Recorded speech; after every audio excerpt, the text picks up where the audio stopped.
Yin Xia perished 3 months into the apocalypse. In the days of tranquility, many speculated on how to endure the end of the world, yet, when calamity truly struck, it became evident that in the eyes of nature, humanity is no different from ants. Earthquakes, floods, tsunamis, and volcanic eruptions unfolded across the globe, exhausting rescue teams and rendering them unable to attend to their own needs. Subsequently, a large-scale outbreak of a novel viral disease ensued, leading to mass mortality among humans. Wherever one ventured, only decaying corpses and crumbling ruins remained.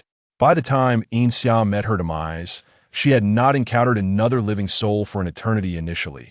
There were thieves and robbers, but eventually, even the sound of weeping had vanished. How tedious, Yin Xia mused. What is the purpose of this existence? Perhaps I should just end it all. With that thought, she leaped from her concealed perch on the cliff, bidding a final farewell to the world. Ding greetings, host. Welcome to the binding of spacecraft number 7749. I am the main control system of the spacecraft. Yin Xia, too lethargic to lift her eyelids, merely lay still. Currently, I will announce the time. It is now June 21st, 2678, 1:30 and 20 seconds a.m. She continued to remain unresponsive, showing no intention of rising. This system will announce the time every minute until the host disables this function. Slowly, Yin Xia opened her eyes, her cool, delicate features revealing her impatience. After surveying her surroundings, her gaze fell upon the incessantly chiming clock. 7,749? She murmured, her hoarse voice suffering from neglect. The 7749 system is at your service, it replied.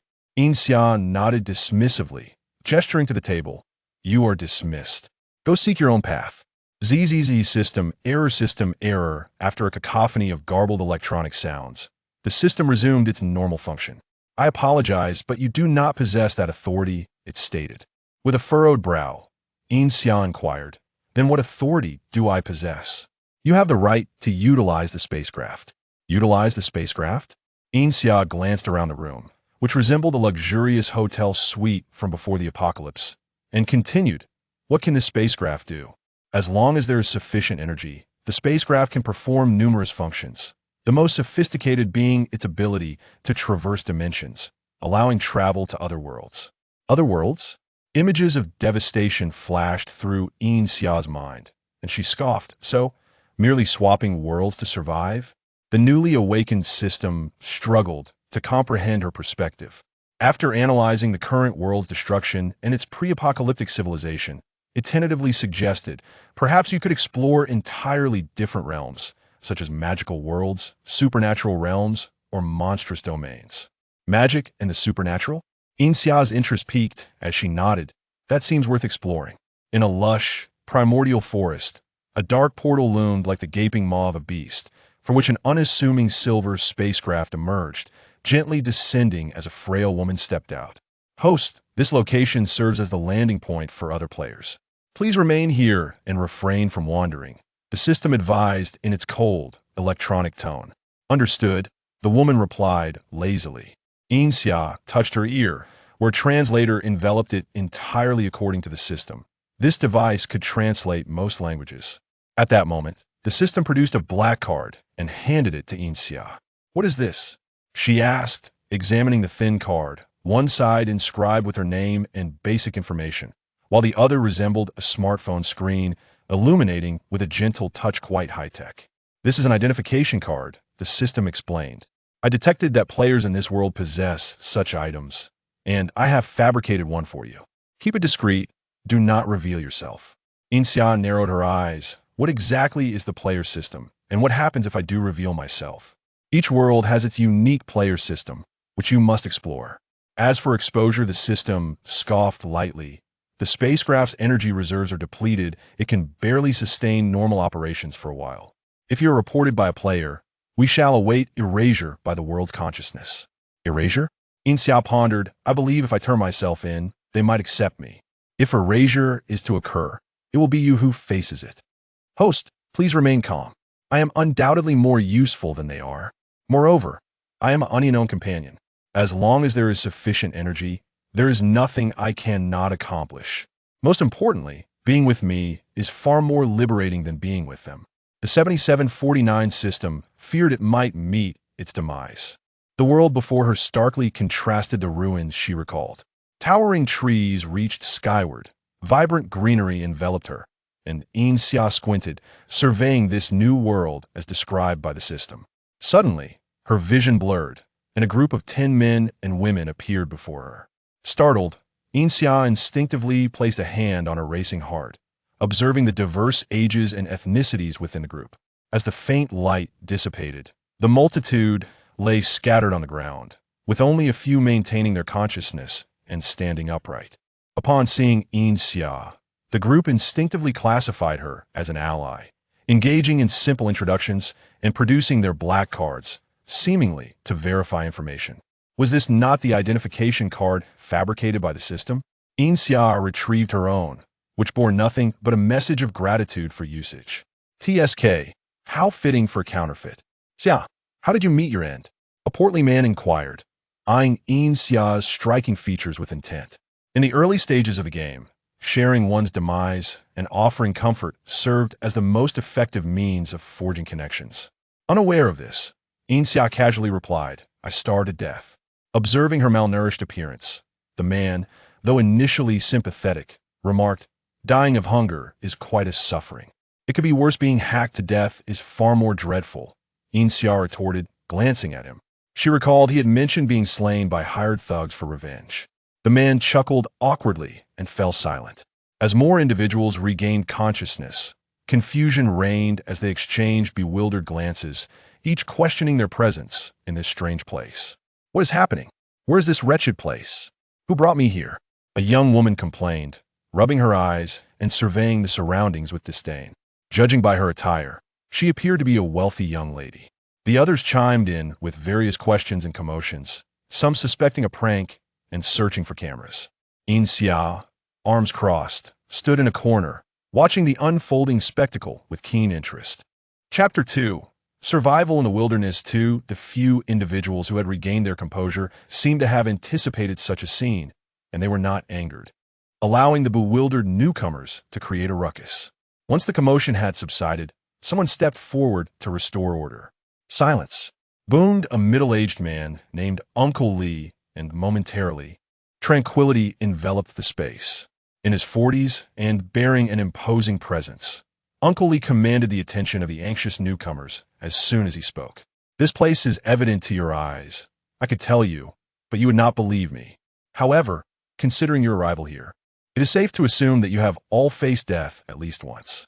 How dare you? Who are you cursing? Retorted a tall, slender young man. Yet others were beginning to connect the dots. I have indeed died. One man recalled the moments leading to his demise, realizing that such circumstances would render survival impossible. His expression gradually fell. I remember. I crashed my truck through the guardrail of an overpass. There's no way I could have survived. My house exploded from a gas leak. The entire structure collapsed. I was already lying in a hospital bed, unable to move. The tone of doubt shifted as each person began to recollect their own experiences of death.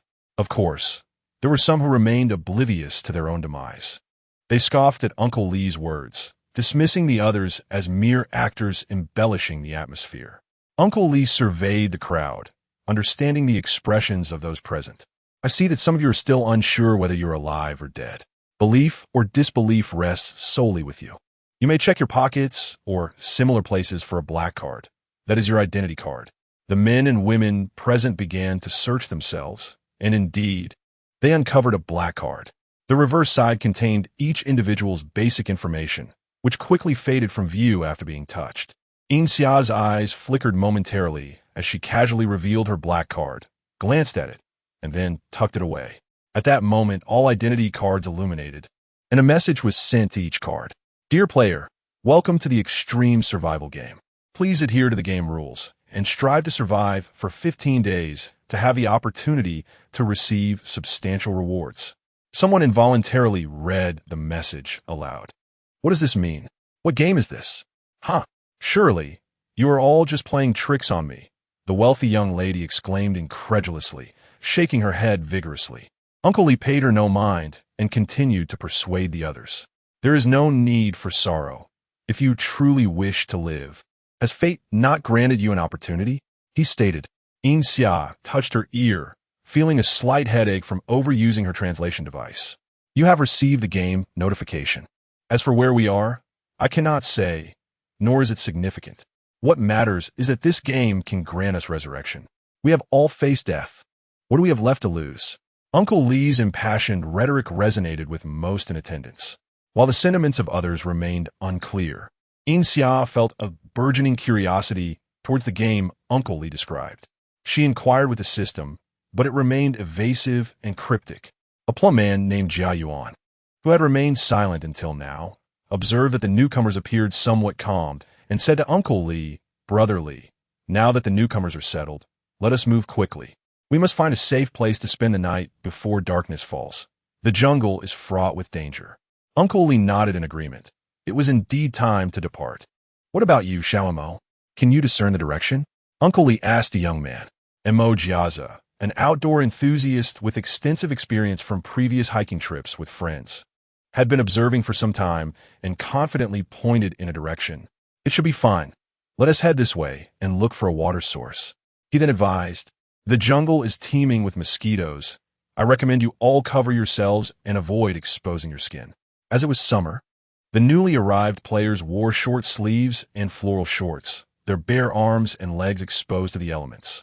Some heeded Mo Jiaza's advice and quickly gathered broad leaves to cover themselves, while others paid no mind. The wealthy girl, already in a sleeveless mini dress and high-heeled shoes, stumbled after just a few steps, breaking a heel. "What on earth is this place? How can one traverse such terrible paths?" She fumed. Unfortunately for her, no one was acquainted with her, and no one indulged her tantrum. When she realized that no one was paying her any attention, her frustration only intensified.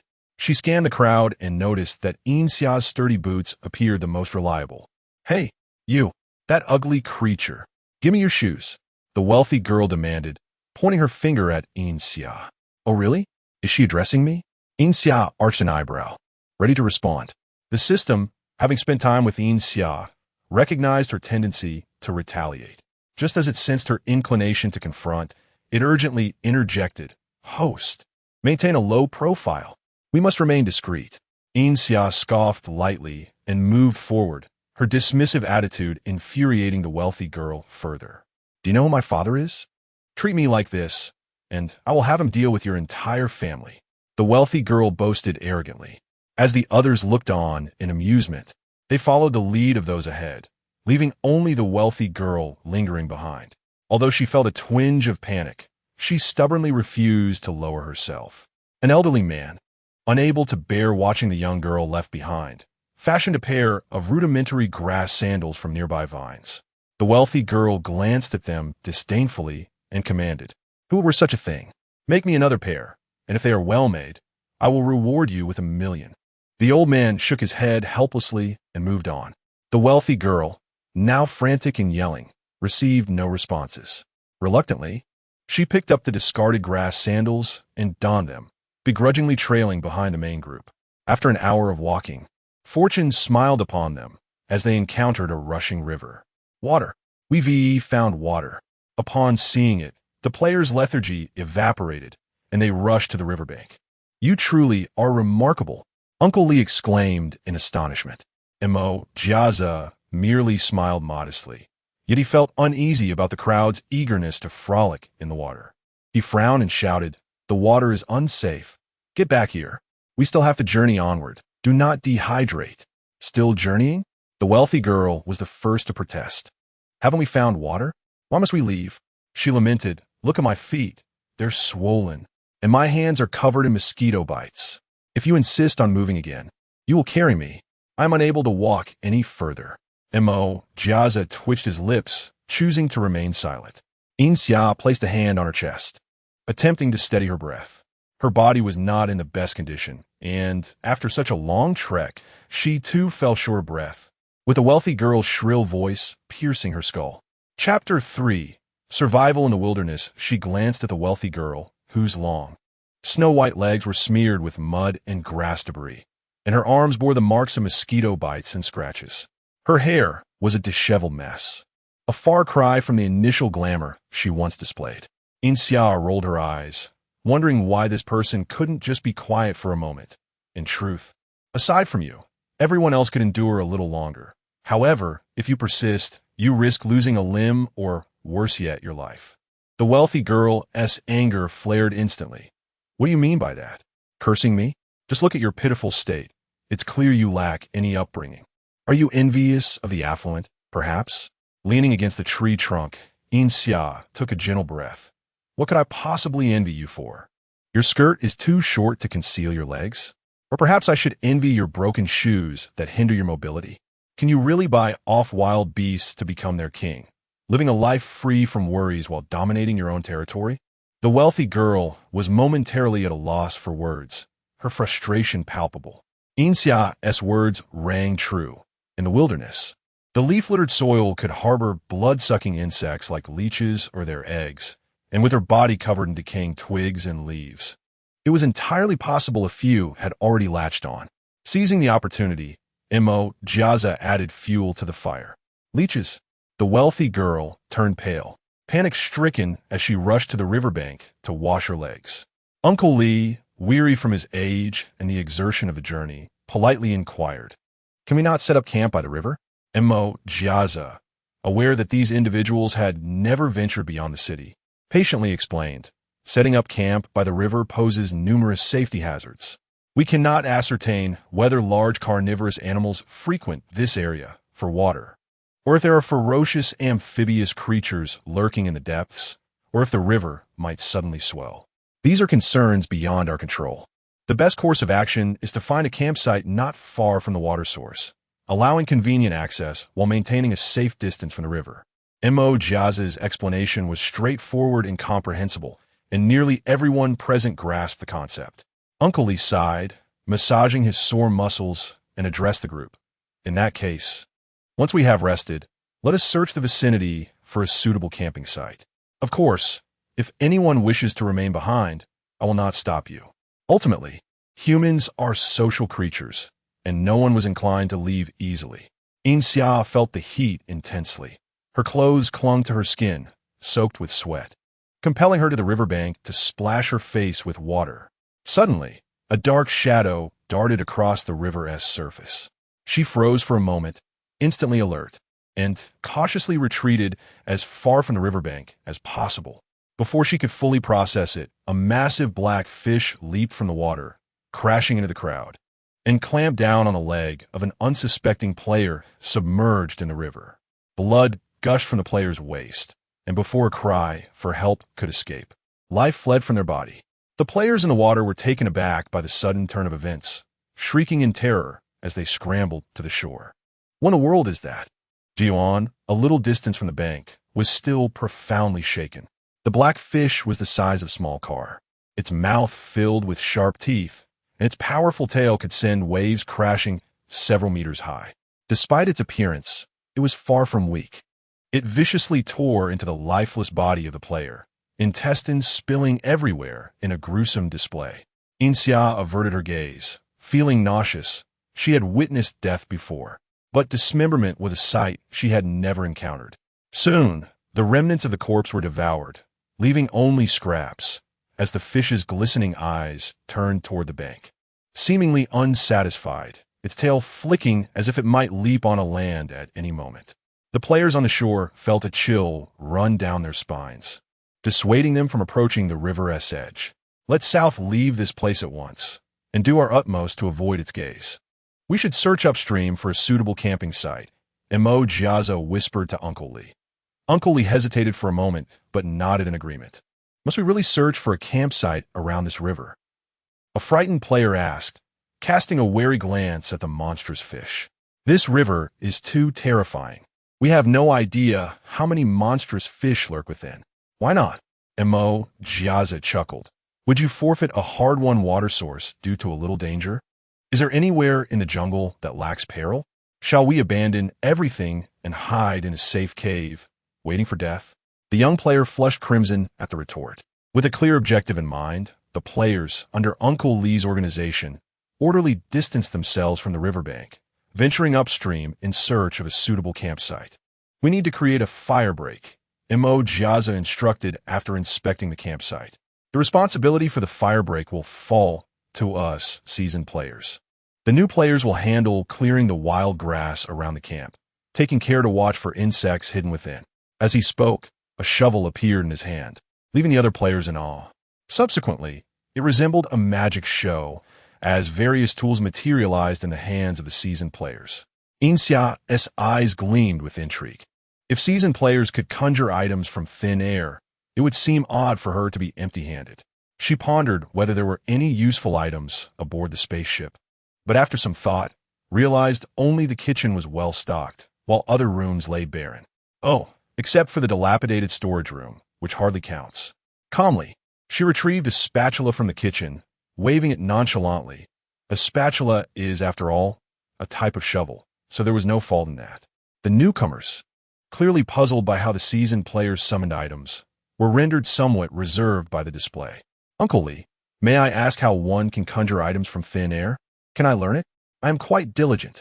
Yin Xia, although she too was unaware of the mechanics behind it, it appeared to be no form of magic. Uncle Lee, momentarily taken aback, soon found the situation amusing, explaining, "This isn't sorcery. It's the storage functionality of the identity card." He then produced his identity card and demonstrated the process of retrieving and storing supplies. Yin Xia noted that each time he used the card, it emitted a faint glow. This was similar to her own spaceship, she mused, though she was unsure just how much the identity card could hold. The newcomers could not resist pulling out their own identity cards, inquiring, "How do we use this?" "There are no instructions." Uncle Lee laughed heartily. "Don't be concerned. Yours are merely novice cards for first-time players. The identity cards have yet to be activated.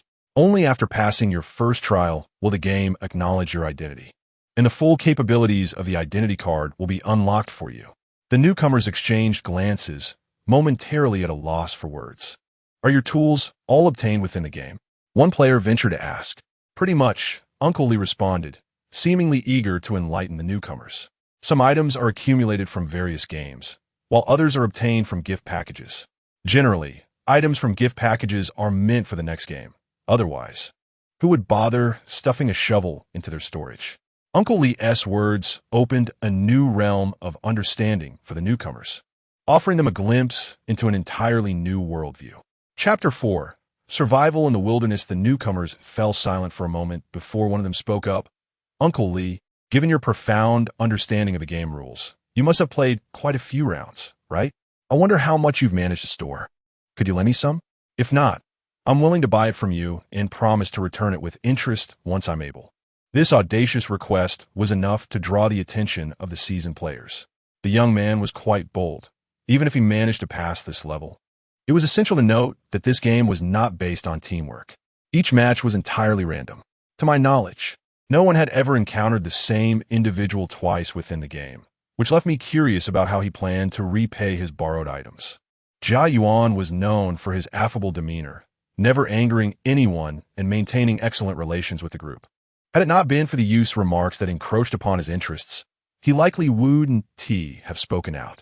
Infuriated by Jia Yuan's words, the newcomer believed it was a given that veteran players should assist the novices. After all, borrowing a few tools wasn't a big deal. Why be so stingy when they held little value? Unable to argue with Jia Yuan, the young man turned to the more agreeable Uncle Lee, his conspicuous blonde hair standing out in the crowd. "Uncle Lee, you can't possibly think the same way, can you?" he asserted arrogantly. "It's just a few tools. Aren't they meant to foster teamwork? If I had known this would happen, it would have been better for us to fend for ourselves from the start. We wasted over an hour of our energy, and one person even died. Should you take responsibility for that?" Uncle Lee twitched his lips. If it weren't for the mission requirements, who would willingly carry such a burden? Hadn't he noticed how other experienced players kept their distance from the newcomers? Responsibility? He was merely living from day to day. He had no one to be responsible for. Yin Xia lifted her eyelids slightly. "You can still fend for yourself now. No one is stopping you." The blonde man shot her a glare. "How can I do that in an unfamiliar place like this?" With a scoff, Yin Xia retorted, "Oh, so you know this place well? If you had mentioned that earlier, we could have saved everyone some time." Laughter erupted from the others, leaving the young man flustered and enraged. "I don't care. You brought me here, so you have to take responsibility. Was he trying to argue? Yin Xia smirked, her lips a pale pink. What do you think this is, your mother's home? Just because she raised a prodigal son doesn't mean she should continue to cater to you. The young man's face flushed with anger. How about this? Bow to each of us, and we might reluctantly acknowledge you as our grandson. Yin Xia looked at him with amusement. Jia Yuan waved his shovel. Joining the jest? Oh, please don't. I could never produce a grandson like you. More laughter ensued. Amidst the banter, the fire break was nearly complete, and Jia Yuan noticed Yin Xia intently using a spatula to dig into the ground. Xia, did you perhaps grab the wrong tool? Isn't that a spatula? Yin Xia shot him a glance. I didn't make a mistake. A spatula and a shovel are both digging tools. As long as it works, that is sufficient. Mo Jiaza chuckled at her choice of tool. Did you receive a kitchenware package this time? If your tools don't fit the task, don't force it. Kitchenware will naturally come in handy when it's time to eat. Yin Xia huffed, choosing not to respond, only to notice the blonde man glaring at her, his eyes narrowing as he coldly remarked, Since you seem so idle, are you preparing to bow? Just don't mess it up. No one will acknowledge you. The blonde man was left speechless. The audacity of the newcomers was irksome, while the diligent players were equally troublesome. Suddenly, a snake sprang out as one player was pulling weeds, startling everyone into a chaotic retreat. This snake was oddly shaped with wrinkled, deep green skin and 4 inconspicuous little legs on its belly. Had it not been for its serpentine body, one might mistake it for a giant gecko. Mo Jiaza, quick-witted, swiftly severed the snake's head, causing a collective sigh of relief. Those with courage rushed to observe. What on earth is this? The player pulling weeds scratched his head, unable to determine whether it was a snake or a gecko. Having grown up in the city, the blonde man had rarely seen a snake, let alone such a bizarre creature. His curiosity led him closer for a better look, but suddenly, the severed head sprang to life, leaping up to bite his leg. Ah, help! Help! The blonde man, now panicked, fell to the ground, desperately kicking to dislodge the snake's head. The onlookers stood frozen, retreating several meters away, too frightened to approach. Mo Jiaza, shaking his head, stepped forward to help the young man remove the snake's head and tossed it far away. Though the head was removed, whether it was venomous remained a matter of luck. Mo Jiaza briefly examined the wound before carrying away the peculiar snake. Yin Xia wrinkled her nose at the unpleasant odor. Stepping back serves you right for misidentifying your ancestors. Even snakes don't want to be associated with you. Stop talking, the blonde man exclaimed. The system seemed to be exasperated with Yin Xia's incessant remarks. She never failed to say something unkind. Don't forget our purpose. We need to focus on our objective. Stop creating hostility. If you're bored, go search for energy. With a scoff, Yin Xia found the conversation tiresome and wandered off into the jungle alone. In any realm, jungles were synonymous with danger and mystery. It was Yin Xia's first time delving deeply into a jungle. She cautiously circled the camp, but encountered nothing. Puzzled, she couldn't pinpoint what fell off, so she arbitrarily chose a direction to venture further in. The depths of the jungle were sparse with underbrush, with towering ancient trees reaching for the clouds. Their interwoven roots and trunks blocked out every ray of sunlight, even in broad daylight. All Yin Xia could see were the dark leaves overhead. The stifling atmosphere rapidly drained her stamina, and within just over half an hour, she found herself utterly exhausted. If I continue like this, will I be able to find my way back? She gasped, wiping her face with a damp towel, resting while conversing with the system. Rest assured, host, I have recorded every path you've taken, so getting lost is not a concern. Yin Xia gazed into the inky jungle, frowning in contemplation. So where is the energy? What does it look like? Is it alive or dead? You can't just have me wander aimlessly. The system fell silent. It had always been vague about the energy issue, as its existence was inherently abstract. How could it possibly explain this without inciting complaints? Chapter 5. Wilderness Survival v. Host. You are aware that energy itself is formless, yet can attach to various tangible objects, be it a stone or a handful of clear water. The system falters, becoming increasingly vague. You understand my meaning, do you not? Yin Xia mentally processed this statement and concluded, "You mean to say that energy could be a leaf or a lump of excrement, correct?" "Quite close," the system murmured softly. Upon hearing this, Yin Xia chuckled dismissively. "Stop searching. Just lay down and await your demise. I shall turn myself in shortly." The system, in its desperate state, protested, "Do not be so hasty. Grant me a moment.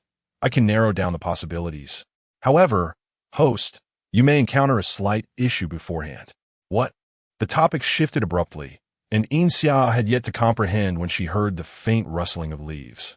It sounded as though something was swiftly traversing the forest, causing the disturbance. "Start climbing the tree," the system advised her. Recalling the only two forest creatures she had encountered thus far, Yin Xia inhaled deeply.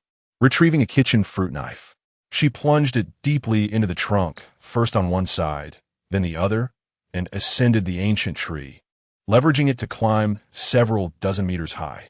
Before she could stabilize herself, a resounding crash echoed, causing the entire tree to sway. Yin Xia clung tightly to the trunk to avoid falling. Temporarily out of danger, she could not resist peering down, and to her astonishment, a peculiar creature resembling a tiger with the stature of an elephant was rampaging wildly, as if engaged in a suicidal frenzy. Suddenly, it halted, its nostrils flaring as it detected a scent, inching closer to the ground to sniff cautiously. Yin Xia watched in alarm as it approached the base of her tree, thinking to herself that this was not a good sign. Indeed, the tiger-like beast paused beneath the tree, sniffed the air, and slowly lifted its head, its engorged pupils fixated on her. As Yin Xia pondered the possibility of it climbing the tree, the creature began to stand, using its sharp claws to dig into the trunk, quickly gouging deep marks into the wood. "Damn it!" Yin Xia cursed silently. If it continued to claw at the tree, it would inevitably break. She needed to devise a plan. Rummaging through the spacecraft's inventory, she retrieved a curtain, cutting it into strips with scissors and twisting them into a makeshift rope. Remaining in the tree was tantamount to awaiting death, and descending directly was not an option. She assessed the height of the beast and the strength of the branches, concluding that traversing to another tree by stepping on the thickest branches would pose no significant problem. To mitigate any unforeseen circumstances, the curtain rope would serve as her final safeguard. Before climbing, Yin Xia glanced down, locking eyes with the beast's crimson gaze. 7,749. Keep your eyes on that creature. Notify me immediately of any changes. Yin Xia exhaled a shaky breath, gritting her teeth to maintain her composure, choosing to disregard the beast's movements. The weighted rope was thrown and easily ensnared a branch. Yin Xia pulled forcefully. It held firm. She then pressed her body against the tree, attempting to distribute her weight across as many branches as possible. Grateful for the dense foliage, she realized that without it, she would surely meet her end today. The ascent was fraught with peril. Several times, she traversed weaker branches, fearing she might plummet. Fortunately, she managed to reach another tree, and before she could catch her breath, she looked down to see the tiger-like creature waiting patiently below. "Did I not instruct you to keep watch over the beast? It has followed me here, and you haven't uttered a word." Yin Xia seethed through clenched teeth. The system seemed bewildered, asserting that the beast had long since detected her presence. Was this not a change in circumstances? Yin Xia, uninterested in further argument, contemplated her situation. The creature's senses were far too acute. Even if she could effortlessly reach another tree, evading its pursuit would be impossible. She needed to disrupt its sense of smell and hearing. Yin Xia, 7749. Does the inventory contain anything capable of producing sound? Ideally something loud like a speaker. The system, true to form, unearthed a mini radio. Despite its diminutive size, it emitted a sound loud enough to startle the beast below, causing it to shake its head in agitation. Yin Xia hoped this would scare the creature away, yet it seemed determined to engage her, showing no inclination to retreat. While hearing could be easily disturbed, interfering with its sense of smell proved more challenging, as nothing with a strong scent could be found on the spacecraft. She observed the beast, which alternated between digging and pausing to glance up, exhibiting an unwavering resolve to confront her. Resigned, Yin Xia abandoned the idea of interfering with its sense of smell. Instead, She retrieved a large pillow from her room, donned her outer coat, and fashioned a simple disguise to place in a conspicuous spot while she concealed herself. When the beast looked up, the only thing it saw was the decoy pillow. It appeared puzzled, scrutinizing it for a moment, yet unable to discern the ruse. It returned to its digging. Success. Yin Xia exhaled softly, donned her new coat, camouflaged herself with leaves, and stealthily began to climb the branches, hoping to successfully reach the opposite tree. The supple branches offered little support, and she relied heavily on the safety rope to navigate across. Yin Xia climbed cautiously, wary of making too much noise that might alert the beast, while also fearing the branches would not bear her weight and snap beneath her. Alas, fortune did not favor her this day. Crack! Yin Xia's heart halted, her breath catching in her throat as she stiffly turned her head. The beast remained distracted by the decoy and the music, oblivious to the anomaly above. Looking down, she realized the seemingly sturdy branch was sagging weakly, with only a few thin twigs tenuously supporting her. Host, this branch is withered inside. It may appear robust, yet it cannot withstand any weight. Yin Xia remained motionless, cold sweat beading on her forehead, inwardly cursing the system for its late warning, her grip tightening. The system, equally anxious, yearned to dismantle the spacecraft's door and transport Yin Xia to safety. Suddenly, an idea struck. Host, I can maneuver the spacecraft beneath you to support your weight. Climb freely, and you will not fall. Could you not just pull me inside and release me once we are far enough away? Yin Xia felt her palms grow clammy, her strength waning, and she knew she could not hold on much longer. No, the system, frantic, darted about the spacecraft.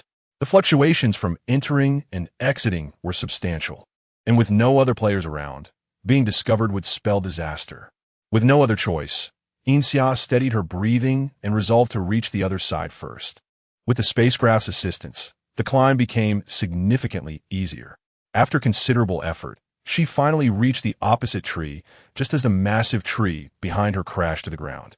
Momentarily stunned, Yin Xia quickly reacted, concealing herself deeper within the foliage. The tiger-like beast, enraged by the fallen tree, lunged at the decoy, tearing it to shreds within moments. And even larger fragments required further processing until nothing remained but a mess of debris. A chill ran down Yin Xia's spine as she gasped in horror. What had triggered this creature's fury? It did not appear to be hunting. Rather, it seemed to engage in a brutal display of cruelty. Upon analysis, the creature's current mental state was found to be in a state of extreme turmoil.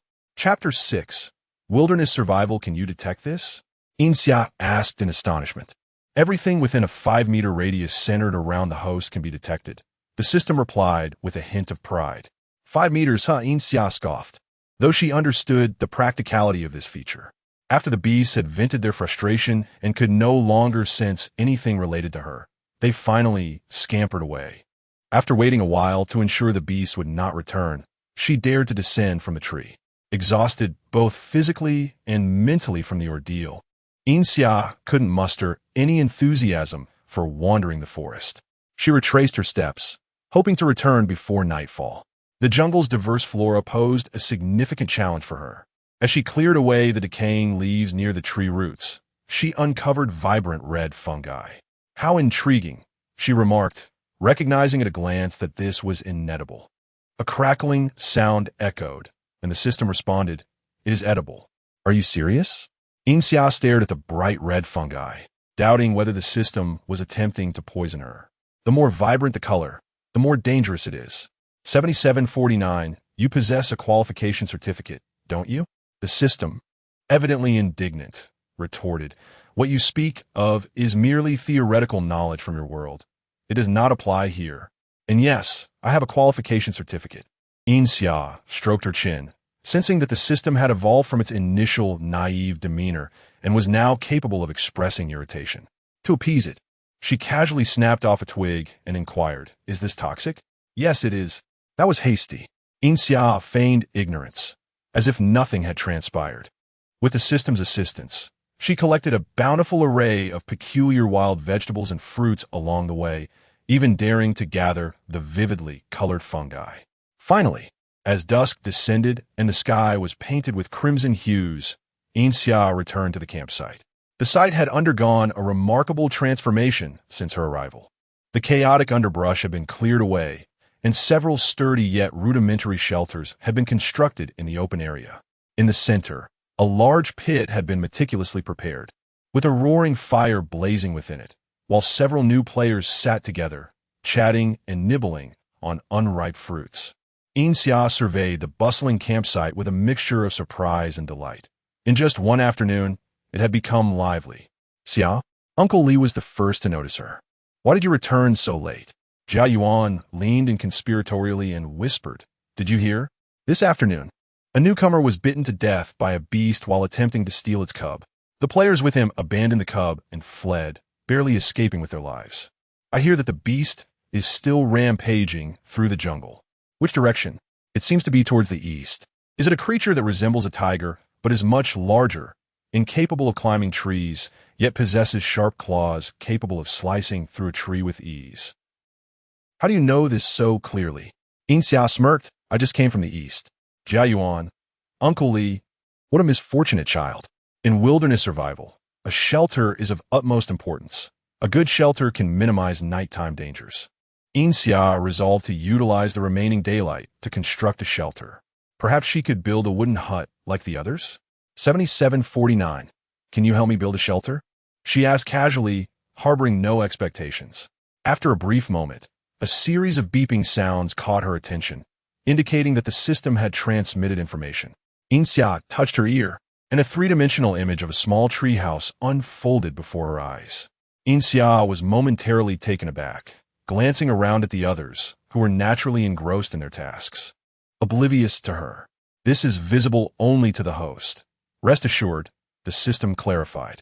With that, Yin Xia exhaled in relief and examined the treehouse. Its structure was simple, yet spacious enough for comfortable habitation. As she touched the walls, information appeared, detailing the materials required for construction and even allowing her to enter and modify the layout. This is quite advanced technology, she mused, touching her ear once more. The scene transformed, presenting her with options for a simplistic adobe house, a bamboo hut, a snow shelter, and more. Impressive, 7749, Yin Xia praised. Just a trivial matter. Detection and search are mere basic functions. Provide me with sufficient energy, and I could reshape this world for you, the system replied, its tone brimming with pride. Have I not mentioned? I'm a most useful tool. The most useful tool? Yin Xia pondered, walking over to a tree as thick as a water tank. Come on, most useful tool. Help me bring it down. Get lost. With the model and strategy in place, Yin Xia swiftly devised a preliminary plan, borrowing a hatchet from Uncle Li in exchange for a compressed biscuit. The area surrounding the campsite was teeming with trees, so she wouldn't need to venture far. The first step, chop down a tree.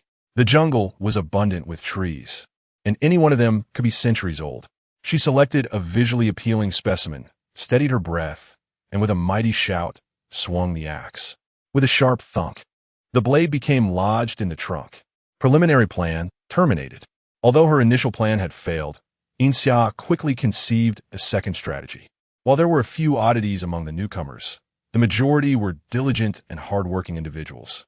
Under Mo Jia's guidance, a group of newcomers collaborated to construct a communal shelter.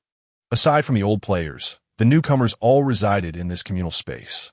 The old players valued their privacy, each having their own shelter spaced apart, with Mo Jia's being slightly more lavish than the newcomers' accommodations.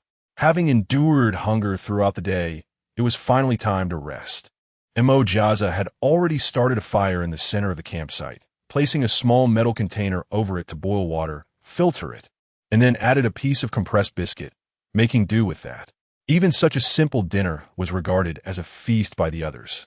The new players surrounded the fire, their stomachs rumbling with hunger, eagerly awaiting Mo Jiaza to finish so they could borrow some water to drink.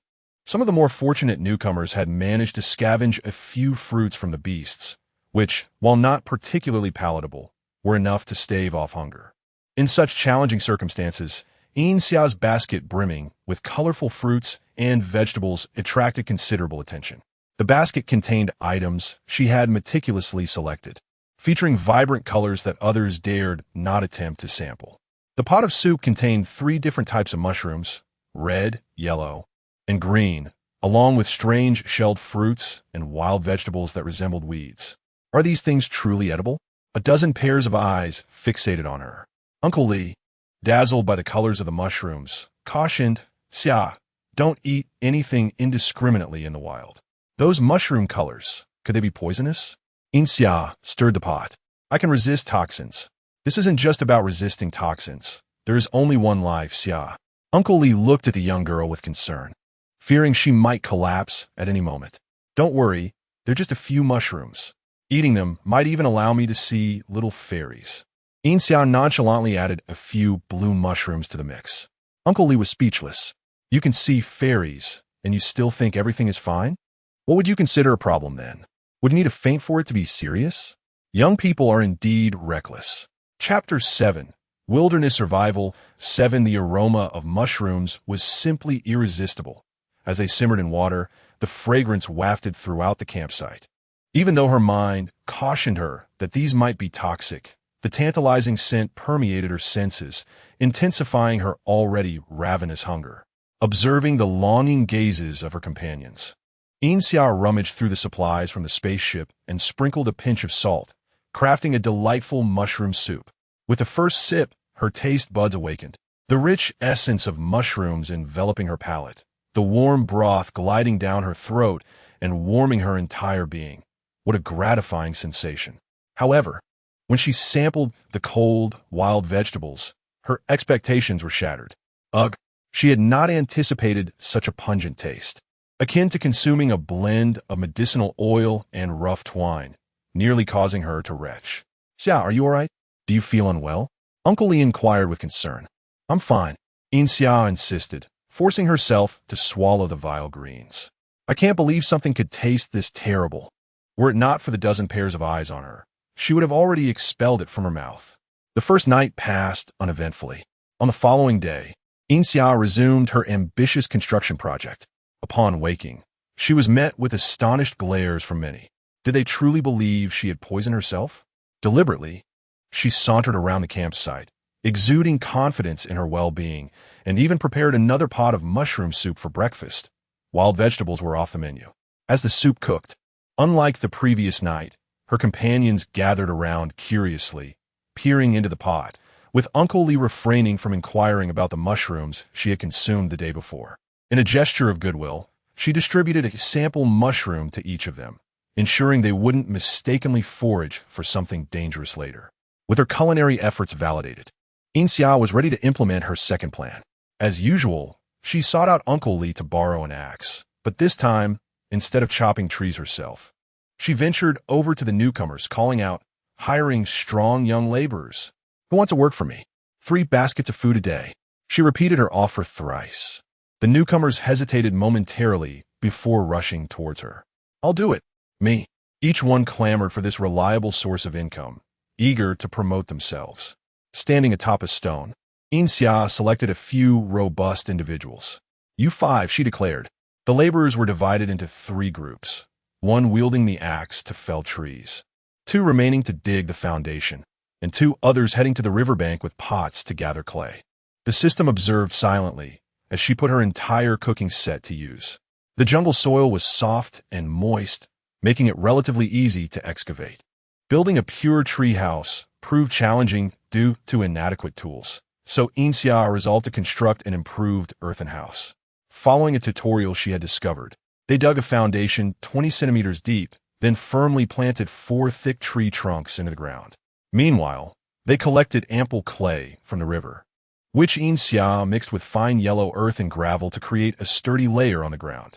Once the foundation was complete, she guided the 2 laborers to begin constructing the walls. The walls were primarily made of the clay mixture, with coarse branches forming the framework, gradually encased in the clay to create a solid barrier. The sweltering heat of June and July bore down, especially at noon, when the direct sunlight could ignite dry wood. The earth dried rapidly, and by afternoon, they were nearly ready to complete the roof. Constructing the roof was a technical endeavor, with the system providing guidance and scanning for errors. After an entire day's work, The house finally took shape. Plan 2, successful. When the foragers returned, they were greeted by a tidy, spacious earthen house. The exterior, made from clay mixed with gravel, was sturdy and waterproof, while the interior featured walls of slender wooden sticks. Clean and aesthetically pleasing, even partitioning a small sleeping area. The floor was layered with finely arranged twigs. Though wooden flooring was unattainable, a twig floor would suffice. Comfortable. Isn't it? Yin Xia beamed, patting the wall to showcase her work. A crowd stood in stunned silence. Xia, this is quite extravagant, Jia Yuan stammered. Are you planning to stay long-term? Unwilling to accept dissent, Yin Xia's defenses were immediately on alert. What do you know? She retorted with a smirk. This might very well be the last house I reside in. What's wrong with making it nice? Did I spend your money? Jia Yuan fell silent. During dinner, the diligent five were rewarded by Yin Xia. In addition to their promised wages, each received a small pouch of salt. The importance of salt was well understood among them. Currently, only Yin Xia and Mo Jiajia possessed any. Mo Jiajia had been managing the campfire, fearing that others might inadvertently spark a forest fire. So he strictly controlled the flames, igniting the fire each day and extinguishing it once everyone had finished. As Yin Xia rummaged through her diverse array of ingredients, Mo Jiajia, glancing at her basket filled with unfamiliar specimens, expressed curiosity. How do you discern the toxicity of these foods? In the wild, no one would dare to handle the unfamiliar lightly. I can't believe you're simply bold and lucky. Yin Xia blinked, stirring the pot of clear water with a spoon, her tone nonchalant. I have my advantages. Mo Jiajia could not continue the conversation, his skepticism evident. Not bothering to engage further, Yin Xia was accompanied by the system. Wasn't he that advantage enough? Boss, do you need laborers tomorrow? Labor 1 inch closer. A somewhat shy fellow who had been a laborer before the game selected him. Strong and hardy, he was also rather simple-minded, troubled by the dangers of the jungle. Yin Xia shook her head, declining his offer. The man lowered his head in disappointment, and the others exchanged glances, sharing his sentiment. Yin Xia gently tapped their heads, saying, Do you know your wages today were what I painstakingly gathered yesterday afternoon? The laborers felt a twinge of embarrassment. It wasn't that she couldn't afford to hire them, but with a hired relationship came the responsibilities of a boss. Yin Xia preferred to avoid entanglements with anyone, so she imparted a sobering truth. In the jungle, merely surviving is challenging. I cannot keep hiring you indefinitely. What if one day I perish? You work for me daily. Could you survive on your own without me? Are you capable of recognizing all the dangerous plants? As she spoke, Yin Xia suddenly shifted into a mocking tone. Do you think we're living in peaceful times? Even without money, there are those willing to lend a hand, all united in love and protecting the naive. The laborers stood speechless. In the dead of night, a cacophony of insistent alarms from the system jolted Yin Xia awake, her countenance a study in irritation, while she had anticipated attempts on her dwelling. The nocturnal disturbance was grating. Approaching the window, she peered through the woven tendrils, discerning 2 or 3 shadowy figures furtively advancing towards her abode. Upon closer inspection, she recognized the wealthy heiress, the flaxen-haired ruffian, and the lanky, emaciated newcomer. Each brandished a sharpened branch, pausing intermittently to confer in hushed tones. Their gestures directed towards Yin Xia's earthen structure. Yin Xia observed them in silence, her features obscured by the gloom, her pupils gleaming with a spectral luminescence. As they drew nearer, an enigmatic smile played upon her lips. She relinquished the curtain, vanishing completely into the darkness. The flaxen-haired ruffian, stung by Yin Xia's earlier retort, harbored simmering resentment. His ire was further inflamed by his failure to secure a share of the provisions. He seethed with resentment, believing the veteran players should equitably distribute their resources to ensure everyone's survival. Wandering through the encampment, he encountered the heiress, who shared his envy of Yin Xia. Together, they enlisted the aid of the lanky newcomer, who coveted Yin Xia's possessions. Their scheme was to exploit the cover of night, when everyone was asleep and Yin Xia was isolated, to subdue her, seize her dwelling and provisions, and deliver a stinging rebuke to the veteran players. However, as they embarked on their mission, They discovered that the nocturnal jungle was shrouded in near-total darkness, its atmosphere chillingly macabre. Why is there no moonlight tonight? It's terrifying. Perhaps we should retreat and return another time. The heiress quavered, shivering in the oppressive atmosphere. The flaxen-haired ruffian, though uneasy, was not paralyzed by fear. He glared at her and pressed onward. Approaching Yin Xia's dwelling, he attempted to proceed, but found his foot inexplicably ensnared. "What's this?" he muttered, bending down but finding nothing. He swept his foot around, still encountering nothing. "What are you dawdling for? Hurry up," the heiress urged impatiently. The ruffian scratched his head in bewilderment, then continued forward. The entrance to the dwelling was concealed by a curtain of woven vines. To enter, one had to lift the curtain. The ruffian took the lead, grasping the curtain to tear it down.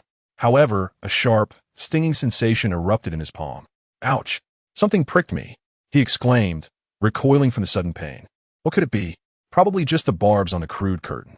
"You shouldn't have touched it with your bare hand," the heiress retorted dismissively, pushing past him and using her branch to lift the curtain. The lanky newcomer, taciturn as ever, scrutinized the curtain, found nothing amiss, and followed the heiress inside. The ruffian examined the curtain, but saw nothing in the gloom. Despite the sweltering summer heat, the interior of the dwelling was cool and pitch black. "Why is it so dark in here?" the heiress murmured, her skin prickling with unease. The lanky newcomer, following close behind, frowned at the impenetrable darkness. From the outside, the dwelling appeared to have windows. How could it be so dark? "What's wrong?" the ruffian asked, lagging behind and noticing that the other two had halted. As the ruffian entered, the curtain fell back into place, extinguishing the last vestige of light. A cool draft caressed the back of their necks, causing them to freeze. How could there be a breeze in a windowless room?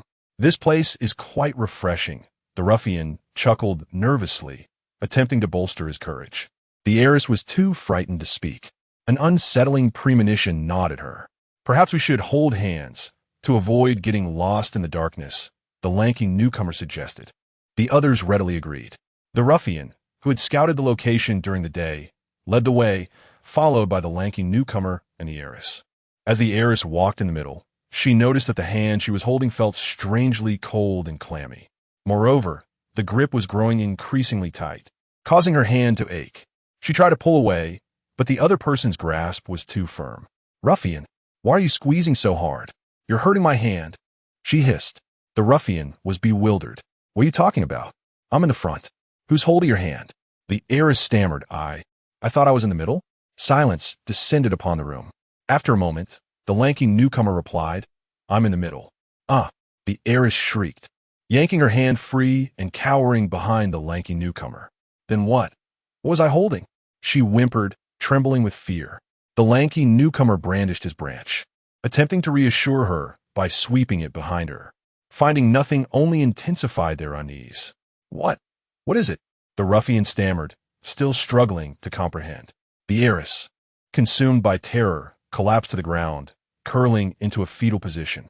"I thought I was in the middle because someone was holding my hand behind me. But the lanky newcomer is in the middle. So who was I holding? I should have known. The hand was so cold, with no warmth at all. How could it have been a human hand?" The ruffian shuddered. "Stop it," he hissed. "Yin Xia must have discovered us and is trying to scare us." He attempted to reassure her, and himself. A touch on his shoulder caused him to stiffen. He whirled around to confront a pair of glowing green eyes. "Ah!" he screamed, falling to the ground. The green eyes vanished. The lanky newcomer, who had also glimpsed something, grabbed the ruffian and hauled him to his feet. "Didn't we say Yin Xia was trying to frighten us? Get up. We're leaving now. Let's see if she can still scare us." The three stumbled to their feet and began to retreat towards the entrance. The sound of shattering porcelain echoed from behind them. They froze, paralyzed by a chilling dread that surged from their feet to the crowns of their heads. A cold draft brushed against the heiress's neck. She reached up to touch it, only to encounter an icy hand that was crawling up her neck towards her face. Something snapped in her mind. "Ah!" she shrieked, shoving aside the ruffian and the lanky newcomer and charging towards the entrance, only to find herself unable to push open the flimsy bamboo curtain. Chapter 9. Survival in the Wilderness. Have you lost your mind? The blond man stumbled back, cursing under his breath. He felt a wave of dizziness wash over him and clutched the bamboo pole man for support. Yet his vision blurred, and he began to see colorful specks of light. "Let me out. Yin Xia, I was wrong. I beg you, please let me out." The wealthy girl, however, seemed oblivious to his pleas, pounding on the door and wailing. The bamboo pole man, observing the girl's strange behavior, instinctively took a step back and pushed the blonde man, his voice trembling as he inquired, "What is wrong with her? Why won't she come out?" The blonde man, however, did not respond. He slumped onto the floor, his eyes vacant, reaching out into the void, a bizarre smile gradually forming on his lips. Before them, there was nothing but the invisible air. Realizing the blonde man's abnormality only heightened the bamboo pole man's fear. He shuffled backward, panic overtaking him. "What on earth is happening to you both?" he exclaimed, nearly losing his sanity. Trapped alongside his deranged companions, he felt utterly helpless. A sudden chill swept through the room, and the bamboo pole man turned alertly, spotting a woman clad in a white dress standing not far behind, her long, disheveled hair concealing her features, with only a faint green glow peeking through the strands. In a reflexive motion, he flung the bamboo pole he had gripped tightly, striking the white-clad woman on the neck. Her body swayed, and with a sickening thud, her round head detached and rolled to the bamboo pole man's feet. Remarkably, the headless figure did not collapse. Instead, it groped at the vacant space where its head had been, staggering toward him, a soft, eerie female voice echoing all around, repeating, my head, my head." At last, the bamboo pole man could endure no more. His eyes rolled back, and he fainted. In the darkness, Yin Xia, equipped with night vision goggles, emerged slowly, finding the three individuals sprawled awkwardly on the floor. Humming a cheerful tune, she tossed an ice cube into her mouth and began to clean up the aftermath. The room had no door. Yin Xia had scavenged the door panels from the spaceship, and the profound darkness helped conceal this fact from the terrified individuals. Crouching down, she observed the three in their disgraceful state, dragging them outside before gathering the tools of her mischief, especially the curtain, which was coated with a concoction of her carefully prepared hallucinogenic plant juice. To prevent any accidental injuries, she simply replaced it with a new curtain. Once everything was in order, Yin Xia stood at the entrance, smirking at the three unconscious figures, leaving each a little gift. The following morning, piercing screams shattered the tranquil air, startling the birds and alarming everyone in the camp. What on earth is happening? Those bewildered craned their necks to witness the commotion. Yin Xia, having spent the night orchestrating her schemes, was finally roused from her hard-earned slumber by the ruckus. Her temper flaring as she sat up, her expression dark as she glared at the three outside. What a way to start the day. The wealthy girl, meeting Yin Xia's gaze, found her scream stuck in her throat, feeling utterly trapped. The bamboo pole man, having been frightened throughout the night and ultimately fainting, was the most intimidated by Yin Xia. Upon hearing the noise, he instinctively recoiled, too afraid to make a sound. The blonde man, the most confused among them, summoned the courage to confront Yin Xia. "Yin Xia, where were you last night? Why weren't you in the house? We entered your room and couldn't get out. Was it your doing?" With a stoic expression, Yin Xia leaned lazily against the window, resting her head on her hand. "What do you expect? Does your family own the Pacific Ocean, dictating the elements? Do I need to report my whereabouts to you? I've never seen a thief complain to the homeowner before. What exactly are you trying to say? You entered my home without stealing anything, and now you want me to hand everything over?" The blonde man faltered, fumbling for a retort. "The camp is so vast, and it was pitch dark last night. It's not my fault if I got lost. The point is, once we entered, we couldn't leave. Did you lock us in?" He insisted. "I have witnesses." Yin Xia shot him a glance. "But you're not outside right now, are you? Is there a rule about trespassing? If you pass by my house again, don't forget to pay the toll." The blonde man was at a loss for words, struggling to think of a comeback when he finally blurted, "I asked about last night. Who knows if you threw us out?" Yin Xia's eyes sparkled with amusement as she pointed to her door. "Are you three so inept that you can't even lift the curtain? I suggest you find a good spot to end it all, lest you die without even a grave." The trio was infuriated, yet unable to comprehend the situation. At that moment, Uncle Lee and others arrived, drawn by the commotion. "What's going on?" Why all the noise so early? Uncle Li, ever the busybody, interjected, while the others quietly observed. Yin Xia closed her eyes, ignoring everyone. Unable to restrain himself, the bamboo pole man recounted the events in detail, hoping the seasoned players would discern the truth. This, Yin Xia's room only has a curtain. How could it possibly confine you? Uncle Li remarked, scrutinizing the curtain with exasperation. Indeed, we built this room ourselves. There are no doors to keep anyone locked inside. Laborer 1 chimed in, defending their former boss. Jia Yuan, his eyes darting around, seemed to have a plan forming and feigned mediation. Meeting each other is fate. Let us not argue and risk souring the atmosphere. You three are adults. Don't bully a girl. The players unanimously sided with Yin Xia, deeming the blonde man's claims false. He was frustrated. Arguing with Yin Xia was a losing battle, but who was truly bullying whom? Suddenly, someone noticed something peculiar. Look at her neck. All eyes turned toward the wealthy girl. On her fair neck, a dark set of fingerprints was starkly visible against her skin.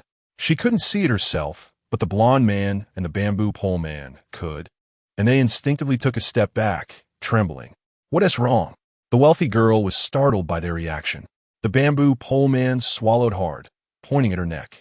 I don't mean to frighten you, but there are 4 fingerprints on your neck. Did you accidentally hurt yourself? The wealthy girl froze, a chill creeping up her spine as the memory of that icy hand resurfaced vividly in her mind. Chapter 10, Wilderness Survival X. She inexplicably felt as if the skin on the back of her neck had been frozen, making her particularly uncomfortable. What are you saying?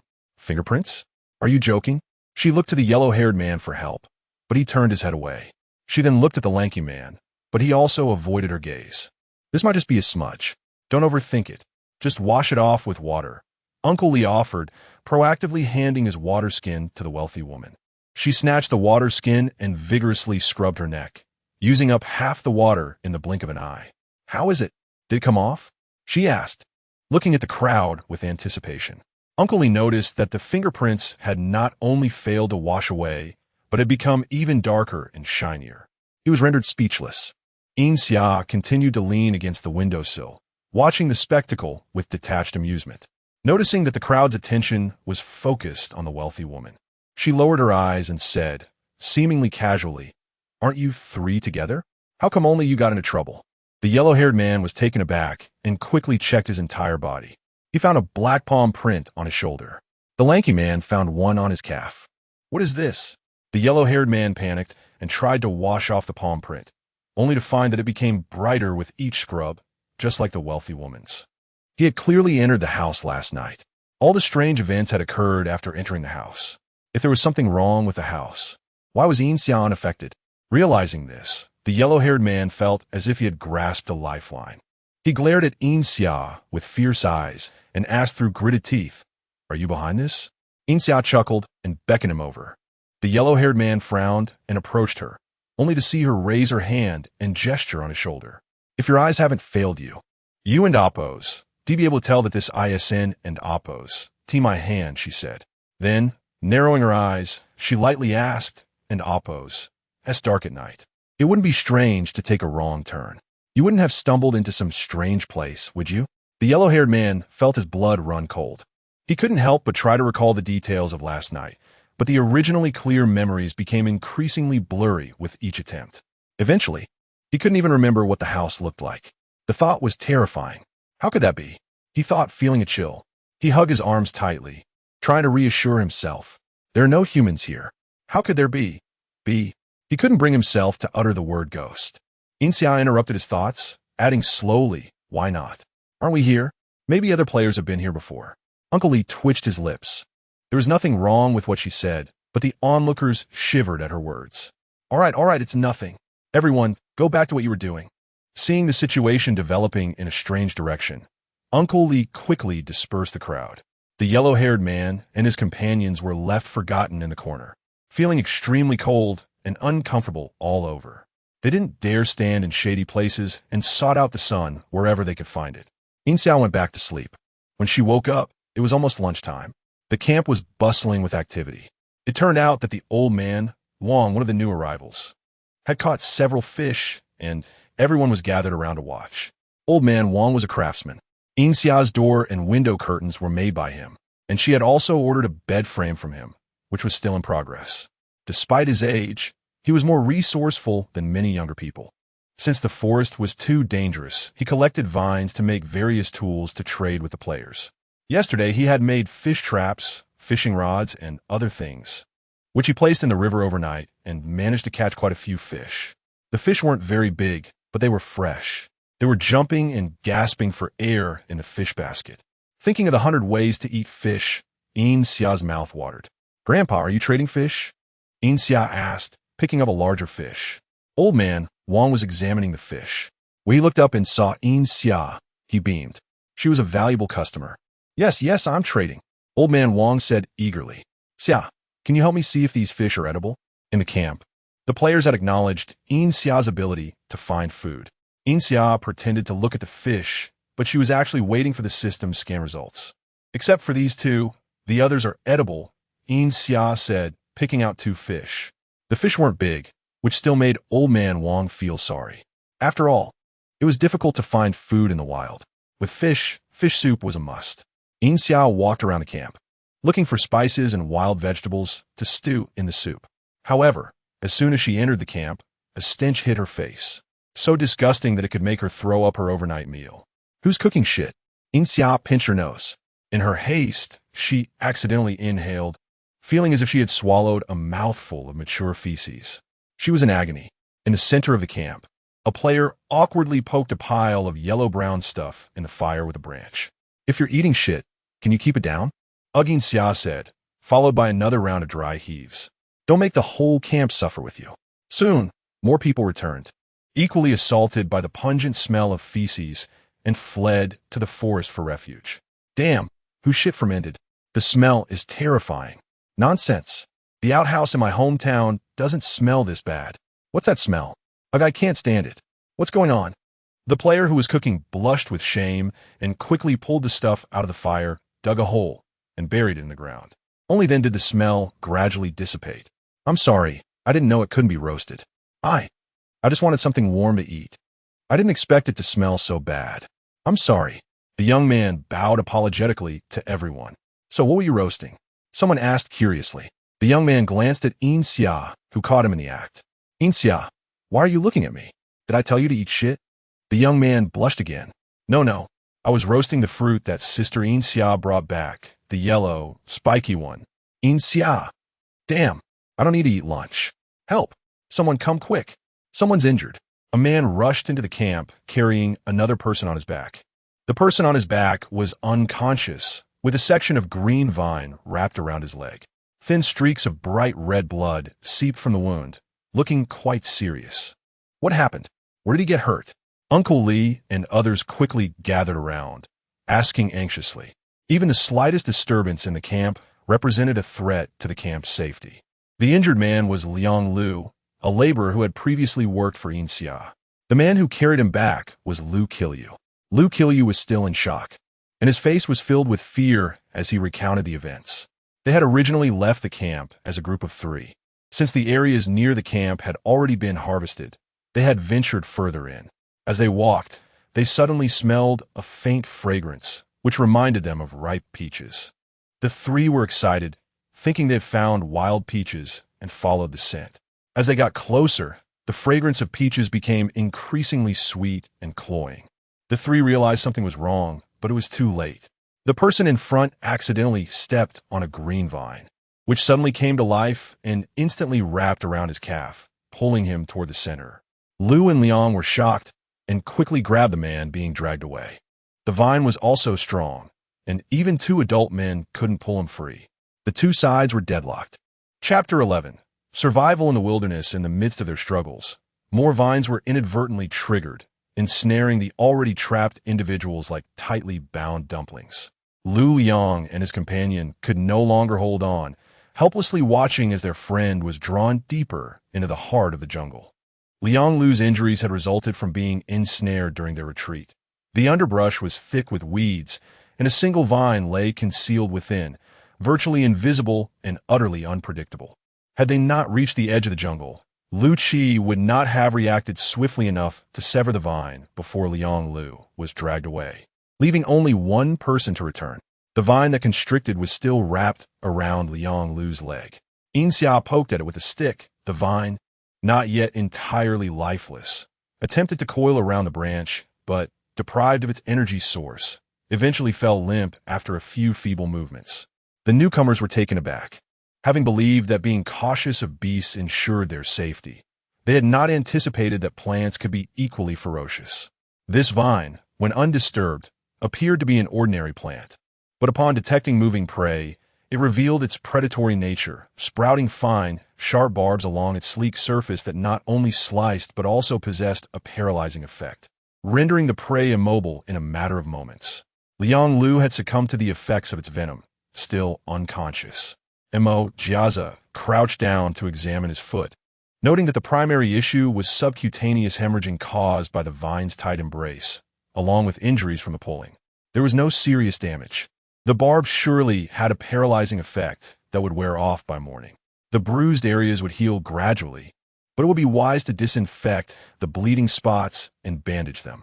Mo Jiaza looked towards Yin Xia. Yin Xia replied, "What? Is there something on my face?" Mo Jiaza coughed discreetly. "No, I merely wish to inquire if you had any plants that could staunch bleeding, so they could collect them themselves." Lu Qi gazed at her with eager anticipation. Yin Xia sighed, "What a bother." She plunged into the jungle and quickly returned with a few inconspicuous plants.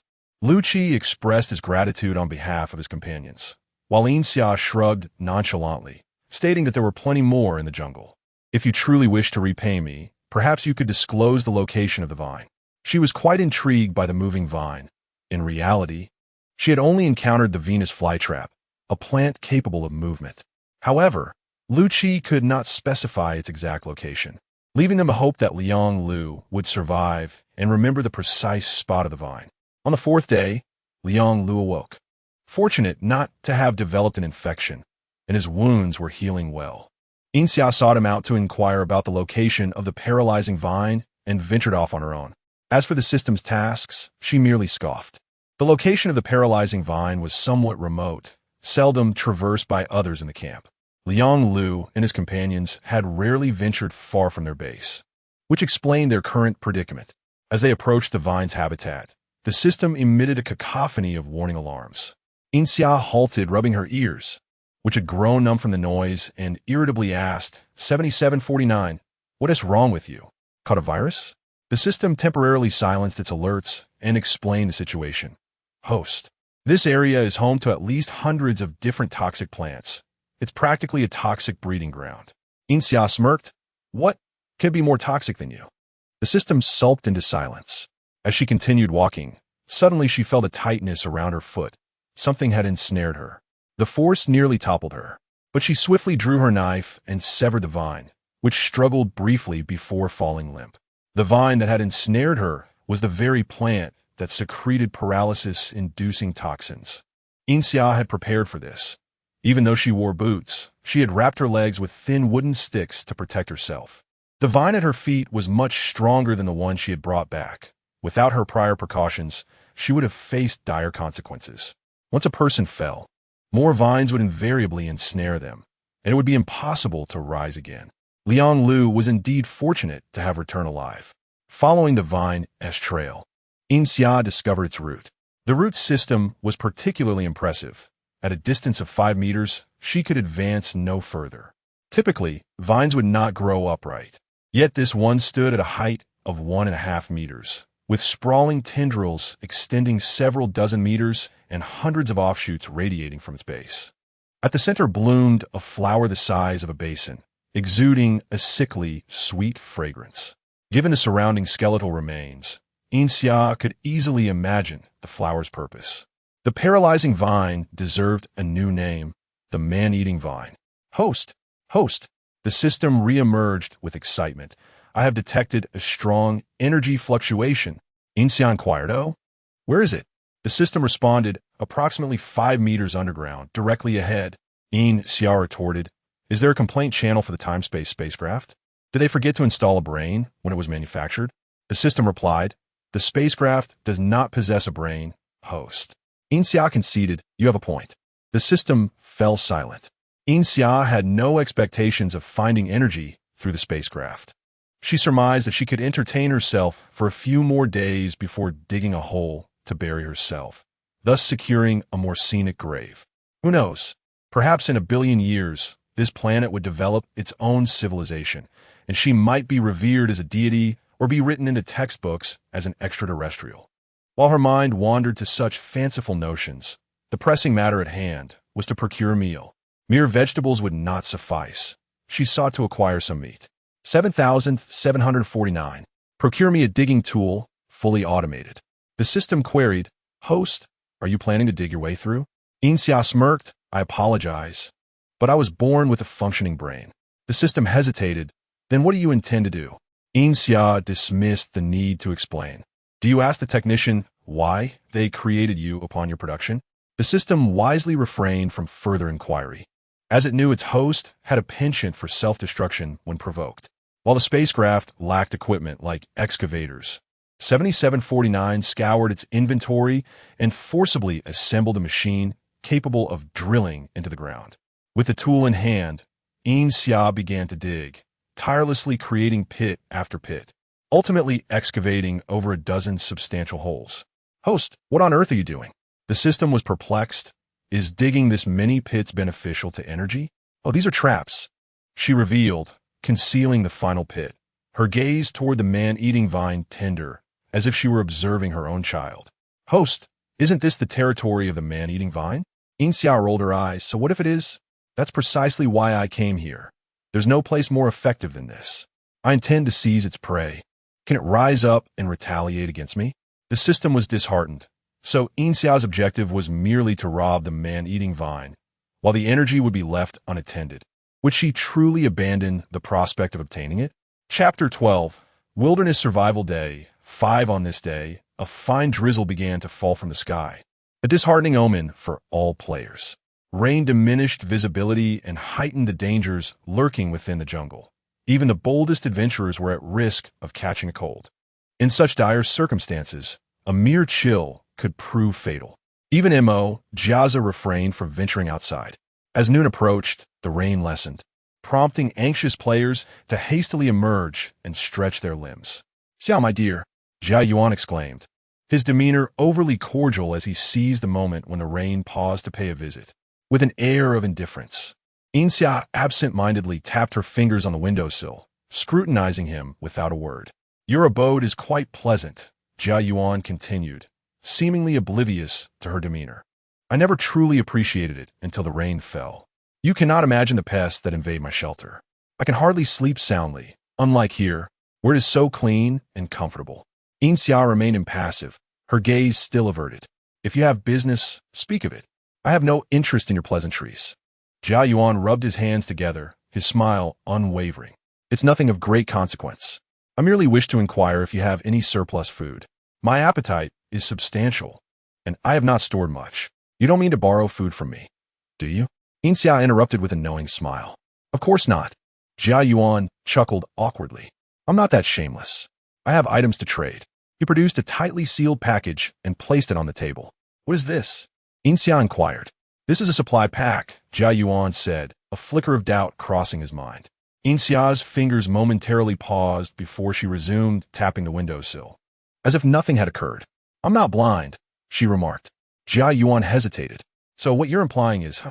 Yin Xia's gaze lowered, her tone flat yet laced with scorn. "What could one supply pack possibly warrant? Perhaps 10 pounds of food?" Jia Yuan ventured tentatively. Yin Xia tossed the package back at him. "Take your leave." "Wait, I was joking." Jia Yuan's confidence waned, and he quickly amended, 5 pounds will suffice." Yin Xia remained silent, her expression inscrutable as she regarded him. 3 pounds. Jia Yuan gritted his teeth, his expression pained. "It cannot be less." "Very well." Yin Xia's face revealed no emotion, making it difficult to discern any deeper feelings. After hastily exchanging goods, Jia Yuan departed, leaving Yin Xia to ponder the ulterior motives of the seasoned players. The system felt a twinge of anxiety on her behalf, as she typically avoided close contact with them. The recent encounter lay well beyond her realm of understanding. "Are you feeling tense?" Yin Xia inquired suddenly. Of course. If I am reported, I lack the means to escape. Jia Yuan replied. You worry too much. She smirked, a hint of mischief in her eyes. He has already begun to suspect me. 7749, the system, felt a sense of panic. Unlike Yin Xia, it clung to survival instincts, fearing the consequences of exposure. Why the alarm? Yin Xia sensed its unease. I will devise a plan. 7749 expressed skepticism. Uncle Lee had once stated that the contents of a supply pack were random, yet always useful for the next quest. Jia Yuan's pack was a mystery, perhaps left over from a previous round. And Yin Xia suspected it contained items that could have unveiled her identity had she not been cautious. Opening the pack was akin to unboxing a surprise gift. And Yin Xia discovered a raincoat within. Following her encounter with the trio of troublemakers, who had been subdued for a brief period, their memories of the lesson faded quickly. Desperation drove them to corner a modest, middle-aged woman, one of the new arrivals. This woman was the most unobtrusive of the newcomers, diligently toiling away with little interaction with the others. The trio delighted in tormenting her. Cornered, she understood their intentions all too well, yet her own food supplies were dwindling. Please, I have nothing left to share. I've given you everything. Seek out others, she implored, her head bowed in fear. The wealthy girl scoffed, ruthlessly tearing away the woman's grip to extract a hidden stash of dried vegetables. Clearly, you've been hiding something, pretending you have nothing? The last remnants of her food were seized, leaving the woman distraught. She clutched her vegetables tightly, but the brutes easily overpowered her. Didn't you say you had none? One of them mocked, observing her fall to the ground. If you have any more, hand it over, or I'll be forced to take more drastic measures. With no other supplies left, the woman wept bitterly. I have nothing. You heartless fiends. This is all I have to survive. How will I live? Just end my suffering. One of the troublemakers kicked her disdainfully. Who do you think you're fooling? You've surely got more. We've seen you eat well before. He signaled to his companions, and they lunged at the woman, delivering a merciless beating. Yet, she remained empty-handed, unable to yield anything more. This is such bad luck. The wealthy girl exclaimed, exhausted and irritated. All this for a handful of scraps. Forget it, the bamboo stick man said, eyeing the situation. I believe she truly has nothing left. We should seek out that old man instead. He might still have some provisions. The mention of Yin Xia hushed the group momentarily. The wealthy girl forced a laugh to divert the conversation. You're right. We must prioritize finding the old man. The trio made their way toward the riverbank, leaving the middle-aged woman alone, staring blankly at the sky, tears streaming down her face as the rain resumed its relentless fall. Yin Xia donned her newly acquired raincoat and ventured outside. Though labeled as a raincoat, she preferred to think of it as protective gear. Despite its lightweight appearance, its quality was surprisingly robust, resisting cuts from a knife. Furthermore, the raincoat provided full-body protection, complete with a transparent visor, allowing her to breathe in refreshing air. This must have a filtration function, she mused, thoroughly pleased. With most beasts retreating to their lairs during the rain, Yin Xia felt a sense of safety. She navigated confidently to the territory of the carnivorous vines, discovering that one of her 10 traps had successfully ensnared a hefty creature. A baby. She lamented for a fleeting moment before efficiently skinning and draining the beast. By the time dinner rolled around, news of old Wang's disappearance spread. As his usual routine involved collecting fish at various locations, players set off to investigate the riverbank.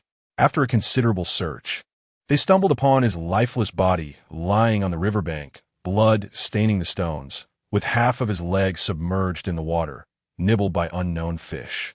A timid player gasped, covering their eyes, unable to bear the sight. Chapter 13, Wilderness Survival on the 5th Day in the Wild. Old Man Wang passed away. Everyone, do not touch the body. Uncle Lee shouted sternly as he noticed some individuals approaching. Once the players maintained a respectful distance, Uncle Lee and a few others formed a circle to meticulously examine the marks on the corpse. Mo Jiazi gently tilted Old Man Wang's head, feeling the back of his skull. There is an injury here, a severe fracture of the cranial bone with substantial bleeding. It remains uncertain whether he died from a fall or from excessive bleeding after the fall, he stated.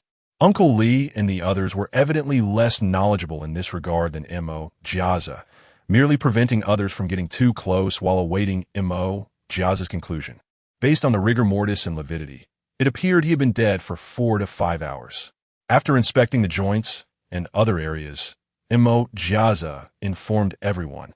Of course, I am not a professional in this field, so my observations may not be entirely accurate.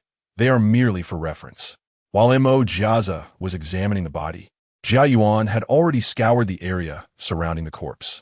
Faced with Uncle Li's inquiring gaze, he could only shake his head in disappointment. Due to the rain, the river had risen, washing away many traces, making it difficult to ascertain whether it was an accident or foul play. The new players anxiously awaited the outcome.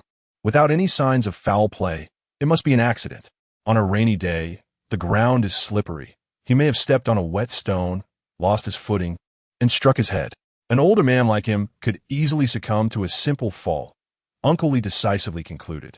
Jia Yuan's eyes darted around, unsure if he had discovered something, while Mo Jiazi, the renowned jungle expert, remained silent.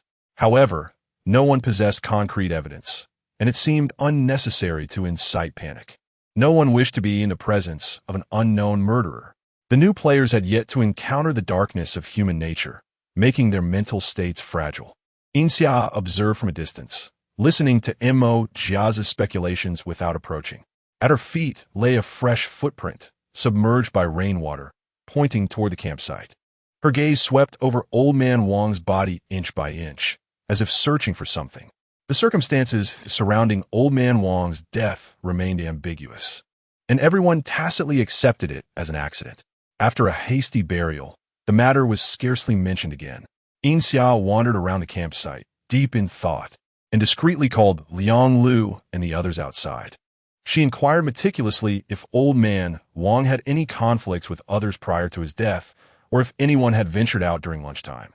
The newcomers shared a tent, making it challenging to conceal such movements from others. As for the veteran players, it was noteworthy that 5 players had indeed gone out during lunchtime, aside from the deceased Old Man Wang. There was the trio with yellow hair and a woman in her 40s. Among the 11 newcomers still alive, Liang Lu and the others were young and robust, having saved some provisions by being frugal. Thus they had not considered venturing out in the rain. There was a younger boy, the one who had cooked the dung, whose energy was abundant but courage limited, so he did not venture outside. Yin Xia was familiar with the trio of yellow-haired individuals. They were known for their laziness, making their outing today quite unexpected.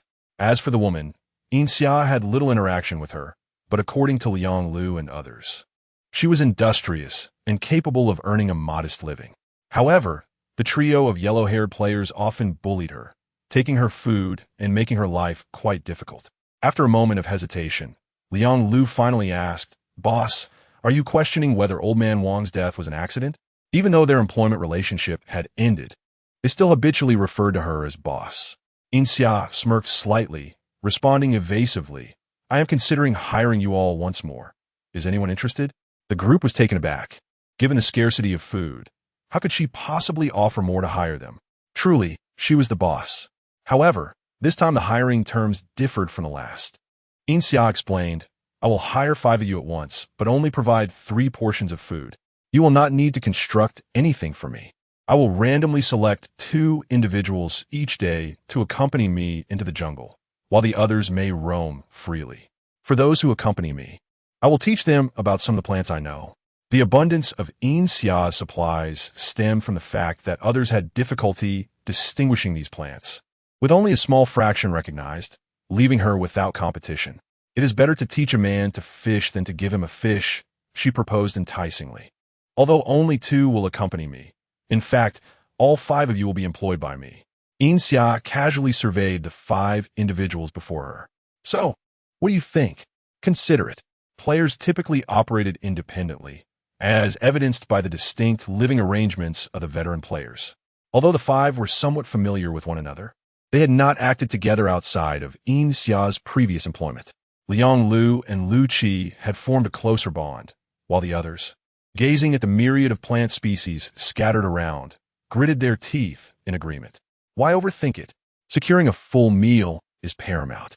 The players dreaded mealtime, as one individual always seemed to poison food during such occasions. As everyone watched Yin Xia approach, their pace of gnawing on fruit quickened. "Are you eating?" Yin Xia ambled forward at a leisurely pace, pulling out her small pot under the fearful gazes of the crowd. "Ah, there are no fresh ingredients today, so I suppose I'll stew some meat." She produced a vibrant piece of beast meat and tossed it into the pot. The crowd gasped in shock. "Xia, you're being unfair. There was no meat in the supplies you gave me." Jia Yuan swallowed hard, as if he could already smell the stew. Ultimately, humans are omnivorous creatures. Subsisting solely on vegetables is hardly sustainable. Yet, the beasts in this jungle were enormous, with gentle herbivores the size of adult elephants. A mere stomp could crush a person. Who would dare to target them? Mo Jiaza even chose to take a detour. "I partnered with Old Man Wang to set a trap," Yin Xia said nonchalantly. "Unfortunately, he was unlucky. I had just shared half of the catch with him, and now he's gone." "Old Man Wang?" The onlookers perked up, intrigued. "What size of catch are we talking about?" Even Uncle Li couldn't resist asking. Yin Xia sighed dramatically. "It wasn't too large, just over 100 pounds. That half would amount to over 50 pounds? Someone murmured. Yin Xia shot a knowing glance at him, her expression laden with meaning. Indeed, it could have lasted until the end of this round, but who knows where the old man has hidden it. A ripple of excitement surged through the crowd. Although Old Man Wang had passed, his food was still available. After dinner, the players found themselves invigorated, bustling around the campsite, endlessly searching. "I found it," Liang Lu exclaimed, holding up a piece of beast meat wrapped in leaves, his grin wide enough to reveal his molars. Others gazed at him with envy. What luck does this fool have to find it so quickly? Yin Xia, having climbed a tree unbeknownst to others, lounged comfortably on a sturdy branch, swinging her legs leisurely. Chapter 14. Survival in the wilderness. With her reminder, the others jolted to attention. Indeed, over 50 pounds of meat awaited, and this was merely 2 pounds. There remained a chance. The trio of yellow-haired miscreants were notorious for their misdeeds, completing their schemes only to scatter, so the prospect of jointly seeking out such a boon was implausible. The wealthy girl searched for a while, but found nothing, her frustration mounting as she retreated to a secluded spot to vent her emotions against a tree. At that moment, she observed a middle-aged woman sneaking into the thicket, suspicion piquing her interest as she followed closely. She witnessed the woman carefully concealing something beneath a tree, prompting her to leap out in confrontation. "What are you doing?" she demanded loudly. The middle-aged woman, startled, fumbled and dropped the bundle of leaves she had been clutching. Well, you found food and thought to hide it. Hand it over," the affluent girl declared triumphantly, extending her hand to receive the woman's possession. "No, I cannot give this to you," the middle-aged woman retorted defiantly, refusing to yield. The wealthy girl attempted to snatch it away, but the woman's imposing stature rendered her efforts futile. Enraged, the wealthy girl threatened, "You'll regret this." With that, she turned on her heel to seek out the yellow-haired trio. Underneath the large tree where Yin Xia stood, Mo Jiaza approached leisurely, having abstained from participating in this fray, or perhaps he simply understood the dynamics at play. "What do you intend to do?" he inquired. Yin Xia yawned, her tone languid and reminiscent of someone still awakening. "What can I do? I neither kill nor set fires." The following morning, many gathered cheerfully to display their finds of meat, some marinating, others smoking, while they engaged in lively discussions about the locations they had scoured and potential new sites to explore. Yin Xia, however, remained aloof from their chatter, wandering among them and observing the meat in each pot. Suddenly, she halted before the trio of yellow-haired miscreants. "The breakfast looks delightful. Where did you procure it?" she inquired, directing her gaze at the affluent girl. Somewhat intimidated by Yin Xia, the wealthy girl flinched before regaining her composure, raising her chin defiantly. "What business is it of yours? Why should I tell you?" "Why?" Yin Xia replied with a gentle smile, "Because what you are boiling is Mr. Wang's reserve food." "What do you mean?" The wealthy girl furrowed her brow. "Isn't this all Mr. Wang's?" Yin Xia raised an eyebrow. "Do you not understand?" The wealthy girl nodded, bewildered. Yin Xia scrutinized her for a moment before continuing, "I am not certain where Mr. Wang's reserves are hidden, but the fish he caught that day must have been in his basket." Yet, I did not find Mr. Wang's basket by the river last night. So tell me, how did you acquire it, and when? Even a fool would grasp the implication. Yin Xia was implying that she suspected the wealthy girl of having harmed Mr. Wang. Just because I found fish while others found meat, you suspect me? How do you know Mr. Wang caught fish yesterday? Do you have proof? This is clearly Mr. Wang's old stock. The wealthy girl retorted vehemently, convinced that Yin Xia was merely envious and seeking to tarnish her reputation. Proof? Indeed. Yin Xia leisurely wiped her hands. Her voice cool as she stated, there were remnants of fish entrails by the river yesterday. Mr. Wang fishes in various locations daily. It cannot simply be old stock. The evidence of fish having been processed indicated that Mr. Wang had indeed caught fish the previous day. The wealthy girl faltered, resorting to feeble defenses. That does not prove my fish isn't old stock. Yin Xia rolled her eyes. What have you been eating for the past 20-some years? Just growing tall, without any sense? Can you not discern whether a fish is fresh? Mr. Wang's leftover fish would be dried and stored. Take a look at yours. She prodded the fish's belly with a twig, which easily punctured the soft flesh. The wealthy girl fell silent. Now, can you tell me where you found this meat? Yin Xia towered over her, a commanding presence, her dark eyes resembling unfathomable abysses. The wealthy girl parted her lips, murmuring, I took it from the old woman. Yin Xia frowned in confusion. She could not recall a player of similar age to Mr. Wang among their ranks. Assuming her disbelief, the wealthy girl raised her voice, hastily declaring, it's true. The yellow-haired ones can attest to it. The two named individuals nodded vigorously, eager to distance themselves from any implication of murder, while they pulled the hidden middle-aged woman into view. She emerged, head bowed, nervously clutching her skirt. Yin Xia remarked, so the fish was indeed yours. The middle-aged woman opened her mouth, attempting to speak, but finding herself at a loss for words. She had never anticipated Mr. Wang's demise. Her only transgression was stealing his fish basket, unaware he would attempt to reclaim it. She had heard Mr. Wang's cry when he fell. She could have returned to save him, yet she chose not to.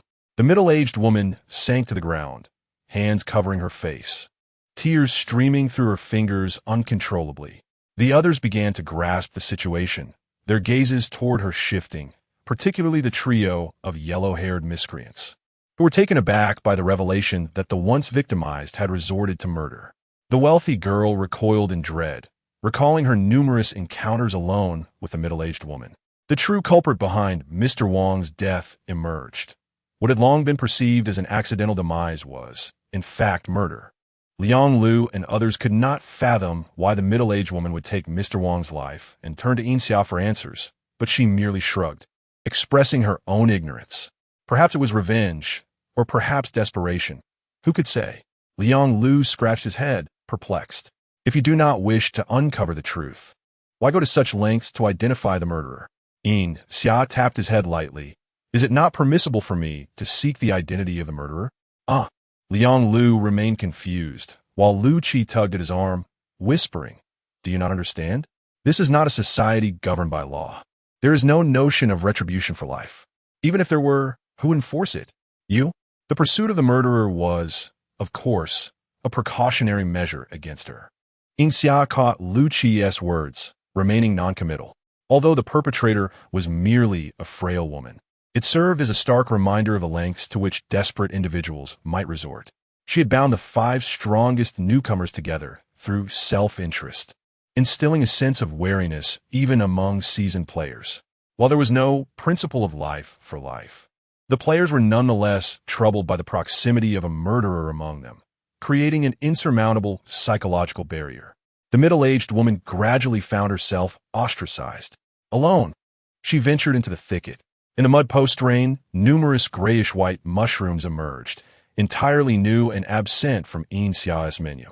The middle-aged woman had searched tirelessly for sustenance, despair creeping in as all her food supplies had been depleted, and she had scarcely eaten the day prior. Recklessly consuming anything unfamiliar posed considerable risk, a consensus shared among players. Yet, her desperation overshadowed her caution. Without food, she faced certain death. With steely resolve, she gathered the grayish-white mushrooms. What harm could possibly come from the red and green ones? Surely the gray ones were no different? Chapter 15. Survival in the Wilderness. As dinner time approached, Xia, who controlled the campfire, realized that the middle-aged woman had not appeared, prompting the players to recall that they had not seen her for an entire day. When she was eventually found, her lifeless body lay cold and stiff on the floor, her features contorted in agony, hands clutching her abdomen, a clear indication of the immense suffering she endured prior to her demise. The cause was food poisoning. Xia extracted a small gray mushroom from the clutter at the scene. Was it poisonous? 7749 swiftly delivered the results. One mushroom equated to an entire vial of deadly poison. Upon hearing the findings, the players who had been observing recoiled in terror. It was horrifying. No wonder the woman appeared to be in such torment before her death. Disperse. Uncle Lee sighed slowly. In every game, there are casualties. By the 8th day, half of the game time had elapsed. As usual, Yin Xia wandered towards the man-eating vines and spotted a massive prey ensnared in a trap. Its two front legs caught while its body was entangled in vines. Goodness, this looks like a dinosaur, exclaimed Liang Lu, who leaned against Lu Qi, fearing he might collapse under the strain. Yin Xia pondered with her chin in her hand. You too, start pulling the vines off this creature. She handed them 2 kitchen knives. Liang Lu, filled with determination, charged forward. Yin Xia surmised that the beast had been drawn to the man-eating vines but accidentally triggered her trap, struggling and getting entangled in the vines, which ultimately led to its demise. Host, can I have half of this prey? The system suddenly interjected. Yin Xia glanced at the busy duo and whispered, What do you intend to do? The system replied, The flesh and blood of this creature contain a faint energy. I can utilize that energy to create a tool to combat the man-eating vines. A tool to counter the man-eating vines? A rocket launcher, perhaps? Boss, all done. Liang Lu shouted exuberantly. You two can head back. I have some matters to attend to. Yin Xia decided to grant 7749 an opportunity. Once the two had left, the system eagerly began to absorb the energy, and Yin Xia watched as the massive prey was reduced to half its size, the other half transformed into desiccated remnants. Where's the tool? Yin Xia felt a flicker of anticipation for the forthcoming implement. Almost there. The system was equally exhilarated, as a successful plan would yield its first energy replenishment in centuries. Suddenly, a silver vial materialized in Yin Xia's hand. Is this what you referred to as a tool? She questioned. Indeed, host. This is the most cost-effective tool I've discovered after extensive research. A powerful herbicide. Yin Xia replied, very well. With adequate food reserves established, the trap's purpose diminished, prompting her to decide to eliminate the man-eating vines. Compared to several days prior, the vines appeared wilted, likely due to a lack of fertilizer for 5 or 6 days. The safe distance from the man-eating vines was 5 meters, a range sufficient for hurling a vial of herbicide. She poured all the herbicide into a plastic bag and threw it forcefully. Bang! The bag struck the base of the roots, exploding upon impact, releasing the herbicide everywhere, which would soon be absorbed by the man-eating vines. After dispersing all the herbicide, Yin Xia promptly retreated to a safe distance, uncertain of the chemical reaction that might occur within the vines upon consuming the herbicide. 1 minute passed, nothing happened. 5 minutes elapsed, still no reaction. 10 minutes, 15 minutes, and by the hour mark, just as Yin Xia feared she might fail, the man-eating vines began to convulse violently. Hundreds of green tendrils, each over 10 meters long, flailed wildly, striking nearby trees ferociously, toppling any that were insufficiently sturdy. After about an hour, the man-eating vines gradually exhausted themselves, their branches drooping limply to the ground, occasionally twitching. Yin Xia patiently waited an additional half hour, and once the vines had ceased movement, she tentatively touched a vine, receiving no response. She was thoroughly pleased with the outcome. Navigating through the sprawling vines, the enormous flower bud at the center appeared desiccated, tightly curled. What lies within? Yin Xia pressed against the bud, finding it firm. Seeds, the system replied. Curiosity piqued. She carefully peeled back the petals to reveal deep brown seeds. After collecting the seeds, she began to excavate the roots. Thanks to her prior experience in digging traps, the process went remarkably smoothly, and soon she unearthed dark green stones. Host, collect all these green stones. The stones were dark in color, almost black, and rather unattractive. Yin Xia picked up a fist-sized stone, wrinkling her nose in disdain. How much energy can this one stone provide? Well, to put it bluntly, it's akin to charging a powered-off phone for a minute. Yin Xia frowned. How long would it take to fully charge? Host, have you ever used a no-name brand phone? The system cautiously queried while observing Yin Xia's expression. As anticipated, her face darkened instantly. You can enjoy yourself, she retorted through gritted teeth, turning to leave. Host, please don't be angry. The energy in this world is relatively scarce. Not every world is like this. Please calm down. 7749 feared that Yin Xia might abandon the mission, as she was known to be impulsive. Despite the meager energy replenishment, it was still sufficient for her to navigate to the next world. Are you really willing to perish like this? Don't you wish to explore more bizarre worlds? If you dig a bit more, I can procure something to enhance your living conditions, allowing you to live more comfortably. The system implored earnestly, and Yin Xia began to regain her composure. Given the system's persuasiveness, she was intrigued to see what it could produce. The energy range detected by the system was neither particularly large nor small. After a thorough search, Yin Xia had collected fewer than 50 stones, which was the result of the system's repeated checks. 7749 was overjoyed. Having happily absorbed the energy, it approached Yin Xia with eagerness. Host, look at what you desire. I can find a way to obtain it. What did she desire? Yin Xia thought momentarily. I lack spices for cooking, cups for drinking, fans for cooling, and blankets for warmth. I want for everything. 7749 replied. I will do my best. Chapter 16. Wilderness Survival. As the system contemplated what to present to Yin Xia, she had already returned to the camp. The commotion caused by the man-eating vines was considerable, causing all the players in the camp to witness the writhing, tentacle-like vines, which sent shivers down their spines. Xia, do you know what happened over there? Uncle Li expressed his concern for the camp's safety. Exhausted from her endeavors, Yin Xia dismissively replied, It's nothing, just the dying struggles of a plant. Uncle Li was completely perplexed. Liang Lu and Lu Qi, however, had a vague understanding that Yin Xia had just returned from the man-eating vines, and they exchanged a glance. A daring thought surfacing in their minds. Boss, you didn't manage to eliminate the man-eating vines, did you? Liang Lu asked cautiously. What else could it be? A bottle of herbicide took care of it, Yin Xia remarked nonchalantly, feeling no pride in her accomplishment. Liang Lu looked at her with newfound respect, realizing the caliber of her prowess. Even the veteran players regarded her with awe. Time swiftly passed, and on the 10th day of the game, as dawn broke, the system suddenly issued an alarm, beeping incessantly. Yin Xia, ever vigilant, had already awakened at the first alert. What is happening? She inquired. Serious trouble, host. The system responded urgently. A vast horde of unknown creatures is approaching rapidly. Do you not know what they are? Yin Xia frowned. It's too far. We can't detect them.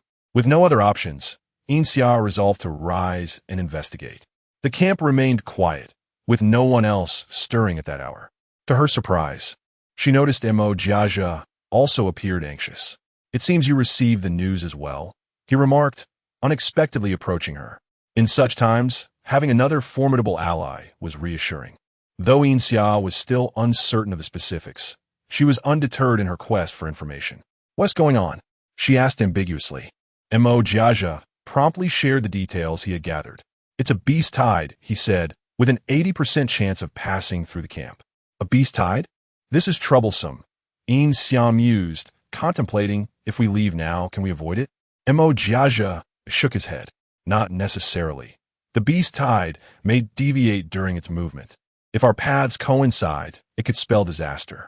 Yin Xia lowered her gaze in thought before lifting her head decisively. We must evacuate. I have a method to track the general direction of the beast tide. If we encounter it, we will deal with it then. We cannot simply wait here to become victims. Mo Jiajia evidently shared her concern. They split their efforts, rousing all the players. The players, still groggy from sleep, hastily packed their belongings, only realizing after some time that they had abandoned the camp. What is happening? Liang Lu asked, hurrying along while dodging branches that threatened to strike. His arms were unprotected, having rushed without adequate caution. No one responded, as all were preoccupied with the urgency of their escape.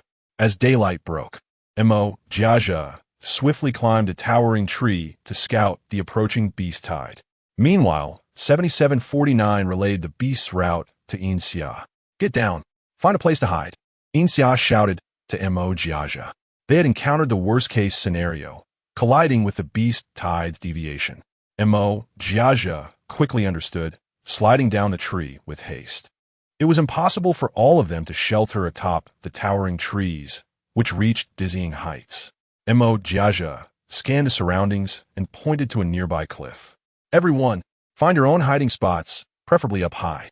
If you can't find one, come with me to the cliff." A wealthy girl whispered her complaints about being awakened so early without an explanation, only to be met with the futility of her grievances. After 10 days of setbacks, she recognized the authority of the stronger players and kept her discontent muted. In contrast, the brash Huang Mao loudly protested, "What is going on? I'm not hiding." His defiance only emboldened him further, free from the constraints of consequence. Xia dismissed him, directing others to ascend the cliff. At a height of 3 to 4 meters, there was a protruding ledge on which a few could stand. Yin Xia, preferring solitude, selected a sturdy tree near the cliff and hid herself among its branches. Huang Mao, feeling abandoned, remained on the ground, isolated as the wealthy girl and her companion chose not to join him. In his frustration, he was about to voice his grievances when the ground trembled violently, accompanied by a resounding roar that grew closer and more intense. "What is happening? Is it an earthquake?" Huang Mao finally panicked. Those on the cliff felt the earth shake as Xia quickly produced a deep green waterproof tarp, shouting, "Everyone brace yourselves. Those outside, hold up the tarp." He lifted the tarp, concealing himself entirely. The others, bewildered, followed suit. On the cliff, a dozen individuals crouched behind the green tarp, peering through the narrow gaps to observe the unfolding chaos. The tremors intensified, and Huang Mao, desperate for assistance, could barely maintain his footing. Boom! A dark mass of beasts surged forward, thousands of enormous creatures, seemingly fleeing from an unseen terror. The concealed players glimpsed the unfolding scene. "My goodness, what are those things?" Liang Lu gasped, his face drained of color. Yin Xia, perched higher in the tree, had an excellent vantage point. Just a day prior, the system had linked her to a supermarket, filled with an array of peculiar items she was familiar with. She retrieved a pair of binoculars and scrutinized the approaching horde. "This is peculiar," she murmured. The thousands of beasts were not from a singular species. They varied in size and form, resembling a chaotic amalgamation rather than a typical migration. What could possibly unite these creatures in such a frenzy? "Help! Help!" Huang Mao, witnessing the approaching horde, felt his legs turn to jelly, unable to do anything but scream. But at such a moment, who would come to his aid? Who could? Boom! The stampede of beasts thundered past, and Huang Mao's voice was silenced as he was trampled underfoot, vanishing from sight.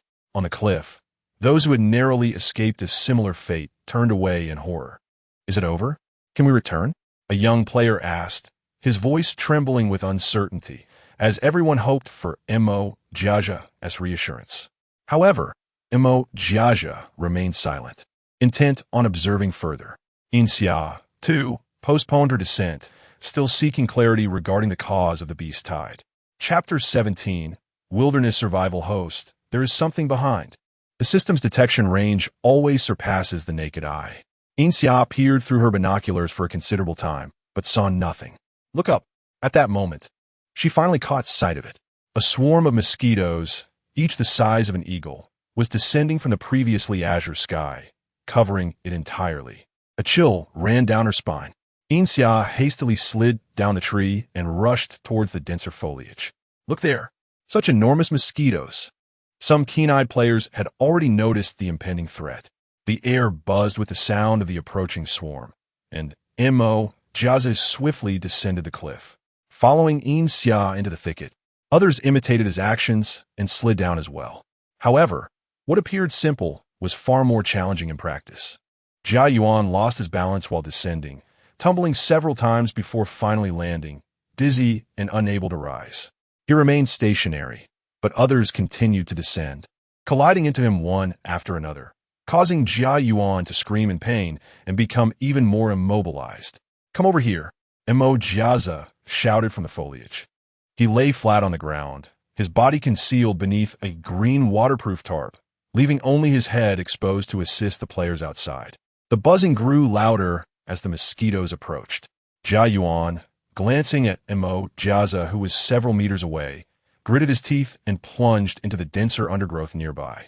Yin Xia found a low-lying area, retrieved a bathtub from the supermarket, and inverted it over herself, creating a turtle-like shield, with the system monitoring the external environment for her. She only needed to ensure her own safety.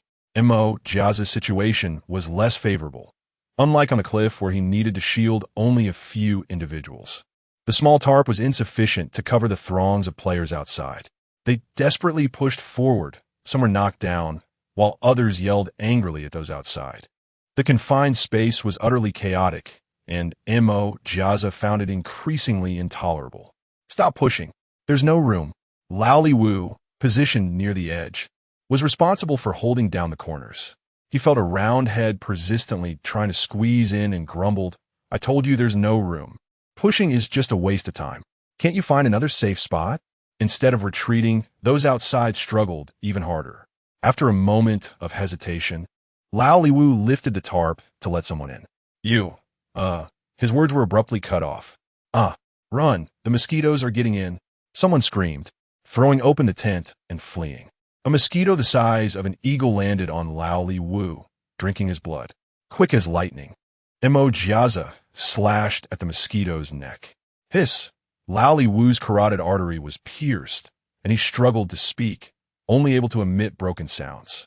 Mo Jiaza sighed silently, gently closing his eyes. Such a wound was beyond recovery. After the disaster, players either perished or fled, leaving only 7 or 8 remaining. Soon, 2 more returned, making a total of 10 survivors, including Yin Xia. The new players gazed around, bewildered by their unfamiliar surroundings, overwhelmed by a sense of powerlessness. Just as they had begun to hope for survival, a catastrophe had returned them to despair. "Can we go back?" Liang Lu asked anxiously. Mo Jiaza replied, "I fear not. Not only is the camp irreparably damaged, but those wild beasts may return, leading to further disaster." The players fell silent. Finding a new camp was no easy task. The absence of a water source posed a significant challenge. "Xiaomo, why don't we follow the river?" Uncle Li, suffering from arthritis, found it particularly difficult to walk in the damp jungle. However, the vastness of the jungle made it exceedingly difficult to locate a suitable water source. Mo Jiaza shook his head, sighing, "No, Uncle Li. There are always many wild beasts near the river. Now that they are agitated, following the river would be exceedingly perilous." At the mention of wild beasts, the players shuddered. Who has ever seen mosquitoes the size of eagles? This is monstrous. Perhaps we should refer to them as beasts of the apocalypse instead. Safety was paramount, and Liang Lu chuckled nervously. As darkness gradually enveloped the land, night was ill-suited for travel. The players could only rest for the night and devise a plan come dawn. The atmosphere was somber, with so many companions lost and no new refuge in sight, leaving them uncertain of what tomorrow would bring, life or death. The orange campfire crackled, and those gathered around pulled out their meager rations of food and water, forcing themselves to sip some warm broth. The sound of weeping broke out, seemingly initiated by one person, and soon the camp was filled with the echoes of sobs. Yin Xia, barely falling asleep, was startled awake, her drowsiness evaporating. "What are you crying about?" She squinted, her face flickering in the firelight, enveloped in a faint sense of detachment. Liang Lu wiped away his tears, lowering his head. His voice choked, "Boss, I just miss home a bit. My daughter just started elementary school this year, and my parents are getting old. Our family depends on me driving a truck to make a living. If I die, what will happen to them? Did you buy insurance?" Yin Xia inquired. Liang Lu's mind went blank. He wondered what insurance had to do with this. Yet, he dared not ask, forcing himself to reply, yes, I bought it. What more could be said about insurance? With coverage, There would be compensation sufficient for them to survive the toughest times, and perhaps even some left over for other matters, such as pampering a young lover. Instead of worrying about this, he should contemplate how to prove he hadn't committed insurance fraud upon resurrection. Yin Xia's perspective was refreshingly unconventional, diverting the topic entirely. Liang Lu's expression twisted as he imagined the implications, genuinely concerned. Am I already buried? Will I suffocate to death again right after being resurrected? Fear flickered across Liang Lu's face. Rest assured, Yin Xia kindly concocted an answer for him. This is not the underworld. If you die again, you will truly die and return here. Liang Lu, thank you, he replied, feeling anything but comforted. Ahem. Mo Jiazi stifled a laugh, covering his mouth. Uncle Li patted Liang Lu's shoulder in consolation. No one knew how long the path to resurrection would take. It remained an enigma. Do you wish for meat? Yin Xia perched atop a high stone, seemingly speaking casually. Liang Lu and the others, who followed her daily, were most aware of her stockpile and had no time for sadness, nodding vigorously, fearful that she might change her mind at any moment. With a snap of her fingers, a beast's leg, measuring an estimated 2 meters, materialized in the center of the clearing. If you can eat, this leg is all yours. Chapter 18. Wilderness Survival. After the supermarket system was activated, the half-beast seemed somewhat redundant. It would be better to offer it to those in need. Uncle Li pressed his hand firmly against his heart. Xia, do you possess a cannon or a rocket launcher? Yin Xia cast a puzzled glance at Uncle Li. How could I possibly have such items? Is this leg not akin to that of a dinosaur? Do not tell me you defeated it barehanded. Uncle Li appeared unconvinced, and even Mo Jiazi curiously circled around the beast's leg. Did I not mention it? It was a trap. Yin Xia languidly reclined against a rock, indifferent to whether others believed her or not. Uncle Li, estimating the size of the beast through its leg, twitched his lips, pondering the enormity of the trap required to slay such a creature. Knowing the truth, Liang Lu and his companion exchanged furtive chuckles. The others were too engrossed to care, eagerly brandishing tools to skin and butcher, determined to consume every morsel of the leg. However, upon actual engagement, they discovered that the beast and Oppo's rough hide resembled armor. No matter how they pounded or tugged, it yielded no result. Sharp stones felt like dull knives, leaving only shallow marks. What is life's greatest agony? It is when sustenance lies just within reach, yet separated by an impenetrable barrier. Indeed, the beast's hide was remarkably tough. Even Yin Xia's kitchen knife could not penetrate it. It was only through the system's use of a laser cutter from the spacecraft that they managed to sever the leg. Allow me, Mo Jiazi suggested, brandishing a small folding knife. A duck that is almost in the pot should not be allowed to escape. The knife appeared unremarkable but was exceedingly effective. With a slight exertion, it could slice through the tough hide, effortlessly creating an incision. Yin Xia fixed her gaze upon the knife, recalling the raincoat extracted from the supply pack. Was this a game item? After distributing the meat, Mo Jiazi did not hasten to boil water, but instead scrutinized the removed beast hide. Yin Xia, your identity card must be at least B-level, correct? Mo Jiazi inquired suddenly. Yin Xia nonchalantly touched her ear. No comment. 7749 felt a twinge of anxiety, unable to provide Yin Xia with guidance on this question. I've heard some prominent figures particularly enjoy masquerading as novices. I now comprehend, Mo Jiazi remarked. You understand nothing, Yin Xia retorted. Your hide is exquisite. How about a trade for a piece? Mo Jiazi proposed. What do you barter with? Yin Xia expressed her keen interest in game items. Look at this, he whispered mysteriously, revealing an energy collector, a notably rare item. Yin Xia accepted the box, and without needing to open it, the system would automatically detect its contents. Ding! Detection complete. The result is a light energy collector, a portable solar device. Yin Xia held the box in silence. Host, this is a remarkable item. The system adores collecting various scientific instruments. The automatic excavator was assembled from its collection, and the light energy collector can gather 12,400 types of primary light energy. It is an exceedingly practical energy collector. Yin Xia silently rolled her eyes. Had there not been outsiders present, she would have vehemently chastised it for lacking an understanding of what is truly practical. Observing Yin Xia's expression, Jiaza realized the pitch had failed, and he regretfully clicked his tongue, undeterred. Perhaps you will find it useful in the future? Yin Xia scoffed derisively. It was clear to her that the item would be of no use in his possession. After a failed trade, Jiaza still yearned for the hide and presented several high-sounding yet practically ambiguous items. Yin Xia began to grasp that some individuals, despite appearing honest and trustworthy, were miserly at heart. How about exchanging a knife? Yin Xia suggested, offering back the small knife. Jiaza instantly stowed the folding knife in his backpack, indicating his refusal through action. Under the system's incessant chatter, he ultimately settled on the light energy collector. Fine, let us consider it a case of waste repurposing. That night, the players did not sleep soundly. The sounds of nocturnal creatures echoed around them. By midnight, a large beast charged into the camp, fortunately causing no casualties. Sleep became a distant possibility. The players barely endured until dawn, eager to depart the area.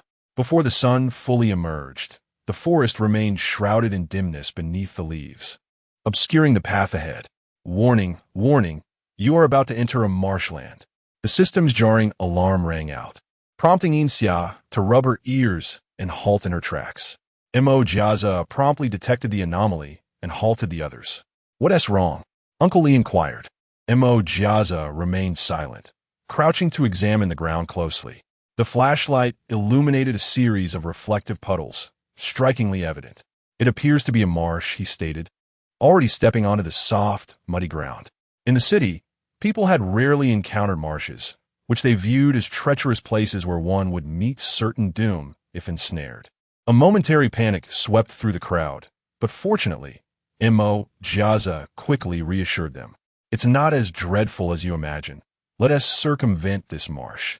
Uncle Li did not oppose, gazing anxiously at the dark woods, his right eyelid twitching.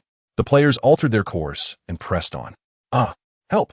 The last person in line suddenly screamed. Yin Xia swiftly turned to see a beast the size of a full-grown tiger viciously biting the arm of Laborer 3, tugging him forcefully. As the players were tethered together, the beast could not swiftly drag him away. Lao Zhao! Laborer 2 cried out in panic, and Yin Xia shoved him aside, flinging a stainless steel kitchen knife toward the beast. The creature, alert to the threat of the knife, released its grip and leaped back, deftly evading Yin Xia's attack. Roar! The beast crouched nearby, its eyes glimmering like brass bells, exuding an aura of terror. It emitted an odd growl from deep within its throat, fixating on the crowd with evident intent to attack. What is that thing? Run! The players were finally roused, scattering in panic. Do not scatter. Do not scatter. Straying alone makes you an easier target for the beast. Jiaza shouted, but his words fell on deaf ears. Yin Xia concealed herself behind an earthen slope, frowning as she observed the dispersing crowd, calling out each laborer's name. Liang Lu, Lu Qiu, Zhang Wenli, Zhao, and the authority of a leader is boundless. The four instinctively halted and turned to face her. Calm down, she urged. The first to flee in chaos will be the first to die. Uncle Li faced the beast for the first time, his hands trembling uncontrollably, nearly unable to grip his knife.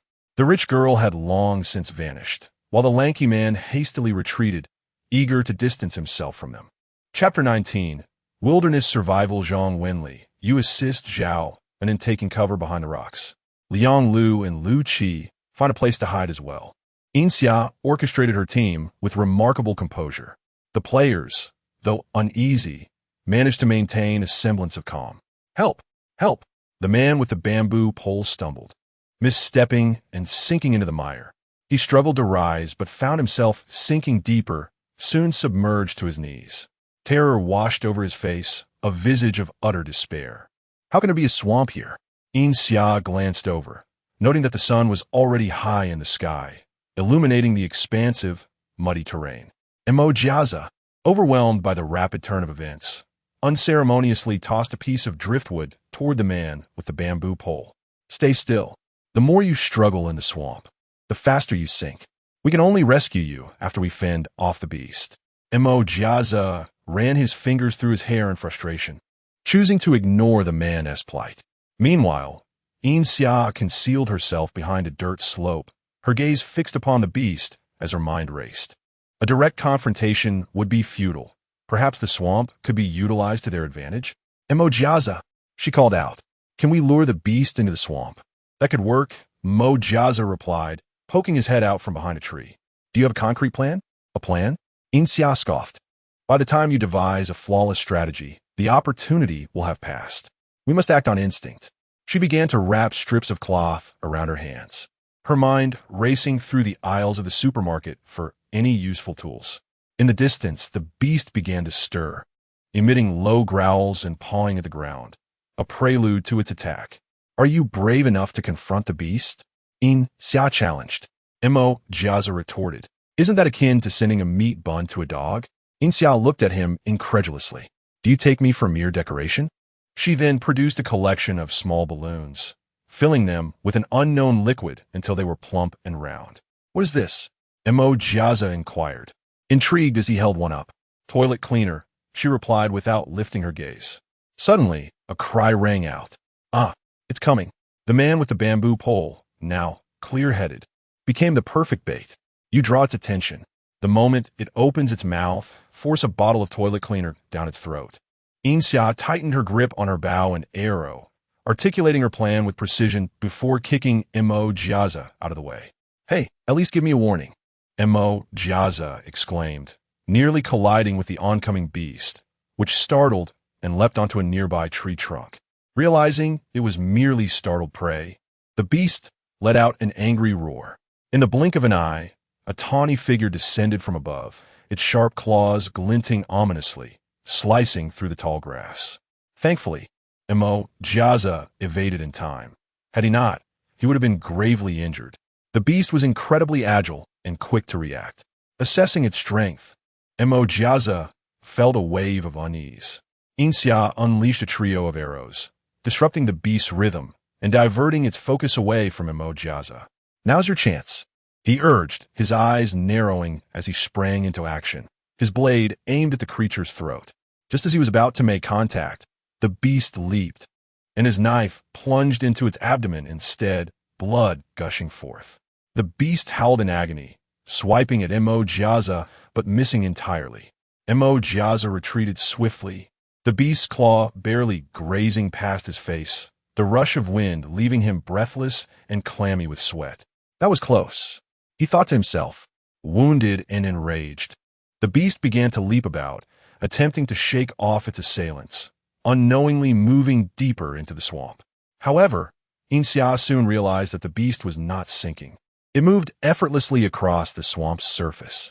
How curious, she mused, exhaling in disappointment. I wondered why this beast showed no caution. It seems it does not perceive the swamp as a threat.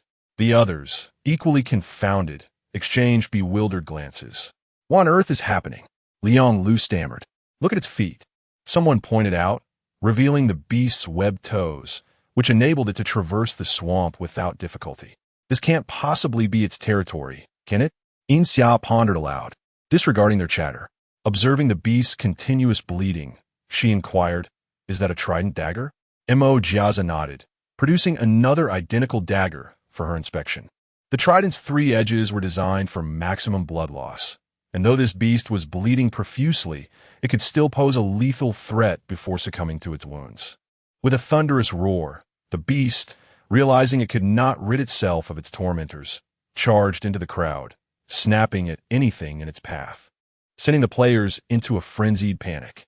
This cannot continue, Yin Xia resolved, her expression steely as she retrieved a whistle and blew it forcefully.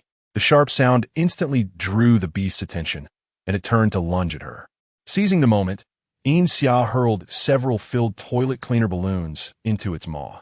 The instant the beast bit into one, the noxious liquid sprayed forth, overwhelming it with a pungent odor that made it retch, momentarily forgetting its intention to attack. Taking advantage of the distraction, Mojiaza swiftly swapped his trident dagger for a smaller folding knife, slashing at the beast's throat. The creature emitted a series of gurgling cries before collapsing heavily to the ground, lifeless. In the aftermath of the battle, as the realization of their victory sank in, everyone collapsed, utterly spent. Everyone, that is, except Yin Xia. While the others lay, gasping for air, she retrieved provisions from the spacecraft, beginning to eat. Uncle Lee, I am immensely impressed, he remarked. Xia has a commendable mindset.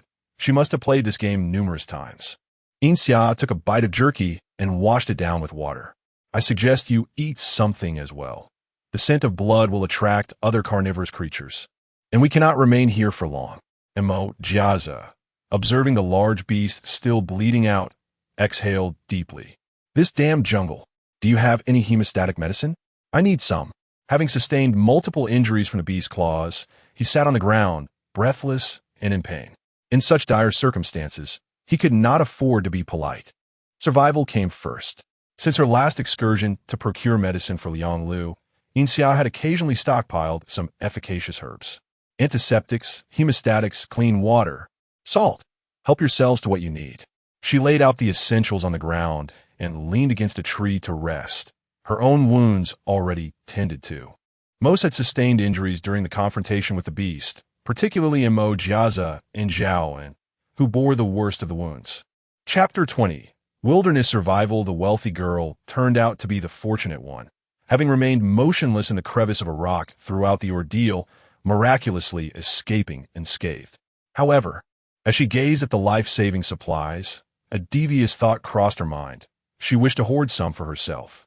Yet the moment she reached out, she felt Yin Xia's piercing gaze upon her, causing her to awkwardly withdraw her fingers.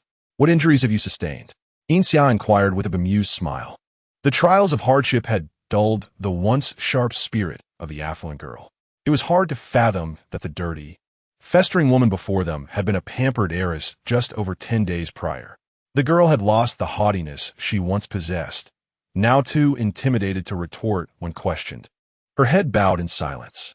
When Yin Xia closed her eyes again, the wealthy girl cautiously lifted her gaze, her eyes twisted with hatred steeped in jealousy, ready to blossom. Among the players, Zhao suffered the most.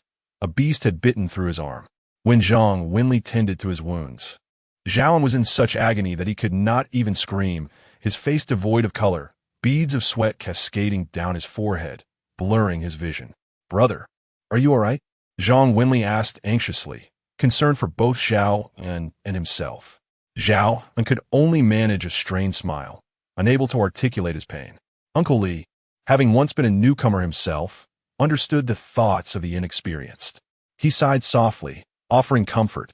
Today marks the 11th day. If we can endure just 4 more days, the game will conclude. Stay strong, young man. A glimmer of hope flickered in Zhao's eyes. Jiaja stood up, surveying the injured around them. It's time to move. The players supported one another as they struggled to depart from the bloody scene. Perhaps their streak of misfortune had finally dwindled. As they dragged their exhausted bodies into a valley, they caught sight of a clear stream winding its way down, with lush grass lining the banks, and gentle sunlight caressing the earth, while a few small birds leisurely drank from the water. The scene was breathtaking, akin to stumbling into a hidden paradise, evoking a sense of surrealism. Little Mo, my eyesight isn't what it used to be. Can you tell me if that is a valley up ahead? Uncle Lee asked, incredulously rubbing his eyes. Jiaja replied with a smile, It's real, Uncle Lee. Let's go take a closer look.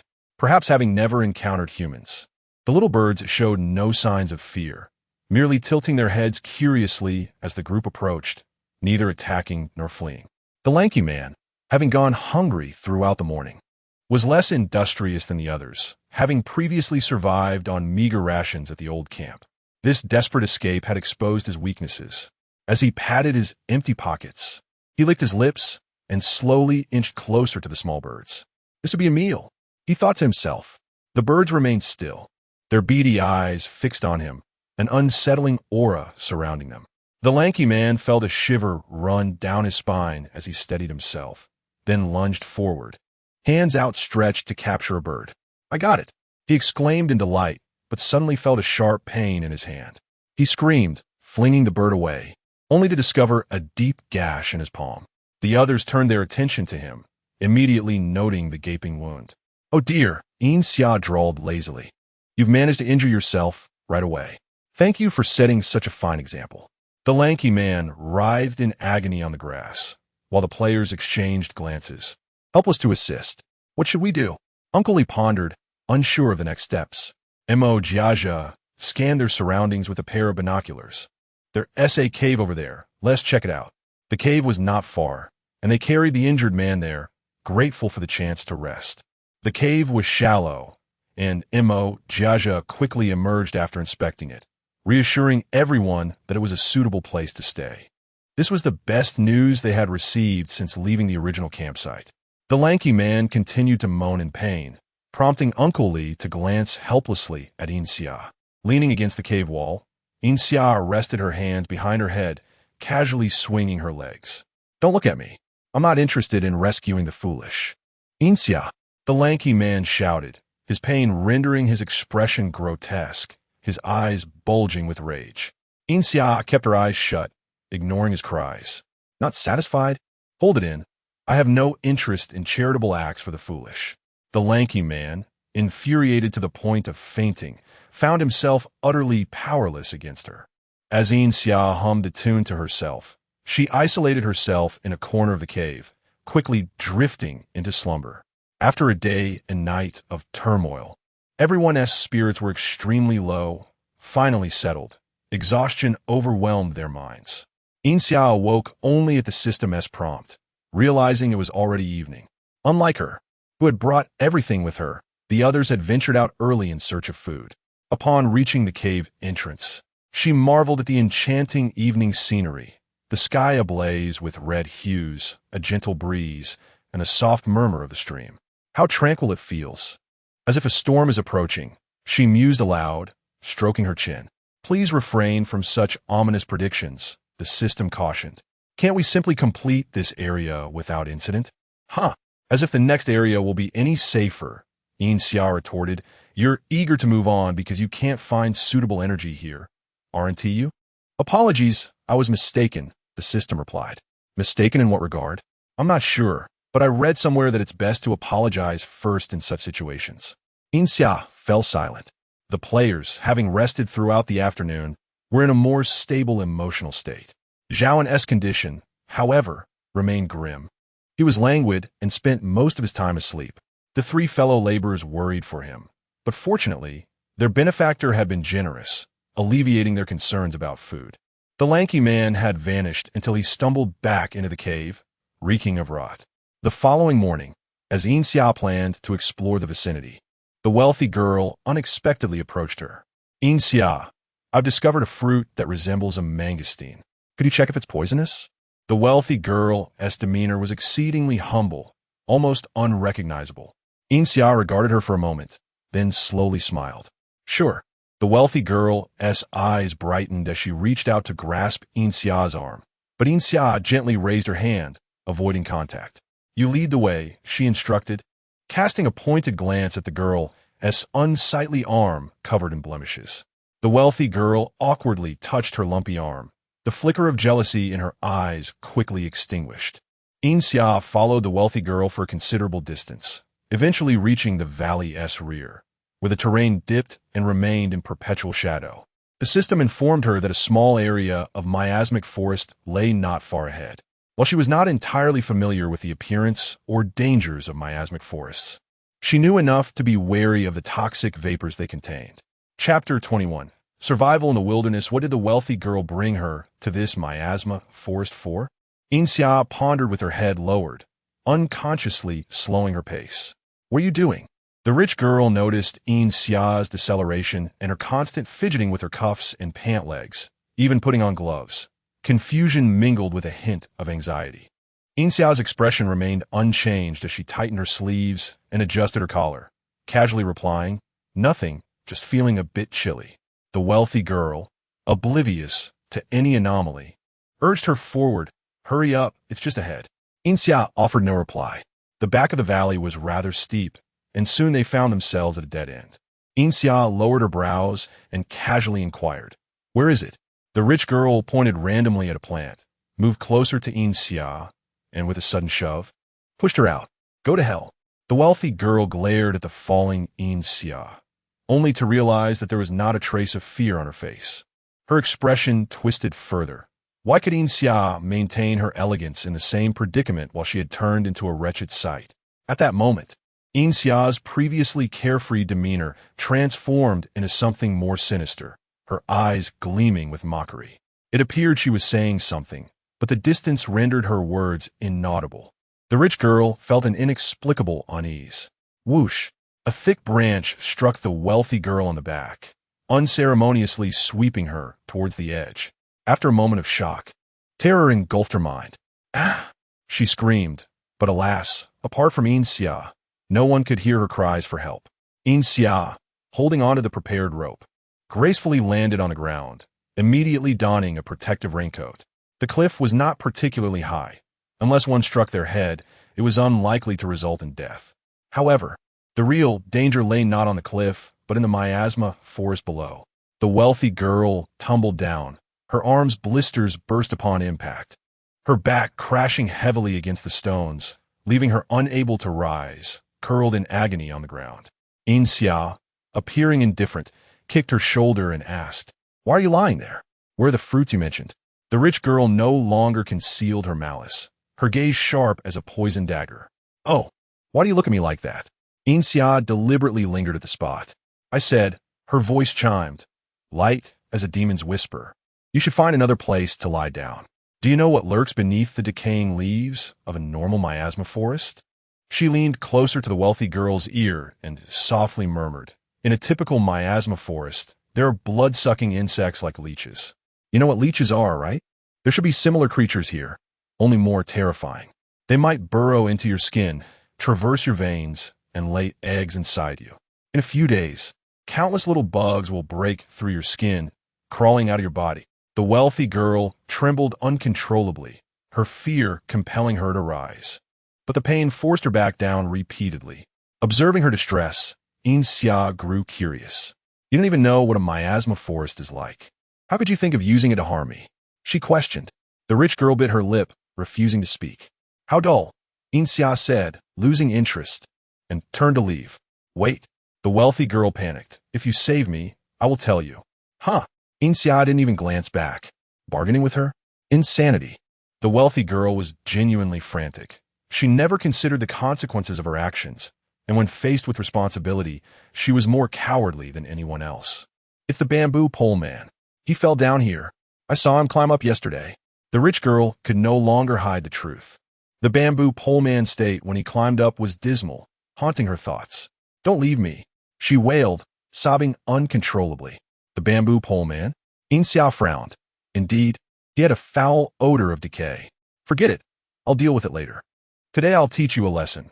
One must be brave enough to face the consequences of one's actions." Yin Xia pinched the wealthy girl's chin and placed a bag of food on ground. "I want to take you out. This is your reward. You can find a way to climb back up, just like the bamboo pole man." Yin Xia didn't retrace her steps. Climbing was more laborious. Yet with the system and positioning, she decided to wander freely, exploring the surroundings. Eventually, she lost her way. For the third time, Yin Xia encountered an impassable path, her irritation boiling over. "Is this the map you mentioned?" Her expression darkened, while the system remained meek and silent. "Speak." There was originally a mapping function, but I thought it wasted energy, so I turned it off." 7749 mumbled increasingly quietly. Yin Xia scoffed. "Since your purpose has been achieved, why not just leave?" The system. To conserve energy. Damn. She was on the verge of losing her patience with this foolish system, rolling her eyes dramatically. In the cave, Liang Lu returned to find Yin Xia absent, but thought little of it. After all, she often wandered off alone, rarely staying at the camp except for meals and sleep. The other seasoned players were similarly occupied. Old Zhao, wake up." Liang Lu prepared to feed Zhao, but found he could not awaken him. A touch to his forehead revealed it was burning hot. Emoga, come quickly." Liang Lu urgently called for Mo Jiaza. Mo Jiaza, who had been active around the cave, could hear him even if he shouted. "What is so urgent?" Mo Jiaza asked, a hint of helplessness in his tone. Yin Xia and Mo Jiaza were regarded as the players' acknowledged leaders. Yin Xia was notoriously difficult to approach, and generally, no one bothered her. Mo Jiaza, on the other hand, had a more affable demeanor, often sought out to resolve various player issues. "Emoga, come quick. Old Zhao has a fever." Liang Lu tugged, at Mo Jiaza, racing off. I'm not a doctor. What good would it do to look? He replied, though he still examined Zhaoan. The grotesque wound was gaping, the flesh discolored and foul-smelling. Strange. He seemed stable yesterday. How did it worsen so quickly? He murmured. What happened? Liang Lu, growing anxious, inquired. He was fine last night. We even chatted. How could he deteriorate overnight? It is indeed peculiar. Mo Jiaza rose and checked the cave inside and out, finding nothing unusual. When you have time, use a cloth to wipe down his limbs with water. It might help. Suddenly, the bamboo pole man, who had been lying in a corner, sprang up, clutching the wall and retching. Liang Lu's attention was immediately drawn to him. Brother, do you want to go outside to vomit? After a moment, he felt his comment was too harsh and added, You'll need to sleep here too, right? Chapter 22. Wilderness Survival. The Slender Man paid no heed to him, lost in his own retching, as if he might expel his very entrails. Mo Jiaja caught a whiff of the pungent odor emanating from him and instinctively recoiled. Liang Lu was equally taken aback. This individual exhibited an utter lack of propriety. The stench was overwhelming, and there was no dearth of water. That evening, Yin Xia did not return, and Zhaoan's condition inexplicably worsened, his fever persisting unabated. After wandering aimlessly throughout the night, Yin Xia finally returned, only to discover that all the players were afflicted with illness. What has happened to you all?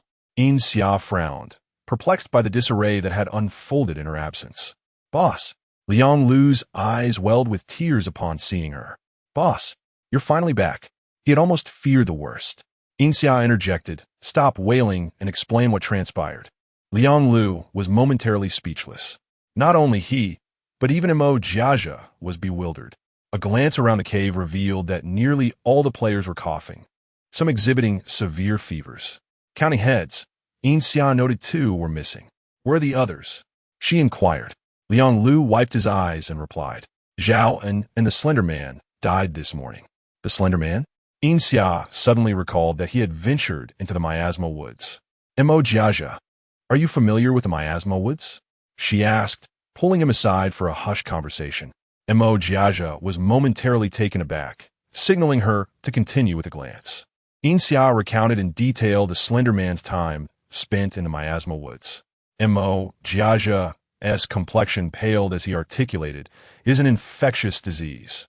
The miasma woods, shrouded from sunlight for ages, remained dark and damp, thick with noxious vapors. Beneath layers of decaying leaves lurked countless mosquitoes and leeches. Most alarming of all, it served as a breeding ground for bacteria and viruses, potentially nurturing countless unknown pathogens over the years. The Slender Man had unwittingly transported these dangers back into the populace. It was no wonder Zhaoan's health had deteriorated so swiftly. He had spent the most time with the Slender Man and possessed the weakest constitution. Mo Jiaja murmured softly. Suddenly, he appeared to have an epiphany and recoiled. You emerged from there? Yin Xia replied, Not only did I emerge, but I also slept there for an entire night. Mo Jiaja gasped, retreating until he met the cave wall. Please, don't come any closer. You wore protective gear, but I did not. Huh? What are you thinking? Yin Xia teased, taking a few steps forward, prompting Mo Jiaja to feign climbing the wall in panic. After observing his futile attempts at rock climbing, she leisurely remarked, I disinfected my protective gear before returning. I simply did not anticipate the situation in the cave to be so dire. We shan't be able to remove it before the game concludes. Mo Jiaja sighed in relief. He had already exhibited mild symptoms, and if he were to contract any additional viruses, he would surely succumb. Having discerned the probable cause, Mo Jiaja promptly organized a disinfection effort. In the wilderness, there were no elaborate methods for sanitation. Fire was the only recourse. They would incinerate the Slender Man's remains and thoroughly scorch the entire cave, sparing only the living. It is now the 13th day. Our symptoms are not overly severe. If we endure until the game time concludes, we shall be fine once we enter the game space. Mo Jiaja reassured the others. Unfortunately, events did not unfold favorably. That afternoon, the once clear sky darkened ominously, and torrential rain began to fall. This rain was unlike the previous downpour. It fell in sheets, visibly swelling the nearby creek. The cave, already precariously positioned, faced the risk of flooding at any moment. Uncle Lee stood anxiously at the cave entrance, listening to the relentless rain with a heavy heart. Mo, how long do you think this rain will last? Mo Jiaja's expression was grave.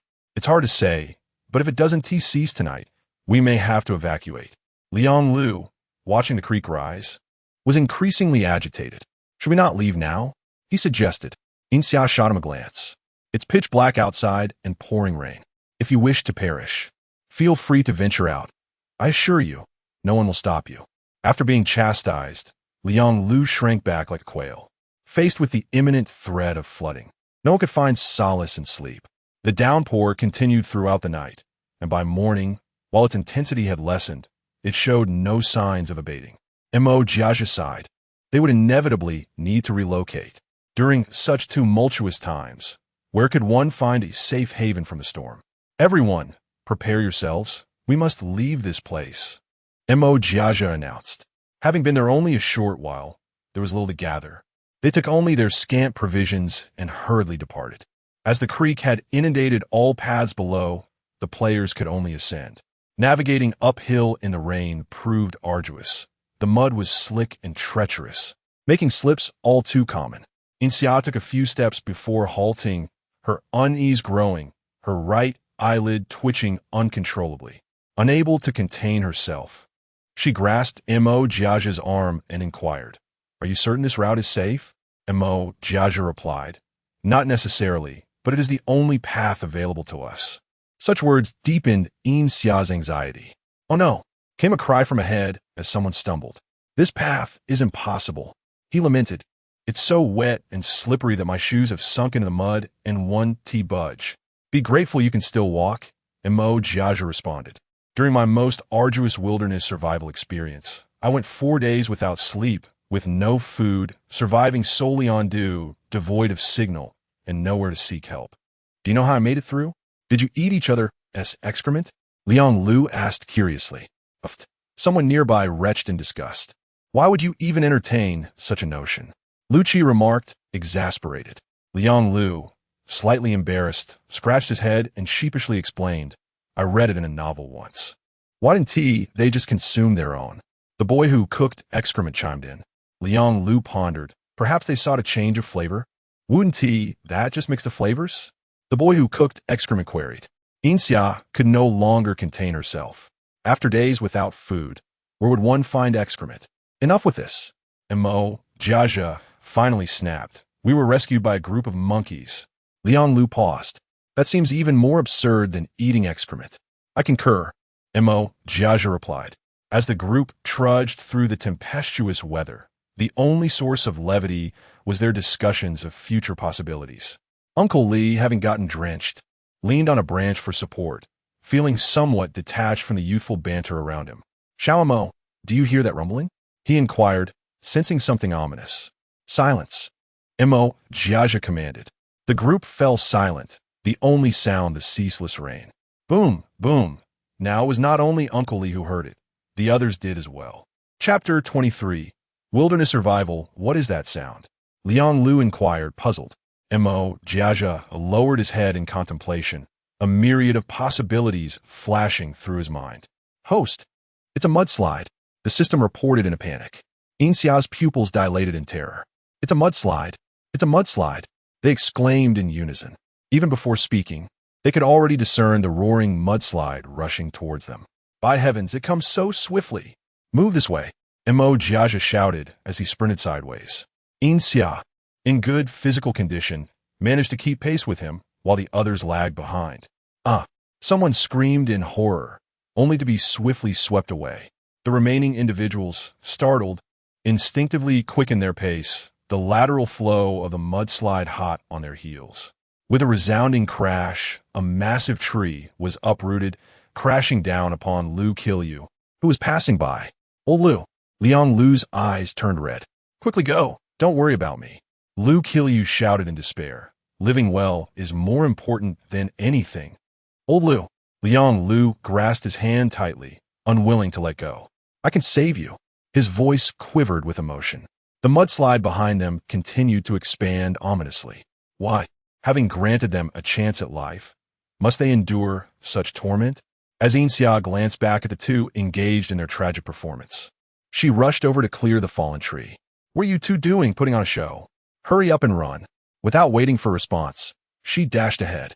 Liang Lu kill you. The group narrowly evaded the mudslide and sought refuge in the woods to catch their breath.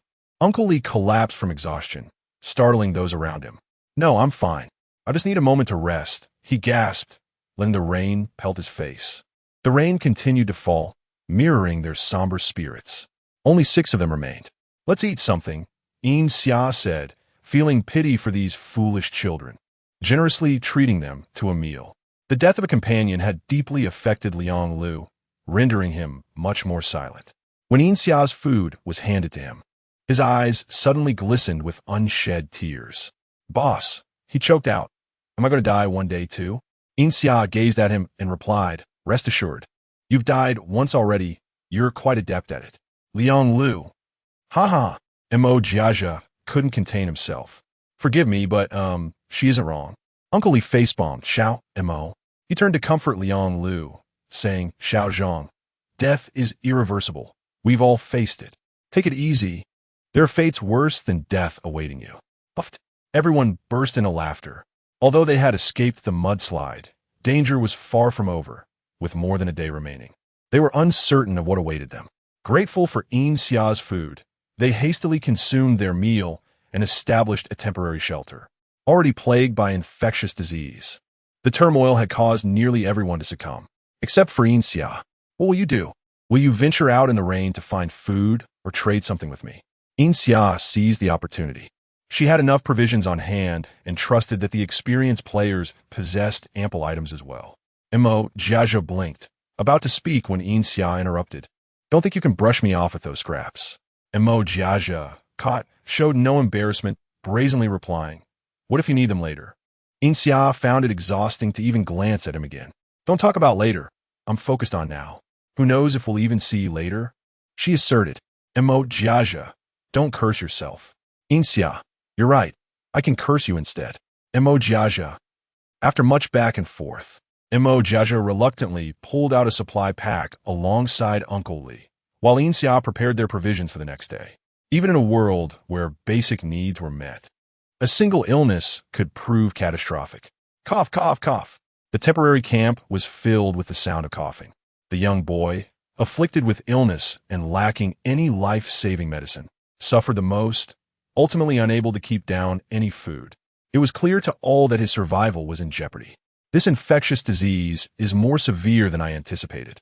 We must separate to avoid further spread, or we may not last until the final day, Mo Jiaja assessed. Every man for himself. Though it seems cruel to the severely ill players, it truly is the best course of action, Uncle Li advised the surviving newcomers. At midnight on the 15th day, as the second hand aligned with the other two, the 4 surviving players vanished without a trace, just as they had arrived. Yin Xia opened her eyes, stepping out of the temporary camp, which was now a scene of complete devastation. Even the boy's body had disappeared. Host, we can leave now. 7749 called excitedly. Yin Xia had no desire to linger in that place. Without a second thought, she boarded the spacecraft. The ship silently departed this world, propelled by the energy used to transfer players during the game. Upon returning to the spacecraft, Yin Xia's first action was to take a hot shower and indulge in a long, restful sleep. She slumbered for an entire day and night. Upon awakening, the spacecraft lingered in the folds of time and space, with no indication of when they would next enter a new world. Host, would you like to see our supermarket? 7749 inquired eagerly. Intrigued by the supermarket aboard the spacecraft, Yin Xia followed it to a previously inaccessible door. Right here, the system indicated. As the door swung open, she was greeted by a soft blue light resembling water, and beyond it lay the familiar layout of a supermarket. In that moment, she felt as though she had returned to a peaceful era on her home planet. How much energy did it take to create such a supermarket? Yin Xia asked. The system replied, connecting requires a significant amount, but daily maintenance consumes very little. Think of it as a glass of water. Half a glass is needed to connect, while just a drop is sufficient for daily upkeep. Will I need to pay for items I take? The energy consumed for daily maintenance is equivalent to payment. Are the items within limitless? You may take as much as is available on the shelves, replenish daily at midnight. Yin Xia nodded, grasping the supermarket's operational model. She wandered leisurely, the scale rivaling that of the largest supermarket in the capital, with an array of familiar products. Next time, set up a weapons depot with planes, artillery, and rocket launchers, she mused, envisioning herself wielding a rocket launcher in one hand and a Gatling gun in the other. However, the host profile indicates you cannot operate aircraft or artillery. This dim-witted fellow. Chapter 24. The Magic Academy as the spacecraft traversed the vast expanse of the Starry Sea. Yin Xia found herself enjoying a period of tranquility aboard. Soon, the system notified her that they had arrived in a new world. Stepping off the vessel, she was greeted by the sight of several familiar figures lying on the ground. 3 men and 2 women, set against the backdrop of an expansive forest. 7749, come out. Didn't you say this world wouldn't force me into wilderness survival? Yin Xia exclaimed, feeling exasperated at the towering trees around her. She had had enough of survival games. It was tiresome to be perpetually fighting for survival. According to the system's analysis, the number of intelligent beings in this world was vast, suggesting a civilization was in development. Just as the system finished its report, the players began to stir. Each of the 5 players bore a gray backpack, and Yin Xia had already secured a similar one for herself at first sight. All 5 players had Western features, and their faces displayed varying degrees of surprise upon seeing Yin Xia. A red-haired female player spoke first, introducing herself. I am Sophia, and I have successfully completed 12 games. She then turned to Yin Xia. Are you from the East? It's my first time encountering someone from the East in a game. Sophia appeared to be in her 20s, strikingly beautiful and exuding warmth, her curiosity piqued by Yin Xia, the Asian player. Yin Xia assessed the group with a composed demeanor, replying flatly, I am Yin Xia. My mother is from the East, and I resemble her quite a bit. Although she mentioned only her mother, the others instinctively assumed her father was Western. Really? Which country is your mother from? Have you visited? How does it compare to the Free Nation? Is it interesting? I have never left the Free Nation. Sophia inquired joyfully, bombarding Yin Xia with questions. Yin Xia was left bewildered, pondering which nation this Free Nation was. Another woman, sensing Yin Xia's discomfort, came to her aid. Youthful friendships blossom swiftly, but this is not the time for such discussions. Let us first introduce ourselves and analyze our situation before continuing our conversation, shall we? Her voice was gentle, imbued with an air of nobility. I am in Grace. You may call me Ian.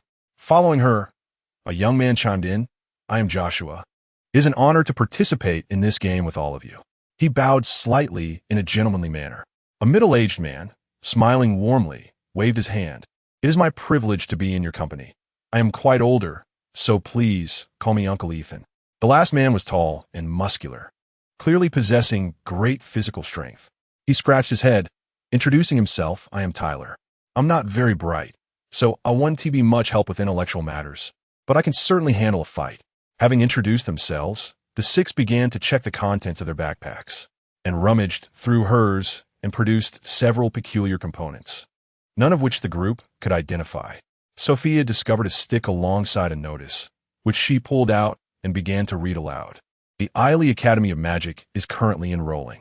Do you wish to become the most powerful magician on the continent? Do you wish to discuss and exchange ideas with the continent's top geniuses? Please head to Lease Luna City to participate in the new enrollment round. Latecomers will not be accepted. What is this? It reeks of advertisement. Is this a legitimate school? A magic academy? Yin Xia found herself intrigued. Could it be a world of magic? Sophia scoffed at the notice and produced a map, prominently marking the location of Lease Luna City. After observing the map, and remarked, the items belonging to the 3 gentlemen were even more perplexing. Joshua had found a book, Ethan a set of cooking utensils, while Tyler had a stash of food. After witnessing the bizarre assortment of items, Yin Xia retrieved a collection of colorful vials to contribute. The group took turns examining their belongings before ultimately agreeing to head to Lease Luna City. However, a dilemma arose. Who could read the map? And shyly admitted, I really can't understand this paper map. I've never encountered one even in my childhood. The newly formed group exchanged glances, none willing to step forward.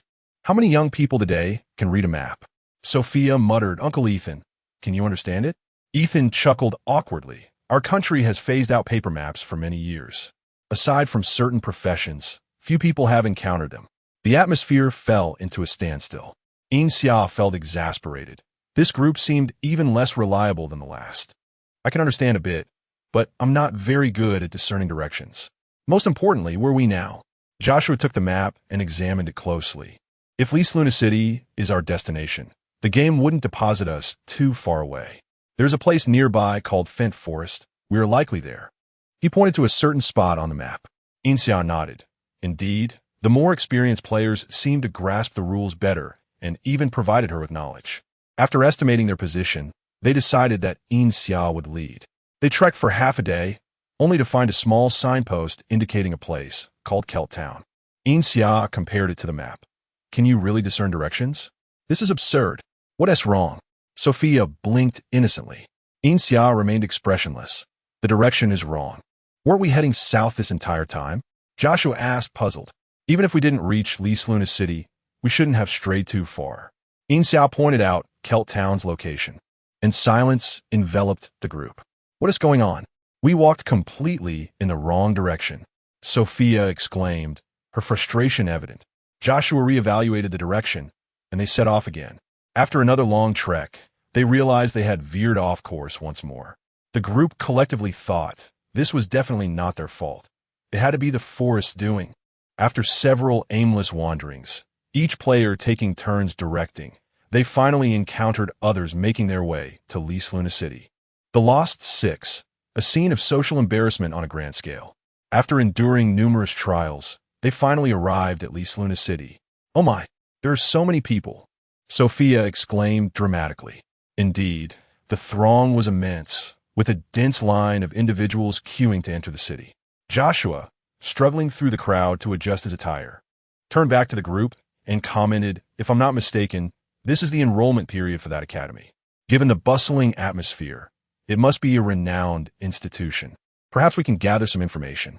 Sophia surveyed the multitude and expressed her reluctance. If there are this many people just to enter the city, how many more will be there for enrollment? I believe we should go, Yin Xia interjected. It's absurd to be in a magical world and not learn magic. What would be the point? We must go. Major events that occur in such times are generally related to quests. Sophia, realizing the gravity of the situation, shifted her tone and continued, we should definitely proceed. Chapter 25, The Magic Academy 2. Joshua also concurred with this viewpoint. Others, having found no significant discoveries, followed the prevailing sentiment. After a long journey, they finally entered the city, only to find that it was already the following morning. The bustling atmosphere within the city was far less congested than at the city gates. However, the group soon encountered a new dilemma. They lacked funds for accommodation. Yin Xia observed her fellow seasoned players, who seemed entirely unprepared, and felt a sense of exasperation. Aside from their advantageous status, they offered her little assistance. Why don't we set up a stall? Surely, each of us has a few items in our backpacks that we can spare. We can trade some less essential items for a bit of money to tide us over for the next few days, proposed Ethan, with no better alternatives at hand. The group began rummaging through their backpacks. Yin Xia, however, cast a thoughtful glance at their belongings. With such limited space in our backpacks, everything inside is of utmost importance. I don't wish to part with a single item. This game is exceedingly stingy. It doesn't even provide us with starting capital, Sophia exclaimed, angrily digging through her backpack. For Yin Xia, selling items was merely a trivial matter. After all, she was the owner of an entire supermarket, and this challenge felt almost laughable. She glanced at Sophia, who appeared on the verge of a confrontation, and suddenly said, if you truly have nothing to sell, join me. We can gather some intelligence together. The dynamics of this game seemed entirely different from the last, and Yin Xia found herself in a rather precarious position. Sophia, deeply touched by Yin Xia's offer, regarded her as a confidant and was more than willing to engage in conversation. The group split up, agreeing to reconvene in front of the inn in Luna City.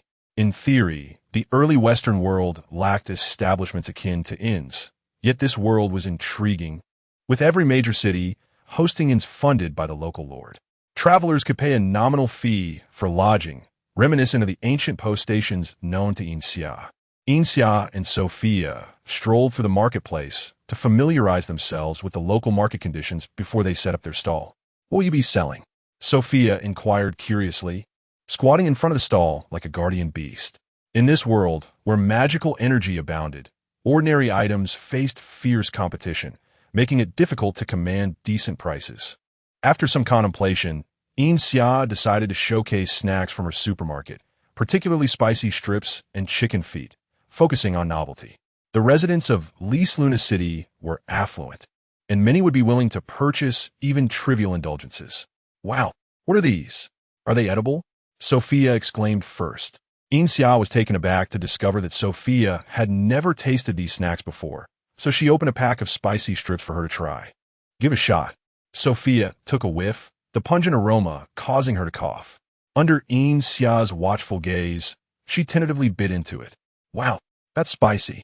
Sophia covered her mouth, astonished that such a small morsel could be so fiery. Yin Xia raised an eyebrow. "Would you like to continue?" After savoring the flavor, Sophia found it surprisingly enjoyable and took another small bite. Before she knew it, she had devoured the entire pack. "Oh my goodness, what divine delicacy is this?" Sophia gasped, fanning herself, still craving more. Yin Xia didn't discourage her. She allowed Sophia to indulge in the entire array of snacks laid out. "Oh, my goodness, this is delicious. The flavors are exquisite." Unbeknownst to them, a crowd had gathered, drawn by Sophia's enthusiastic eating. "Is it truly that delectable?" someone inquired, unable to contain their curiosity. "Come, come. Taste for yourself." Sophia cheerfully beckoned the newcomers to sample her beloved treats. The tasters were immediately captivated by the unique flavors. "And this is delicious too." Yin Xia crossed her arms, observing Sophia tirelessly promote their wares, silently doubling the originally set prices. After all, the cost of tastings must be accounted for, right? The displayed items quickly sold out, and noticing the time was still early, Yin Xia replenished their stock. Just then, a group of young individuals clad in robes approached. "This must be the place, right? Look, that is what Mocha just recommended to us. Wow, you have no idea how incredible that flavor is."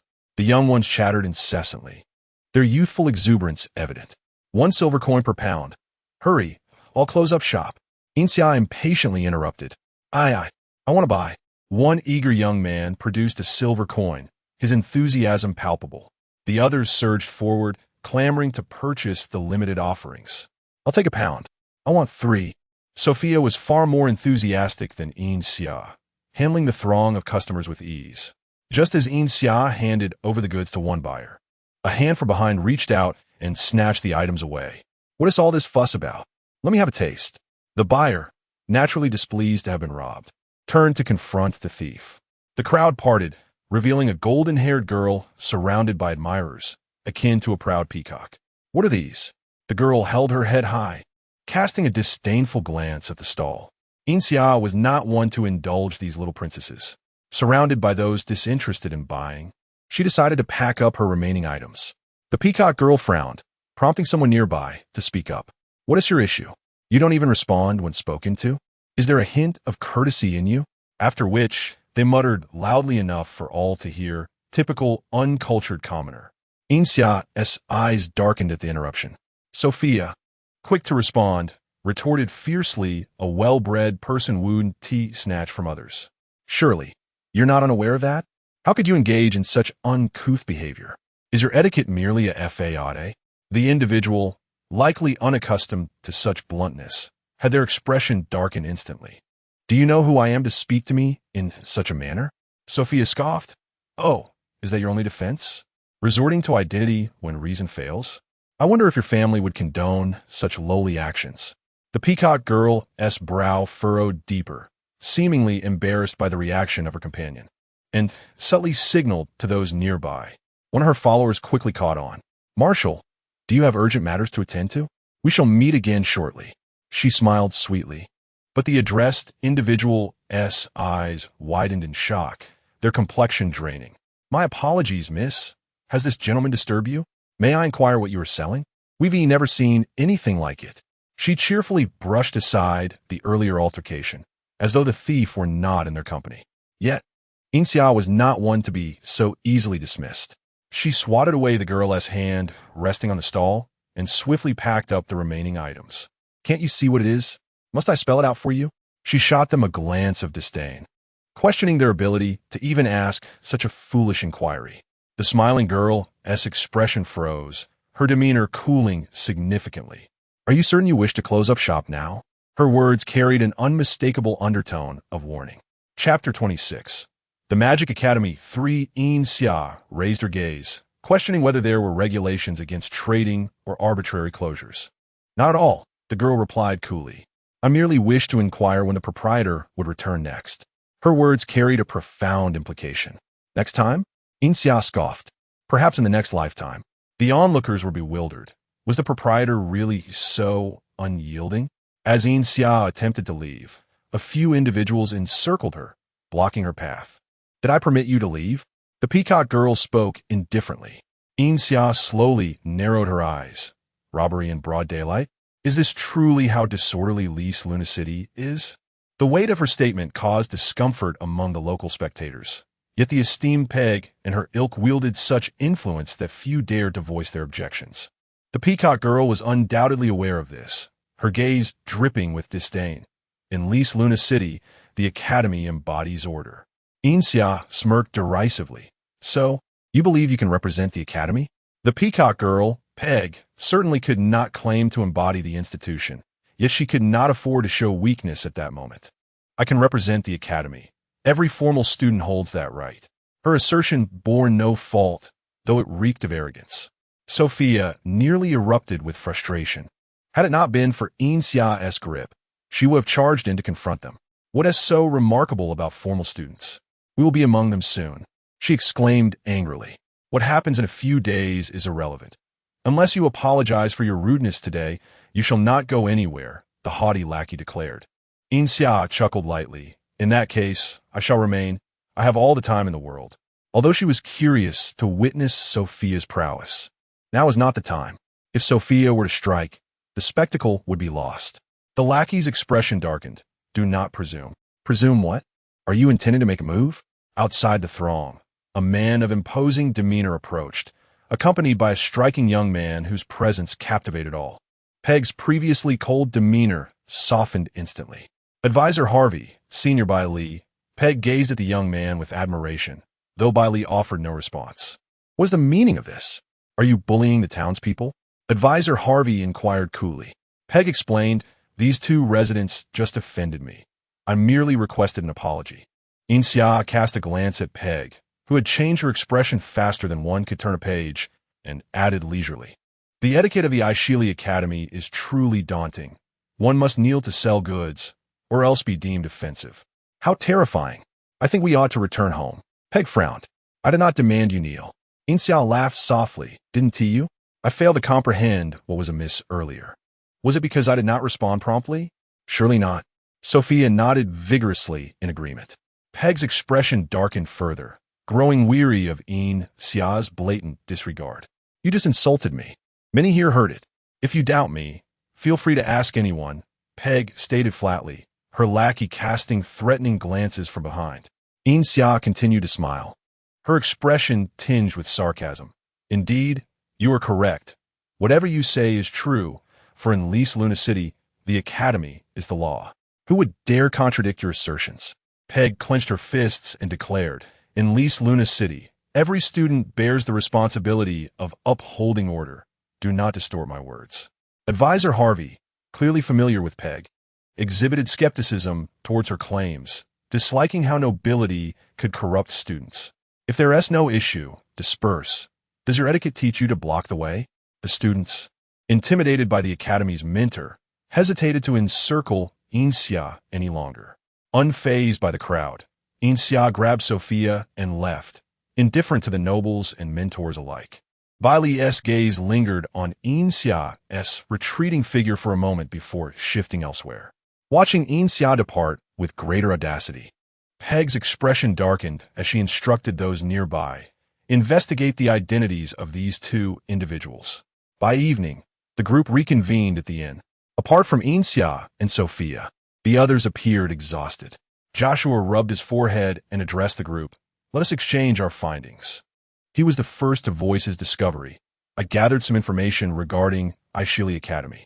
It appears to be the premier institution on the continent, admitting students every 3 years. And, fortuitously, we arrived just in time for the recruitment. While there may be coincidences in the game, significant events are surely tied to quests. Ethan nodded in agreement, adding, Aishili Academy imposes no age restrictions. We can all attempt to enroll. I believe there may be further clues within the academy. Annie and Taylor also shared their observations to varying extents. When it was Yin Xia and Sophia's turn, Sophia awkwardly leaned on the table, lamenting that her afternoon had been spent eating or selling, and nearly resorting to violence. She had no discoveries to share. She nudged Yin Xia, hoping she might contribute something. Yin Xia lazily opened her weary eyelids and replied nonchalantly, I made quite a bit of money.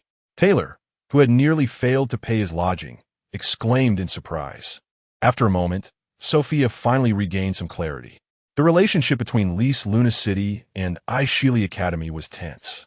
The academy was currently divided into two major factions, one prioritizing strength and the other family lineage. A plethora of noble scions sought to dominate the academy, while its principal was nowhere to be found, causing the institution's social standing to wane. Sophia gasped in astonishment. When did you uncover this information? How was I unaware? She whispered to Yin Xia, fearful of an abrupt dismissal of her claims. Yin Xia turned to meet Sophia's gaze. When you were selling. Confused, Sophia reflected. But you were standing behind me the entire time. How did you procure this information? She pressed further. Yin Xia regarded her for a long moment before replying. With my eyes wide open and my ears attentive, Sophia felt her intellect momentarily vacate her mind. The day of Aishili Academy's recruitment had finally arrived. The heart of Lise Luna City featured a vast and expansive square, said to have once been a towering mountain range, from which the founder of Aishili Academy had carved out this plaza. Wow, this is the largest square I've ever seen, Sophia exclaimed, enthusiastically navigating through the throngs of people, unperturbed by the crowd. Yin Xia, however, found the multitude overwhelming. Annie and Joshua appeared similarly uncomfortable, while Ethan and Taylor remained unfazed. Chapter 27. The Magic Academy. Forced suddenly, a massive silver door appeared in midair, from which a group of young individuals emerged, gliding upon peculiar contraptions. Gears and bird wings were commonplace. Yet the most bizarre sight was a person standing atop a black cylindrical object, the rear of which emitted a continuous stream of smoke, resembling a haphazard steam locomotive. Yin Xia's expression froze. This bore no resemblance to the enchanting world of Western fantasy magic she had envisioned, but rather resembled a showcase of figurines. Is this truly magic? Sophia was evidently incredulous as well.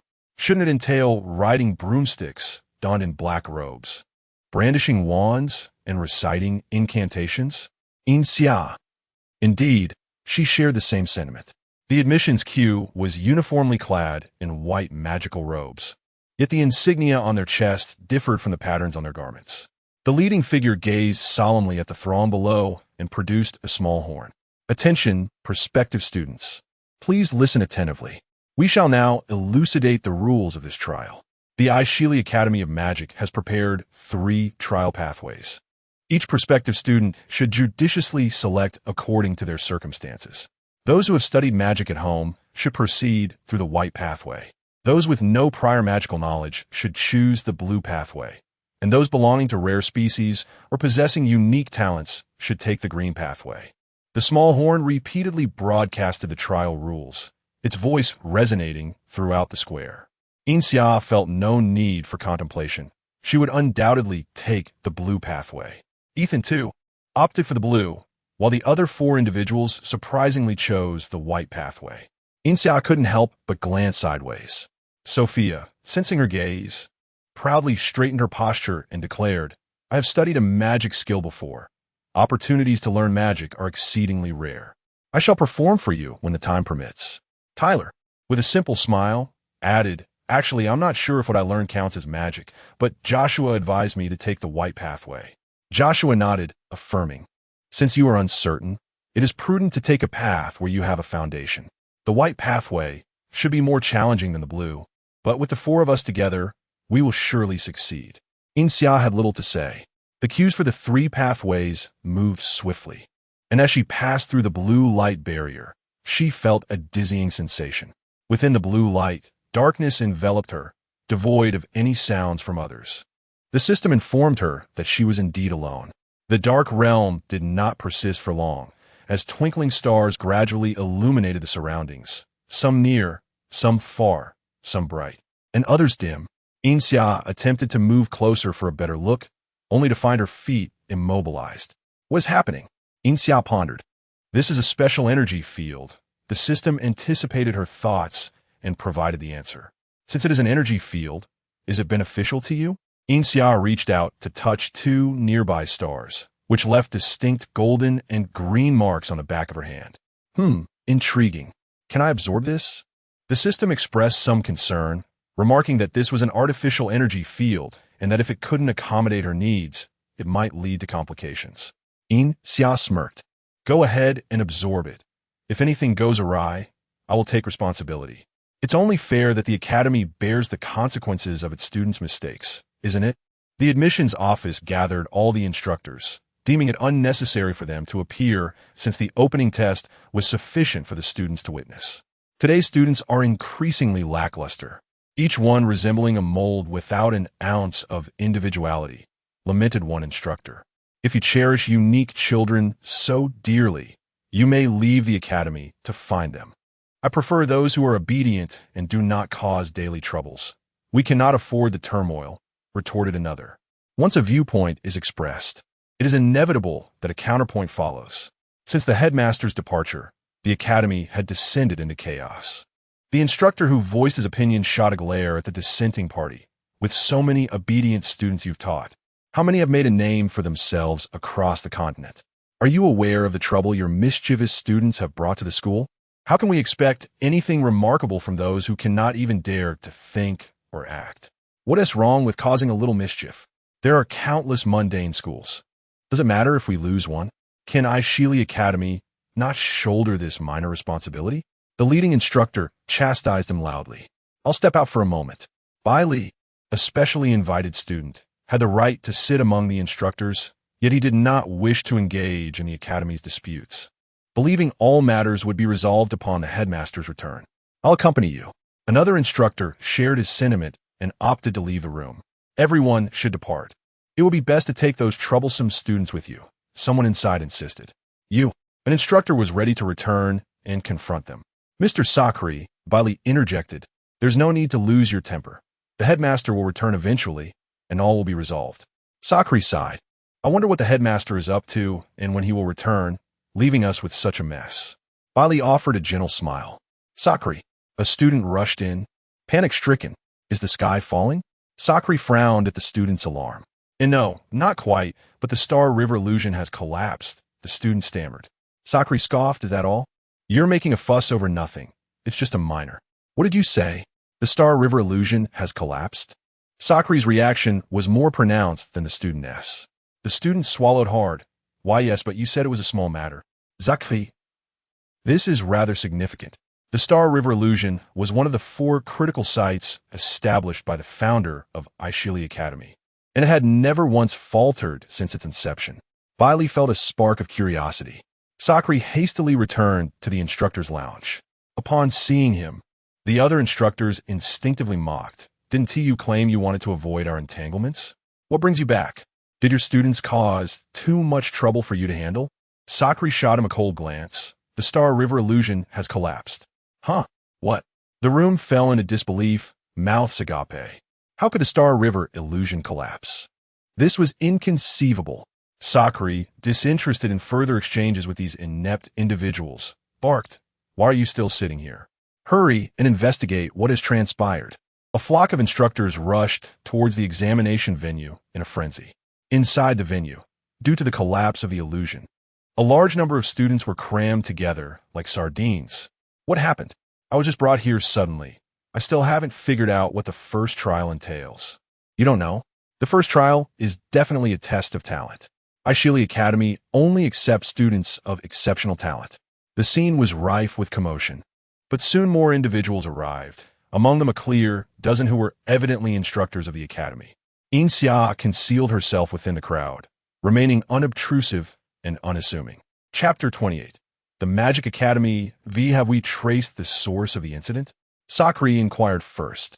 The students present, tasked with maintaining order, exchanged nervous glances, none daring to step forward to respond. I'm speaking to you. Sakri rebuked, exasperated by their timidity.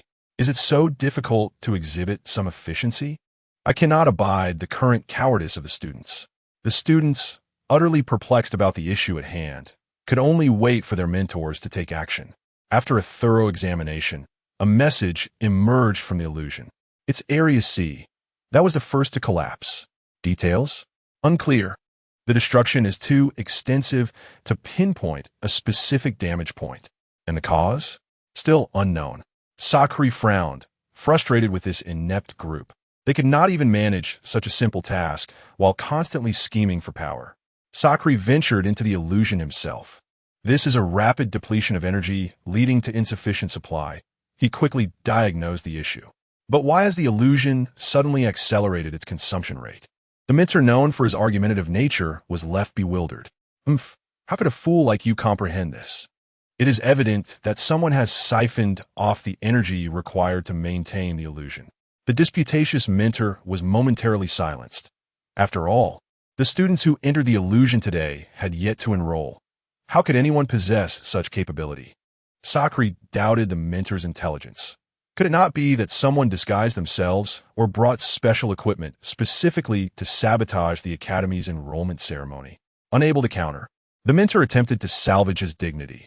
We should detain all students in Area C. Are you intent on publicly proclaiming the collapse of our academy's illusion? Sakri responded incredulously. The argumentative mentor, in a fit of anger, waved dismissively, disregarding the matter.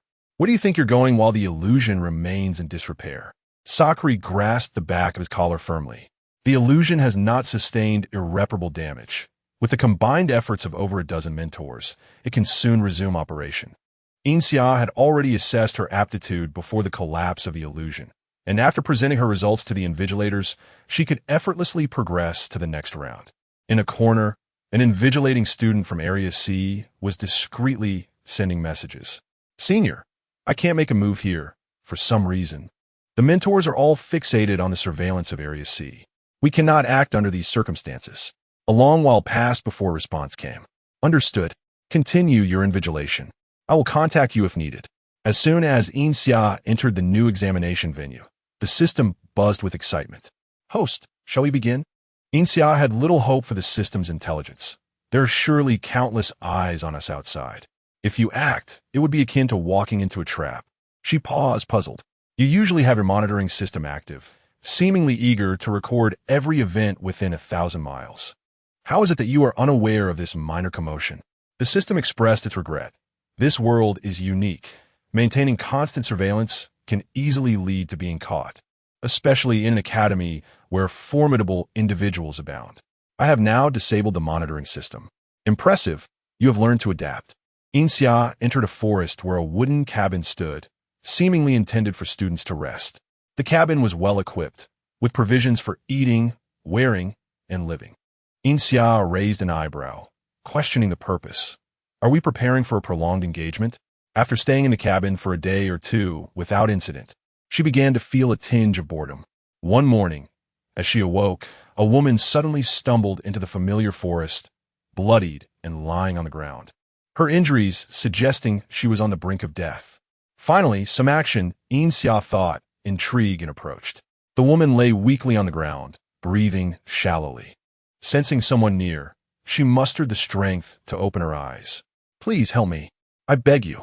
The woman grasped at Yin Xia's clothing with desperate eyes. Yin Xia regarded her skeptically. Your performance is lacking. You are not a professional in this line of work, are you? The woman displayed a momentary lapse in character but quickly regained her composure. Please, I need your help. My children are waiting for me to return. Someone is pursuing me. The woman remained committed to her role, even when her act was exposed. Yin Xia replied, haven't you heard? One should not assist strangers indiscriminately. You approach me in a state of apparent demise. What if I help you halfway and you expire? How would your family hold me accountable? There is no evidence. Should the victim's family raise a ruckus, I would be overwhelmed with accusations. What sort of examination is this? What are we testing for? Who possesses greater wealth? Outside the examination venue, a group of mentors exchanged confused glances. Who devised this examination question? Sakri inquired of a nearby individual.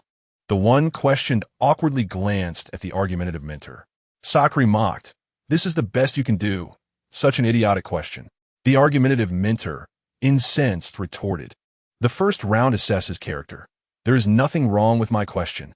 Clearly, this candidate is too cold-hearted to save a life. Ha! Sakri laughed heartily. For anyone with common sense would recognize that this was an academy's examination. Only a fool would neglect to rescue someone, thus revealing their true character. You. The argumentative mentor's face reddened. What of it? Sakri's smile faded, his robust figure emanating an imposing presence. The argumentative mentor fell silent, at a loss for words. Inside the examination venue, the injured woman adamantly denied her situation, desperately pleading, I do not understand what you are saying. If you do not save me, I shall perish. I can establish a contract, assuring that neither I nor my descendants will accuse you. Can you save me? A contract? Yin Xia pondered, intrigued. Do you truly wish for me to save you?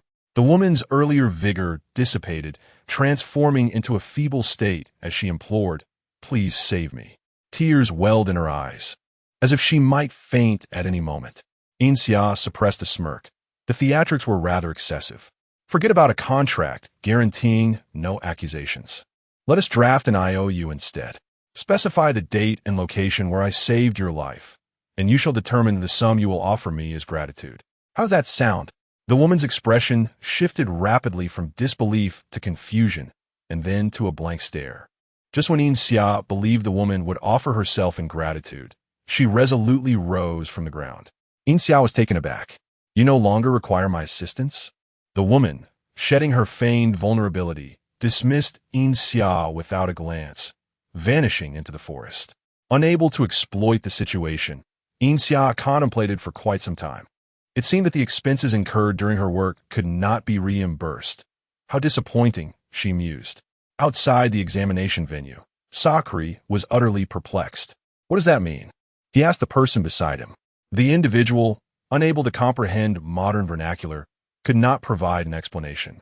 Perhaps it implies the examiner is stingy, Bailey ventured. Sakri concurred, clicking his tongue in resignation. This young one is indeed rather miserly. Chapter 29. The Magic Academy, 6 Not long after the woman departed. 5 or 6 men of menacing demeanor intruded into the woods. Hey, have you seen an injured woman? The leader of the ruffians bellowed at Yin Xia. Yin Xia remained unfazed, thinking, here we go again. The one setting the task is indeed simple-minded. Are you here to deliver money to me? What money? What are you talking about?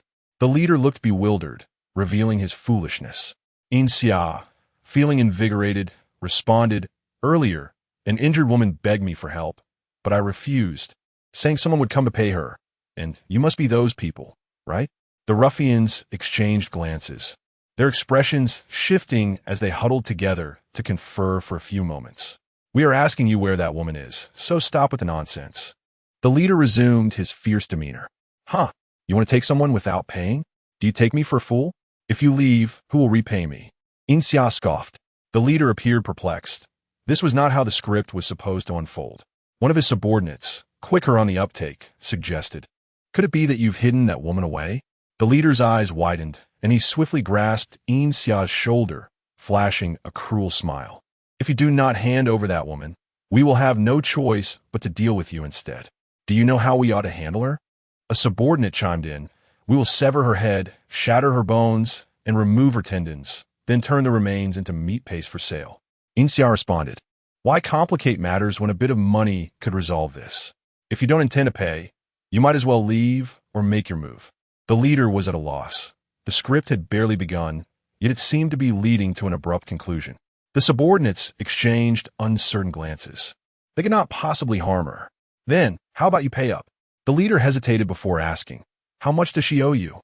100 gold coins, Yin Xia nonchalantly declared, watching their horrified expressions as they clearly found the price unacceptable. However, I'll give her a discount. You only need to pay 1 gold coin. Yin Xia interjected before they could speak. The leader visibly sighed in relief, reluctantly pulling a gold coin from his pocket. Here, take it. He grasped the coin as though bidding farewell to a beloved child. As Yin Xia held the coin, the other half seemed glued to his hand, impossible to detach. If you don't let go soon, I might have to raise the price, she threatened. The leader, true to form, released his grip.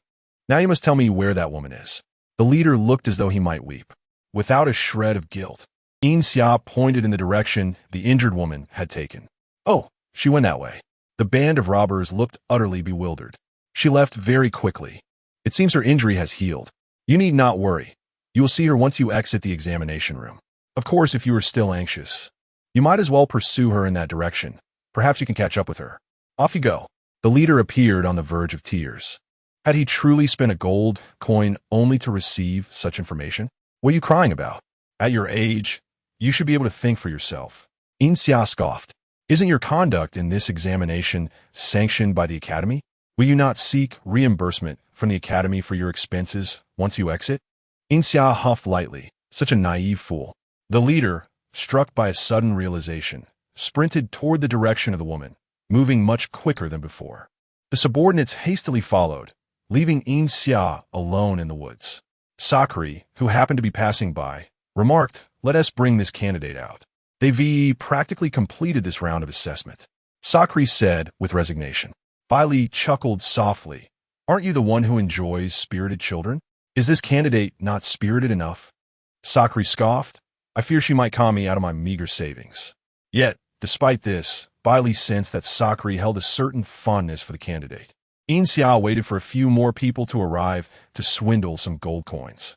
However, in a blink, everything around her shimmered, and she found herself back in the examination hall. Is that it? Yin Xia raised an eyebrow, wondering if this so-called assessment was merely a formality. Ahem, this candidate, the examiner spoke rapidly, as if eager to finish his words in a single breath. You have passed the first round of assessment. Here are the instructions for the next steps. Please read them carefully. Once you're done, you may proceed to the next examination hall. Yin Xia picked up the paper to read. While she breezed through the first round, Sophia and the others faced substantial challenges. Those entering from the White Passage were already equipped with a foundation, and the content of their assessments differed greatly from those in the Blue Passage. Sophia's first round involved casting spells. Each candidate randomly drew a spell from a box and had to recite it accurately and swiftly. There were 3 spells in total, and the final score would be the average of the recitations. Reciting spells was her forte. Sophia confidently drew a slip from the spell box but was struck dumb upon seeing it. Are the spells here really this difficult? She muttered under her breath. At that moment, Annie finished drawing her slip, and Sophia rushed over to take a look. Why is yours so simple while mine is so complicated? Sophia exclaimed, glaring indignantly at her slip. Annie glanced at Sophia's slip and reassured her, it's all right. There are still the second and third rounds. Just read slowly. Aim to avoid mistakes, and you'll pass the first round. You can pick up the pace for the second and third. That was all she could do. Sophia stumbled through the incantations, but her natural talent for spell casting soon surfaced, and she memorized all the spells without error. While the first spell was not overly challenging, her speed was lacking, placing her at the bottom of the scores. In the second round, Sophia wiped her hands, rummaged randomly in the spell box, and drew yet another long and complex spell. Oh my goodness! Has God forsaken me? Sophia exclaimed in disbelief, running to join Annie and the others, only to find she was the only one who had drawn such a spell. Joshua took her slip and compared it to his own, commenting, Sophia, have your hands been soaked in a foul ditch? Sophia huffed, snatched the slip back, and scurried away to practice her incantation. It was no surprise that she once again landed in the bottom tier in the second round. In the third round, Sophia glared at the spell box as if she could bore a hole through it with her gaze. Why don't I draw for you? Annie comfortingly suggested, patting Sophia's head. Sophia's eyes lit up. Indeed, if luck was against her, she could ask someone for help. The supervising examiner coldly interjected, each candidate may only draw once. Chapter 30. The Magic Academy 7. Sophia glared at him in frustration, exclaiming loudly, everyone is allowed to draw only one, but there's no rule against asking for help, right? Regardless of what I draw, in the end, it's still me who has to memorize it. The proctor, indifferent, replied, each person can only draw one. She has already drawn, so she cannot reach into the spell box again. This seemed rather unreasonable. Sophia, exasperated, thought, does this person take pleasure in my misfortune? Why is it that everyone else draws simple spells while mine is so complicated? She questioned angrily. The proctor maintained his aloof demeanor, not even glancing at Sophia. As he addressed all the candidates, the majority of spells in the box are low level. Only 1% are advanced spells. Anyone who draws an advanced spell can only consider themselves unlucky, as luck is also a part of skill. Sophia was about to argue further when Joshua whispered softly in her ear, prompting her to calm down. She collected her slip of paper quietly and left. Once outside, Joshua, Annie, Tyler, and Sophia gathered to discuss in hushed tones. Joshua asked, Sophia, have you offended someone? That proctor seems to be targeting you. Sophia pondered for a moment before responding, I certainly didn't clash with anyone today. If I had to say I offended someone, it was a few days ago when Xia and I encountered a group of academy students while setting up a stall, and we had a few words. Joshua replied, regardless of whom you may have offended, your assessment today doesn't look promising. Let me see the spell you drew. Indeed, it was another complex advanced spell. Sophia huffed. Someone is definitely targeting me. Even if I have bad luck, it shouldn't be this extreme. Annie expressed concern. What do we do now? We're all players, and we don't yet know the difficulty of this task. Losing any one of us would be unwise. If Sophia fails the assessment, it would essentially mean we are separated. Joshua reassured, no need to worry, I have a plan. He produced his low-level spell and exchanged it with Sophia's advanced spell. This shouldn't lower your score too much, he added. Sophia felt uneasy. It was one thing for her to be targeted, but she didn't want to drag her companions down with her. Joshua shook his head, explaining, I've done well in the previous 2 rounds. Even if this lowers my overall score, I'll still place in the middle. Our goal is to pass the assessment, not to compete for rankings. The others understood. They wouldn't be here much longer, so there was no need to stand out. Sophia, now, with a low-level spell, recited it quickly and accurately, easily achieving a perfect score. The proctor looked puzzled. Is this your spell slip? He asked, furrowing his brow. Sophia suspected he was still targeting her and rolled her eyes, retorting, what's wrong with me taking a low-level spell? The proctor frowned but remained silent. Joshua stepped up, holding the advanced spell slip that had originally belonged to Sophia. The proctor shot him a cold glance. You didn't exchange spell slips, did you? Joshua countered. How do you know we exchanged spells? Did you see the contents of our slips? Or do you assume someone must draw the advanced spell? The proctor was momentarily at a loss for words. With this maneuver, Sophia and Joshua successfully advanced to the next round of assessment. On the other side, Yin Xia arrived at a new examination venue, a long path that seemed endless. What trickery is this? She mused. Whatever it is, I'll find out as I go. The path was lined with vibrant flowers, and she strolled leisurely, appreciating the beautiful scenery. Suddenly, the landscape shifted, transforming from picturesque green hills to dazzling mountains of gold and silver, with countless gemstones and antiques obstructing her way. Yin Xia tapped her earpiece, and the system promptly responded, detecting the presence of these treasures. Host, these are not physical objects, the system reported. Yin Xia scoffed. In such a grand academy, how can they be so stingy? Even if this is an illusion, they should include something real to truly deceive the eye.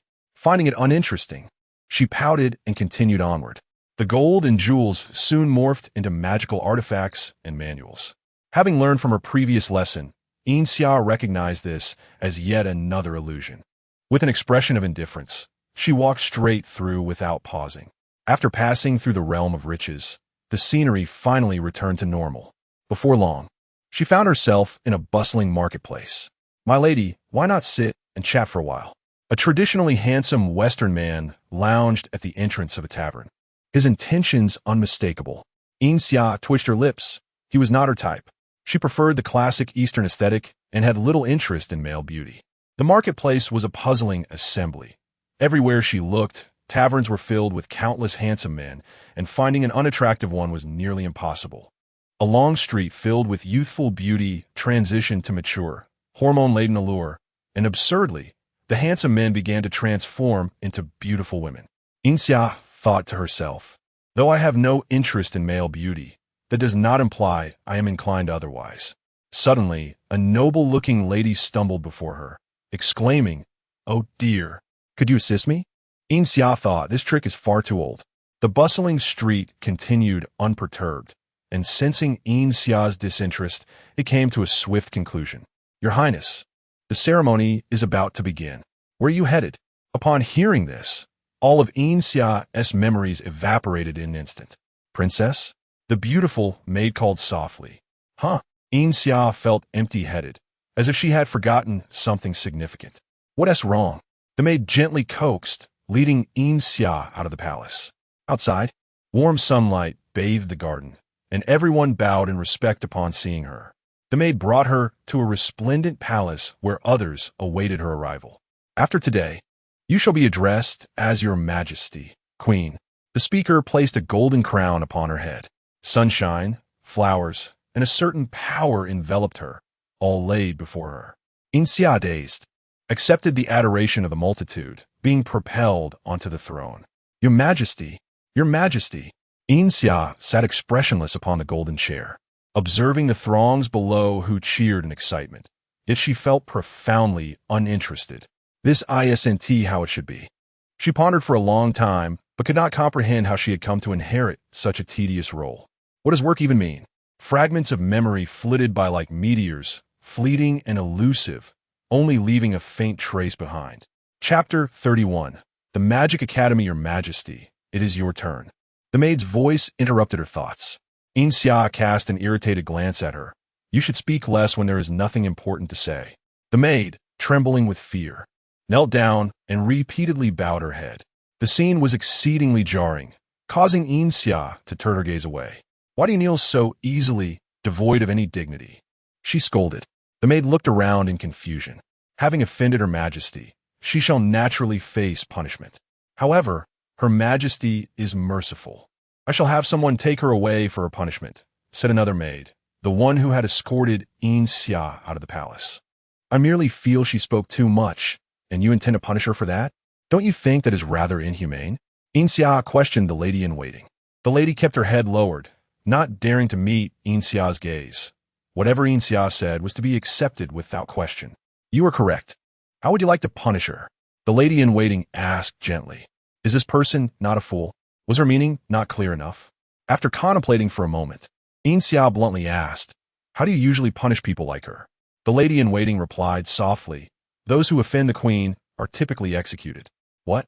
Yin Xia nearly leaped from her chair. For such a trivial matter, execution was the response? Was there no law governing this kingdom? No, wait. It seemed she was the law now. Yin Xia began to drift into thought, feeling increasingly out of place in this world. Ultimately, the maid was not executed. Instead, the lady-in-waiting assigned her to perform hard labor, enduring the most arduous tasks each day, receiving only meager rations for sustenance. Yet, the maid remained grateful, incessantly muttering about the queen's mercy. Yin Xia, if she were not mad, then this world must surely be insane. Being a queen was not as glamorous as she had imagined. She had to rise before dawn, meticulously select her attire, spend half an hour dressing, only to be paraded in a luxurious carriage through the streets, bestowing verbal blessings upon her subjects. By noon, she returned to the palace, seated at a long table, consuming numerous dishes, each merely sampled with a bite or two to satiate her hunger. As evening approached, nobles gathered in the audience hall for a banquet, where she merely needed to occupy a prominent seat, receiving the gaze of all before selecting a suitor for a dance. It was lavish yet decadent, opulent yet monotonous. As the day passed, when all had returned to rest, Yin Xia remained awake in the darkness, more alert than anyone else. This was absolutely not the life she desired. If existence were to remain this dull, she would rather perish. Why was it thus? The peculiar dissonance pervaded her life, as if a great hand pushed her forward from behind. A vivid image of herself leaping off a cliff flashed through her mind. With her memories restored, Yin Xia reclined on the bed. To test her with such trivial matters, could they not understand the complexities of the human heart? Among the myriad of humanity, not every soul is consumed by indulgence. There were countless peculiarities like her. Tomorrow, she would impart a lesson to them. At dawn the next day, the lady-in-waiting returned to rouse Yin Xia, who remained motionless and simply asked, "Am I not the queen?" The lady-in-waiting affirmed this. "Then does it not fall upon me to decide when to rise?" The lady hesitated, but nodded in agreement. Yin Xia chuckled softly. "Then let us wait until I wish to rise." The lady-in-waiting could only acquiesce. As the sun climbed high, Yin Xia leisurely emerged from her bed. The lady-in-waiting wore an anxious expression. Yin Xia feigned ignorance, for there were many more matters to trouble her. At this hour, they had already missed the morning blessing, and after arranging lunch, the lady-in-waiting sought to schedule her afternoon engagements. Yin Xia decisively declared, "This afternoon, I shall not bestow blessings." The queen had suddenly grown capricious, much to the lady-in-waiting's dismay. Riding in a splendid carriage, Yin Xia retrieved a small speaker from the spaceship she had finally contacted and began to play a pre-recorded message. "Greetings, my esteemed subjects. I am your queen. Today, I do not wish to bestow blessings. Let us discuss something different, such as the true purpose of blessings." Her villainous rhetoric echoed from the lips of the queen, causing shockwaves among the populace. Most wondered if the queen had lost her sanity. The nobles, however, perceived it differently. This queen was articulating their innermost thoughts. Had she uncovered their hidden intentions? That was truly terrifying. The nobles awaited the queen's wrath, yet instead, she summoned them for a discussion.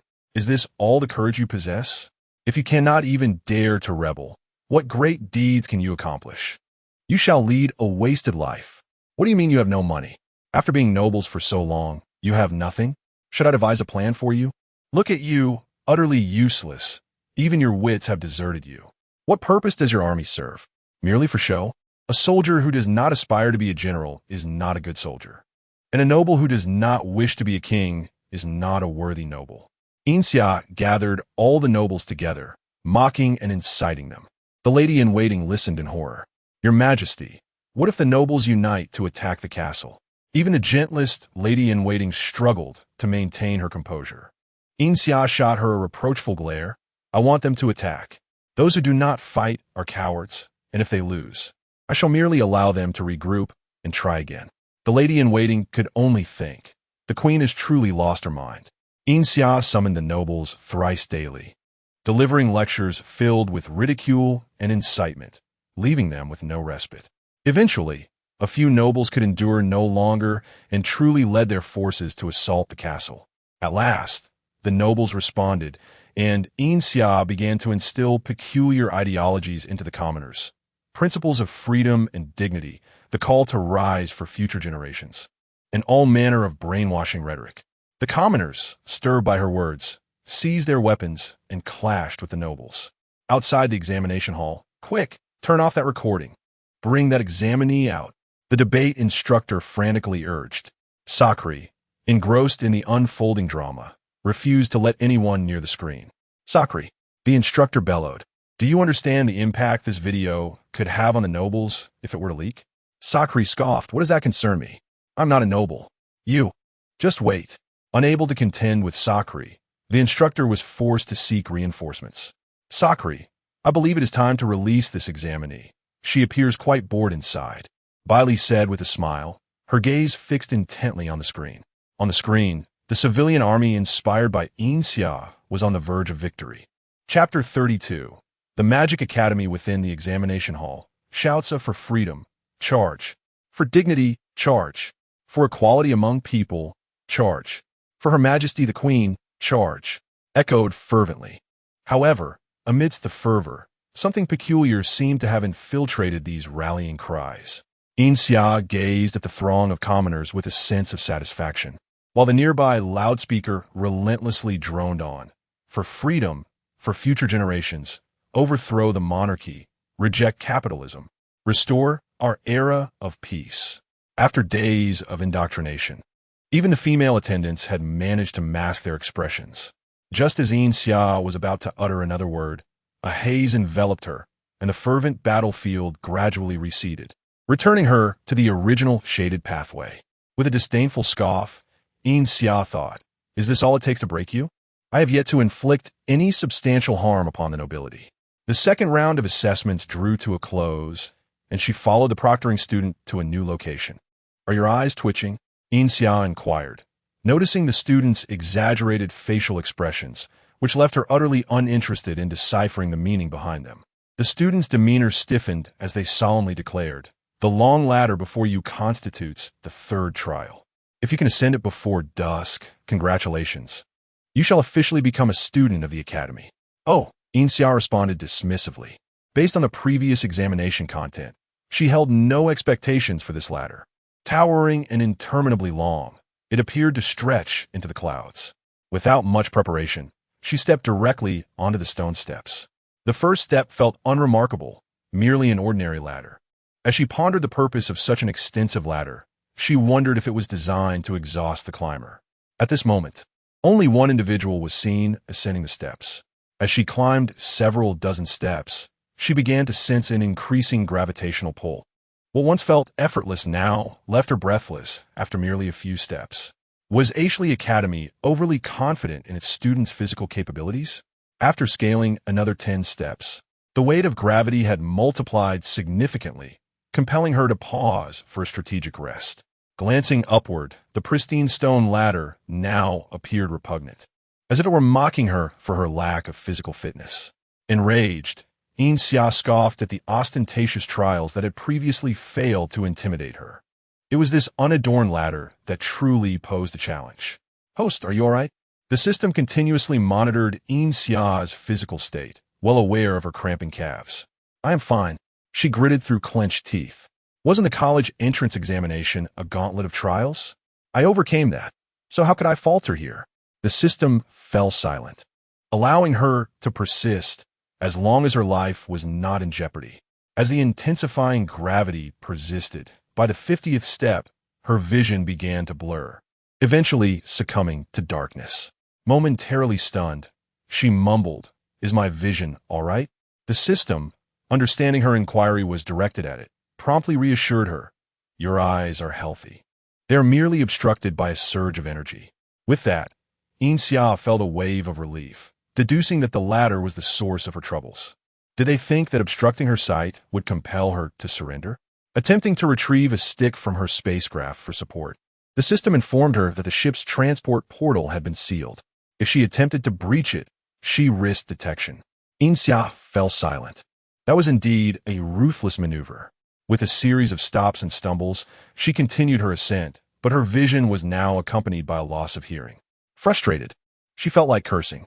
Unbeknownst to her, several others had arrived on the ladder, many of whom, upon losing their sight, panicked and tumbled back down. Yet, she remained in the lead, far ahead of them. As she climbed further, the gravitational force intensified rapidly, and with each movement, her bones creaked as if they might shatter at any moment. Yin Xia lay on the ground, savoring a few minutes of tranquil darkness. "Are you tired, little girl?" A voice called out from the obscurity. Anyone capable of asking such a trivial question surely had a few screws loose, and Yin Xia chose not to respond. However, that voice persisted, relentlessly inquiring, "Are you tired, little girl? Are you tired?" Yin Xia thought, "I should hurry on. I don't know which unfortunate soul succumbed to exhaustion on this ladder, but their incessant prattling is insufferable." Remaining silent, she summoned her willpower and climbed further. As her vision gradually cleared and the sound around her sharpened, she realized she had emerged from the trial, finally exhaling in relief. "Hello, little one," Sakri greeted her, having awaited her arrival and having witnessed her progress from the first step to the last. Exhausted, Yin Xia closed her eyes, wishing for rest. Sakri, undeterred, began to chatter away in her ear. I trust you have already witnessed the splendor of our academy. Did you know that long ago, our institution was the most distinguished, powerful, and adaptable on the continent? When you ascended, you must have encountered an old man with a white beard. He is the founder of our academy. Though he has passed, his spirit lingers in every corner of the institution. Wait, whom did you mention? An old man with a white beard? What old man? Yin Xia opened her eyes, casting a dubious glance at the muscular figure before her. Sakri appeared momentarily bewildered, asking, "Did you not see an old man with a white beard as you ascended?" "Huh, there was no old man, only a persistent voice nagging in my ear." Yin Xia thought to herself, wishing she could roll her eyes at him. "Nobody divulged the secret to you. So how did you manage to ascend?" Sakri queried, his confusion evident. Yin Xia regarded him as if he were a fool. It was merely a ladder. After all, surely one could ascend it even if they were deaf or blind. Uft. Bailey chuckled. "Mr. Sakri, I believe she simply persevered her way up." Sakri was left speechless. "So there's a trick to this?" Yin Xia mused, realizing she had completed her trial just as Sophia's second round of assessments was commencing. The requirements for the second trial in the White Corridor were straightforward. Candidates were to form teams and venture into a specific illusion to capture an animal. Each illusion had varying requirements, and participants would randomly draw the number corresponding to the illusion they were to enter.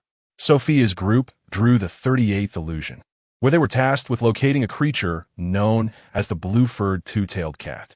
These illusions were typically utilized by the Academy to nurture small spiritual beasts, housing an overwhelming variety of them.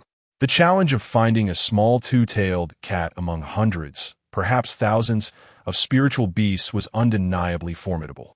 Our mission objective seems reasonable, doesn't it? Sophia instinctively questioned whether the proctoring student would complicate matters for her. Joshua compared their task's difficulty with those of other groups and replied, "The task's difficulty appears similar across the board, but I cannot ascertain whether any foul play will occur during the examination. It is wise to remain cautious." Chapter 33. The Magic Academy, the Ioli Academy, refers to the secret realms collectively as illusions. In truth, this is a small secret realm that has been established.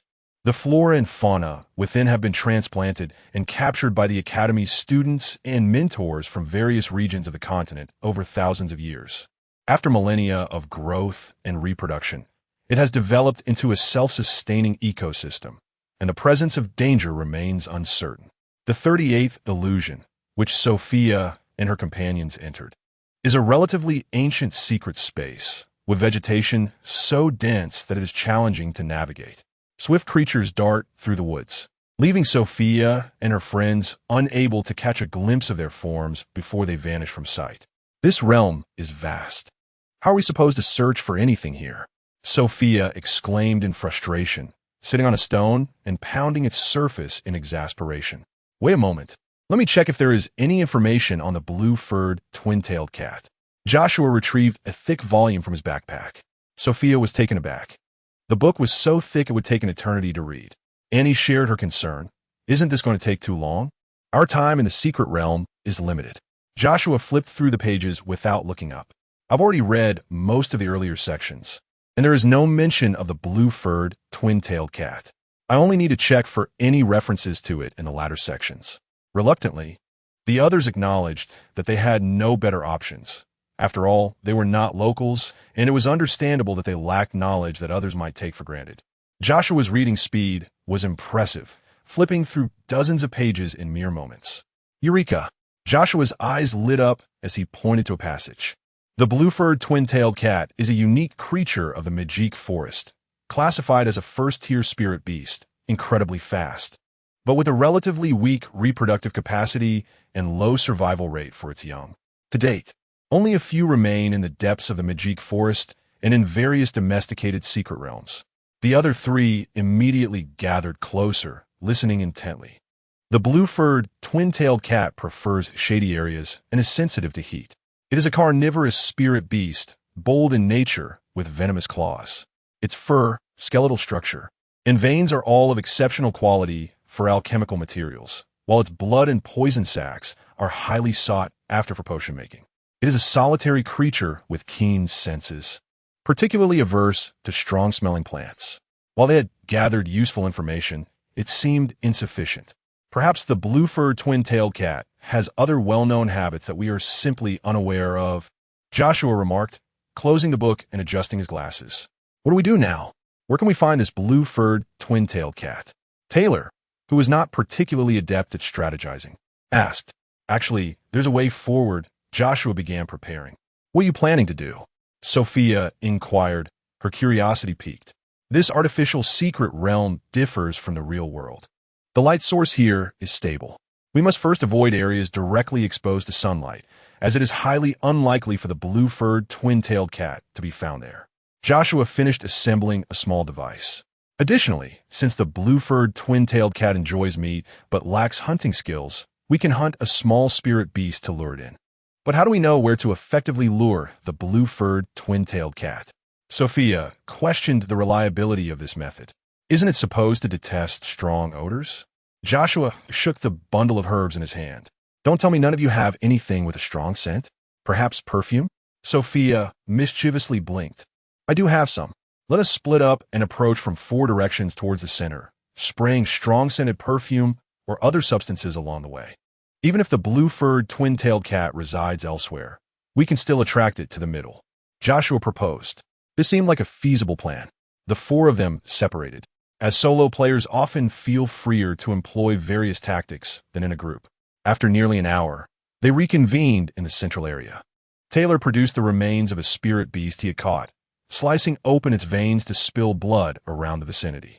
The others set up traps and concealed themselves in the shadows, waiting for the blue-furred twin-tailed cat to take the bait. Another hour passed.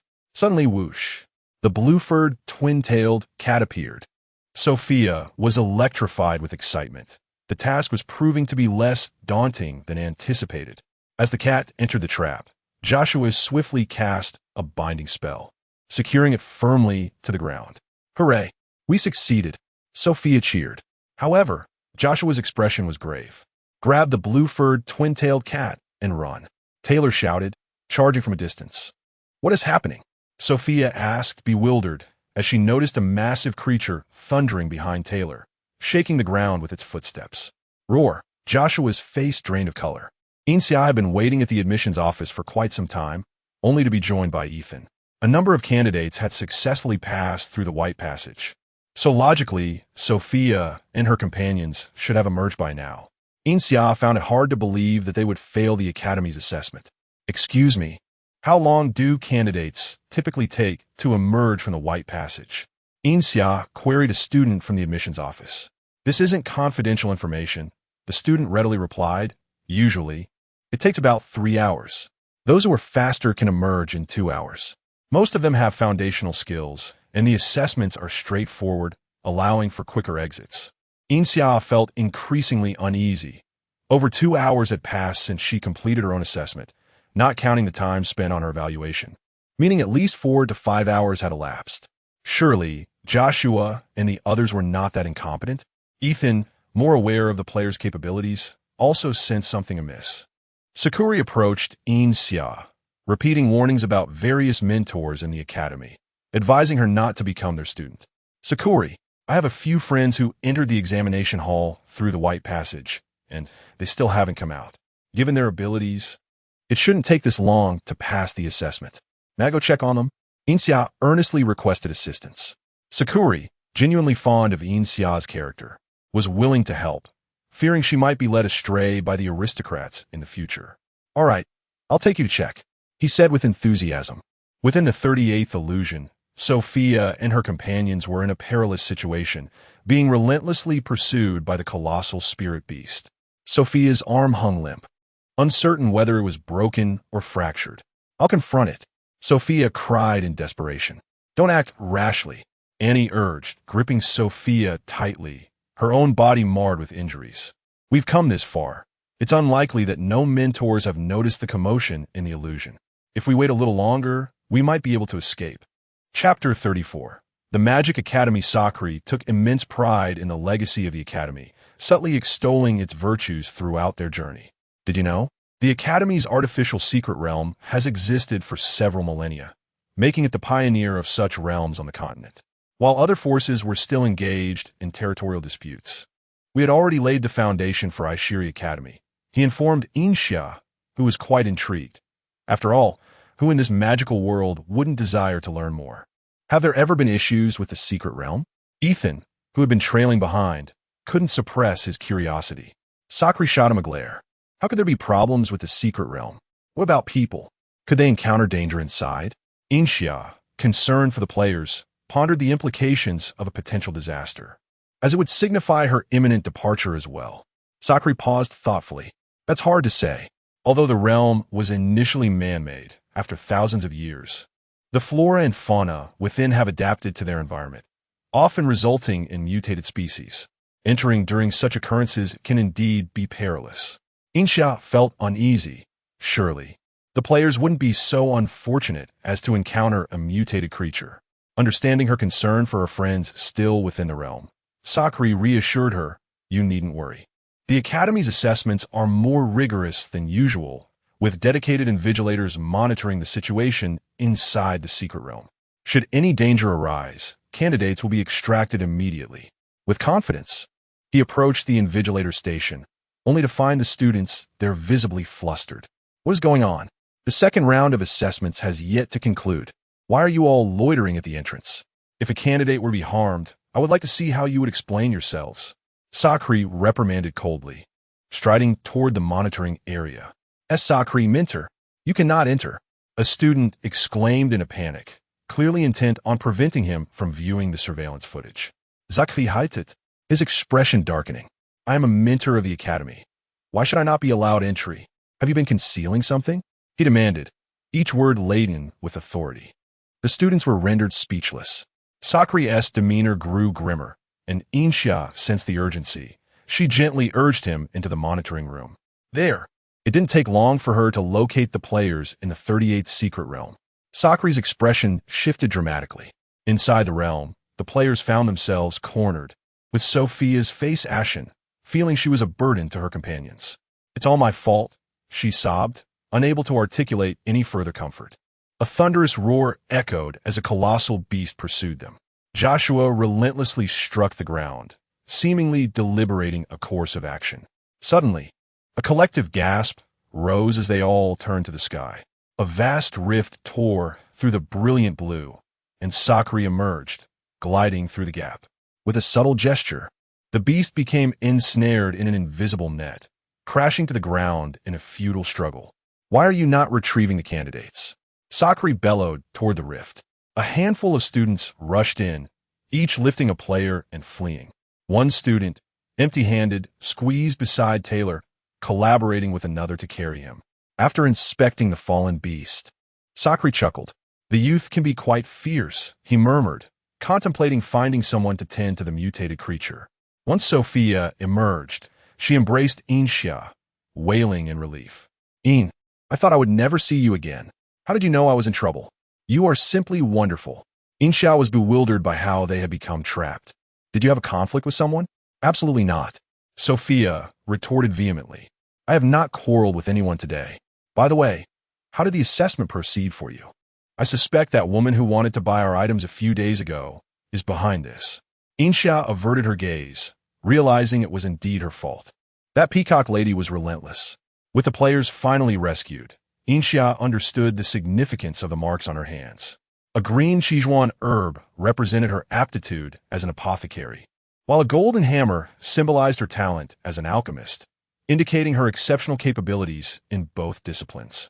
Sakri, evidently aware of this beforehand, expressed his regret. I had hoped to teach you magic. Who knew you would belong to the Third Academy? Yin Xia replied, No, I truly wish to learn magic. The invigilating students facilitated the issuance of academy badges. The second academy specialized in magic, the third in potions and alchemy, and the fourth encompassed special comprehensive disciplines. Why isn't there a first academy? Sophia, ever the social butterfly, engaged the invigilators in conversation, forging a rapport. The student lowered his voice conspiratorially. The first academy is the main one. Only mentors can enter freely. But since the headmaster went missing, nearly every mentor has aspired to reside there. Sophia's eyes widened. Has anyone managed to stay there? The student scoffed, of course not. With so many mentors, none are willing to concede to one another, nor does anyone possess the headmaster's overwhelming prowess.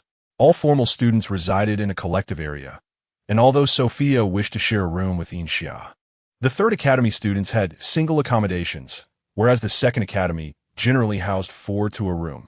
The Third Academy's arrangements are rather splendid, Sophia remarked enviously. Indeed, while the Third Academy incurs the highest expenses, it is also the most lucrative division of the Academy, the student noted, casting a glance at the guide who had been leading them, who seemed envious of the Third Academy's success. Unlike the other divisions, which primarily spent money, only a select few students earned profits. Yin Xia was quite content with her living arrangements. Having a private room afforded her a sense of privacy. After the enrollment period concluded, new students were granted a 3-day acclimatization period before classes officially commenced. Yin Xia remained skeptical about her alchemical talents, as all students in the Third Academy were undoubtedly prodigies in this field, and their progress appeared relatively uniform. You Third Academy students enjoy such freedom. In the Second Academy, we toil endlessly, practicing one spell every 10 minutes from dawn till dusk, with practical combat every 3 days. The most daunting aspect is that even if one suffers broken limbs, we cannot rest. Students from the support division are always on hand to heal us, and once healed, we must continue fighting. Sophia expressed her daily envy of Yin Xia. Yet, Yin Xia found herself intrigued by the art of magic. I plan to attend a class in your magic division this afternoon, she declared. Chapter 35. The Magic Academy 12 really? Is that even permissible?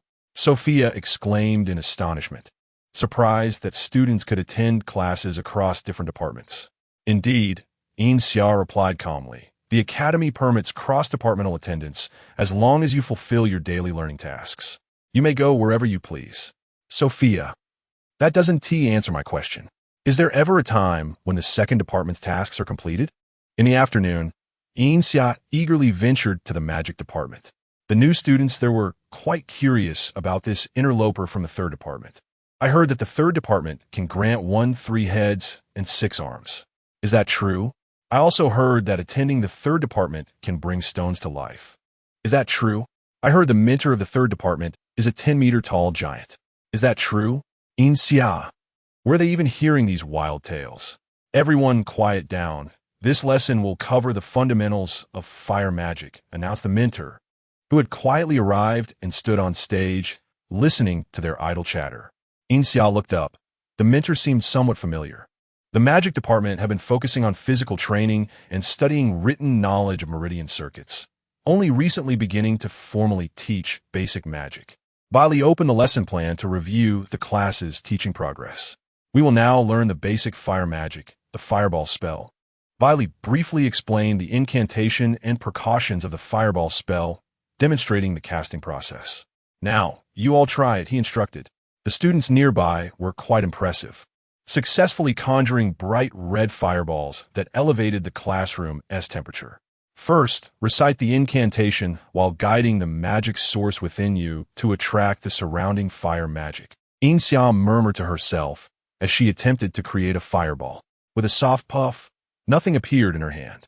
Yin Xia. Undeterred, she tried multiple times, attracting Bailey's attention, yet she still had not succeeded.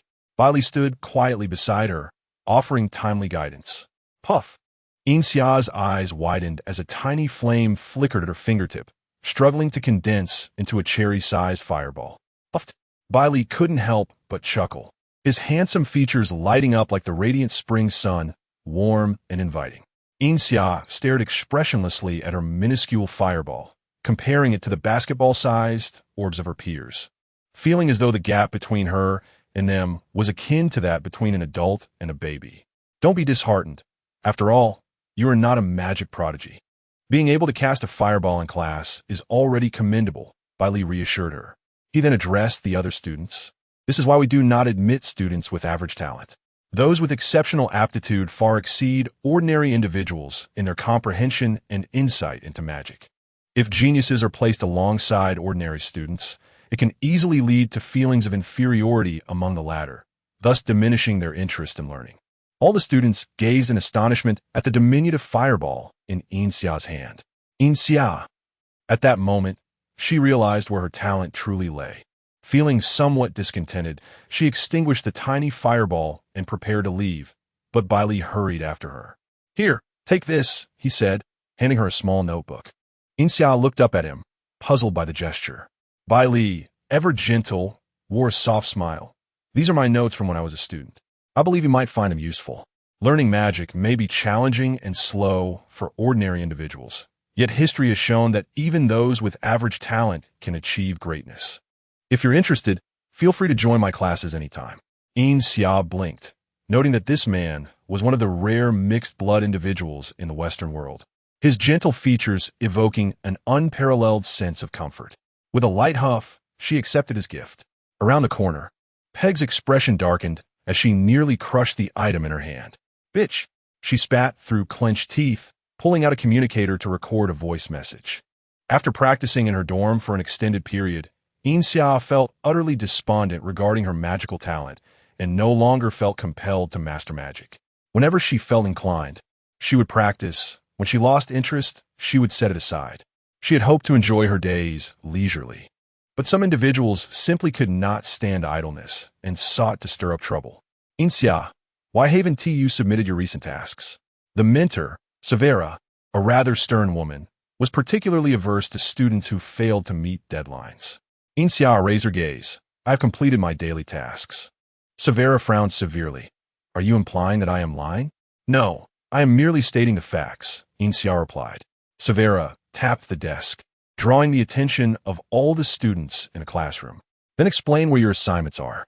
Yin Xia chuckled lazily. "Mentor Severa, isn't that your responsibility? Has anyone seen Yin Xia's assignments or any submissions?"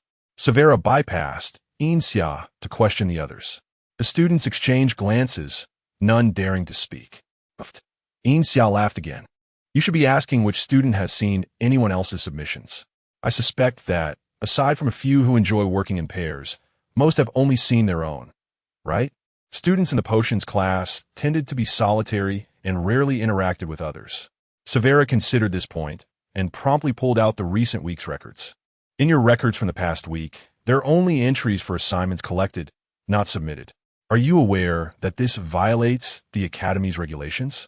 I have the authority to request the disciplinary department to investigate you." Severa presented the evidence before Yin Xia. Not a single mention of her name over an entire week. Yin Xia lowered her eyes, raising her hand. "So be it." Severa believed Yin Xia could not be so foolish as to make such an obvious and unnecessary mistake. To everyone's surprise, the disciplinary department discovered a substantial cache of potions and alchemical products in Yin Xia's room. "Yin Xia, do you have anything to say?" The mentor from the disciplinary department inquired. Yin Xia chuckled softly. "I just want to know who would keep these items in their dorm." The members of the disciplinary department were even more rigid than Severa, only willing to acknowledge what they had seen. "If you have nothing further to say, we will proceed with sanctions against you." Yin Xia raised her eyelids, casting a scornful glance at the disciplinary department personnel. Thus, Yin Xia was taken away, leaving others to ponder the absurdity of the situation. Mentor Severa, is the disciplinary department truly so blunt and simplistic? Severa adjusted the textbooks in her hands, maintaining her stoic demeanor. "Mind your own affairs, keep track of your assignments, and don't offend others easily within the academy." Yin Xia had not anticipated that the so-called punishment would involve being locked in a small dark room, devoid of any light, where she could not see her hand in front of her face. Chapter 36. The Magical Academy 13. Is this meant to suffocate me? Yin Xia raised an eyebrow. The system always resurfaces when no one is around. "Host, the energy in this room is quite abundant. Can I drain it completely? Are you starving?" Yin Xia languidly reclined on the floor. "If you drain it all, it would be evident that I am the culprit." The system lamented. However, Yin Xia opened her eyes in the darkness.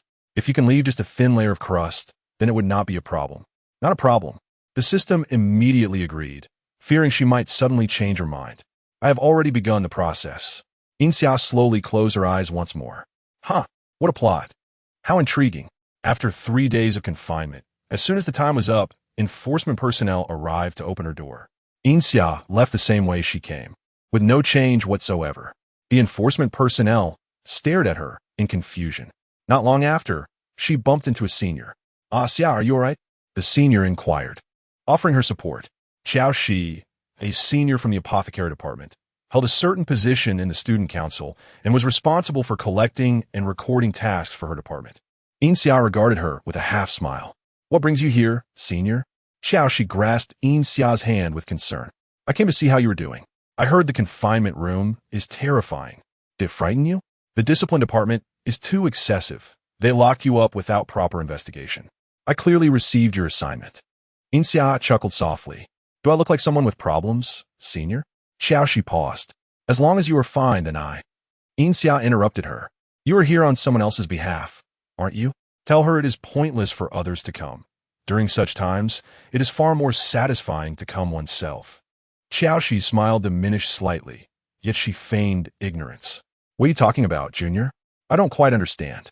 Yin Xia smirked, indifferent to her response, for she already held the answer within. Xiao Shi lingered for a few minutes, the smile fading from her face. "I am afraid you will be disappointed. She is perfectly fine and insists you should come in person." Xiao Shi recorded her voice and sent it to another lady. "Please, do not make me do such foolish things again, Peg." Upon returning to her dormitory, Yin Xia immediately summoned the system. 7749, I ask you, is there something within the confinement room? Indeed, host. But do not worry, I have already captured it, the system joyfully replied. What have you captured? Yin Xia felt a vain throb on her forehead, closing her eyes. First, tell me what it is. It is this. The system produced a transparent glass jar containing a misty, cloudy substance. What is this? Yin Xia questioned. It is a nightmare, the system explained. It is a wondrous entity that can ensnare all creatures within its domain into boundless dreams, amplifying their fears until they quietly depart from existence. Leaning against the bed, Yin Xia unconsciously tapped her fingers on the table. Next time you encounter something like this, do not take matters into your own hands. You must consult me before capturing it. Do you understand? She instructed. The system recognized its minor error and sincerely vowed not to repeat it. This situation could be significant or trivial. Yin Xia was contemplating how to utilize this nightmare for a grand scheme. Perhaps I could orchestrate it this way, she mused. Peg received Xiao Shi's message and, in a fit of rage, shattered everything in her room. The act was crude, but she understood the nature of the discipline department. A simple maneuver would ensure Yin Xia's confinement, which was her ultimate goal. Originally, she aimed to teach her a lesson, but since she insisted on provoking me, we shall see. Peg's expression darkened, completely oblivious to the tendrils of black mist that slithered through the door into her room. Yin Xia stood by the window, gazing in the direction where the nightmare had departed. Are you certain it will return? The system, filled with confidence, assured her, rest easy, host. It has faced defeat at my hands and will undoubtedly return. Nightmares are quite competitive. Though nightmares can weave terrors for all living beings, they are not alive themselves. They are high-tech entities, incapable of falling to the hands of a nightmare. However, these nightmares remain blissfully unaware that they have been thoroughly subdued by the system. As expected, the very next morning, the nightmare returned of its own accord. For 7 consecutive days, Yin Xia directed it as she pleased, proving to be exceptionally useful. While Peg visibly lost weight and appeared utterly haggard. Goodness, have you been assigned to the mountains for mining? How did you become so thin? If you walked out now, people would believe you were a faculty member. Yin Xia taunted, frequently wandering into the magical department and mocking Peg whenever they crossed paths. Peg, now unwilling to even put on a facade, retorted, you seem quite leisurely. Perhaps you were confined for too short time? Her words hinted at an acknowledgement of her previous misdeeds. Yin Xia chuckled lightly. It was indeed rather dull in there. However, perhaps you would find it enjoyable. Such arrogance. Peg scoffed, her disdain evident. In this academy, I say one, and no one dares to say two. You, a commoner, could easily vanish one day, and no one would be the wiser. Oh, that sounds quite alarming. Is the academy your family's establishment? Yin Xia coaxed her to reveal more. Accustomed to her domineering presence in the academy, Peg felt no discomfort and continued, whom the academy once belonged to is no longer relevant. From now on, it is the nobility who dictate the terms. If I were to end your life today, a mere apology would suffice to resolve the matter. How terrifying! Yin Xia replied nonchalantly. Peg's expression darkened. You don't believe me? With that, she raised her hand and incanted a spell, summoning a vine as thick as her wrist that surged forth from the ground, ensnaring Yin Xia's ankle. Yin Xia felt displeased. Did she think she could bully her for not knowing magic? Huh.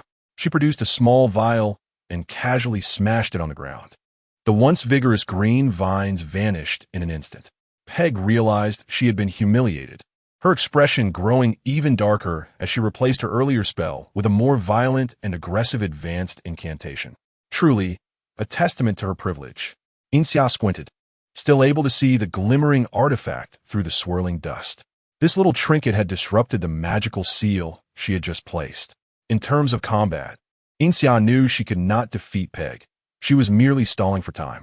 The thunderous commotion was too overwhelming, prompting Bai Li, who was substituting in the magical department, to investigate the source of the noise. All he could see was a cloud of smoke and dust. He set aside what he was holding and informed his students, I will check it out and be back shortly. Meanwhile, many instructors were also disturbed by the tremendous noise. Chapter 37. The Magic Academy 14, Why do you only know how to evade? Peg, after all, was a student of Ashley Academy, and her magical talent was indisputable. Her strength was also quite solid. Had it not been for the system's assistance, Yin Xia would have found herself in a more precarious situation. Bai Li rushed over swiftly, witnessing Peg's attack on Yin Xia, and the smile that once graced her lips faded considerably. What are you doing? Other instructors quickly arrived on the scene, and upon seeing Peg, many instinctively furrowed their brows. What are you doing here, young lady? Are you not aware that the academy prohibits fighting? A duel among students within the campus contravenes academy regulations and warrants punishment. Although it was clearly a confrontation between two individuals, this instructor chose to selectively ignore the facts, fixating solely on Yin Xia, the perceived victim. Fred, have you lost your mind? Just as Sakri arrived, he retorted, which of your eyes saw her fighting? This girl is clearly being bullied. Fred, maintaining a detached demeanor, replied, Fighting is a matter between two parties. How can one person engage in a fight? Peg is an important officer in the student council. She would not engage in conflict without cause. Thus, the issue must lie with this student. Sakri was nearly amused by the absurdity. An important officer in the student council? I see more of a highborn, noble offspring. Sakri, stop causing a scene. I am currently attending to academy affairs and have no time for your nonsense, Fred retorted, his expression unchanging, his words forming an unassailable logic that left others unable to interject. Bai Li moved her lips, ready to step in and reason with Sakri, but he abruptly halted, transforming his grip on the other's collar into a left hook. With a resounding thud, Fred was caught off guard by Sakri's sudden strike, receiving a solid punch. What are you doing, Sakri? Do you wish to fight? Fred questioned, his eyes ablaze with indignation. Sakri smirked. What? Fighting, of course. You. Fred was about to charge forward to settle the score when Bai Li blocked his path. Mr. Fred, please remain calm and do not engage in a brawl. Fred bristled at her words. Am I the one fighting? Clearly, it was Sakri who struck me. Bai Li gently reassured him. Mr. Sakri is straightforward. Do not provoke him. A fight involves both parties. If you do not provoke him, he would not strike you. Sakri added fuel to the fire. That's right. If you didn't provoke me, why would I strike you? I have been a mentor at Ashley Academy for decades. I wouldn't engage in conflict without reason. It is all your fault. Fred's expression darkened. Are you two conspiring against me? Bai Li, are you certain you wish to side with Sakri? Sakri shouted. Who is conspiring against you? Was it not you who said so? Why do you speak without action? Fred huffed and turned to leave. This commotion gradually calmed Peg, who began to recognize the impropriety of her actions, a cold sweat trickling down her back. Yet, she did not panic. Her previous claims were not exaggerated. Even if she truly harmed Yin Xia, it would merely result in a minor reprimand. Ahem, it's your turn now, the instructor still present said. Please elucidate the circumstances so we may determine accountability. I shall begin, Peg replied, suppressing her haughty demeanor with a soft sigh, feigning helplessness. There was a misunderstanding between this student and myself before enrollment, which has led her to harbor resentment towards me. She recently made a mistake of her own, but insisted on blaming me, claiming I intentionally set her up. The instructors were well aware that the workload in the magic department was substantial. How could they find time for such irrelevant antics? She dabbed at her eyes, as if deeply aggrieved. Upon encountering me today, she was sarcastic, and when I could no longer endure it, I exchanged a few words with her. She then attacked me. Fragments of potion bottles serve as evidence. I acted in self-defense. Yin Xia applauded, impressed by the old noble's skill in the art of duplicity. Do you have anything to say? The instructor inquired of Yin Xia. Certainly. However, before that, I would like to ask this senior if she wishes to retract her previous statements. All you need to do is apologize and voluntarily spend 3 days in the confinement room, Yin Xia stated. Peg's expression turned scornful, and she remained silent. Yin Xia stroked her chin and continued. In that case, I shall show the recorded footage I just captured to the instructors. Footage? Peg's smile froze, awkwardly plastered on her face. She strained to recall if she had made any inappropriate remarks. Yin Xiao's intention was not merely to showcase the footage, but to remind her, from now on, the academy is ruled by the nobility. A flicker of panic crossed Peg's face. Such words could be uttered in private without concern, and even if overheard by instructors, it would likely not provoke a reaction. But today was different. Half of those present belonged to the original faction of the academy, and their response to such a statement would surely be volatile. I just put away. It's in. Yin Xia's sentence remained unfinished as Peg hastily interrupted. Wait a moment. She adjusted her expression, forcing a smile. As a senior, it is indeed inappropriate to engage physically with a junior, and I am willing to accept punishment. Huh.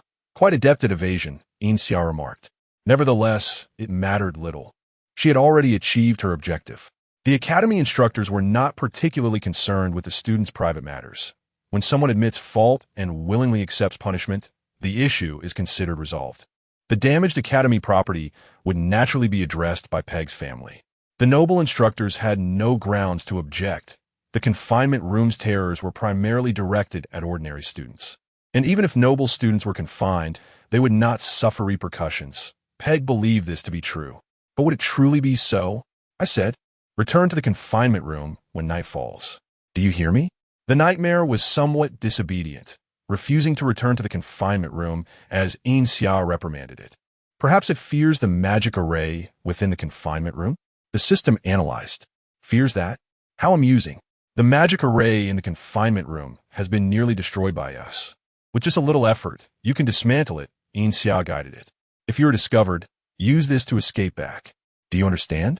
She handed it a small tool. Upon hearing that the magic array had been dismantled, the nightmare instantly appeared much more spirited. Peg had not enjoyed a good night's sleep in quite some time. Recently, for reasons unknown, she was plagued by nightmares whenever she fell asleep, regardless of her location. Senior, I have opened the array. The nightmare will surely not cause any trouble. You may rest assured inside, and meals will be provided thrice daily, said the student on guard, ingratiating himself to Peg. Peg rubbed her forehead, weary, and waved her hand dismissively, entering alone. The student on guard dutifully remained in place. As night fell quietly, under the cover of darkness, no one noticed a wisp of gray mist gliding along the ground, slipping into the confinement room. Peg was still awake. Having endured so many nights of nightmares, she instinctively feared sleep. The gray mist spread silently, and suddenly, Peg felt a wave of drowsiness wash over her, unable to resist. She succumbed to sleep. Chapter 38. The Magical Academy. As the nightmare entered the confinement chamber, it immediately sensed the feeble restraint of the magical array. Overwhelmed with excitement, it expanded, and with a soft crack, the array shattered. The nightmare paused momentarily, then surged with exhilaration as the chamber transformed into a swirling sea of gray clouds. Within this tempest, Peg curled up in anguish, her features contorted even in slumber, revealing the depths of her despair.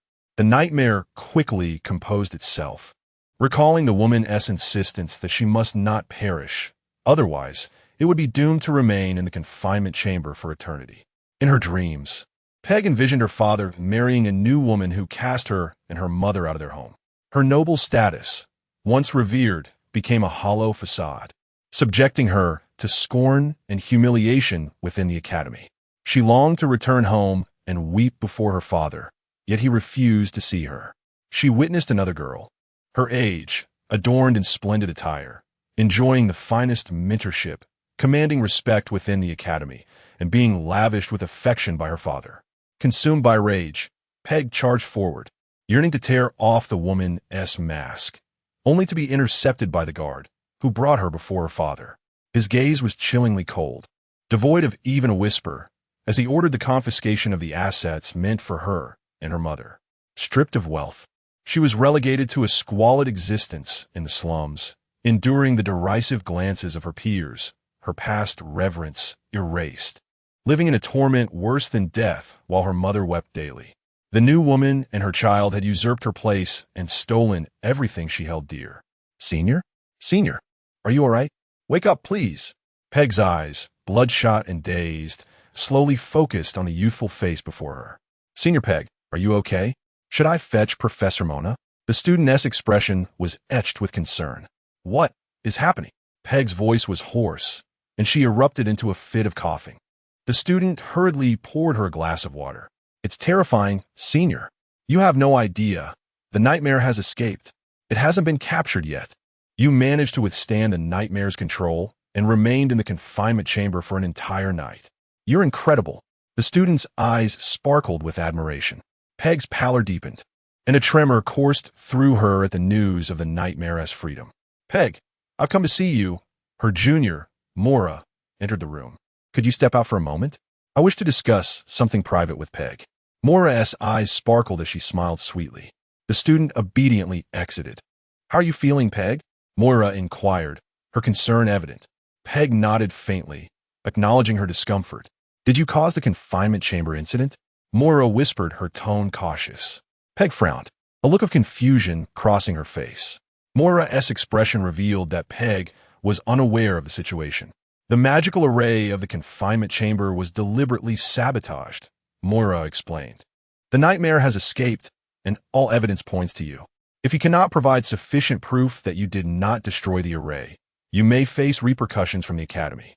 Gradually, clarity returned to Peg's muddled mind. It was Yin Xia. She spat, her teeth clenched. Though lacking evidence, her intuition was unwavering. Mora, having been away on academy duties, was unaware of the enmity between Peg and Yin Xia. Noticing Mora's puzzled gaze, Peg prompted, the vendor who clashed with us before the semester began. Realization dawned on Mora. She understood who Yin Xia was, but was baffled by how a commoner could dismantle a magical array of such caliber. Peg's demeanor was cold, her eyes glinting with malice. Capture her and interrogate her. That will reveal the truth. Mora comprehended Peg's intent. You need to rest. I will handle this matter. In Yin Xia's dormitory, the newly escaped nightmare brought her alarming news. This was her greatest fear. Leaning back in her chair, Yin Xia's eyes glinted with mockery. A glamorous noble girl, terrified of losing her power, status, and material wealth. It was all too relatable. She tapped the table lightly and said, the Academy will undoubtedly conduct a thorough investigation. 7,749. Keep the nightmare hidden. It must not be released if I remain silent. The nightmare emitted a disgruntled growl. If you wish to be captured, then go out and do not drag me down with you. The nightmare obediently quieted. Knock, knock, knock. Open the door. The disciplinary officers pounded on the door with brute force. Yin Xia scoffed. They were merely the noble-s lackeys, more arrogant than their master. Suddenly, she flung the door open, causing one of the officers to stumble. You, he exclaimed, meeting Yin Xia's piercing gaze, and froze under the oppressive weight of her stare. Do you need assistance getting back up? Yin Xia smirked, remaining seated with an air of nonchalance. The officer, humiliated and furious, huffed, search. 4 or 5 students adorned with armbands surged into the room, rummaging through its contents with little care. Yin Xia's expression darkened, and with a sharp motion, she slammed the door shut. I suggest you handle everything delicately. If a single piece of wood is broken, I believe you will be held accountable. One to you? Are you threatening the disciplinary department? The searcher gasped in disbelief. Am I threatening the disciplinary department? Yin Xia reclined, her feet crossed. I am merely threatening you. Can you truly represent the disciplinary department? Such arrogance. One of the discipline members brandished his wand, declaring he would teach Yin Xia a lesson. Do you wish to fight? Yin Xia chuckled lightly. It seems you students have not grasped your lessons and are preoccupied with schemes. Flame burst. The young man shouted, conjuring a torrent of fire that surged toward Yin Xia. With a swift motion, Yin Xia hurled a small vial similar to Peg S, the alchemical concoction intertwining to freeze the magical energy in the air. What is happening? The disciplinary officers stared in panic as the flames dissipated, unable to summon them again. Others attempted the same, experiencing the same disheartening result, gradually feeling their strength wane and their bodies weaken. What have you done? The leader exclaimed in terror. Your mentors are surely exasperated by your incompetence, Yin Xia replied lazily. Either clean up this mess now, or brace yourselves for a beating. I shall gather more evidence afterwards. Her eyes narrowed, her voice dripping with menace. Have you heard of the potion department in the Third Institute? The 4 or 5 men trembled, their eyes wide with fear, resembling a flock of quaking quails. The potion department, an organization notorious for its heinous acts against humanity. Get to cleaning, understood? The quails nodded vigorously.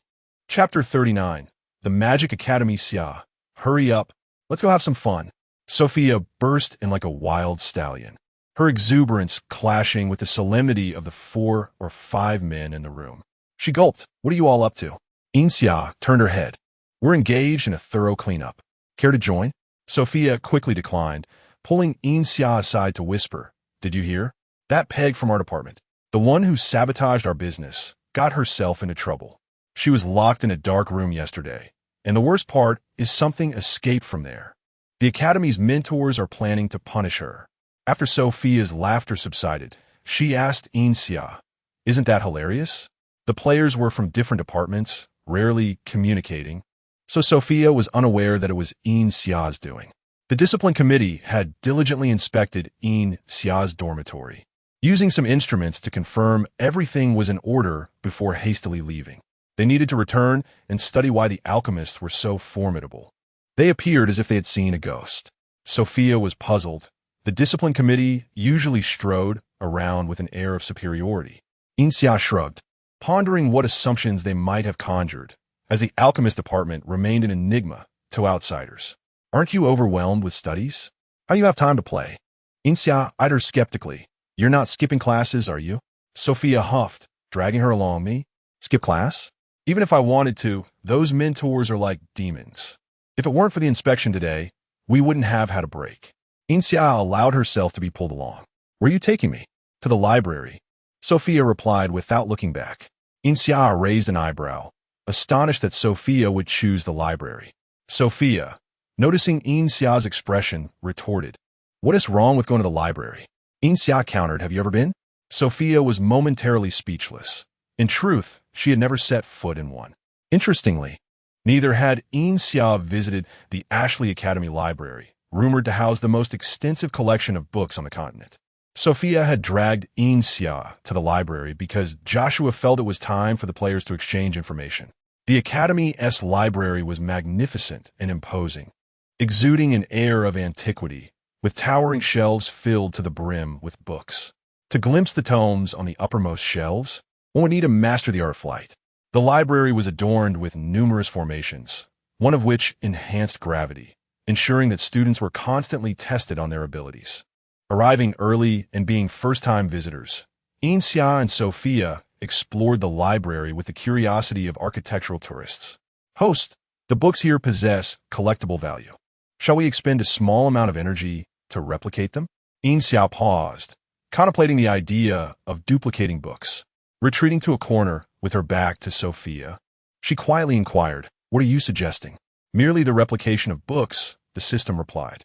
Acquiring knowledge from these texts would endow the vessel with the ability to actively absorb the world's energies, as long as the host remains long enough. Even without finding energy crystals, sufficient energy could be accumulated to advance to the next world. That sounds advantageous. So the vessel can absorb energy on its own? She queried. The system hesitated only within the current world. Why is that? Every world possesses its unique energy system, requiring extensive exploration to understand. We can never comprehend it as well as the native inhabitants. Thus, books serve as the swiftest means to grasp the current world. The shortcut is exclusive to this world. For example, the previous world had not evolved civilization. Thus, it lacked books. Yin Xia pondered the notion that books were indeed the ladder of human progress, and it seemed they also served as a ladder for the vessel's advancement. But why didn't you mention this sooner? She had been here for months. The system fell silent, unwilling to disclose its own deficiencies or the loss of vital data. Xia, what are you searching for? Sophia's curious head peeked into the corner. Is there a remarkable book here? I suddenly remembered I need to find a particular book. I've been trying to recall its title, Yin Xia said, casually misleading Sophia, knowing she would not delve deeper. True to her nature, Sophia did not press further and eagerly offered, "What book are you looking for? I can help you. I'll find it myself. If you're bored, go look for a fairy tale." Yin Xia dismissed her, leisurely strolling around the shelves, ostensibly searching for a book while covertly allowing the system to replicate. Duplicating these texts would be prudent, ensuring that if she left and encountered issues, she could find answers. During the scanning process, Yin Xia stumbled upon a particularly intriguing book, strikingly similar to the one Joshua had initially possessed. The system confirmed that both belonged to the same series. Yin Xia proceeded to the reading room, which featured individual cubicles, spacious and soundproof, ideal for discussing secrets unfit for public ears. Upon her arrival, a few individuals greeted her politely. Among the players, Yin Xia was the only student from the support department. Although the magic department could also branch into support, the players collectively leaned towards offensive strategies. Players operated independently, making it challenging to form a well-rounded team, thus rendering Yin Xia's role within the group unique, given the rarity of physical support. Aside from Yin Xia and Sophia, several others had not seen each other in months. During this period, each had made their own discoveries. Joshua even produced a notebook to ensure he would not overlook any significant details during their discussions. "I'll start," Joshua declared, being the most meticulous among them. "First, let us review the clues we acquired last time." He continued, "When we first arrived in this world, it was evident that Ashley Academy played a crucial role in our mission. Everyone remembers the peculiar items we were assigned at the outset, right?" He produced the black book he had received. The others followed suit, revealing their items. "I pondered for quite some time and discovered this book contains only spells, but I have no idea what they are for. I attempted to cast a spell, but there was no response," Joshua explained. Annie fiddled with her components and added, "I researched it too. This is a crucial part of an ancient siege engine, but such machines have long been obsolete." Sophia's stick was the easiest to investigate. She had merely pulled it out for fun, and someone recognized it immediately. Chapter 40. The Magic Academy 17. This wand is exclusively for the Temple of Light, adorned with its emblem. The existence of the Temple of Light is rather unique. Each year, they traverse various factions to select suitable instructors, and none of these factions ever declines to submit their talents. It is said that the magic practiced by the Temple of Light is exceptionally distinct, differing from typical light-based magic. Initially, Taylor received a heap of dark, unappetizing food, purportedly meant for a rare magical beast, inedible by ordinary individuals or common magical creatures. Taylor briefly recounted this. Ethan chuckled awkwardly. His set of cooking tools was merely commonplace, entirely ordinary, with no peculiarities whatsoever.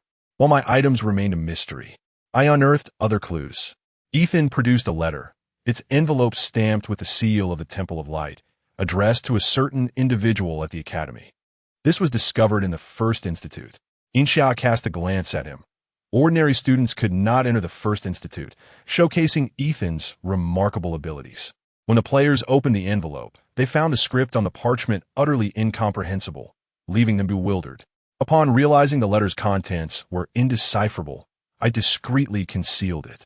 Everyone knew that players, upon entering the dungeon world, were endowed with the ability to comprehend languages, meaning that any language native to the current world was within our grasp, unless it belonged to a realm beyond our understanding. Ethan's expression grew notably serious. Could it be a world war? The players exchanged worried glances. Joshua took out his notebook, scribbling furiously. "Thus far, We had identified 3 notable entities: Ingeniously Academy, the Temple of Light, and an unknown world. Joshua connected the 3 names on paper. The nature of the unknown world remained unclear, but a visit to the Temple of Light was imperative. At this juncture, someone promptly chimed in, "I know. The annual grand celebration is approaching, typically held at the Temple of Light. Our academy is already in the process of selecting participants." Sophia had a wealth of insider information that others were oblivious to.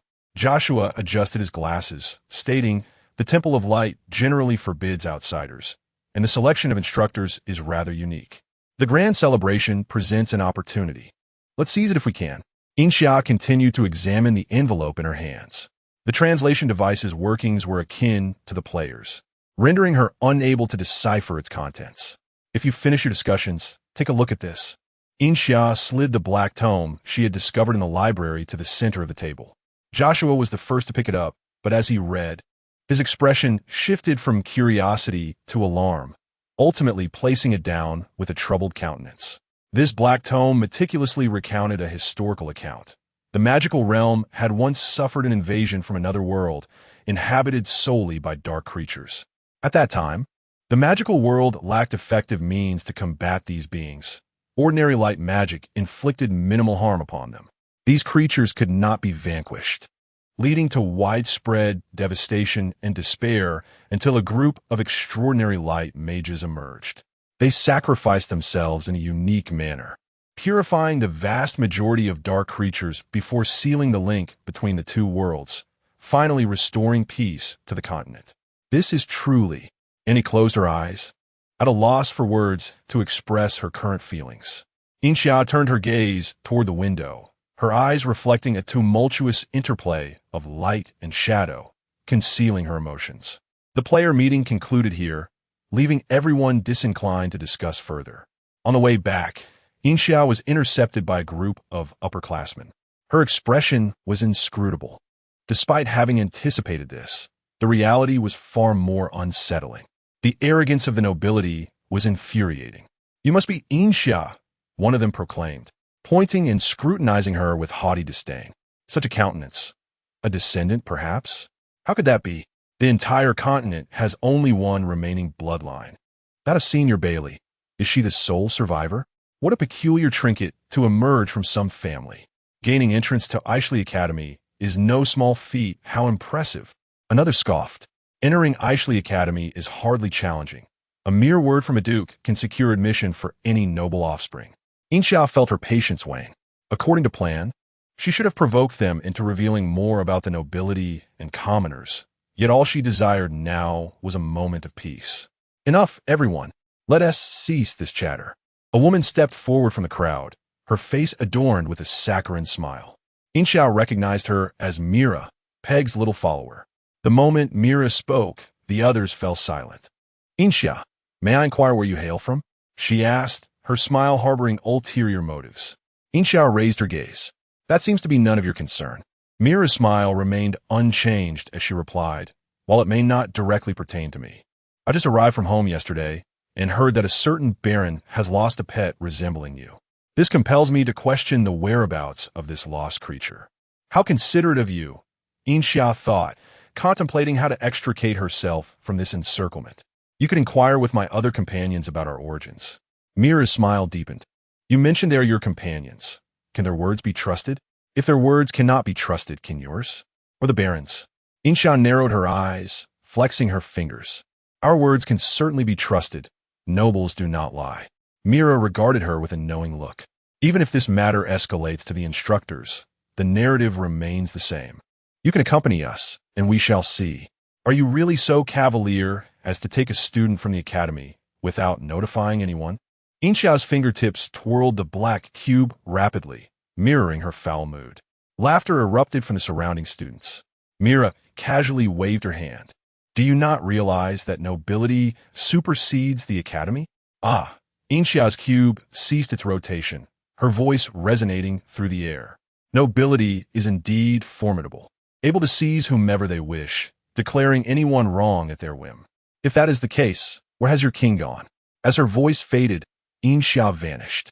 Mira and her entourage found themselves ensnared in a maze conjured by the cube, their faces darkened with anger. This girl is insufferably ungrateful. Indeed, one of them retorted. Does she not understand what it means to be noble and common? Mira's smile faded, and she remarked coolly, I had forgotten she is also an alchemy student. Nevertheless, the academy is not vast.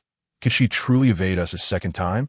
Yin Xia recognized the overwhelming might of numbers. She could not contend with the entire nobility alone. Time was of the essence.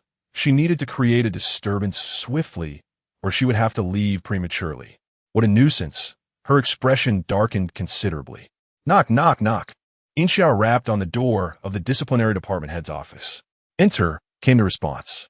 Yin Xia stepped inside, recognizing the head of the department. Fred sat behind his desk, his demeanor indifferent. What brings you here? Fred inquired, his tone devoid of any emotional fluctuation.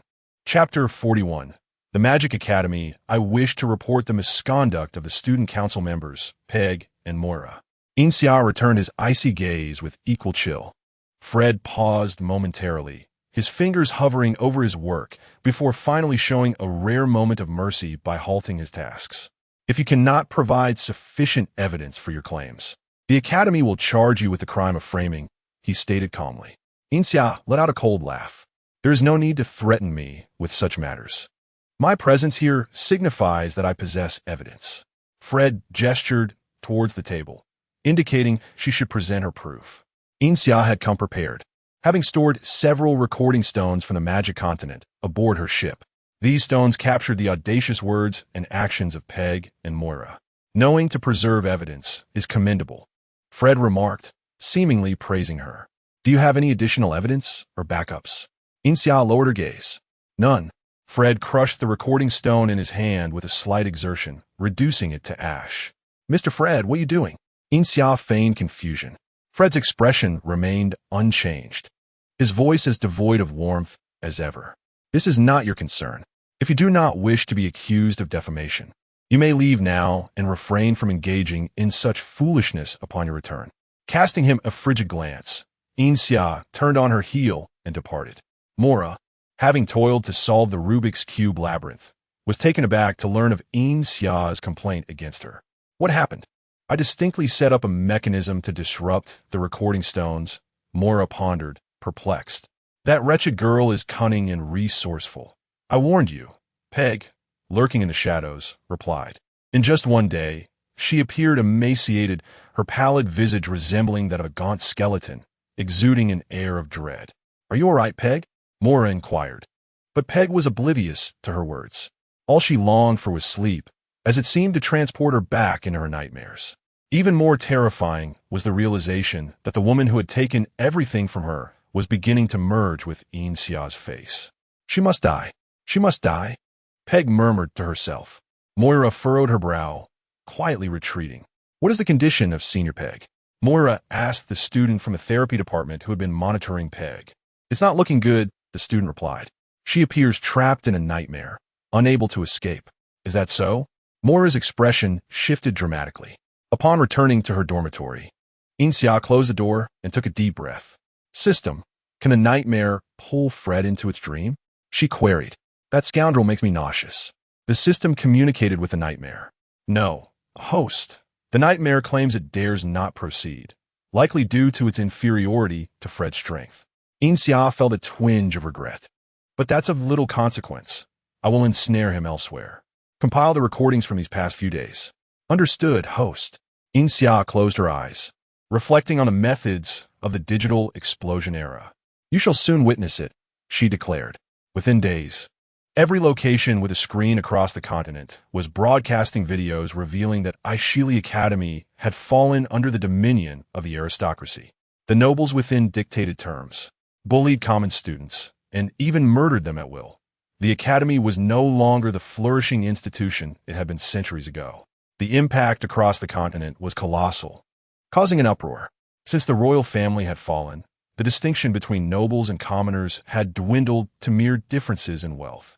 Some commoners had ascended to heights previously reserved for nobles, and the populace no longer cowered before the aristocracy as they had millennia ago. This farce incited the wrath of the common people.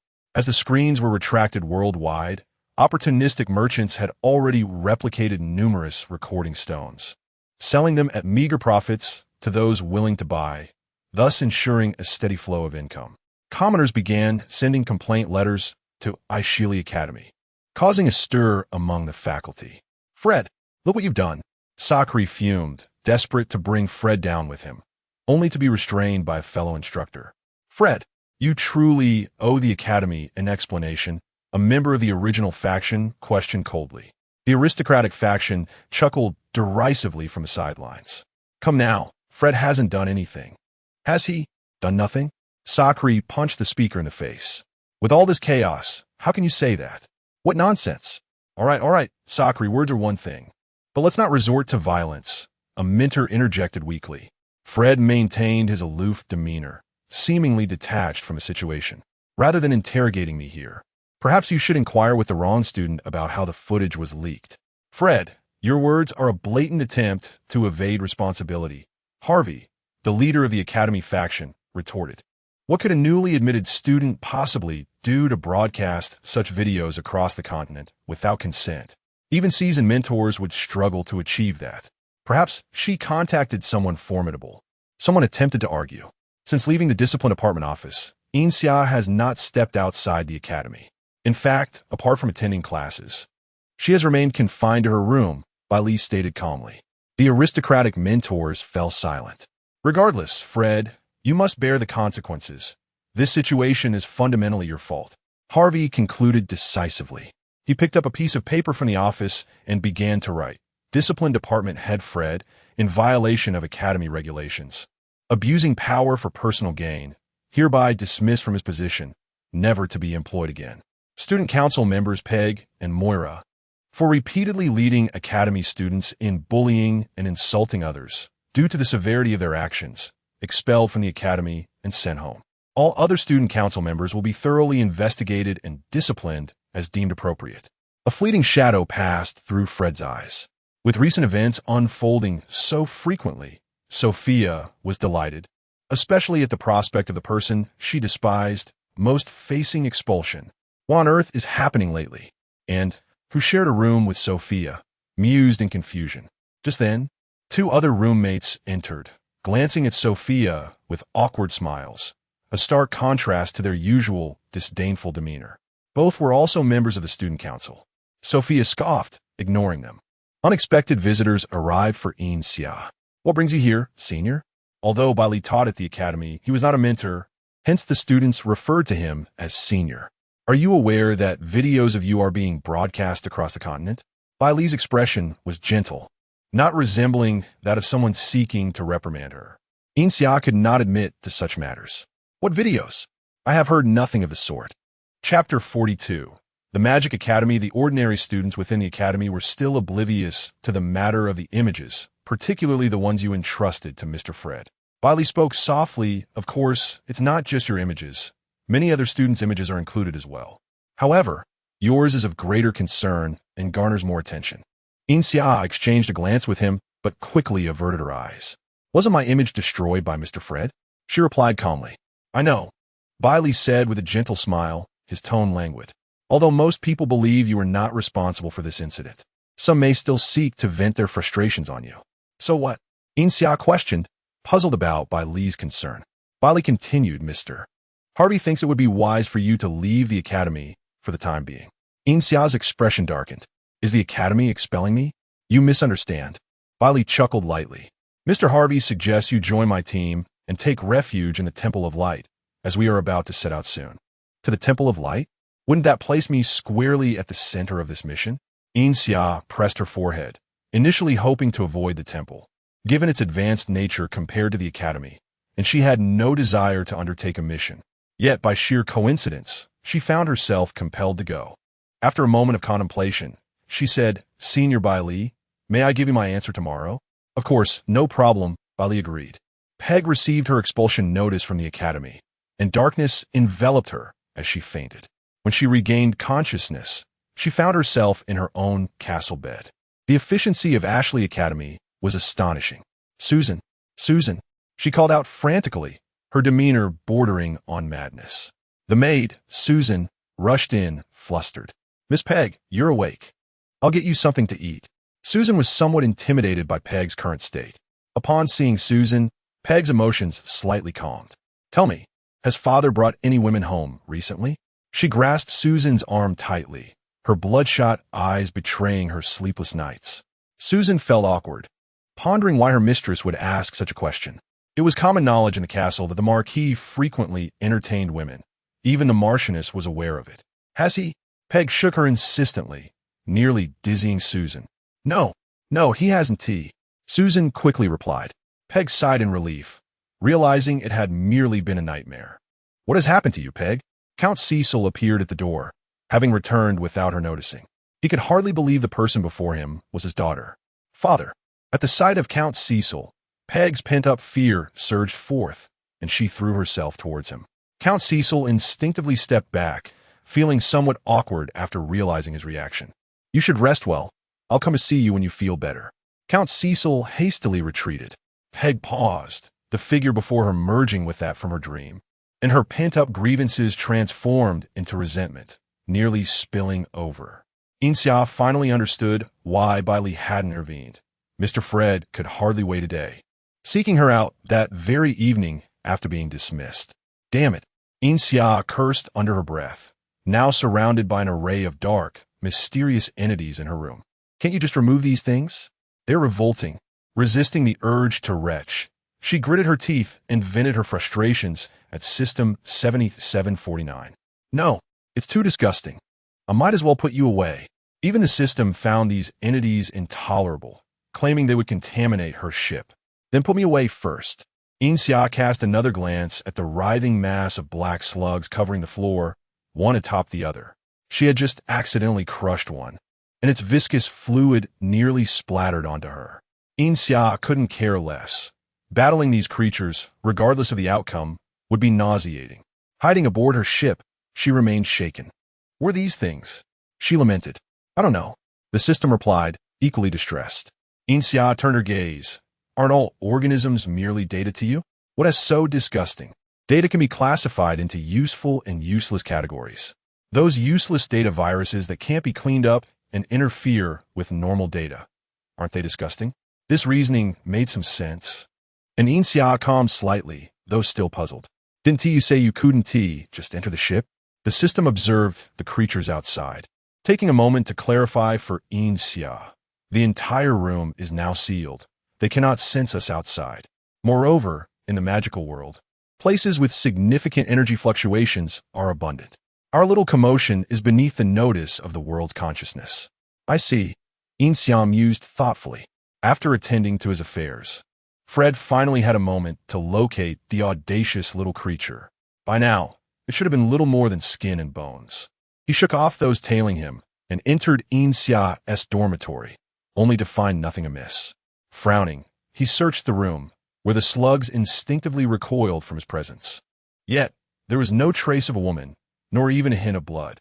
Did she escape? He muttered to himself. If she could evade even the barrier he had set, he would assert that the woman was anything but ordinary. Only Harvey and his dim-witted associates would believe she was merely a naive student. "Ah, the host Fred has arrived." The system squealed excitedly. Yin Xia flung a cup at it. "Stop screeching. Do you have any way to deal with him?" No." The system retreated in defeat. Fred's energy field was formidable. It feared he might be unable to contend with him. Frustration gnawed at Yin Xia. Her enemy was right before her, and yet she felt utterly powerless, which was deeply unsatisfactory. "Do you think those slugs fear salt?" Unable to confront Fred directly, Yin Xia's attention shifted to the slugs. "Host, please remain calm. Fred is truly powerful. If you were to throw a packet of salt in his presence, he would undoubtedly pinpoint our location," the system urged urgently. "This is so annoying." Yin Xia slammed her hand on the table. "That damn Fred better not let me catch him at a disadvantage." Fred could not linger for long. The Academy kept a close watch on him. After searching for a while without finding Yin Xia, he reluctantly returned empty-handed. Yin Xia, too, had no intention of remaining in this slug-infested room. As dawn broke, she emerged from the ship and sought out Bailey directly. "You mentioned you agreed to let me join your team?" Bailey, check the time. No need to rush. We still have several days before we depart. Could you allow me to have breakfast first? Yin Xia replied. I apologize for interrupting your meal, as she merely wished to settle into her new quarters sooner. Chapter 43. The Magic Academy. The situation at Aishili Academy, where the aristocrats had run rampant, ultimately escalated dramatically. In addition to the tarnished reputation of the academy, the noble families involved suffered greatly as well. The Peg family and the Mora family became prime examples, facing vehement resistance from the common folk. In an effort to quell public outrage, Count Cecile was compelled to issue a public statement, acknowledging the mistakes and promising compensation to those depicted being bullied in the video. Summer, do you think you will truly provide compensation? Sophia asked. She and her companions were already aware of the entire saga surrounding the Peg incident, and unanimously attributed this audacious act to Yin Xia. Sophia, the self-proclaimed queen of gossip, felt indignant that she had not received this critical information firsthand. Despite having a significant figure by her side, Yin Xia pondered for a moment before responding, regardless of whether he is sincere or not, since he has made this proclamation, he must follow through. Sophia's eyes sparkled with admiration. Ah, the boss is so impressive. Yin Xia took out a piece of paper and, illuminated by the light in the room, began to draft a reply. As Sophia read along, she exclaimed, Hello, Count Cecile. Below is a list of materials I require. 100 A-grade spirit flowers, 1,000 B-grade herbs, 5,000 C-grade plants, and an equivalent quantity of various ores. Additionally, 100 rare alchemical materials, 10 tons of ordinary quality materials, 1 alchemical compendium, 1 pharmacology compendium, and 10,000 copies of various books not available at Aishili Academy. Oh my heavens! Sophia gasped, her voice faltering as she stared incredulously at the letter. Will they truly provide this? Taylor rubbed his forehead. With such an amount, won't they go bankrupt? Having completed the final line, Yin Xia blew on the letter to dry the ink, satisfied as she looked over the numbers inscribed upon it. Do not underestimate the nobility. Thousands of years ago, this was their domain. Although their fortunes have waned over the past millennium, their substantial wealth can still afford them a lavish lifestyle for several more millennia. While this request may cause them to bleed financially, it is not beyond their means. Yin Xia casually replied, Wow, Summer, then you must be on the verge of fortune. Sophia expressed both envy and admiration. With so many items, will your backpack even be able to hold them? Wouldn't it be a shame if you couldn't take everything you want? Joshua pointed out the practical concern that any typical player would face: insufficient backpack capacity.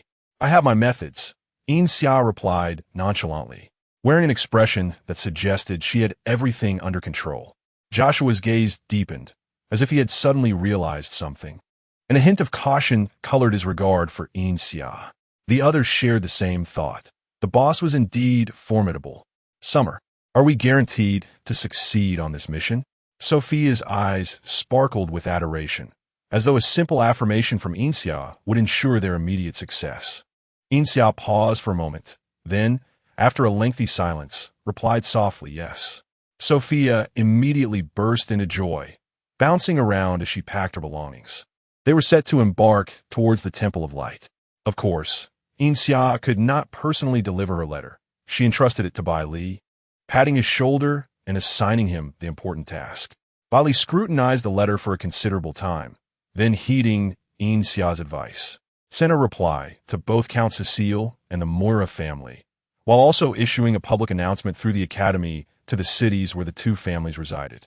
Although the efficiency was not on par with the initial system's speed, no one dared to remove the announcement. Word quickly spread, and Count Cecile's expression darkened upon receiving the news. A commoner dares to challenge the nobility? They have no fear for their lives.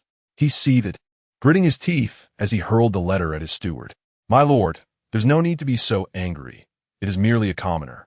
Even if they demand too much, once the storm passes, we can easily send a few people to reclaim our possessions. The steward bent slightly, accepting the paper to his face without complaint, offering suggestions with utmost respect. Count Cecile's mood lightened a fraction, yet he remained displeased. The thought of the troublemaker lying in bed like a useless waif, devoid of any semblance of a noble lady, fueled his ire. Where's Peg? He coldly demanded. Miss Peg just finished her lunch and is currently resting, the steward replied, fully aware of the happenings within the castle. Count Cecile expressed his disdain. She spends all her time eating and sleeping, like a useless creature. What good is she to me? I might as well have another one born. On the other side of a door, Peg stood rigid, frozen in place. The delegation from Ingeniously Academy finally set forth. Over 100 individuals marching grandly towards the Temple of Light. The history of the Temple of Light may not be extensive, yet it holds profound significance. Those well-versed in the dark history would understand the reasons behind this. What puzzled them was that over the past century, references to that world war had become increasingly scarce, with most young people even unaware that such a history existed. Wow, the City of Light is immense, Sophia exclaimed, her lively spirit undeterred as she remained focused on food and entertainment. The City of Light, as the central city of the magical continent, was far from the secluded Ingeniously Academy, boasting unprecedented grandeur. The towering spire at its center stood out, its transparent body glimmering even under the sun, radiating a soft glow. And at night, it shone brilliantly, earning the city the title of the city that never sleeps. This must be the Light Tower. A few players paused to admire it. According to the Tome of Dark History, the Light Tower was constructed from the remains of the ancestors who perished in that battle. Every inch of its radiance was imbued with the blood shed by those who defended their territory. It is truly lamentable that the current generation regards it merely as a spectacle, and murmured. Yin Xia gazed at the tower, its pure white structure exuding an unparalleled sanctity, and she couldn't help but smile self-deprecatingly. What does it matter? In my homeland, the youth have even begun to glorify the culture of the invaders. On the very soil that harbors countless victims, who remembers the blood spilled by the martyrs, who recalls the innocent compatriots who fell by their blades. Her emotions surged, drawing the attention of her companions. Yin Xia lowered her gaze slightly, her disheveled hair obscuring her eyes. They have lived in comfort and peace for too long, forgotten the agony of war. After all, the bloodshed was not theirs. Her voice was barely above a whisper, as if she were speaking to herself. Joshua couldn't help but steal another glance at her. The attendees at the Temple of Light exhibited great opulence. Every participant at the ceremony was afforded a private room, and Sophia rolled in delight across her bed. I longed to join the Temple of Light, while the others busied themselves organizing their rooms. Yin Xia had already scurried out to explore. Are you certain there are many energy stones here?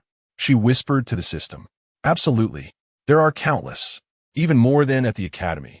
The system replied, ever enthusiastic about energy. Let us hope they aren't the Temple's array stones. We mustn't touch anything belonging to the Temple of Light.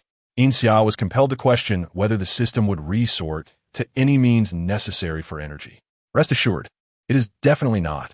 The system assured her vehemently. These energy stones are in no way related to the Temple of Light. Very well then, let us search and see what we can find. Chapter 44. The Magic Academy. As Yin Xia ventured out to scout the area, the players did not squander their time. Yin Xia had previously stated that she would not engage in frontline combat, as she was merely a support role, capable of providing them with auxiliary supplies in advance. The players appreciated having a companion who exerted effort without seeking accolades, and they readily agreed to her arrangement. Although the domain of the Temple of Light was extensive, the number of instructors was quite limited. The ongoing festivities had rendered them exceedingly busy, leaving other areas unattended. Throughout the day, Yin Xia explored various locations, and even when she encountered others, it was merely a fleeting exchange of glances before they hurried off to their respective duties. Could it be that the guards of the Temple of Light were overly lax? Yin Xia found herself at a loss for words. Perhaps they harbored few secrets? The system also struggled to decipher the temple's intentions. Under the cover of darkness, the night was far from desolate. The radiance of the Light Tower illuminated the surroundings as brightly as daylight. This rendered stealthy movement rather inconvenient. After a moment of contemplation, Yin Xia returned to her quarters to don a white robe of magic. Wandering the Temple of Light would attract no opposition, but should she attempt to excavate their floors, 9 out of 10 individuals would rush to confront her, while the 10th would scurry off to rally others. Indeed, The energy stones located by the system were all buried beneath the ground. After waiting for what she estimated to be the third watch of the night, she stealthily climbed out of the window, armed with a small trowel, and made her way to an unoccupied corner, lifting the stone tiles from the ground. Host, why not use that soil-excavating artifact from last time? The system suggested, believing it would yield superior efficiency. Without raising her head, Yin Xia transformed into a relentless digging machine. Spare me the senseless remarks next time. That contraption makes far too much noise. Do you think I desire an audience for my endeavors? That is a valid point. Why not create one yourself? The system responded with childlike curiosity, bombarding her with questions. Yin Xia rolled her eyes. Do you have any idea how long it takes to craft a single tool? Will there be enough time? The system fell silent, offering silent encouragement to Yin Xia. What are you doing, Xia? Yin Xia remained mute. Suddenly, Sophia appeared, catching her off guard. Cough, cough. I sense something peculiar here. Let me dig a bit. Yin Xia babbled nonsensically. Oh, Sophia nodded, somewhat understanding. Does this relate to the mission? Not necessarily. What brings you out at this hour? Shouldn't you be asleep? Yin Xia deftly shifted the topic. We're all out. Sophia replied innocently, revealing their entire plan to Yin Xia without a shred of caution. Yin Xia fell silent. Without the cover of night, the Temple of Light was indeed a challenging place to navigate. You should attend to your matters. Should I uncover anything significant, I will certainly inform you. Okay. Sophia's trust in Yin Xia was at an all-time high. This time, Yin Xia dared not act as boldly as before. She first set up concealment artifacts before digging. As she toiled away, over a dozen individuals passed by her, oblivious to her presence. Is there an excessive number of conspiracies within the Temple of Light? She pondered as she continued to dig. Suddenly, her trowel struck something solid, producing a resonant clang. She unearthed a rock, dark and roughly the size of a basin, emitting a continuous stream of black mist. This is it. This is it.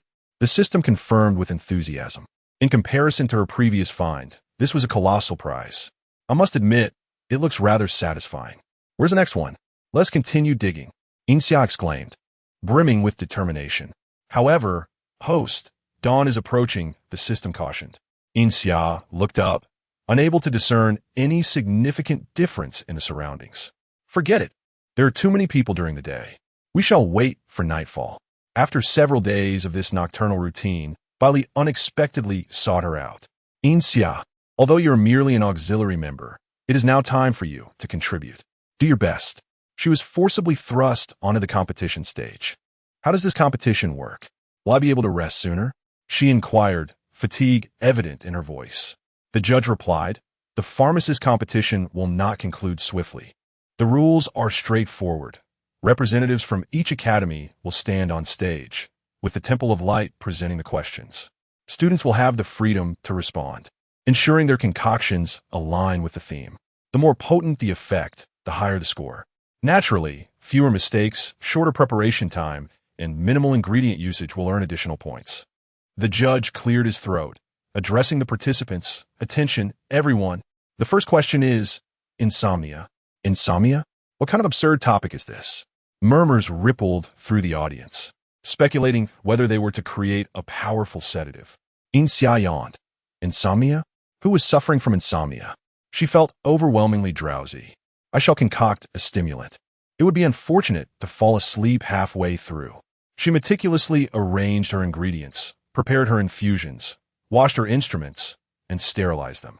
These foundational steps were both slow and soporific, and before long, Yin Xia found herself dozing off in her chair. The sound of her gentle snoring resonated throughout the quiet examination room, creating a surprisingly effective hypnotic atmosphere. Unbeknownst to her, others began to succumb to slumber, including the judge, who stifled a yawn, lost in drowsiness. Hey, don't sleep, protested a nearby candidate, feeling that Yin Xia's disturbance hindered his concentration, and he attempted to rouse her. What are you doing? The judge shot him a glare, admonishing him to focus on his own tasks and not to disturb other candidates. The individual felt aggrieved. It was clearly Yin Xia who had interrupted him, yet he bore the brunt of the reprimand. Yin Xia, meanwhile, enjoyed a deeply refreshing sleep, undisturbed. feeling the cool breeze and the fragrant aroma of herbs wafting around her, even imagining a pillow to lean against.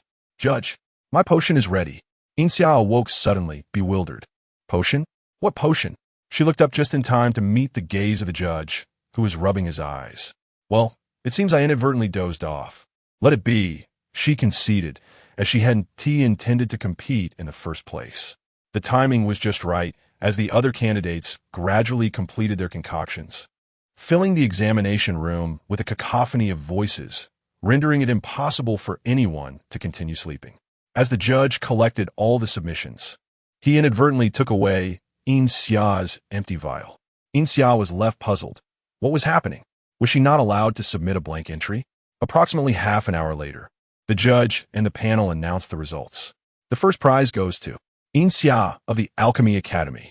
Not only were the other candidates in disbelief, but even Yin Xia was bewildered. Had she not submitted a blank entry? Had there been a glitch? Did her empty vial possess an unparalleled hypnotic effect? I refuse to accept this, she exclaimed. I didn't even complete my potion. The candidate who had previously attempted to wake her now stood up in furious protest, joined by others expressing their discontent with the outcome. Silence. The judge bellowed. Chapter 45. The Magic Academy. 22. What may I inquire? Are the criteria for judging this competition? The judge inquired coldly. Effectiveness, time, cost, and difficulty of creation. The candidate boldly replied, though he possessed no potion at all. What do you believe constitutes a potion? The judge, towering in stature, emanated an imposing presence. The candidate's voice faltered slightly, yet he remained defiant. A potion is merely an extract of medicinal herbs. Other candidates nodded in agreement. You ignorant children, the judge lamented, shaking his head in disappointment. A potion is fundamentally a remedy for ailments. It must first be capable of healing before we consider the materials involved.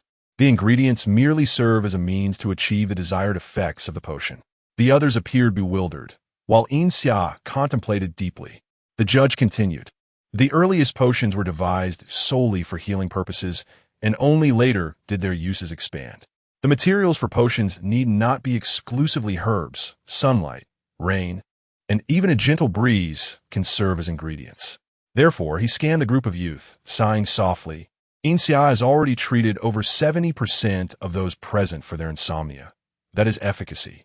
Before you even concocted a potion, she was already providing treatment. That is time.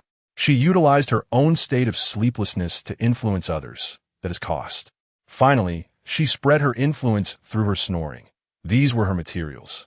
In terms of efficacy, time, and cost, she excelled in every regard. Can you not see why she deserves first place? Yin Xia sensed the dissonance, but could not articulate it. The other candidates seemed utterly confounded, accepting the judge's assertions without question. Ultimately, the judge allowed the spectators to cast their votes, resulting in unanimous victory for Yin Xia. 7749. Are these people truly unwell?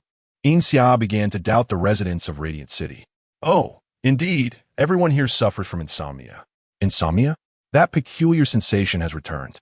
After the competition, the judge reached out to Yin Xia, seeking to acquire the rights to her snoring. Yin Xia finally comprehended the source of her disquiet.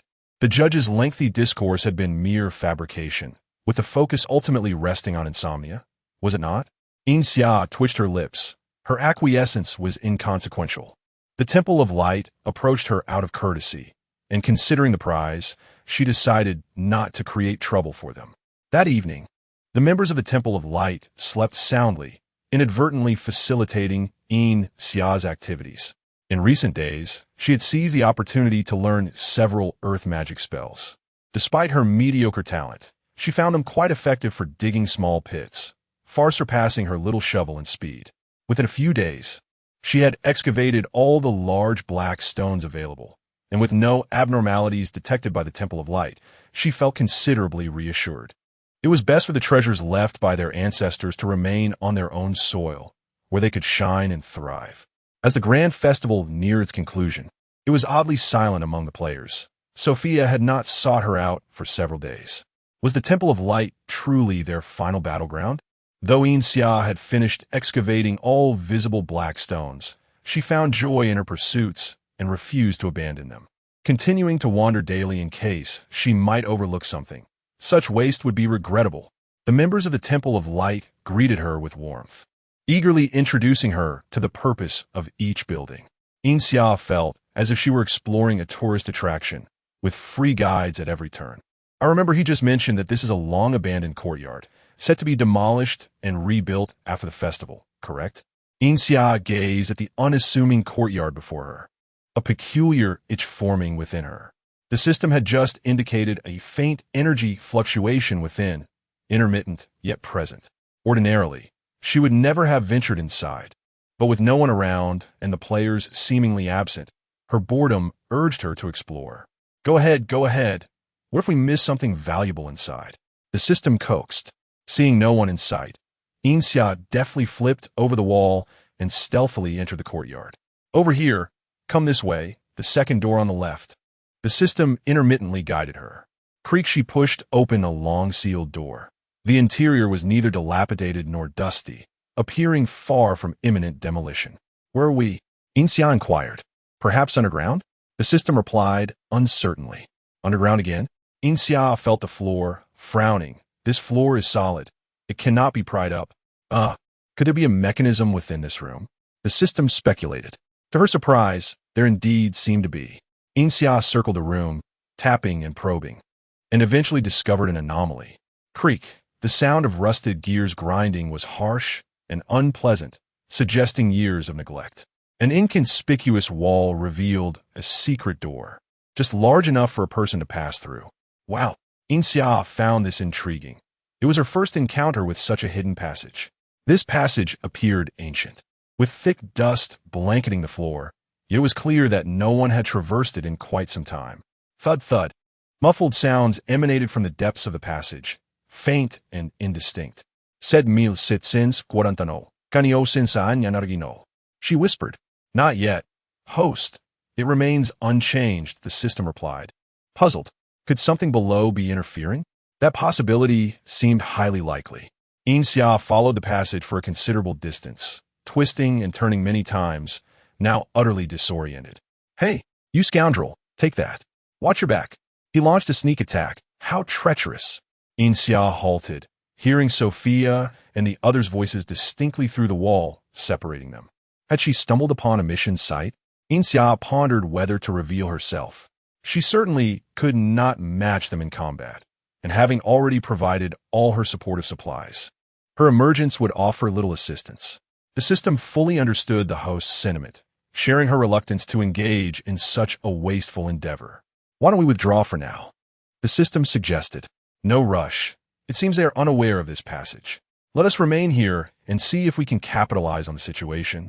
Yin Xia leisurely reclined on a makeshift chair, covering herself with a blanket, a small fan charging beside her, blissful indeed. In the underground space, the players' battle against their adversary had intensified. Opposing them stood an elderly man with a white beard, clad in the Temple of Light's robes, his visage twisted in malice. You little brats think you can thwart my plans? You are utterly deluded. The elder guffawed.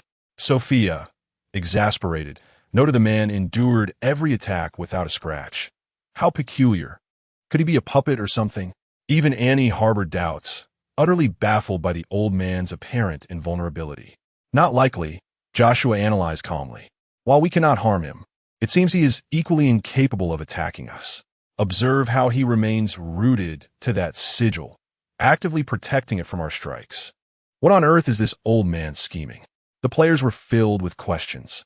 Taylor rubbed his forehead, inquiring, could he be the boss of this mission? Chapter 46. The Magic Academy 23. Tyler made a casual remark, but Joshua's mind raced with possibilities. His pupils dilated as he suddenly conceived an idea, rummaging through his bag to retrieve a potion. Sophia, cover me, he whispered to her, who nodded in understanding. A fierce blaze engulfed the room in a crimson glow. Yet the elderly man with the white beard stood there, unabashed, his head held high, inviting their assault. Just as the flames subsided, a sharp crack echoed as Joshua's potion bottle, shielded by the fire, shattered upon impact, splattering its contents all over him. What is this? The once unfazed old man screamed. his skin bubbling and inflating as though scalded by boiling water. Sophia gasped, bewildered by the chemical reaction. Is Summer's potion truly this potent? Joshua's gaze sharpened, his voice grave. It appears we have stumbled upon the right place. This fellow is not a priest of the Temple of Light. He produced another vial, specifically crafted by Yin Xia to combat dark creatures, realizing that the encroachment of darkness in the magical realm was likely more profound than they had surmised. How could it not be? The priests of the Temple of Light are dark beings themselves. Ethan grimaced, sensing the arduous task ahead. Sophia, lend me your magic wand. Without hesitation, Sophia handed over the wand exclusive to the Temple of Light. Joshua took it, whispering an incantation directed at the old man. The obscure spell immediately altered the old man's expression. How is it that someone comprehends these incantations? In a moment of desperation, the elderly figure disregarded his deteriorating form and unleashed a bizarre howl as his skin tore away, revealing black, smoke-emitting flesh beneath. He shook his head violently, casting off his white-bearded visage to reveal a grotesque head covered in festering sores, crowned with a multitude of horns and blood-red, bell-like eyes, from which foul liquid dripped as he opened his mouth. The players recoiled, confirming that the old man was indeed a dark creature. You lowly beings, instead of submitting and being devoured, you dare to resist? If it weren't for the vast amount of dark energy I invested in this formation, you would not be so audacious. The dark creature mocked them in a strange voice. With a mere stomp of his foot, the ground trembled, leaving the players unsteady. What sorcery is this? Annie and Sophia clung to one another, struggling to maintain their balance. The creature howled again, and the players felt as if they had been struck by a mental assault, dizzy and disoriented, preventing Joshua from completing the intricate spell. He keeps interrupting me. I can't finish the incantation. Joshua gasped, clutching the wand tightly. In truth, the most effective approach would be for Sophia to recite the spell, for her aptitude in incantations surpassed that of all others. Regrettably, Joshua, driven by selfishness, had never shared the spell book with the other players, leaving Sophia untrained in its contents. He made a swift decision, handing both the spell and the wand to Sophia. Sophia, you recite it, and we will provide cover. Sophia hesitated, silently accepting the wand and spellbook. Tyler gritted his teeth and hurled a few dark snacks at the dark being. The creature sniffed the air, unable to resist the temptation of the treats. Tyler lowered his head, confessing, I already knew these were meant for dark creatures, a kind of bait. I apologize for not informing you sooner. The others remained silent, each harboring their own secrets. Let us not dwell on that. This creature has been safeguarding the magical array. We must concentrate all our efforts on the array, attacking from various angles to prevent it from hindering Sophia's incantation. Joshua declared in a serious tone. Everyone desired to earn accolades during the quest, each with their own motives.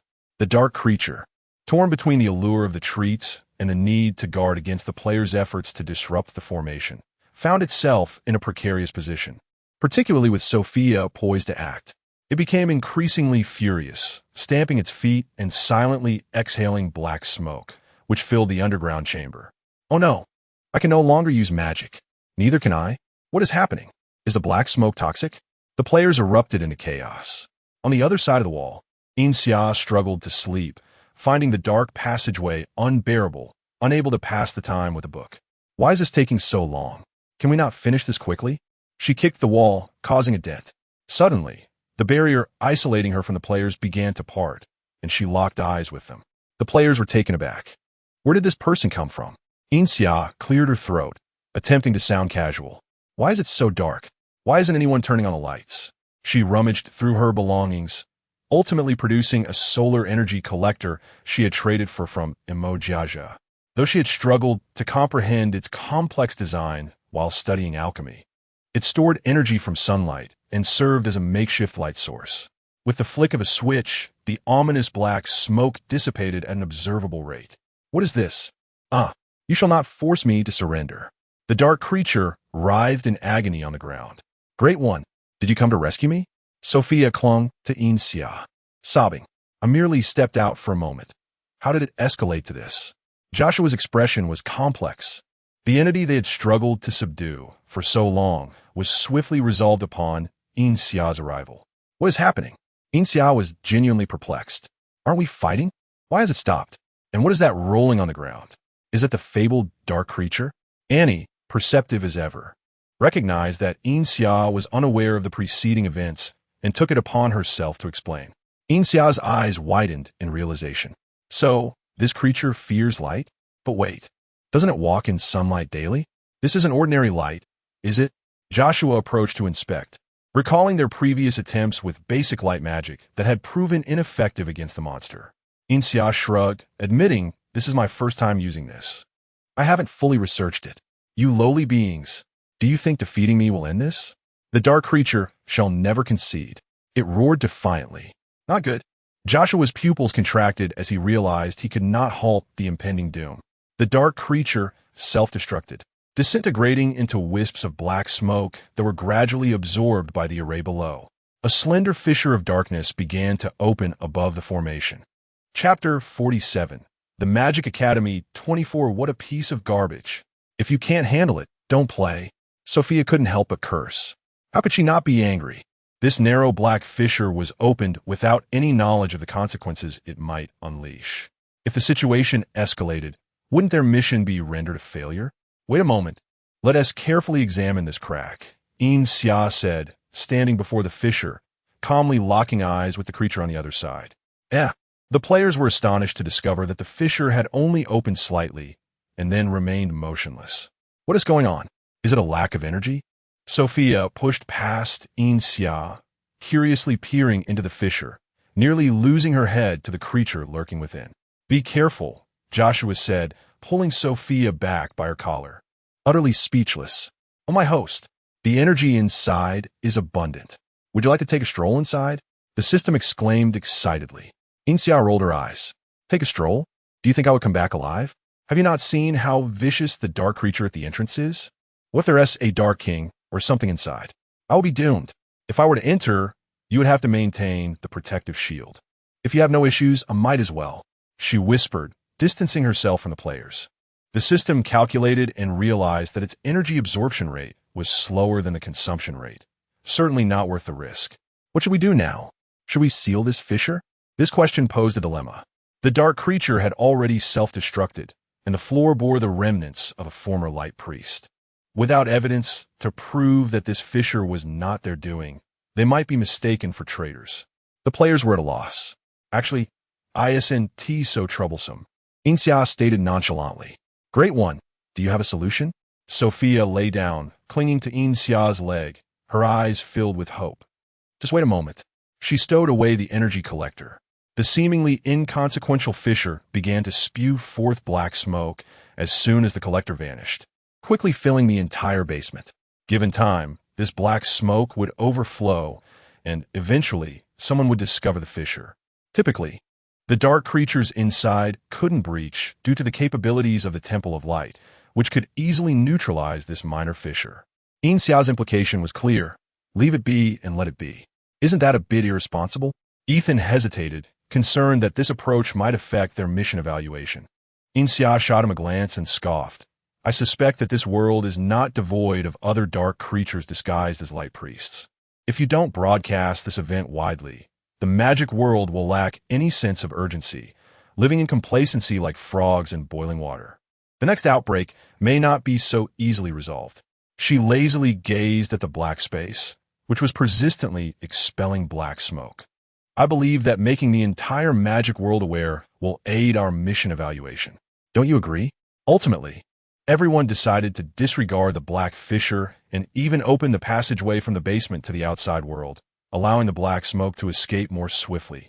Meanwhile, in hidden corners across the continent, small fissures began to emit black smoke. In just one night, the sky over the City of Light was shrouded in a grayish hue. The Temple of Light urgently inspected its own backyard, and the national ceremony was forcibly halted. Due to the suppression of the light tower, the effects of the black mist were relatively weak in the City of Light, but in other parts of the world, the side effects of the black mist were already becoming apparent. People awoke in the morning to find themselves surrounded by this black smoke. and the magic they were so accustomed to using became inaccessible. Those with stronger abilities could still sense the magic's presence, while the weaker ones could not even detect their own magical energy. Panic ensued as elderly individuals who had once studied the dark history murmured incessantly, "They have come, they have returned." How terrifying! If mere black mist could frighten them so, what would happen if dark creatures truly invaded? Sophia began to comprehend Yin Xia's intentions. If the younger generation of the continent remained oblivious, resolving the fissure would merely address the symptoms, not the root cause. Upon returning to the academy, chaos reigned. The black mist had minimal impact on powerful beings like Bai Li, and with Yin Xia possessing the energy collector, her safety was assured. The players, not being solely reliant on magic, quickly adapted to a life without it after an initial moment of panic. It was unclear when the magic continent had been eroded by dark creatures, but once the fissure appeared, many dark beings could no longer be contained. The Temple of Light was overwhelmed with confusion. Now, Aishili Academy faced its own difficulties. "Frederick, I recall you have been expelled," Bali stated, standing at the academy's entrance with a group of students. Inside, Frederick stood with other noble instructors, while Harvey, Zachary, and others were nowhere to be found. "Bailey, I respect your talent. The academy is now under our control.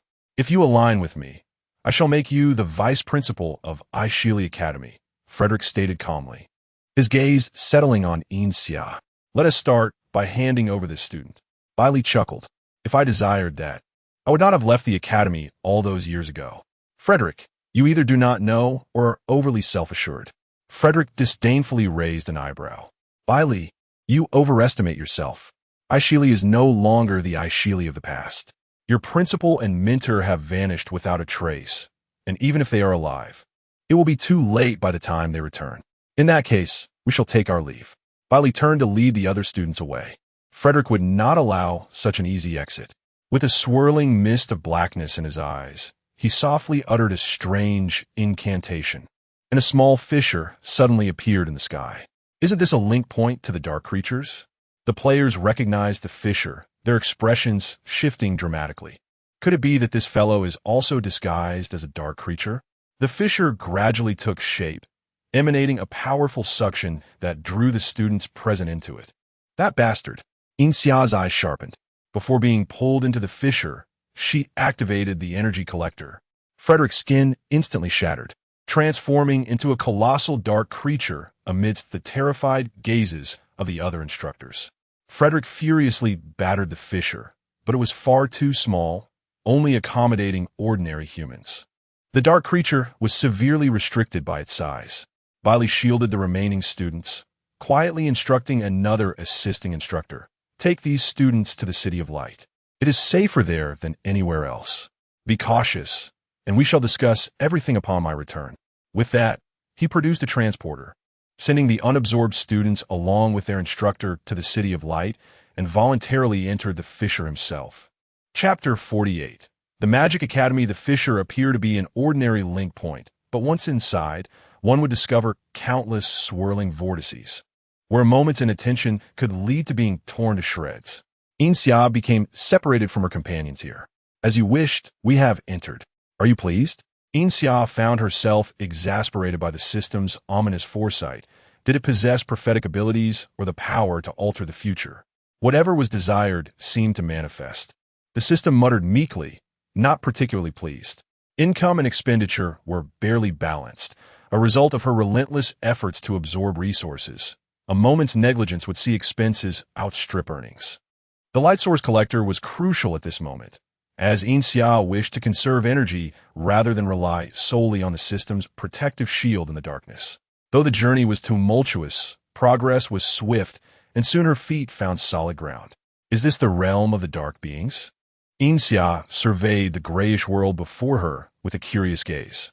The pervasive mist enveloped the area, devoid of any vegetation. Only soil and stones remained. Could it be that these creatures resorted to invading others out of sheer poverty? This thought felt somewhat misguided. She recalled the system stating that this world was rich in energy. How could it be so desolate? 7749. Do you know the reason? The system consulted its database and replied, "This world suffers from stagnation, still in its chaotic infancy, resulting in slow development. I mentioned the abundance of energy, such potent energy, which encapsulates the essence of the world, would have been depleted long ago during the gradual development process. Encounters with such high-quality energy are rare for me. Yin Xia entertained a bold hypothesis. Could it be that the ancestors of these dark beings inadvertently discovered a link to the magical world and, upon glimpsing something superior, diverted their focus from developing their own realm? Perhaps that is why this world remains stagnant. That is indeed a possibility. The system responded, enlightened. If this is the case, the fusion of the two worlds could be viewed as a loss for either the magical world or the dark world. A flicker of light zipped overhead, only to return moments later. Yin Xia? She looked up to see Bai Li, ethereal as ever, gliding on a fluffy white cloud above her. Ah, Senior Bai Li, you two have entered. Yin Xia greeted him calmly, betraying no hint of panic. Bai Li descended from his cloud. Why are you alone? Have you seen any other students? None. Yin Xia shrugged. I got separated from my friends during the teleportation process. Apart from a mist, I have not encountered anyone else. Not even a dark being? Bai Li pondered. It seems we must search more thoroughly. Safe travels, Yin Xia replied. Are you not coming with me? Bai Li asked, slightly concerned. Not necessary, she thought to herself. Accompanying him would only complicate matters. I am quite fine on my own. You should seek out the others. You can come find me later. Her expression was earnest. Bai Li, still somewhat worried, insisted, Take this. If you encounter any trouble, you can call for me. He plucked a small tuft from his cloud and handed it to her. Yin Xia reached out, curious to feel it, but the cloud dispersed into mist, evading her grasp. Disappointed, she withdrew her hand, feeling the small, soft, and bouncy tuft in her palm, which was quite comforting. In return, she gifted him some light potions, learned from that black tome, specifically designed to combat dark beings. Regardless of their utility, she felt that her gesture had restored balance between them. Bai Li mounted his cloud and departed, leaving Yin Xia with a rare look of envy. 7749. When will you procure a cloud for me to ride? She mused. Soft and bouncy, it must be far more comfortable than a bed. The system found this request challenging. Host, what he rides is not merely a tool, but a living entity. Should you encounter one, I may be able to capture it for you. However, the spontaneous creation of life remains beyond anyone's grasp. Even with divine power, one can only imbue existing matter with vitality, not conjure life from nothing. A living being? Yin Xia's desire intensified. How delightful it would be to keep such a pet. As she traversed the dark realm with ease, she occasionally unearthed stones, replenishing the losses incurred from the system's lack of diligence. Encounters with dark beings were typically resolved with the light source collector. Should that fail, she could always flee. However, boredom soon set in. This world felt too primitive, lacking any development, uniform in its desolation. Is anyone there? Can anyone hear me? Come down and meet this old man. Yin Xia paused, perplexed. What kind of trap is this? She searched for the source of the voice. Who is down there? She called, knocking on the ground, which produced a hollow thud. Instantly, the area fell silent, as if the speaker had not anticipated a response. She could hear a whisper. There really is someone. Yin Xia exclaimed. If you didn't know someone was there, why shout so recklessly? After a brief wait, a head suddenly emerged from the earth, white-haired, bearded, with a dirt-streaked face and eyes that darted about. Earth, old man of the land? Yin Xia gasped. Surely, there were no such beings here. Upon seeing her, the old man grinned widely. Little girl, where do you hail from?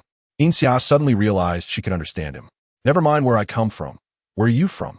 She retorted, her gaze scrutinizing. I come from the magical continent. Which continent are you from? The old man was surprisingly chatty, answering her questions readily. Yet Yin Xia was taken aback by the implication of his words. Are there others from different continents here? I am also from the magical continent, she declared. Impossible. The old man exclaimed wide-eyed. There are no passageways from the magical continent to here. Yin Xia scoffed. Is your internet connection only 2G? There are passageways everywhere now, depending on your courage to traverse them. Besides, how did you arrive here if there are no passageways? Did you fall from the sky or emerge from the ground? The old man stared blankly, seemingly confused.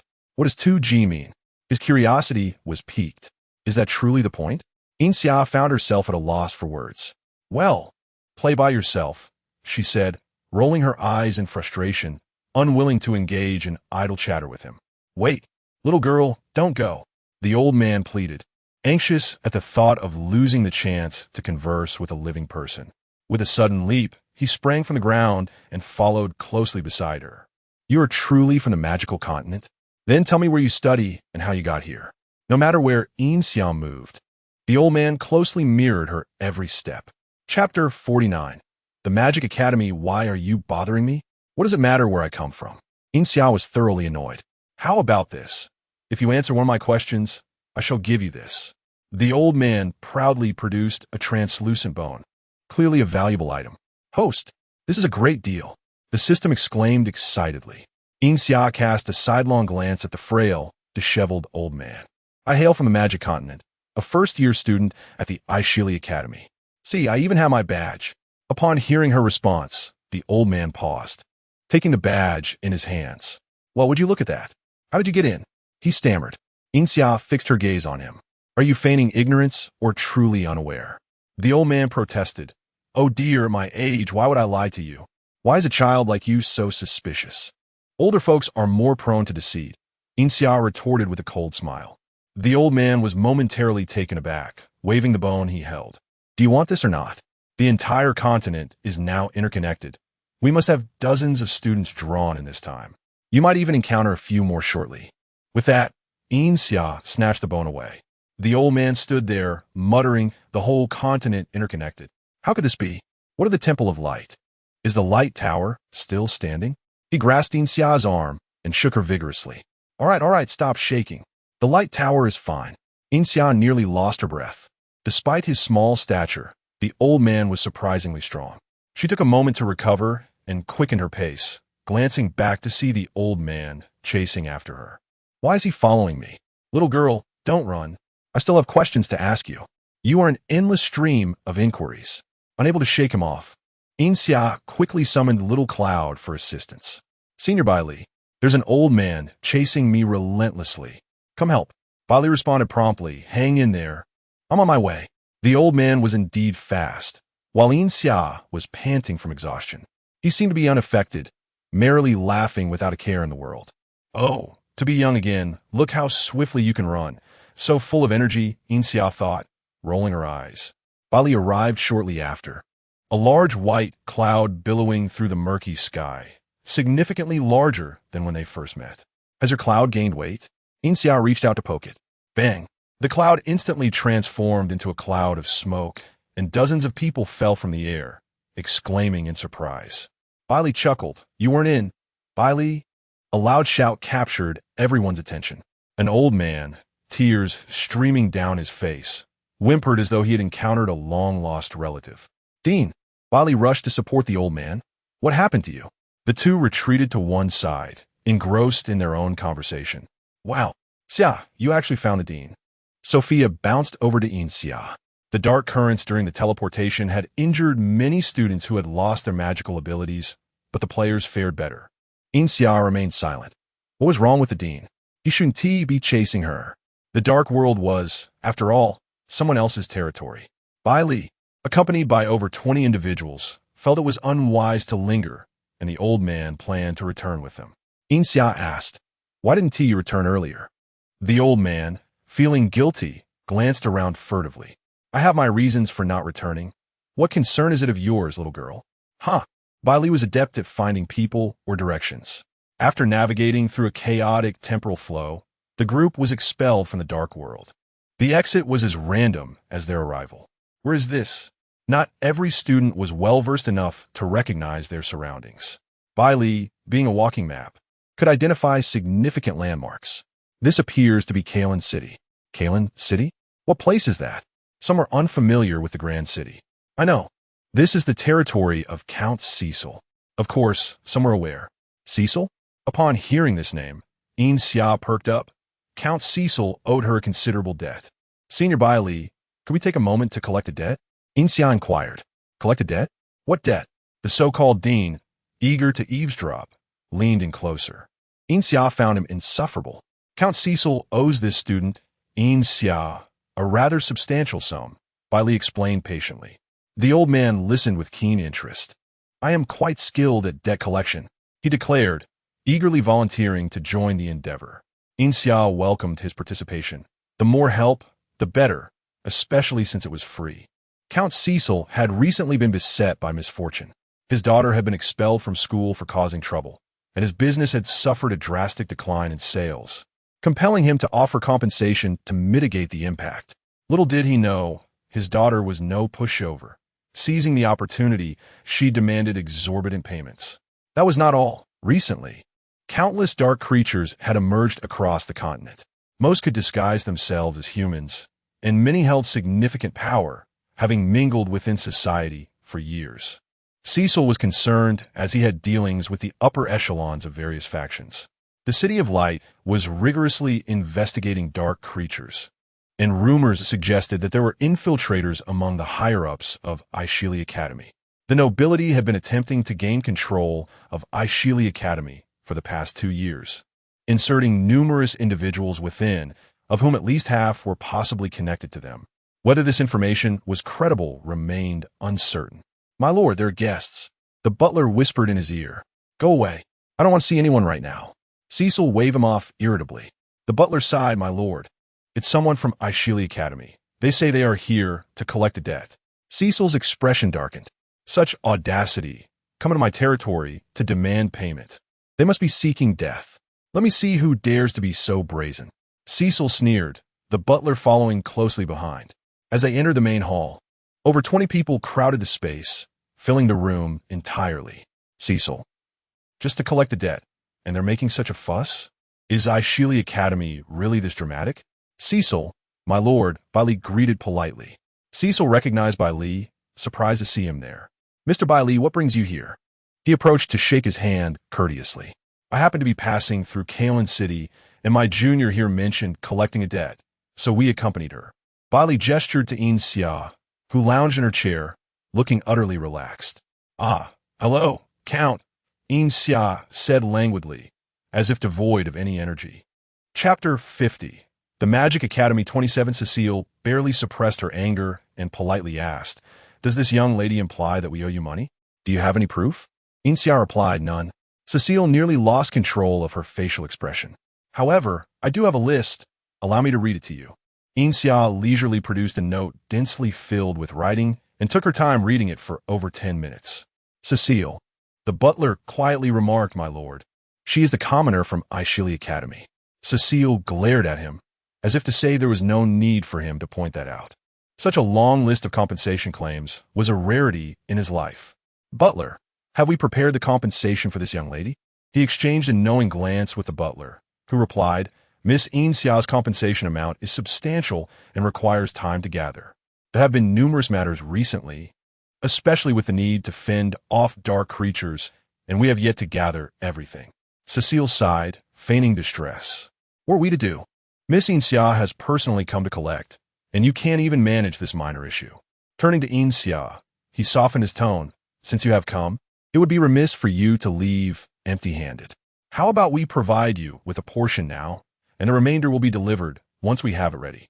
Then will you claim that you have already compensated me? Yin Xia inquired, rubbing the coaster in her hands and raising an eyebrow. No need for such trouble. If you truly cannot gather it all, take your time. I'm not in a hurry. Just send it all together when it is ready. Cecile smiled faintly. How could I impose such a burden on you? Yin Xia interrupted him. No need for so many words. I don't want much. Just a 6% interest on the total amount each month will suffice. You may return the principal whenever convenient. Let us consider today as the starting point for interest. Cecile's face stiffened. He struggled to suppress the urge to berate her. Miss Yin Xia, you are being rather unreasonable. We cannot produce such a sum. It is not a matter of procrastination. With a forced smile, Cecile maintained his composure. Has the esteemed Earl fallen so low that he cannot afford 6% monthly? Yin Xia was unyielding. She had made it clear that the principal could wait, even for a century.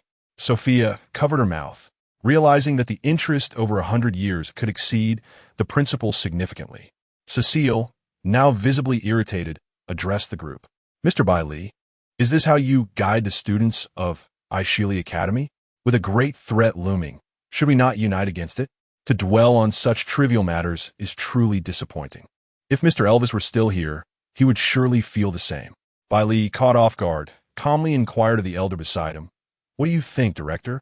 "Director?" Cecile was taken aback, turning sharply to meet the elder's gaze. "What disappointment do you express?" "These are my students, not yours," the elder retorted, dismissing Cecile's grievances. He held a low opinion of Cecile, viewing him as a coward who bullied the weak and feared the strong. If dark creatures truly attacked, you would be the first to flee. What grandstanding is this? Mr. Elvis? Cecile was astonished, hardly believing his eyes. What does that look? Do I not appear handsome? The elder glared back in displeasure. Yin Xia found herself too weary to comment. Cecile, in a state of panic, rushed to Elvis's side. "Mr. Elvis, where have you been all these years? We have been so worried about you." Cecile's demeanor shifted dramatically, adopting a respectful attitude. "Enough of that," Elvis dismissed. "When I was gone, you were fortunate that my academy was not divided amongst you. I would never," Cecile began, but Yin Xia interrupted. "Hasn't it already been divided? Peg has mentioned that from now on, Ishili Academy is to be governed by the nobility." As Yin Xia brought up the past, Cecile's face turned a ghastly shade. Elvis grew furious. "Cecile, how dare you establish your dominance over my Ishili Academy?" Elvis was one of the continent's most formidable beings, known widely alongside the Pope of the Light Temple. Cecile had reason to fear, as Elvis had a notorious reputation for being unreasonable, particularly towards noble scions, often resorting to violence over minor disputes. "Mr. Elvis, please allow me to explain." Cecile anxiously scrambled for a defense. "Then do enlighten me," Elvis commanded with an air of authority. Yin Xia watched with interest, noting that Elvis was finally exhibiting some semblance of a director. "Cecile, even if I were dead, should you dare to covet Ishili, I would rise from the depths to confront you," Elvis warned fiercely. "It was the Duke. The Duke commanded us to act this way." Cecile quickly threw the Duke under the bus. "Which Duke?" The players were largely unfamiliar with the old nobility of the magical world. Several millennia ago, during the Great War against the Dark Realm, the old royal families and their nobles surrendered to the dark creatures. After victory, the old royalty was cast into the dark world, and the leaders of the remaining nobles were sacrificed. Among the surviving nobles, only one earl holds the highest title, and the current nobility reveres him. "Henry?" Elvis scoffed. "You better hope your words hold truth." Elvis was well aware of the nature of these nobles. Vain, arrogant, self-righteous, selfish, cowardly, and profit-driven. "Are you done? Have you considered when you will provide my due?" Yin Xia nearly drifted into slumber from boredom. Under Elvis's pressure, Cecile reluctantly agreed to provide the necessary items. Elvis, disinterested in quarreling with the cowardly Cecile, recognized that it was time to curb the nobility's arrogance. In the castle's attic, Peg wore a gloomy expression as she watched the Ishili Academy members depart. "Susan, prepare some stationery for me," Peg instructed. "Yes, of course," Susan replied hastily, lowering her head as she exited, increasingly fearful of Miss Peg. Once Peg received the stationery, she dismissed Susan and sat alone at the table. "If you wish to expel me, I shall act before you do." A vengeful expression twisted Peg's features in the candlelight, merging into a grotesque visage. "Miss Peg, the Earl is seeking you," Susan called softly from outside the door. "I know," Peg replied, her smile vanishing as she responded coolly. Chapter 51. The Magic Academy. Bailey returned to the academy with the students and the dean. The academy, at this moment, was markedly different from when they departed, a transformation attributed to Yin Xia's revelation of Fred's true form before her departure. The emergence of such a formidable dark creature had instilled terror among the academy's inhabitants, prompting someone to discreetly notify the Temple of Light. The Temple of Light, being an expert in such matters, swiftly subdued Fred, for despite his prowess, this was a realm of magic, vastly more adept than it had been a millennium ago. The Light Tower stood as a bastion of stability on the magical continent. As long as it remained unshaken, there was hope for the magical world to reclaim its strength. Dean Elvis, Harvey, and the others, who had returned, were overjoyed to see the dean, who had been missing for centuries, back at last. What a fuss over such a trivial matter. Elvis felt a swell of pride, relishing the attention. Aside from Fred, all other noble instructors had been detained, each scrutinized for connections to dark entities, with several connections indeed uncovered. Elvis was incensed. How could dark beings have infiltrated during his absence? Shall we consider our mission a complete success? Sophia inquired softly. Indeed, Joshua calculated their contributions, which included eliminating a global hazard, awakening the youth of the magical realm, and locating the dean of Ishili Academy, all of which would enhance their ratings. I believe we should at least achieve an S rank. Sophia mused, delighting in the prospect of the rewards that an S rating could bestow. Yin Xia cast a fleeting glance at her. The magical world had reached a commendable conclusion, yet Yin Xia was aware that her departure was imminent. She could not afford to squander this time, so she set about copying all available materials from the magical realm. Players observed her frantically traversing bookstores and libraries, even teleporting to renowned libraries elsewhere. Any famous library was on her itinerary. Has she lost her mind? Sophia pondered, utterly perplexed. Joshua furrowed his brow in contemplation, feeling as though he had overlooked something significant. On the last day, Moira's apology was timely delivered, and the players gathered together. Did you not reap considerable rewards this time, esteemed one? Not only Sophia, but the other players also envied Yin Xia's bountiful haul. How could they not? For ordinary players, merely entering a special world was a stroke of luck. For Yin Xia to return with such a vast trove was simply unprecedented. Joshua remained puzzled as to how Yin Xia would manage to transport such an extensive collection, but it was a delicate matter to inquire, for players often avoided prying too deeply. We depart tomorrow, esteemed one. Might we exchange contact information? Sophia gazed at her with eager anticipation. Yin Xia lazily opened her eyes. When we meet again, I shall inform you. Very well, Sophia replied, clicking her tongue in disappointment. She had anticipated that the esteemed one's contact details would not be easily forthcoming. Seeing that there was nothing more to discuss, Yin Xia drifted back into slumber. What contact information could there be? She mused to herself. We shall meet again in the realm. At midnight, the system promptly reminded Yin Xia to depart via another's teleportation point. Over the past few days, she had been both busy and fatigued, and merely managing to rise was a feat. Upon returning to the ship, she collapsed into sleep. After a while, it seemed the system was incessantly chattering in her ear. Annoyed, she turned over and muttered, "Handle your own affairs. Stop calling for me." The system fell silent. When Yin Xia finally awoke, naturally, she was astonished to find someone lying on the sofa in the living room. Wait, there is someone else on my ship? She approached cautiously, only to be horrified. Goodness. ISNT that, Bailey. How'd he end up on the ship? 7,749. The system, anticipating the host's inquiry, waited at a distance. What transpired here? Yin Xia questioned coldly. Host, did you not instruct me to resolve matters myself? What did you resolve? It was him. He wandered into the magnetic field as our ship took off and was knocked unconscious by the powerful forces. I couldn't simply eject him, so I had to bring him aboard. Why didn't you inform me of this? I did tell you. You were asleep and asked me to handle it. The system feigned innocence. Yin Xia, so now what do we do? She frowned in thought, wondering if it were possible to return him before he awoke. That's unlikely. We already traveled far from our original coordinates. Returning would waste energy, and creating a world passage would make too much noise, rendering it nearly impossible. What about leaving him here? Would it have any repercussions? Yin Xia fretted. It poses no threat to us, but it may significantly impact him. The system chirped cheerfully. For as long as it did not harm its own side, it regarded the matter as inconsequential. Yin Xia rubbed her temples in exasperation.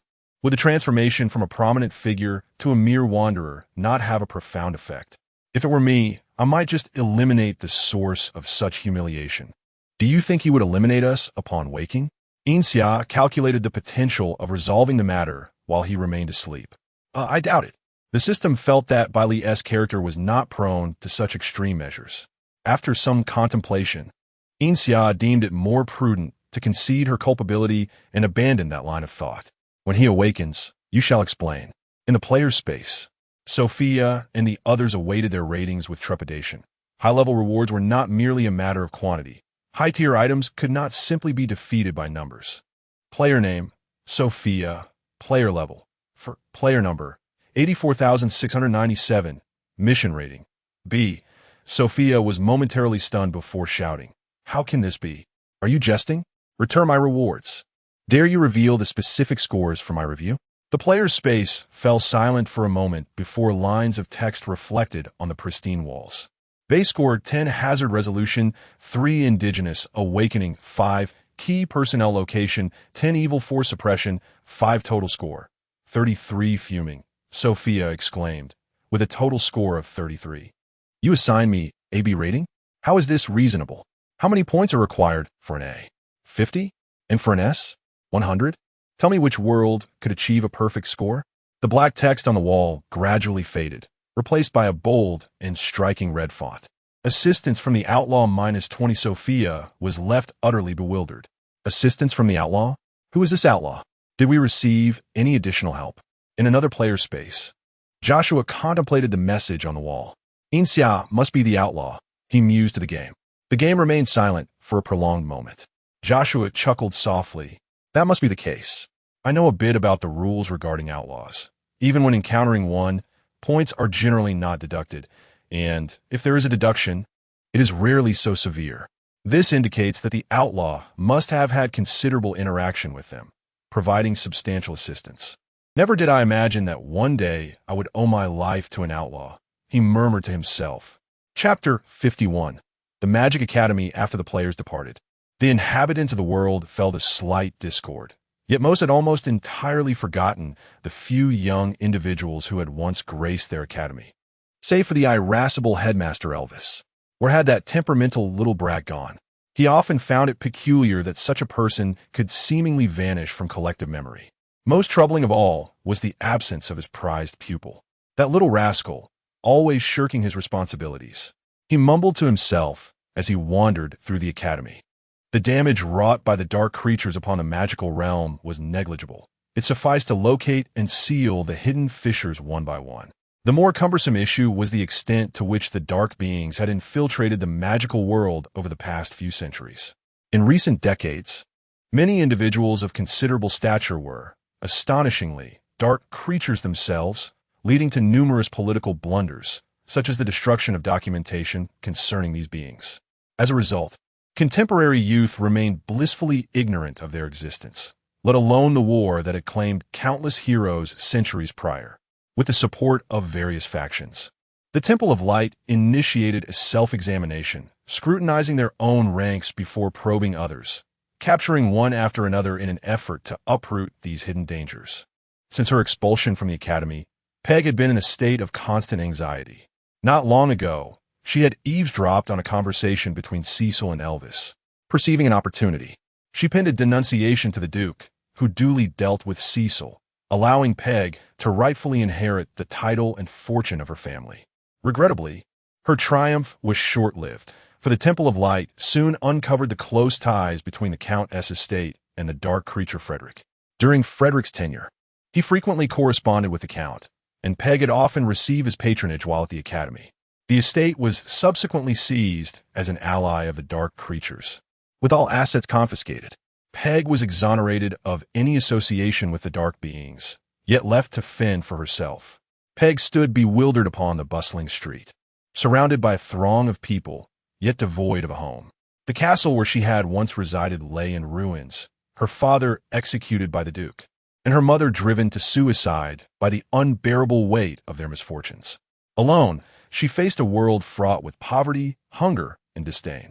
This reality surpassed even her darkest nightmares. Even in the absence of the women and children from her dreams, she wondered how she had come to be in such a dire state. Within the spaceship, the awakened by Lee and the luminous system orb exchanged bewildered glances. "Who are you?" he queried, surveying the unfamiliar environment filled with cold, high-tech marvels. Refrigerators exhaling cool air, boiling stovetops, climate control systems capable of both cooling and heating, and even a talking blue orb, all were utterly novel to him. "Greetings, my friend. I find you exceptionally suited to the aesthetic of our spacecraft. We have decided to invite you to join us on a temporal journey, free of charge, with complimentary provisions. All you need to do is admire the splendid vistas along the way, and we shall return you home once the time is right. What do you think? By the eavesdropping, Yin Xia interjected. Do you assume everyone is as simple-minded as you, born without a brain? Her patience had reached its limit. Yin Xia? Bailey exclaimed, taken aback. He recalled his nocturnal patrol when he had suddenly felt a violent tug, losing consciousness before awakening in this strange place. Bailey, placing considerable trust in Yin Xia, bypassed the system orb and inquired, where is this? How'd I end up here? Yin Xia candidly explained, recognizing that he could not escape this fate. Sharing the truth would not alter the circumstances. This world is vast, and my home is merely one corner of it. We're now bound for other locales, are we not? Bailey grasped the crux of the matter. The system nodded vigorously in agreement. Bailey pondered aloud, indeed. It appears my suspicions were not unfounded.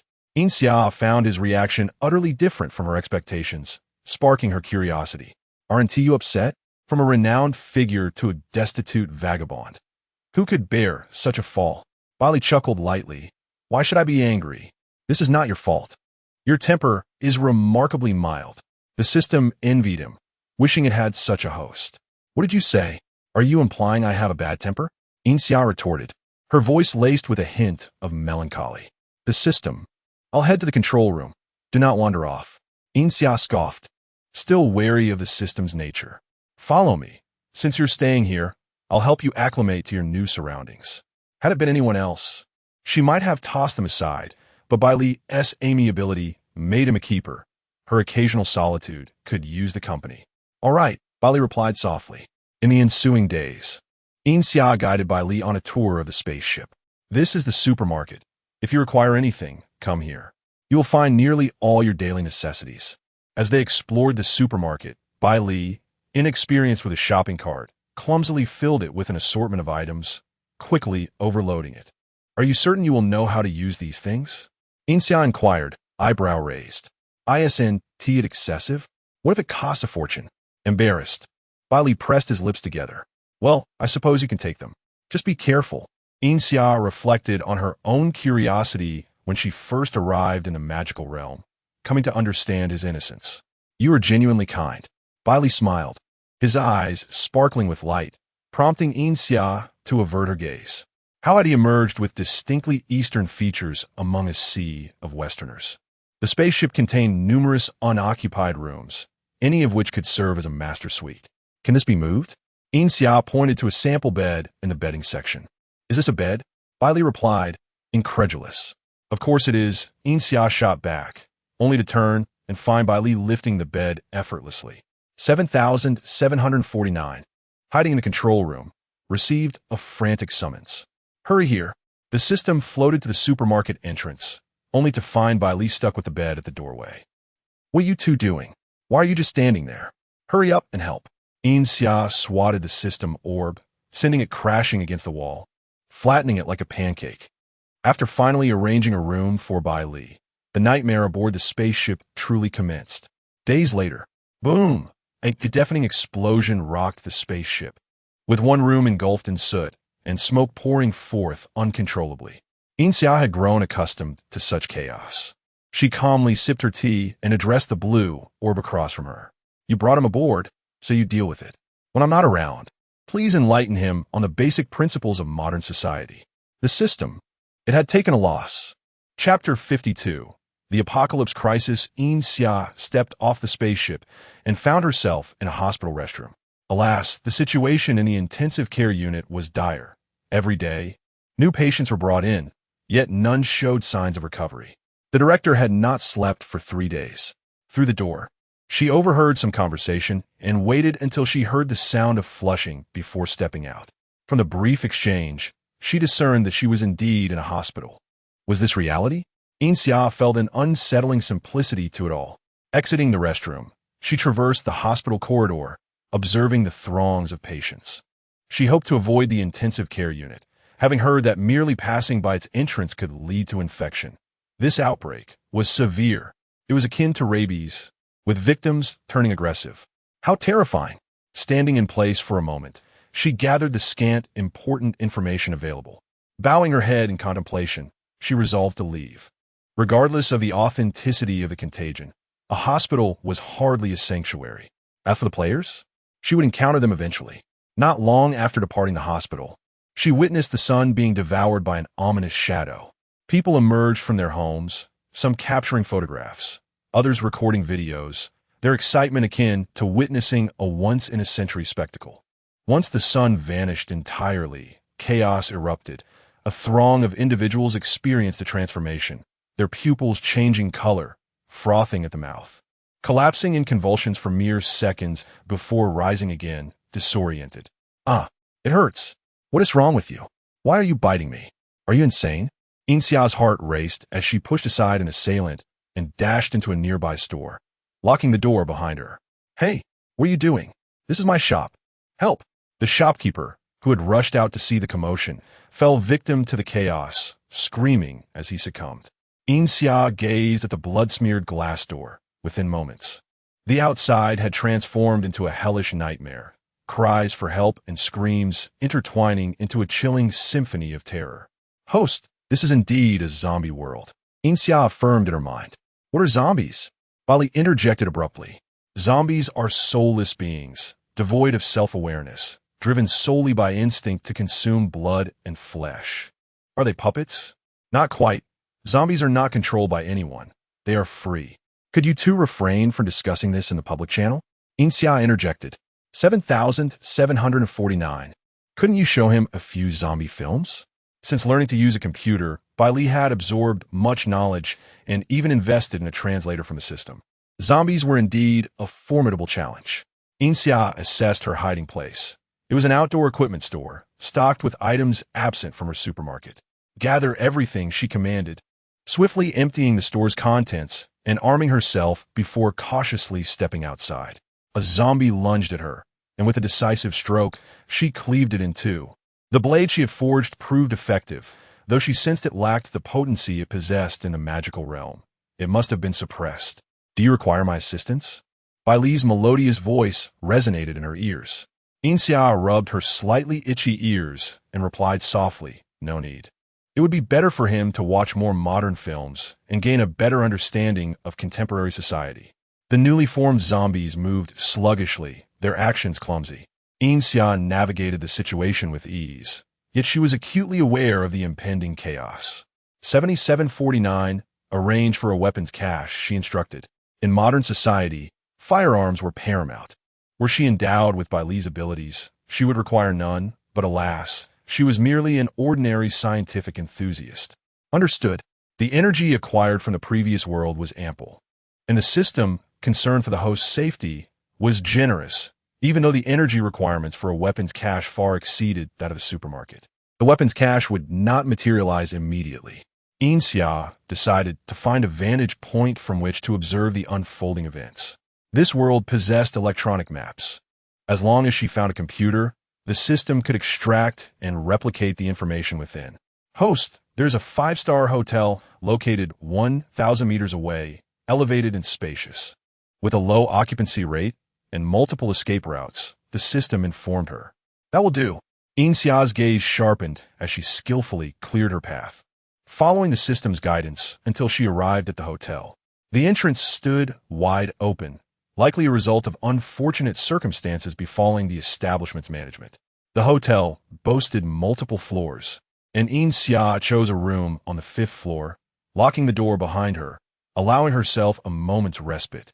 The 5th floor was not too high, ensuring escape would be manageable, and the view was sufficient. She did not need an overview of the entire city. She opened the computer, which still functioned.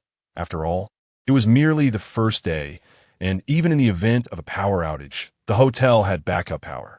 She searched online for recent occurrences, discovering that the zombie outbreak had long been foreshadowed. A month prior, whispers of a highly infectious disease at a certain hospital had circulated. Yet no one had connected the dots to zombies. "Only those who can foresee such events are truly problematic," Yin Xia murmured. Suddenly, there was a cautious knock at her door. After a moment of silence, the knocking resumed. Yin Xia frowned. An unexpected visitor at such a time could only mean trouble. Outside, Two men stood, glancing around nervously, their demeanor suggesting they were anything but honorable.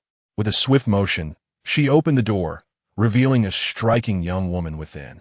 Her features as radiant as a peony, yet her expression as frigid as the snow atop Mount Everest. "What do you want?" she inquired coolly. The men, snapping back to reality from their moment of awe, felt a pang of regret for their distraction. "Hello, miss. We are residents of the 13th floor. We noticed you skillfully navigating your way from Xinjiang district and wondered if you would be interested in joining forces with us," one man said, rubbing his hands together eagerly. "Given the current turmoil, it is quite dangerous for a young woman to be alone. We have numbers, and we can offer protection," the other added, stepping closer with a disarming grin. "I am not interested, nor do I require assistance," the girl replied calmly before slamming the door shut. The two men exchanged glances, their disappointment palpable. "It's your lewd demeanor that made her think you are untrustworthy," the slimmer of the two remarked. "Nonsense. I exude safety. How could I possibly seem like a villain? If I possessed such skill, I would operate alone. There is freedom in solitude," the more robust man replied wistfully. Closing the door, Yin Xia leaned against it, contemplating the audacity of forming alliances amid such chaos. Their leader must be quite a character. Chapter 53. Apocalypse Crisis 2 Host. "Are you not going to join them?" Yin Xia casually remarked while standing by the window. "They're not players. What significance is there in joining them?" "Well, that seems valid," she mused. Yin Xia could not entirely be considered a damsel in distress. Anyone who had studied magic had their body enhanced beyond that of an ordinary person. Although her mastery of magic was not profound, she could still hold her own against an average opponent. Yet, a question lingered in her mind. What exactly was the zombie virus? This query had no definitive answer. While the initial appearance of zombies in every world appeared similar, the reasons behind their emergence were exceedingly complex. The most troublesome aspect was that each world differed significantly. Nevertheless, the commonality lay in the fact that they could transform vast numbers of humans into these flesh-eating monstrosities, collectively referred to as the zombie virus. So, the so-called zombies are merely a general term? They are not a distinct species? One could say that. With a decisive click, Yin Xia opened the door and stepped outside, where a zombie, drawn by her scent, lunged at her sluggishly. With a swift motion, she dispatched the creature, dragging its lifeless form into the adjacent room of the hotel. On the 13th floor, a group of men peered through the glass, observing Yin Xia's actions. "Boss, what is she doing? Where's she taking that corpse?" The young man's curiosity was piqued, fixating on matters beyond his comprehension. A middle-aged man, referred to as the boss, smacked him lightly. "Mind your own business. By the way, weren't these people sick? Is what she asked doing considered murder?" someone inquired. The middle-aged man chuckled. "Do you still consider them human? Even if they were, they have resorted to gnawing on their own kind. They have already positioned themselves against us." Yin Xia closed the door behind her, securing the corpse within the hotel room, and retrieved protective gear and tools. "What are you doing?" The inquisitive Bai Li appeared once more. Without pausing, Yin Xia began slicing away the decaying flesh and nails from the zombie's body. "I'm going to examine it to uncover what this so-called zombie virus truly is." We've all watched zombie films, but no one has ever clarified the underlying principles, as those movies are mere fabrications, while the zombie before me is very much real. She meticulously separated and labeled the various parts of the putrid flesh. "Host, will you be able to develop an antidote? If you could, it would be an extraordinary achievement." Yin Xia rolled her eyes. "How should I know? I have no prior experience. Besides, while research and potion making may share a common goal, they are fundamentally different." How naive was this system, she thought. She was merely indulging her curiosity, and had assumed she could save the world. Even if she were to derive a remedy, she could not distribute it indiscriminately. Suddenly, Bailey interjected. "Oh, why not?" This was the first time Yin Xia had encountered such a notion, and she straightened up, eager to listen. Every world possesses its own evolutionary laws. What you perceive as humanity as suffering may merely be a natural evolutionary process for this world. If this process is abruptly interrupted, it could lead to far graver consequences. Bailey's understanding of the world's consciousness was far deeper than theirs, causing the system to awaken to this truth. while Yin Xia contemplated thoughtfully. But why are you unaware of such matters? She questioned the system's expertise once more, prompting it to fumble for excuses and evade the discussion. As if I don't recognize that this system has its flaws. The following morning, after a night of darkness, the sky finally brightened. Some individuals, sentimental by nature, wept openly before the sun, believing that its rise heralded the end of their calamities. Attention, all residents of Anqing. The government forces have established a safe zone on the outskirts of West City. We urge all capable residents to form groups and proceed there. The government will strive to send armed forces to assist you, but resources are limited. Please make your own way to safety. The announcement repeated, echoing through the air. Unmanned drones hovered overhead, incessantly broadcasting messages of dubious authenticity. Yin Xia opened her computer. Various news outlets displayed evacuation points and government updates regarding the ongoing disaster. Panic ensued online, with desperate cries for help and scathing remarks flooding the network. Evacuation points? Yin Xia pondered for a moment before resolving to investigate one of them. Once she armed herself and stepped outside, she encountered a group descending from the 13th floor. Fearing the elevator might malfunction, 7 or 8 individuals carried their belongings down the stairs. Hello, young lady. Are you heading to the West City evacuation shelter? We are too. Shall we go together? A gentleman, appearing quite refined, initiated conversation. Yin Xia assessed him for a moment before declining. I prefer to travel alone. The gentleman, disappointed, nodded. Then we shall meet at the shelter. Deliberately, Yin Xia chose a different path, keeping her distance from the group as she embarked on her journey. There were numerous routes to the outskirts of West City, yet finding a less crowded one proved challenging in the city center. The system analyzed the paths, and Yin Xia casually selected a car that she could open. With a few clicks, she ignited the engine. Wow, host, you can do this. The system feigned flattery, but Yin Xia ignored it. Having survived perilous situations, she was hardly inexperienced in the art of escape. However, should an opportunity arise, she resolved to procure a better vehicle. One could hardly escape without a reliable car. Halfway through her journey, she slapped the steering wheel in frustration. What a piece of junk. 7749, find me a nearby dealership. The system replied. It discerned that the issue was not solely with the vehicle. Rather, the host's driving skills left much to be desired. As she insisted on reckless driving, Yin Xia veered off to head towards the dealership, barreling through the streets, the roar of the engine attracting a horde of zombies, who trailed behind her in a dramatic procession.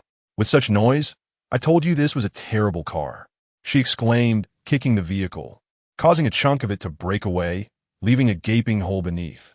The car, racing forward, began to intake air rapidly. The system could only concede, all right, this car does indeed have its problems.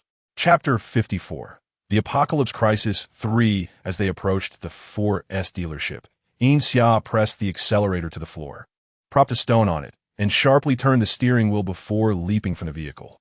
A horde of zombies followed the wailing car as it sped in the opposite direction. The dealership's doors were tightly shut, yet this posed no challenge for Yin Xia, who effortlessly poured a bottle of solvent to pry them open. The store was deserted. Perhaps the staff had taken refuge at home or had fallen victim to the chaos. Unsure which vehicles were reliable, Yin Xia decided that for the sake of survival, any car with a high chassis would suffice. Gather all the high chassis vehicles, she commanded with audacity, reveling in the independence of acting alone. Let us also bring in some ordinary cars. I wish to experiment with this item. It would be unfortunate to damage something you might need, Bailey interjected. Yin Xia queried, how do you drive a car aboard the spaceship? Well, it's spacious. Surely it isn't large enough for leisurely driving? I had Chi-Chi 7749 clear a space for me to practice driving, came the reply. Yin Xia pondered, is that truly the case? Did 7749 create an area akin to a supermarket? Where does the energy come from? Host, I did not utilize the stored energy. It was paid for by him, the system clarified. Ah, the power of money, Yin Xia murmured, pinching the bridge of her nose. Do as you wish, provided it doesn't deplete my energy. Indeed, the city center was ill-suited for driving. The roar of the engine would attract swarms of zombies, making bicycles and other tools far more convenient. Yin Xia scavenged gasoline from the 4S dealership and, avoiding the zombie throngs on the streets. Climb from the top floor of one building to the rooftop of a neighboring residential structure. This was an aging apartment complex devoid of life. With no intention of playing the savior, Yin Xia swiftly traversed the corridors, aiming for the rooftop of a nearby, single-story building not far from the fourth-floor stairwell. With the right tools, leaping across was not a daunting task.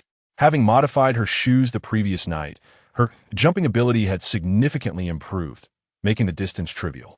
Yet, the rope was too short, and the bamboo pole too flimsy. What now? She wondered who had foolishly gathered the local zombies in such numbers. A youth stood at the fourth-floor window, muttering to himself, seemingly with the same goal as Yin Xia. Yin Xia paused, halting her advance. The boy, oblivious to her presence, continued pondering how to reach the opposite side. I seem to have a retractable rod, he suddenly declared, freezing for a few seconds before a rod materialized before him. Yin Xia's gaze sharpened as she approached. A player? She whispered. The boy, startled by her voice, jumped up as if someone had seized him by the throat. When did you arrive? You move without a sound. You scared me. Yin Xia scrutinized him for a moment before pushing past him to leap to the other side. The boy gradually grasped the significance of her words. Wait, what did you just say? You're a player too?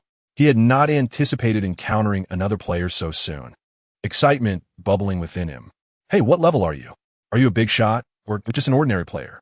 Let me tell you, this instance is insane. It tossed me right into a hospital. When I tried to leave, the patients were clinging on to me, demanding payment. What money do I have? I'm not.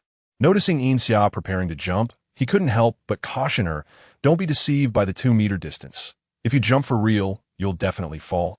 It's at least 3 meters. Before he could finish, Yin Xia had already landed on the other side. The boy, rendered speechless, turned crimson as he gasped for breath. Then rushed to the window, shouting, "Big shot. Don't leave me behind. Take me with you." With a casual leap, she had traversed 4 to 5 meters. Wasn't that the mark of a true expert? Yin Xia remained expressionless on the opposite side. I'll give you 10 minutes. If you can make it over here, you can join me. If not, you're on your own. Panicked, the boy rummaged through his belongings, employing every tool he could find, the retractable rod and climbing gear, until finally he scrambled to the other side, breathless yet with eyes alight. What should I call you, big shot? I'm Jiang, 19 years old, just starting in the intermediate instance. What level are you? Was that just now some kind of divine skill? Jiang, brimming with energy, spoke without pause. Shut your mouth for a moment, Yin Xia replied, exasperated. There's no need for such chatter. Stay quiet and follow my lead. He complied, mimicking a gesture to zip his lips, and the world around them finally hushed. Yin Xia surveyed the rooftops. The main horde had been diverted by her previous vehicle, leaving the remaining zombies no different from those in other parts of the city. Let us descend from here. The terrain ahead is relatively even. With that, she leaped from the rooftop, landing deftly on the lower building's roof, then leaping down to the ground. Jiang gasped in awe. The big shot's every movement was nothing short of graceful. Hanging from his retractable rod, he descended slowly as if riding an elevator. Yin Xia inspected the rod. Its quality was undoubtedly that of a game artifact. Speaking of which, she recalled having 2 supply packs left unopened in her storage, nearly forgotten. Big shot, where to next? Jiang eagerly inquired, fanning her with a small hand fan. To the outskirts for a shelter. Where else would we go? Yin Xia replied, withholding further explanation. Given Jiang's nature, once she initiated a conversation, he would continue indefinitely. Jiang scratched his head, feeling somewhat embarrassed. Have you already stocked up on supplies? I haven tea. Could we stop by supermarket first? A supermarket? Yin Xia mused for a moment. Which one?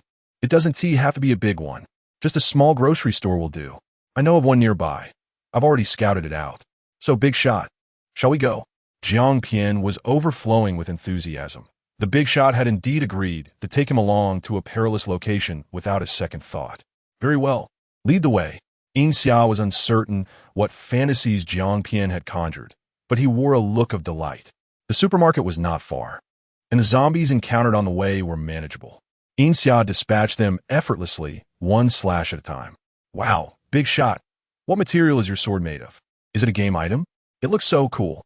The boy's adolescent exuberance surfaced, momentarily forgetting his mission as he struck a pose, asking if he looked cool.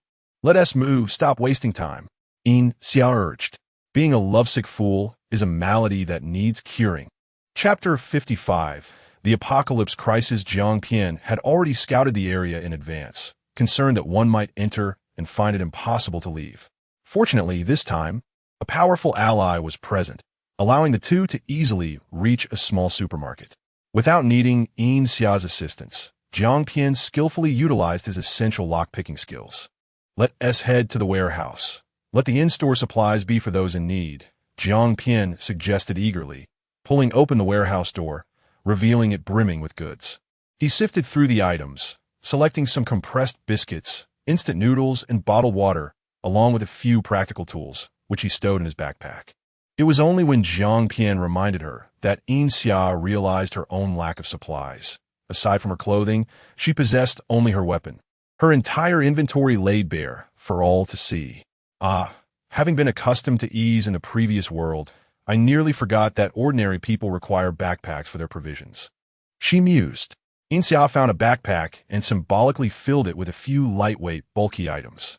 "I'm ready. Are you sure you don't need to check for anything else?" Jiang Pian inquired, keen to assist her with her pack. However, Yin Xia promptly shooed him away. "You keep watch at the entrance while I see if there is anything else we need." "All right." Jiang Pian darted off to the entrance to keep watch. Yin Xia glanced at the surveillance cameras and, to be cautious, disabled them. 7749. "Gather all the items here," she commanded. "But we already have these items," the system responded, puzzled by Yin Xia's intentions. She herself was uncertain, but memories of past hardships suddenly resurfaced. "Just gather them. No need for further discussion. Leaving them here merely adds to the organization's stockpile."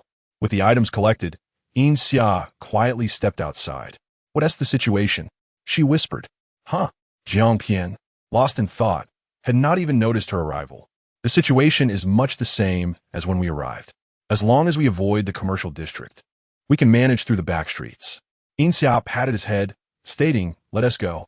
Jiang Pian hesitated, casting a lingering glance back at the supermarket, longing to upgrade his game backpack, lamenting its insufficient space. "If only I could level up my backpack. This space is far too limited," he muttered, then perked up, turning to Yin Xia. "What level is your backpack? How much can it hold?" His eyes sparkled with curiosity, prompting Yin Xia to deliver a playful smack to his head. "Why all the questions? Are you counting people?" Having interacted with numerous players, Yin Xia understood their desire for privacy regarding personal information. Rubbing his head, Jiang Pian recognized his impudence, but couldn't he help but think how strong Yin Xia's hand was. "What's the capacity of your backpack?" Yin Xia casually inquired, prompting Jiang Pian to eagerly divulge. "My starting backpack has 5 slots. I've never upgraded it. I've been fortunate, though. I've heard of initial backpacks with only 1 slot. That is truly unfortunate. The funniest part? I heard someone open their backpack only to find a bomb inside, which blew it up." "Ha ha ha." Jiang Pian laughed heartily, unable to straighten up from his amusement, while Yin Xia gleaned insights into the storage capabilities of ordinary players. Can backpacks even be blown up in this game? That seems excessive, she thought.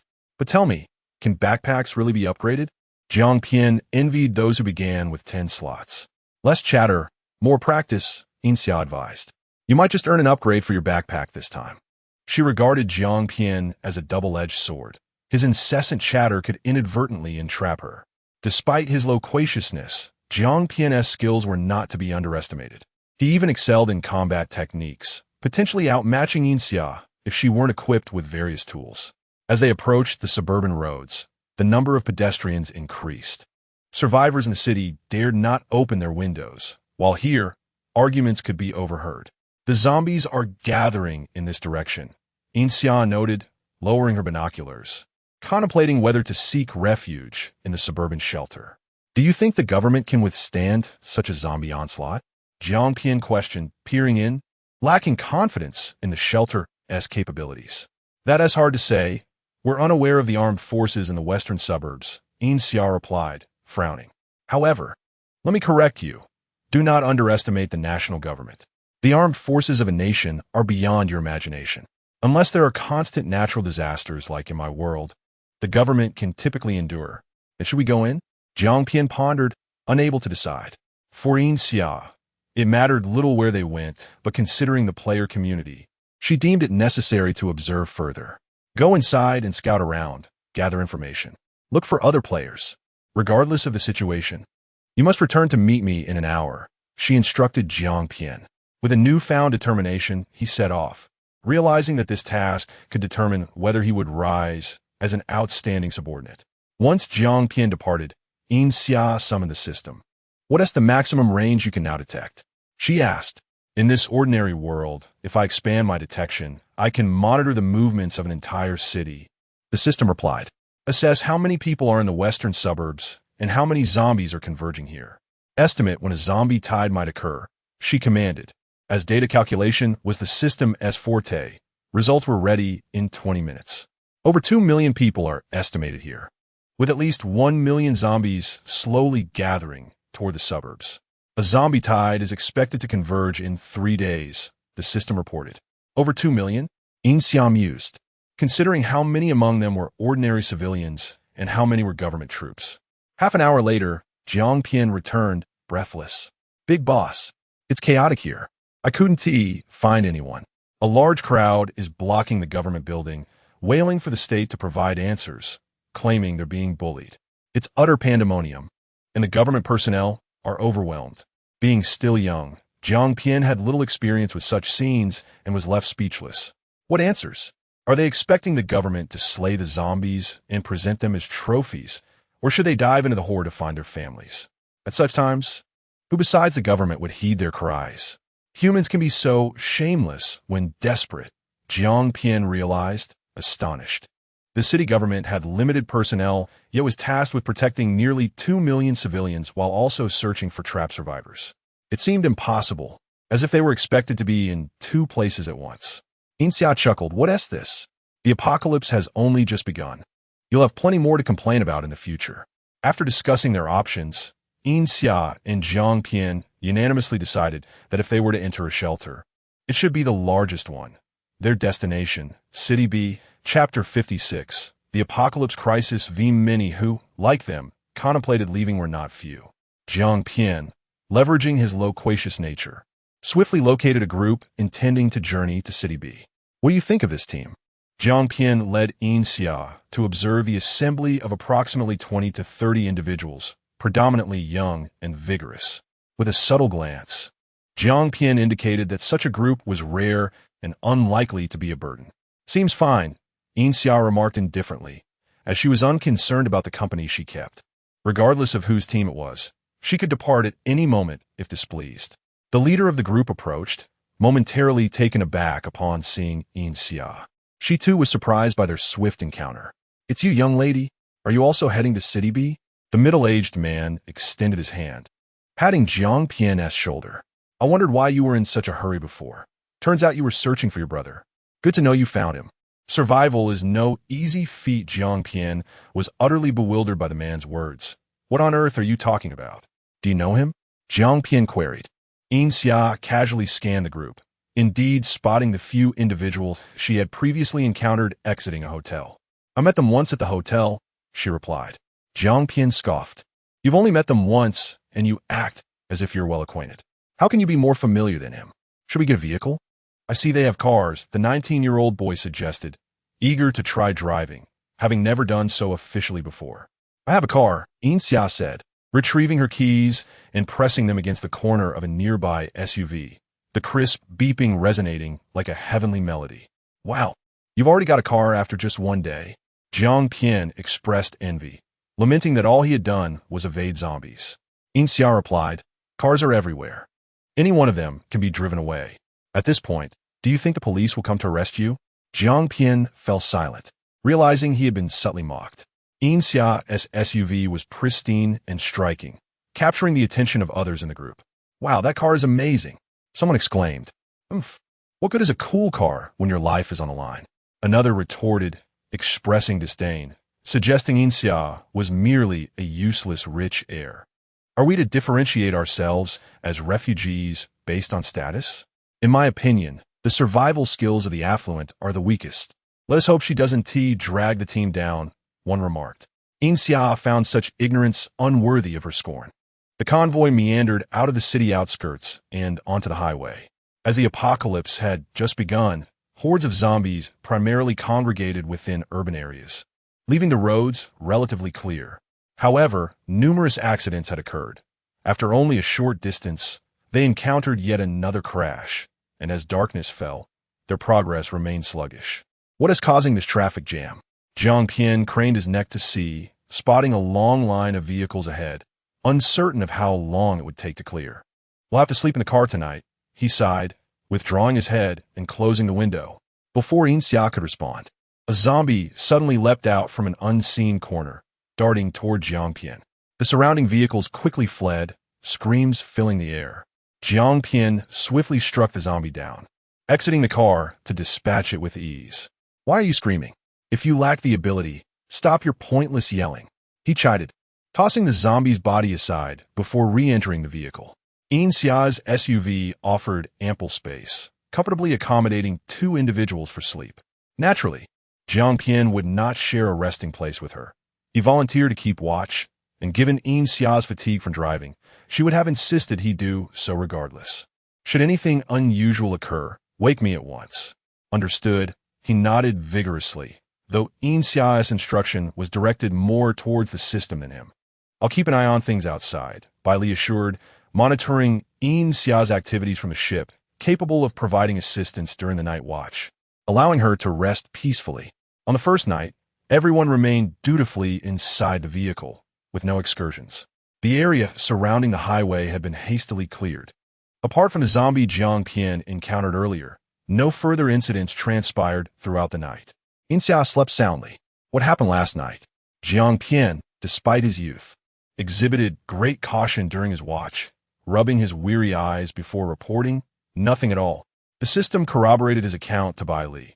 Yin Xia patted his head, signaling for him to rest in the back seat, instructing him to awaken her if needed. No sooner had Jiang Pian reclined than the leader of the group, a middle-aged man named He Qing, arrived. He claimed to be merely a minor office worker, though Yin Xia remained skeptical. He Qing rapped on the vehicle window. Yin Xia lowered it, her expression impassive, gesturing him to speak if he had business, otherwise to depart. The vehicles have been stuck for an entire night, and it still hasn't cleared. I wish to investigate what occurred. Would you care to join? It appeared he sought her strength, hoping to recruit her as a bodyguard. But a glimpse would suffice. He Qing led several young men, and with Yin Xia, they traversed the vehicles on foot, reaching a point several dozen meters away. A crowd had already gathered. May I ask what is happening here? Why has the traffic been halted for so long? The person queried jumped in surprise, and upon seeing He Qing, visibly relaxed, exhaling with relief. There are many zombies ahead. You can see for yourself. The individual gestured aside, but immediately was blocked by newcomers. Growing impatient, Yin Xia grasped the collar of a nearby person, yanking them forward with force. Ouch! That hurts! Who is so cruel? You're choking me. I can't breathe. Help! He Qing and his companions trailed behind, their faces flushed with embarrassment at having a young girl lead the way.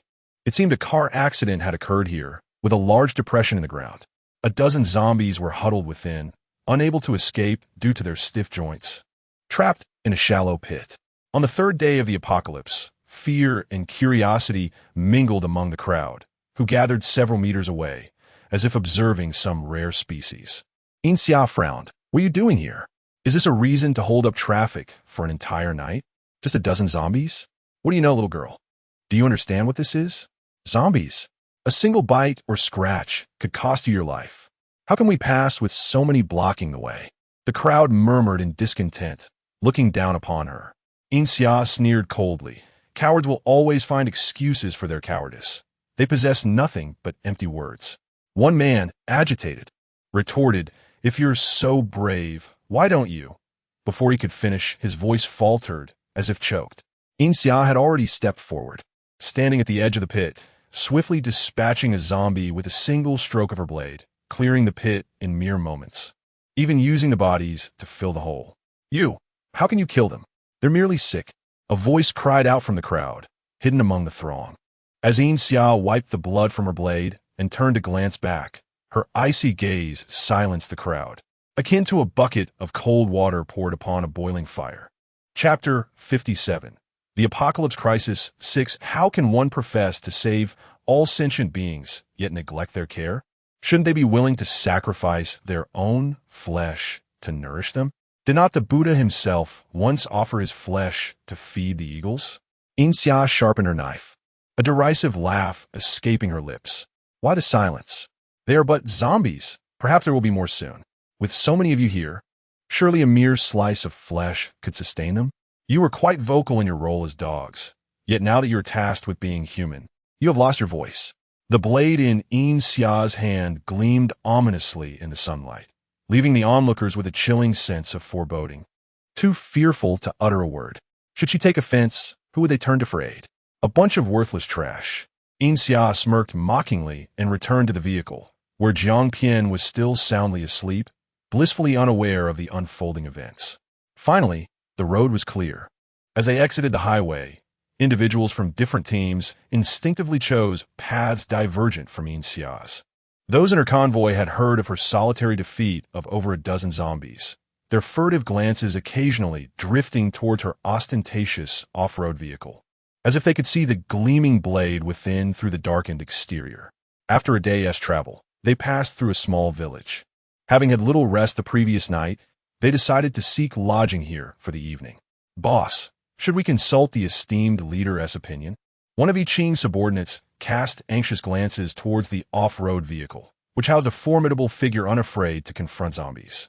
In these apocalyptic days, ordinary folk were hesitant to engage the undead. Decisive killers were undeniably ruthless. Yiqing nodded and approached, adopting a courteous demeanor. Knocking on the window, he offered a bright smile and inquired, "Esteemed leader, we wish to rest for the night in the upcoming village. What do you think?" "What? Who?" Jiang Pian suddenly sprang to life, his gaze sharp as he fixed it upon the subordinate. "Who are you calling esteemed leader? Is that a title you can bestow?" The subordinate looked perplexed. "Isn't that what we call them?" Jiang Pian glared at him. "Does it matter? Are you attempting to usurp his position as a subordinate?"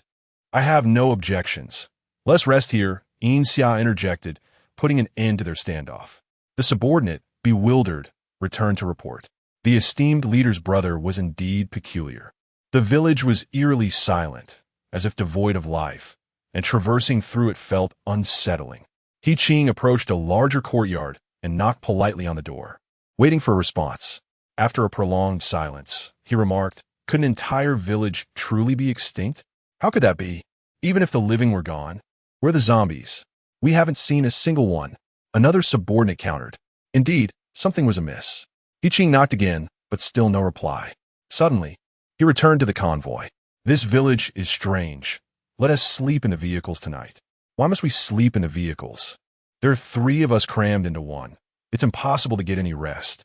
If we don't sleep well tonight, how can we drive tomorrow?" Some voiced their discontent. "Exactly. We've driven all day yesterday. Now that we've finally found a place to rest, why deny us?" Others chimed in. "It's just an ordinary village. How could it be so strange? Don't listen to him. Find a room and break in. We need a good night's sleep. Tomorrow, who knows where we may end up resting." As a hastily formed group, Yiqing's authority was limited, and he could not control them. "I've advised you.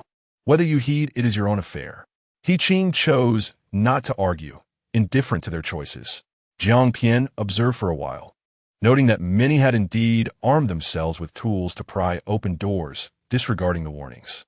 "They are truly masters of self-destruction," he muttered, though Yin Xia overheard him. "What do you mean?" Yin Xia arched an eyebrow, recalling Jiang Pian as a simple-minded youth. "Such an obvious issue. How could I not see it?"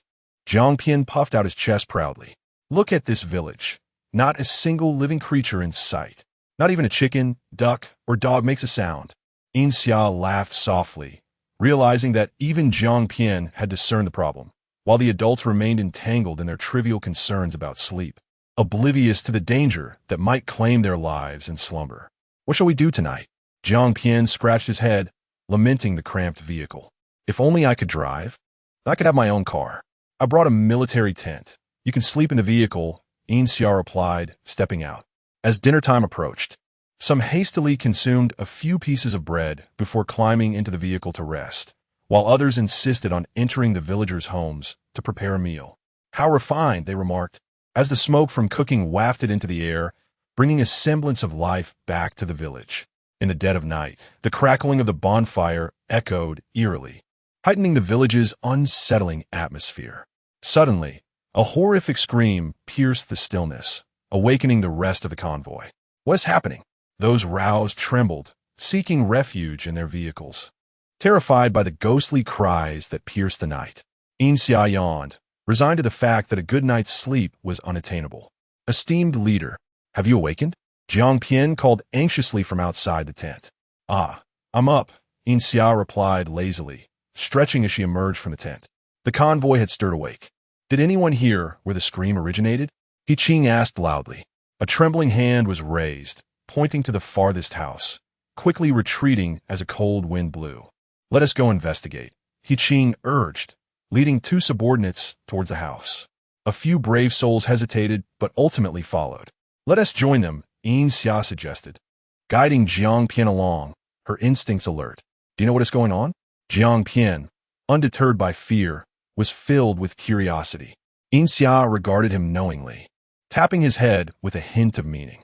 If one day you encounter something inexplicable, wouldn't your first reaction be fear? Jiang Pian scratched his head, something like that. I was quite scared when I first entered the game.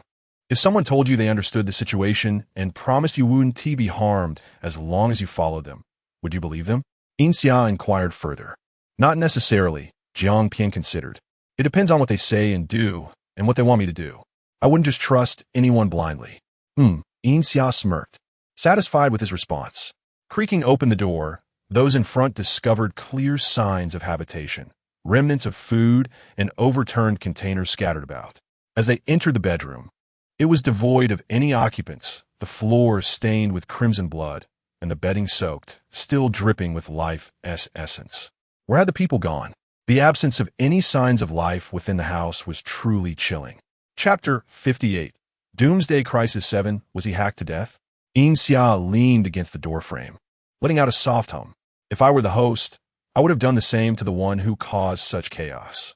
The young man, seemingly in his 20s, whose name was unknown, appeared to be quite the troublemaker. A cold breeze swept into the room, causing those inside to shiver and murmur. So he was indeed hacked. But where's the body? Surely there must be a body? Oh, perhaps it was chopped up and thrown outside, Yin Xia casually speculated.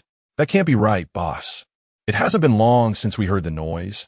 A shredder wouldn't work that fast. Jiang Pian's eyes gleamed with curiosity. Here, Yin Xia pulled a can of walnuts from her pocket and handed it to Jiang Pian. For me? Jiang Pian was taken aback. Yin Xia affectionately ruffled his hair, confirming, yes, it's for you.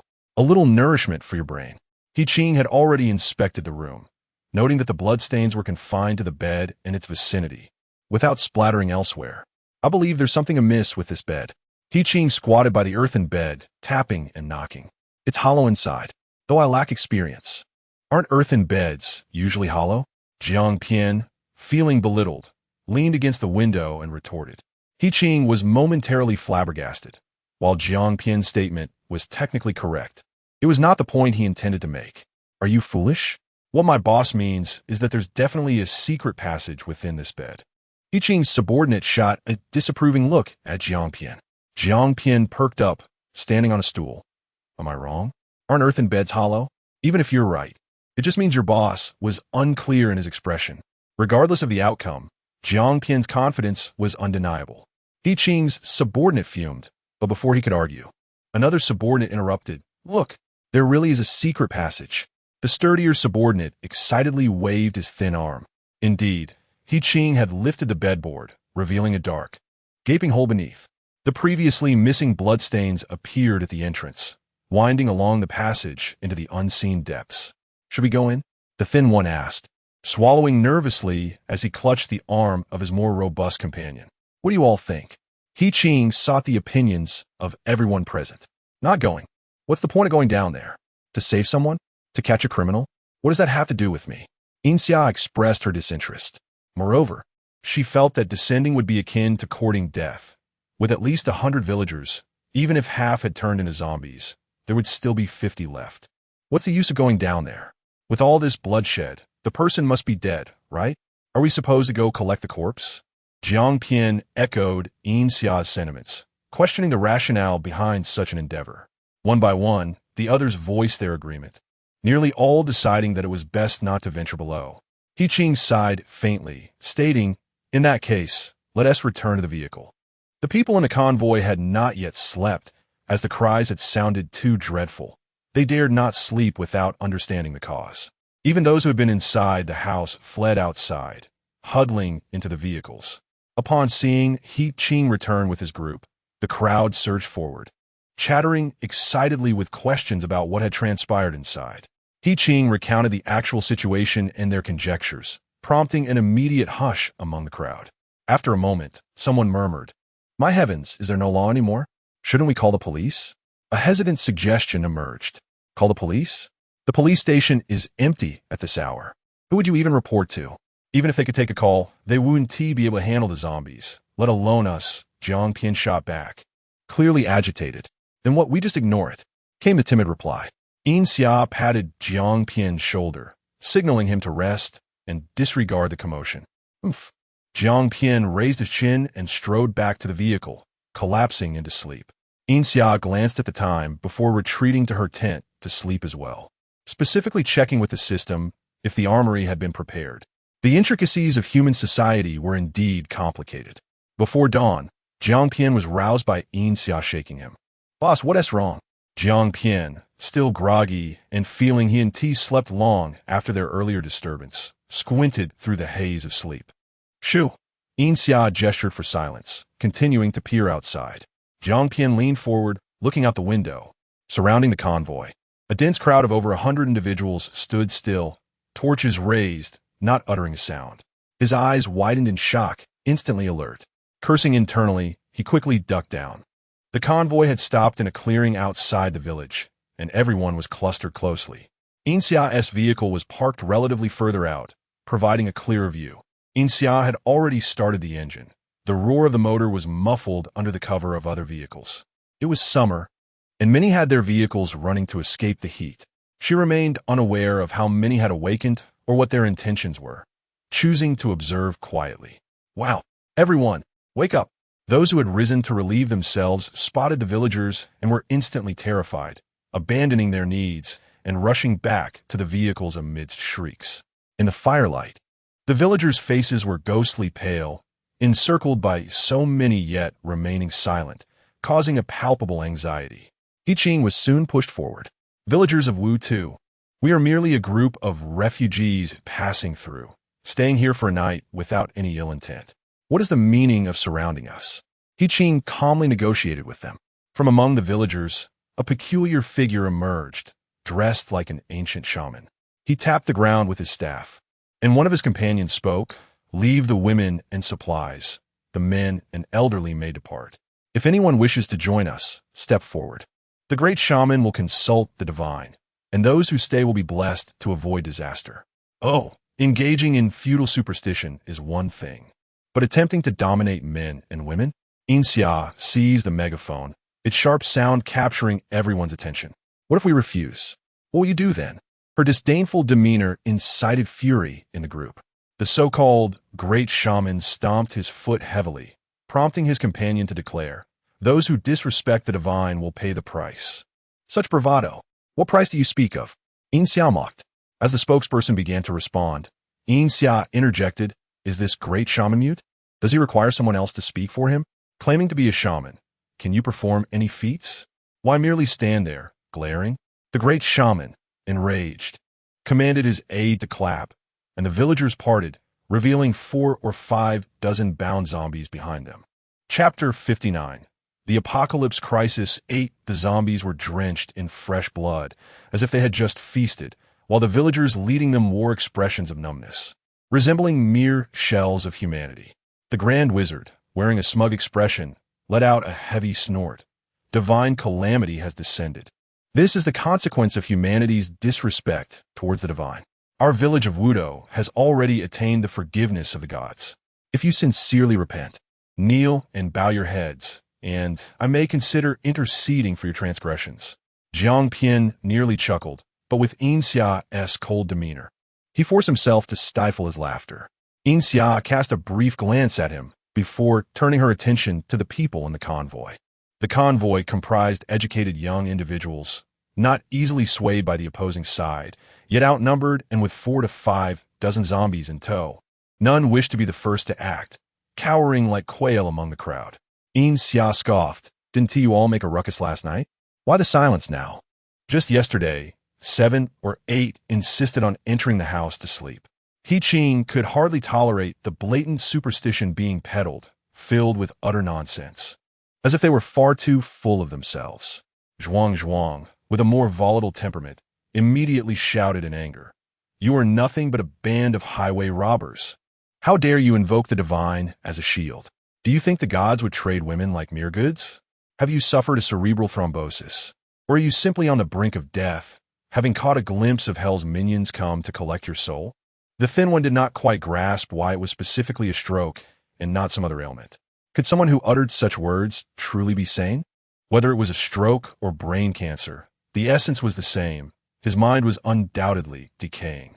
Zhuang explained loudly, fearing the opposing side might not hear clearly. He Qing was well aware of his two companions' natures.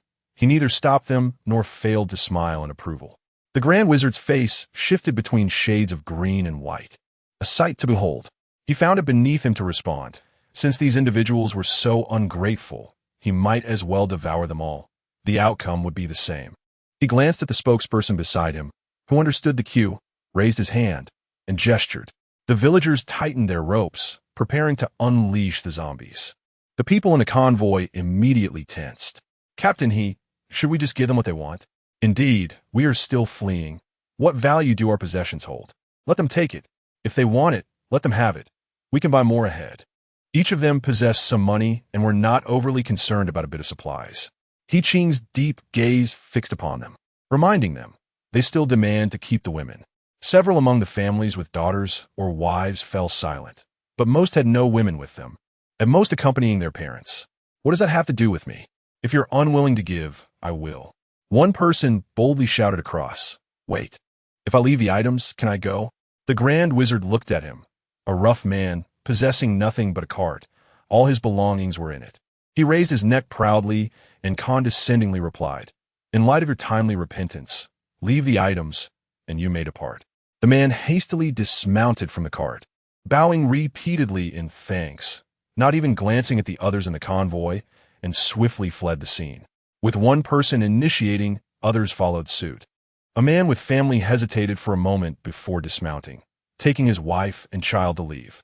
For him, nothing was more crucial than the safety of his loved ones. Hold on. The spokesperson, sharp-eyed, immediately spotted his young and beautiful wife. Did you not hear what our Grand Wizard said? Women are the source of all evil.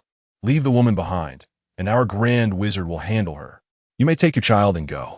The man froze for a moment, quickly shielding his wife behind him. Anger etched on his face. You are being excessive. We've already left everything on the cart. What more do you want? The spokesperson smirked disdainfully, his right hand twitching, poised to raise it. A gunshot resounded, erupting a cloud of blood before his eyes. He writhed in agony on the ground, rolling and screaming in torment. I dare anyone to make a rash move. He Qing brandished his weapon, adding a touch of fierceness to his otherwise refined demeanor. The Grand Wizard's pupils constricted, and he pulled several villagers in front of him as a shield, burying himself within the crowd while issuing threats. You are blaspheming the divine. The gods shall not spare you. Surrender your weapons and seek forgiveness from the divine, or face their wrath. He Qing chuckled. Whoever dares to step forward shall be the first to fall. Why do you hide? Should not the Grand Wizard lead the charge, dedicating yourself to the divine? You are but one man with one gun, while I have 50 villagers and over 60 zombies. Even if a few fall, their souls will find redemption, yet you shall pay for their burial. The Grand Wizard, still cowering among the masses, could only hurl threats. However, he was not entirely incorrect. He Qing was indeed alone with a single firearm. Boss, should we not assist them? Jiang Pian whispered. You are right. It is time to rid ourselves of this troublesome filth. Yin Xia stretched lazily, climbed atop the cart, and pretended to retrieve something from the trunk. One gun is insufficient. How about this? Standing at the front of the cart, 1 foot on the roof, she hoisted an RPG-7 rocket launcher on her shoulder. Even those lacking knowledge could roughly deduce the nature of the object based on its appearance. Wow, boss, look at that.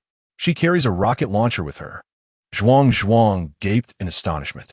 Yiqing found himself momentarily at a loss for words, unsure of how to respond. What kind of person carries a rocket launcher around? Boss is incredible. Boss, take them down. Blow these shameless bastards to smithereens. Jiang Pian nearly squealed in excitement. The Grand Wizard opposite them was equally terrified, his heart racing. What manner of madness was this? Who would bring such a dangerous item on the road? And why was no one policing it? Are we going to fight? Yin Xia remarked nonchalantly. Calm down, calm down. The Grand Wizard wiped the sweat from his brow. We no longer desire your possessions. You must leave at once. Huh? Yin Xia mocked, curling her lips. Do you think I come and go at your beck and call? She laughed, her eyes narrowing slightly, her left hand lifting just enough while her right rested on the trigger. Wait. We apologize. I will have all the villagers kneel and bow to you. Despite the Grand Wizard's humiliating words, the villagers showed no reaction, merely staring blankly ahead, their eyes vacant, like soulless marionettes. The zombies at least emitted moans and acted on instinct to kill and seek sustenance. But these villagers appear to have lost all essence of life. Chapter 60. The Apocalypse Crisis 9. Yiqing found it rather peculiar. Even if the majority of the villagers were ignorant and uneducated, it seemed implausible that every single person would be so. This did not appear to be mere feudal superstition, but rather a manifestation of control. Yin Xia, wait a moment. Yiqing decisively holstered his weapon and approached the villagers. Their expressions remained unchanged, gazing vacantly ahead, lost in thought. He furrowed his brow and ventured deeper into the throng. Without the orders of the Grand Sorcerer, these individuals exhibited no inclination to move, utterly devoid of the instinct to protect him. What are you doing? Why are you coming in here? Let go of me. Otherwise, I'll set the zombies on you. The Grand Sorcerer was a short, unimposing man, appearing to be in his 30s, clad in a sorcerer's robe. Yiqing forcefully tugged at the robe, revealing the jingling gold and silver ornaments hidden beneath. Yin Xia raised an eyebrow, momentarily refraining from action. Yiqing pressed the gun against the Grand Sorcerer's temple, whispering, "How are you controlling these villagers? Speak now, or I shall end your life with a single shot." Despite his evident panic, the Grand Sorcerer clenched his teeth tightly, refusing to utter a word. "If you choose silence, then I shall begin by severing your third leg, and then slice your flesh piece by piece. You are aware of the ancient punishment known as lynching, are you not?" Yin Xia's malicious smile curled at the corners of her mouth. It would be quite a challenge to keep him conscious while inflicting such torment. If he did not speak, he could take his secrets to the grave with him, which was just as well, for her curiosity was not particularly piqued. The Grand Sorcerer's cheeks quivered, his legs trembling as though caught in an earthquake, prompting the general to suspect he might soil himself at any moment. Yin Xia unsheathed her long blade and tossed it before Zhuang. "Go, first sever his third leg. A man who treats women as mere commodities has surely harmed many. This punishment is lenient."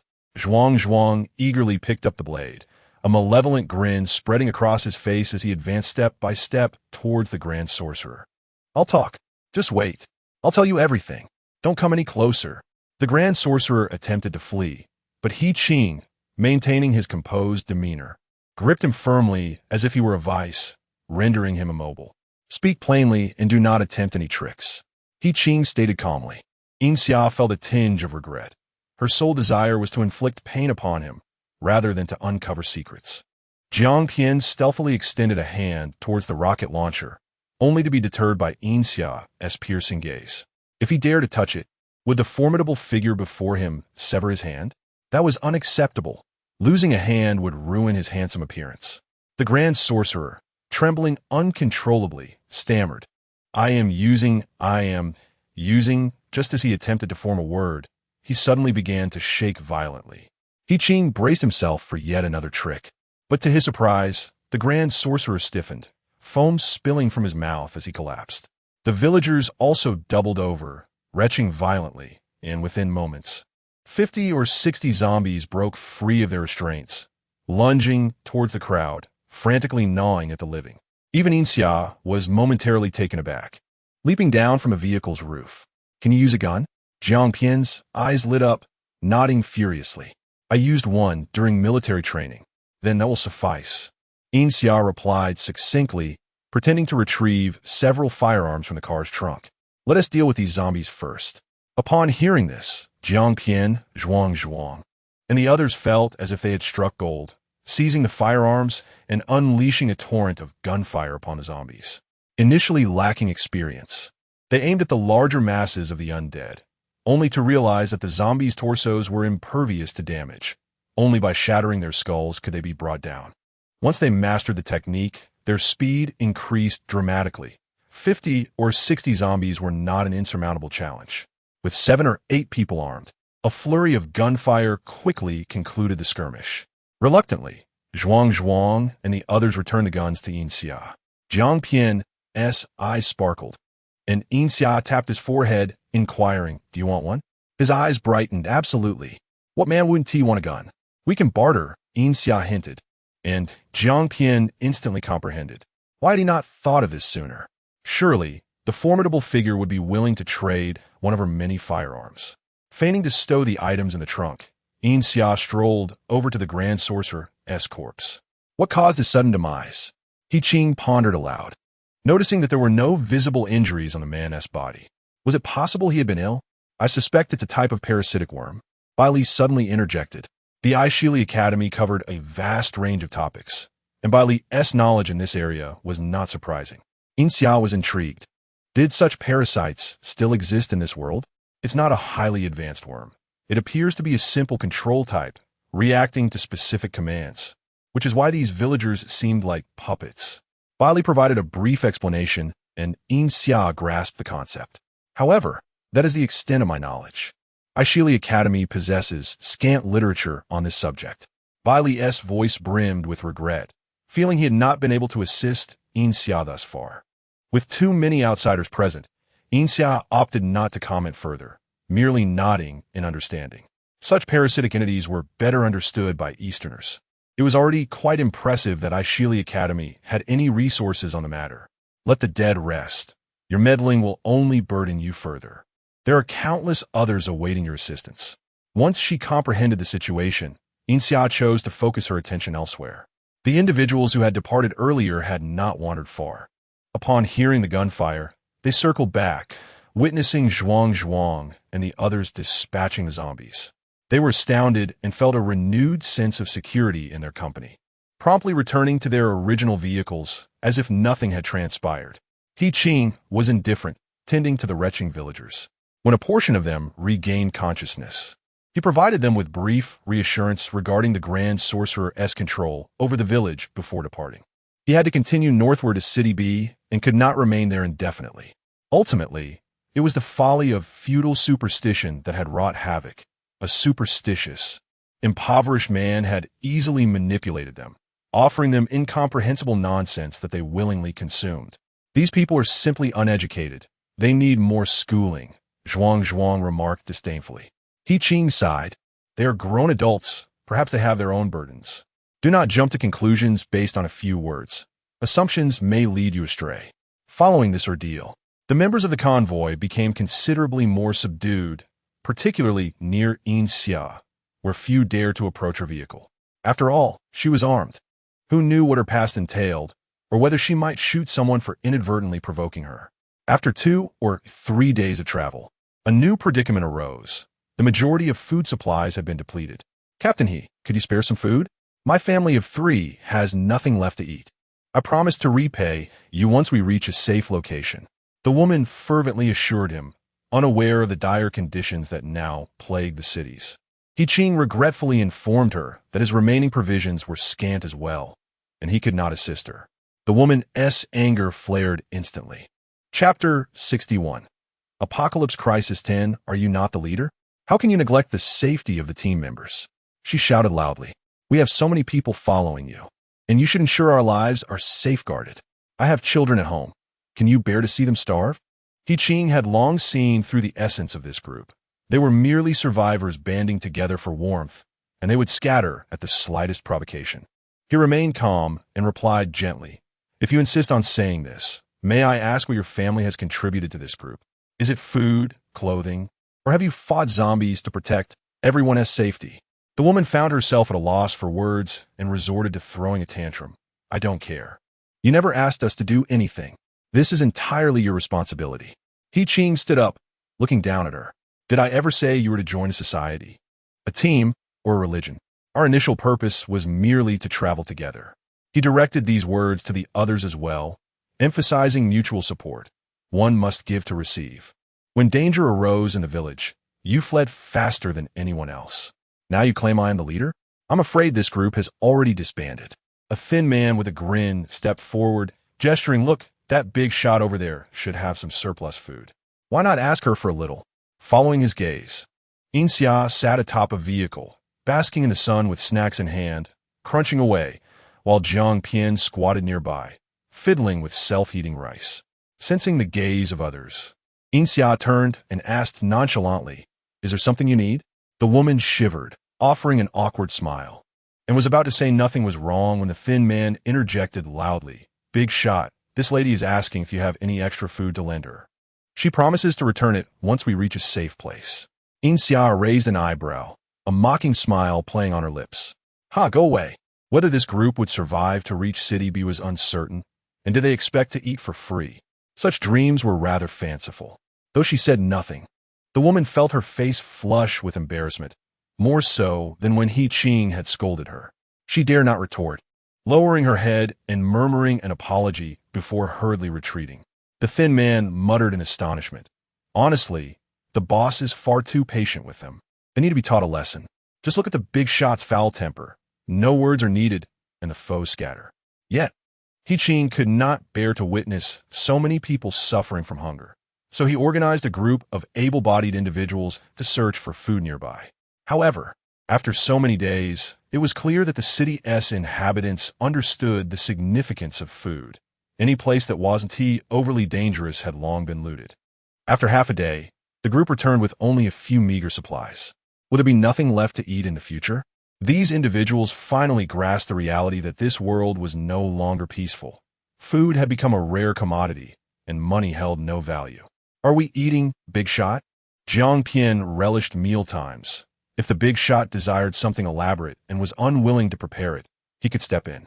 The best part was that the Big Shot would surely include him, allowing him to savor the delicacies, ensuring his rations would last until City B. The Big Shot's backpack must be of superior quality. During mealtime, Jiang Pian observed the somber atmosphere and quietly conversed with Yin Xia. "Big Shot, do you think we should separate from them?" He feared that in their desperate hunger, they might resort to robbing the Big Shot, and he had no desire to partake in violence. "We shall see," Yin Xia replied, seemingly indifferent to the matter. The convoy halted in a small town, planning to stay overnight. The town was not bustling. The population was sparse, resulting in fewer zombies, though this was a relative assessment compared to the millions found in the city. Finally, the convoy members learned self-sufficiency, locating an old residential building and working together to eliminate the few zombies inside. This would serve as their temporary camp for the night. The search team's haul remained dismal. The food they found barely sufficed, staving off starvation but failing to fill them up. As night fell, they retired early to conserve energy. The following day, the sky was overcast and rain poured down, reminiscent of the day the apocalypse began. The members of the convoy were filled with unease, sensing that something significant was about to occur. "Boss, why do you have a fever?" The thin man felt the heat radiating from his hand, deeply concerned. In such times, where would they find medicine? There were no doctors in the hospitals. I feel a bit dizzy too. Am I also running a fever?" Zhuang staggered over, and the thin man checked his temperature, confirming he indeed had a fever. "How can you all suddenly have fevers? You haven't been exposed to drafts or eaten anything unsanitary. You are all in good health." The thin man was in a panic. However, when everyone gathered, it became apparent that several members of the convoy were indeed running fevers. "Could it be that you are infected?" Someone speculated. It was said that the first batch of infected individuals were sent to the hospital due to persistent high fevers, and their conditions worsened, leading to vomiting and diarrhea, ultimately turning them into zombies. Stop spreading rumors. The Thin Man, along with a few others, formed a protective circle around He Qing and Zhuang Zhuang. It's just a fever. The changing season makes one susceptible to colds. Some rolled their eyes, feeling detached since they did not live together. They believed that if the others turned into zombies, it wouldn't affect them. Yet others considered it a potential threat. What if you are indeed infected? You interact with us daily. Who knows if you might transmit it to me? If someone catches your infection, who will take responsibility?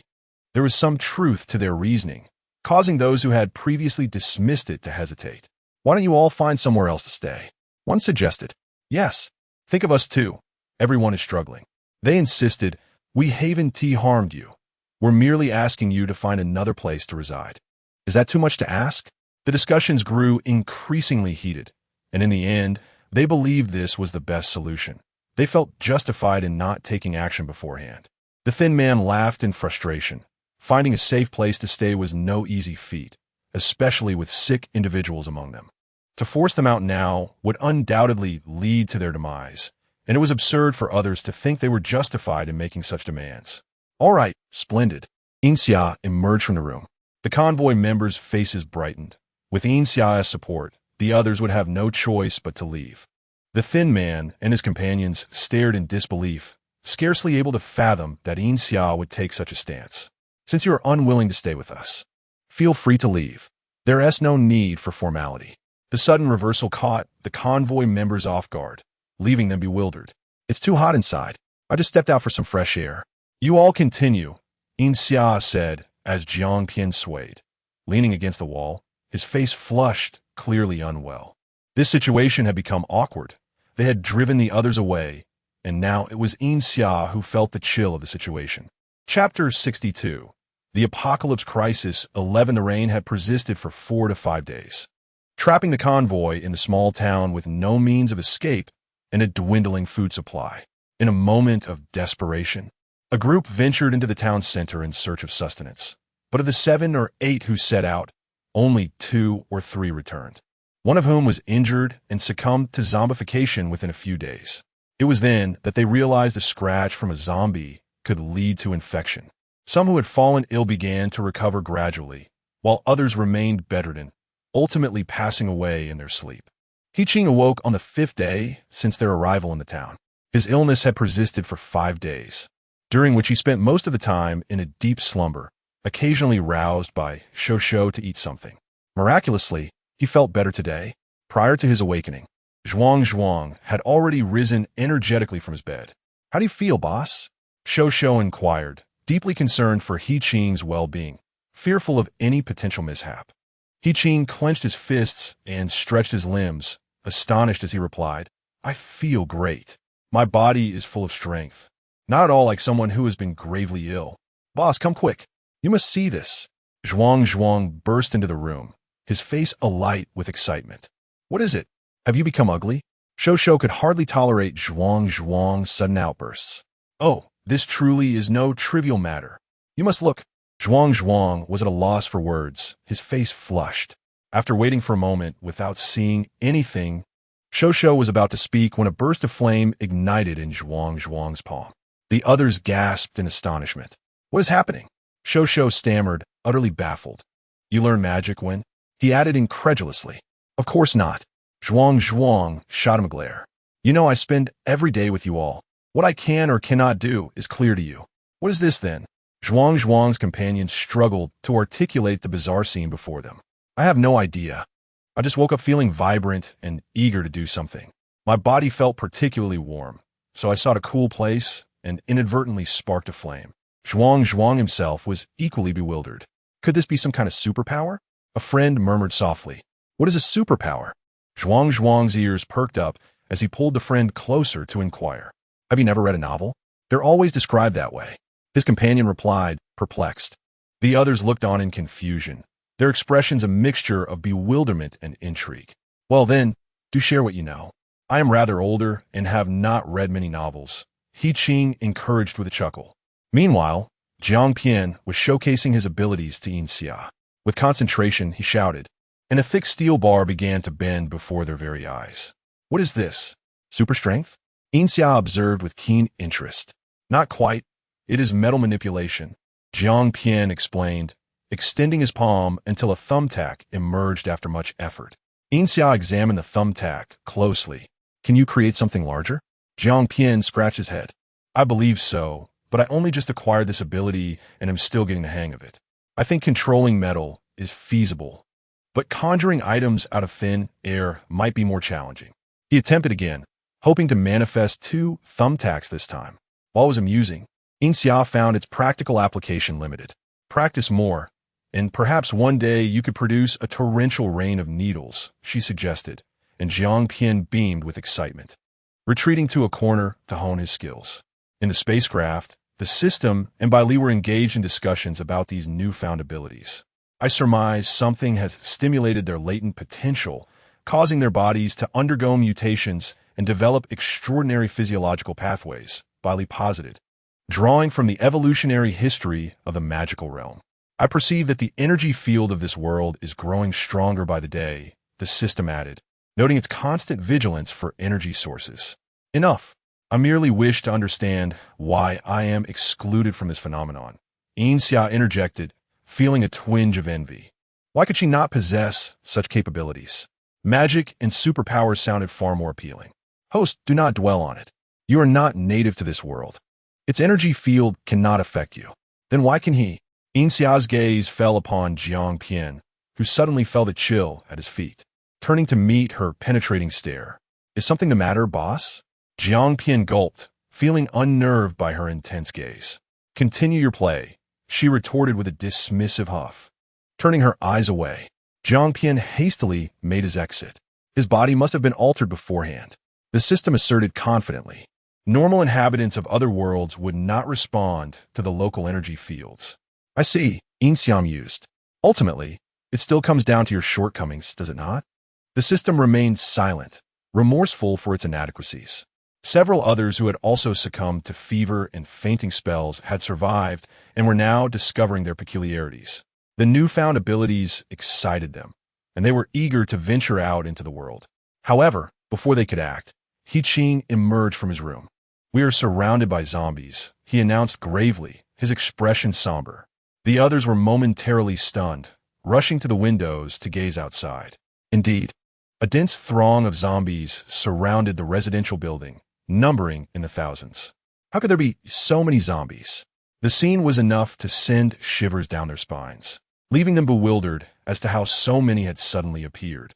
They had always remained cautious, avoiding loud noises, and after their initial sweep, only a handful would typically wander nearby.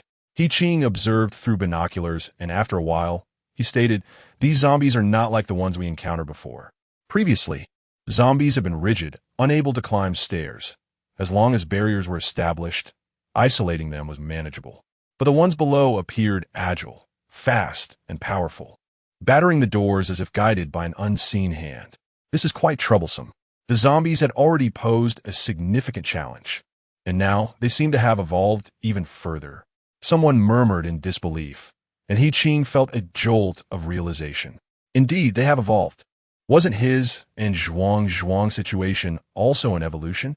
Zhuang had initially struggled to ignite a small flame, yet now he could hurl fireballs the size of his fist. Prepare yourselves.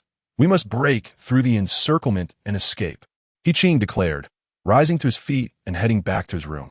What is wrong with you? Cowardly and timid, one of the convoy members who had gained a skill stepped forward. Just over 1,000 zombies, and you're all terrified. What would you do in the city where there are millions? He scoffed, eliciting laughter from others. See, I possess special abilities. If you call me boss now and obey my commands, I shall lead you in vanquishing these zombies, he boasted, gesturing dramatically as a large hole appeared in the wall. Chapter 63. The Apocalypse Crisis. 12 others remained oblivious to the unfolding situation, their expressions frozen in astonishment, having never witnessed anything like it before. Wang Jia, how did you achieve this? The young man named Wang Jia, brimming with triumph, patted the shoulder of a companion beside him. Come, brother, let them witness what true superpowers entail. His companion produced an empty cup and under the astonished gazes of the crowd, the cup gradually filled with water, which was then handed to Wang Jia. With a sense of pride, Wang Jia accepted the cup and gulped down its contents, addressing the remaining onlookers. Did you see that? This is what superpowers look like. Besides me, my two brothers possess similar abilities. Surely, the three of us can handle a mere 1,000 zombies, can't we? Wang Jia boasted recklessly. He Qing had already made a simple gathering of his belongings and stood at the doorway with his subordinates. What are you still doing here? Planning to stay and feed the zombies? Wang Jia, confident in his abilities, approached He Qing, locking eyes with him. These people are now mine. What right do you have to command them? He Qing surveyed the still-dazed members of the convoy, calmly stating, if that's the case, those who wish to leave should gather their things and follow me. I will wait for 5 minutes. Those who wish to stay may do as they please. Wang Jia's display had been so provocative that half the group chose to remain with him. As the 5-minute mark approached, He Qing departed without a backward glance, taking his followers downstairs, while Yin Xia and Jiang Pian prepared to leave as well. Wait a moment, Wang Jia called out, attempting to halt them. Ignoring him, Yin Xia continued forward. Feeling slighted, Wang Jia raised his hand and conjured a pile of rubble to block her path. Yin Xia's expression turned icy as she fixed her dark gaze upon Wang Jia. A wave of apprehension washed over him. Despite being a newly appointed leader with superpowers, he felt no need to fear an ordinary person like Yin Xia. Puffing out his chest, he asserted, "Did I say you could leave?" The water manipulator beside him chimed in. "Exactly. Did we say you could go?" Yin Xia drew a shotgun from her backpack, pointing it at Wang Jia. Her voice calm, yet menacing. "What did you say? Repeat that." Wang Jia found himself at a loss, as if doused with cold water, his inflated ego deflating. Curse it! How could he forget that this woman possessed a firearm? A wise man does not suffer immediate loss. A gentleman avenges himself 10 years later. He mentally reassured himself, vowing to seek revenge once his powers grew stronger. I merely meant to point out that the quality of the buildings here is subpar. The walls are flimsy, so tread carefully. The water manipulator stared at him, speechless.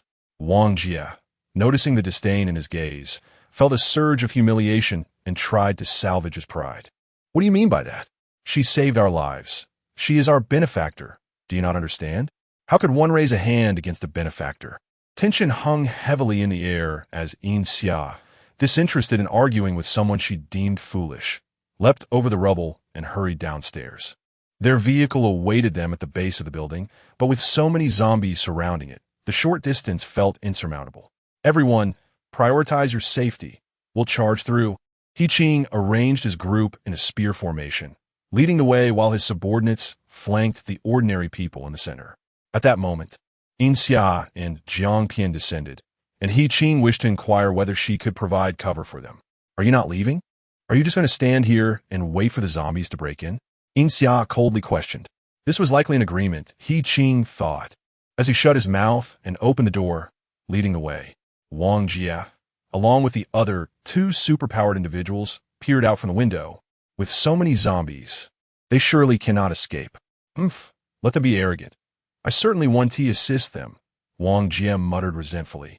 Just then, he witnessed He Qing raise his hand, and the zombies blocking the path staggered backward as if pushed by an unseen force, creating a narrow passageway. Following this, Zhuang launched fireballs at the zombies, igniting their dry, oily bodies. Each successful hit set off a chain reaction, with nearby zombies catching fire as well. Those zombies lacked the sense of pain. Once reduced to ashes, they would be beyond resurrection. Boss, they also have superpowers?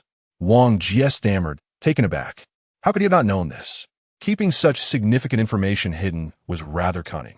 Jiang Pian, though unable to summon the deadly rain of needles with his metal powers, effectively manipulated existing metal. He casually picked up a metal door panel from the ground and tossed it into the horde, transforming it into a metal net that somewhat hindered the zombies' movements. I'll drive. You keep an eye on the surroundings and ensure the zombies don't get too close to our vehicle, Yin Xia instructed swiftly. Jiang Pian nodded earnestly. With so many zombies, if they climbed onto their vehicle, it could be rendered inoperable. He drew his submachine gun, spraying bullets to carve a path through the mass of zombies as several vehicles crashed through the crowd. Meanwhile, Wang Jie remained upstairs, observing. The water manipulator, sensing something amiss, turned to Wang Jie and asked, "Boss, do you think those zombies will come up here?" Wang Jie scoffed dismissively. "What is there to fear? We are on the 5th floor. Zombies cannot climb stairs. Even if they did, I would block the stairwell, preventing their entry." The two superpowered individuals exchanged glances, uncertainty creeping in. "But boss, it seems like the zombies are indeed coming up." Wang Jie squinted, and to his dismay, it was true. Although Yin Xia and the others had closed the door behind them, the zombies had been relentless in their assault. The door, warped from the impact, finally succumbed to the force and crashed to the ground. The zombies surged forward. Ordinary people panicked, retreating to their rooms, while Wang Jie felt their lack of faith in his abilities gnawed his pride. "Let's go take care of these zombies," he declared fiercely, positioning himself with the two other superpowered individuals at the stairwell. As the zombies advanced, he raised his hand, causing debris from the ceiling to rain down upon them, crushing their skulls under the weight. "Boss is amazing. Long live the boss." Wang Jie reveled in his moment of glory, eager to repeat the feat, only to realize that the ceiling had been stripped bare. He was left to conjure stones from thin air, quickly exhausting himself. "Boss, what is happening? I seem to have lost my powers," exclaimed the first superpowered individual, panicking as he believed his abilities had vanished. I can't use mine either," the water manipulator cried from behind Wang Jie, as a horde of zombies blocked the stairwell, rapidly advancing towards them. Wang Jie summoned another stone, only to be gripped by terror as he discovered that his powers had also faded away. Chapter 64. The Apocalypse Crisis 13. Would the fools truly wait for the zombies to attack? Jiang Pian, equipped with binoculars, observed as they had already burst forth from the horde of the undead. Yin Xia, focused on driving, did not even glance back. What do we care about them? They're digging their own graves. No one can save them. Indeed, Jiang Pian tenderly polished his submachine gun, realizing that not even He Qing, who was so eager to meddle, could rescue them. Who else could possibly intervene? After enduring a journey of over 10 days, the convoy finally reached the vicinity of SHNBI City, just a stone's throw from City B. Given its proximity to the capital, SHNBI City was teeming with people, rendering it an exceedingly perilous urban landscape. Thus, the convoy could not traverse through the city itself. Days prior, Yin Xia had researched the locations of established shelters nationwide, though it remained uncertain whether the shelter in SHNBI City still existed in its original location. If I recall correctly, the shelter is situated beneath Jing Shui Mountain, right? During a rest stop, the group engaged in discussions regarding their forthcoming journey. Supplies were dwindling, and despite their efforts to scavenge along the way, they were on the brink of exhaustion. They contemplated venturing into SHNBI City's shelter to see if they could procure some food. After all, in such a vast city, it was reasonable to expect the presence of a shelter, with the earliest announced location being at the foot of Jing Shui Mountain. This mountain had served as a natural stronghold in ancient times, suggesting that if a shelter were established there, it would likely be secure. The entire convoy agreed that it would be prudent to circle around Jing Shui Mountain. "Are we going as well?" Jiang Pian inquired softly, feeling that since their destination was City B and their remaining provisions were sufficient, there was no need to detour through SHNBI City. "If you wish to foolishly charge straight into City B, by all means, do so. However, if you wish to gather some information before entering, SHNBI City presents an excellent opportunity." Yin Xia, indifferent to whether they entered SHNBI City or City B, offered a few words, considering Jiang Pian's earnestness and obedience throughout the journey. Ultimately, the decision rested solely upon him. Jiang Pian was no fool. He simply preferred not to overthink matters. Once Yin Xia articulated her point, he grasped it without difficulty. "Then let us indeed explore SHNBI City." The convoy navigated the narrow path leading to Jing Shui Mountain, which towered majestically above the plain, its sides steep and rugged, allowing entry only through a narrow passage 2 to 3 meters wide. This passage was heavily guarded, having been fortified into a gate, adorned with various high-tech devices. A long queue of people formed before the entrance. Such a crowd. Jiang Pian exclaimed in astonishment. How long will this take? Yin Xia patted his head, saying, You'd better get used to it. The people in City B will be even more numerous. Though the line was extensive, a separate queue for a select group appeared notably shorter. Bystanders could only watch enviously, yet none dared to switch lines. Hey, fellow townsmen, what's the deal with that line? Are they taking a shortcut? Jiang Pian casually engaged a couple of people nearby, only to be met with disdain. One retorted, You think you're taking a shortcut? SHNBI City is a military stronghold, heavily guarded. Those are ability users. Do you know what that means? They can manipulate water and fire, and they excel at taking down zombies. Jiang Pian was taken aback. Had SHNBI City begun publicly recruiting ability users? Should we also join that line? He sought Yin Xia's opinion, as he always did. What opinion could Yin Xia have? Why complicate matters when there was an easier path? The line of ability users moved briskly. Soon it was Jiang Pian's turn. Are you an ability user? The information officer inquired as a matter of routine. I am. Jiang Pian blinked, puffing out his chest with pride. I'm quite formidable. The officer chuckled at his demeanor and gently replied, Please demonstrate your ability. I need to record it. What was there to worry about? Jiang Pian confidently extended his hand, revealing his evolution from 2 thumbtacks to conjuring 4 or 5 long iron nails. The officer confirmed the information, nodded, and provided him a form to fill out, instructing him to proceed to a small room for a health check. Jiang Pian lingered, waiting for Yin Xia, as a subordinate should not advance while their superior remained behind. Are you an ability user? The officer dutifully asked Yin Xia as well. Jiang Pian had never witnessed Yin Xia utilize her abilities. Just as he was about to speak up to defend her, he noticed her softly muttering a few words, and suddenly, a massive pit formed in the ground.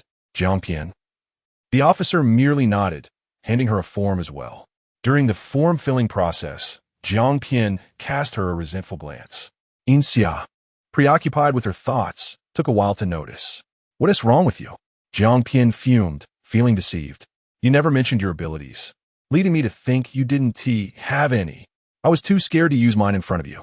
Yin Xia delivered a light smack to the back of his head. Does my lack of abilities affect you? Should I hang a banner on the wall for everyone to see? Jiang Pian stammered. That is not quite it. What is it then? Yin Xia shot him a sidelong glance. Jiang Pian scratched his head, unable to articulate his thoughts. I just haven't seen you in a crisis. So when exactly did you acquire your abilities? Yin Xia rolled her eyes. Could she confess that what she possessed was not even an ability?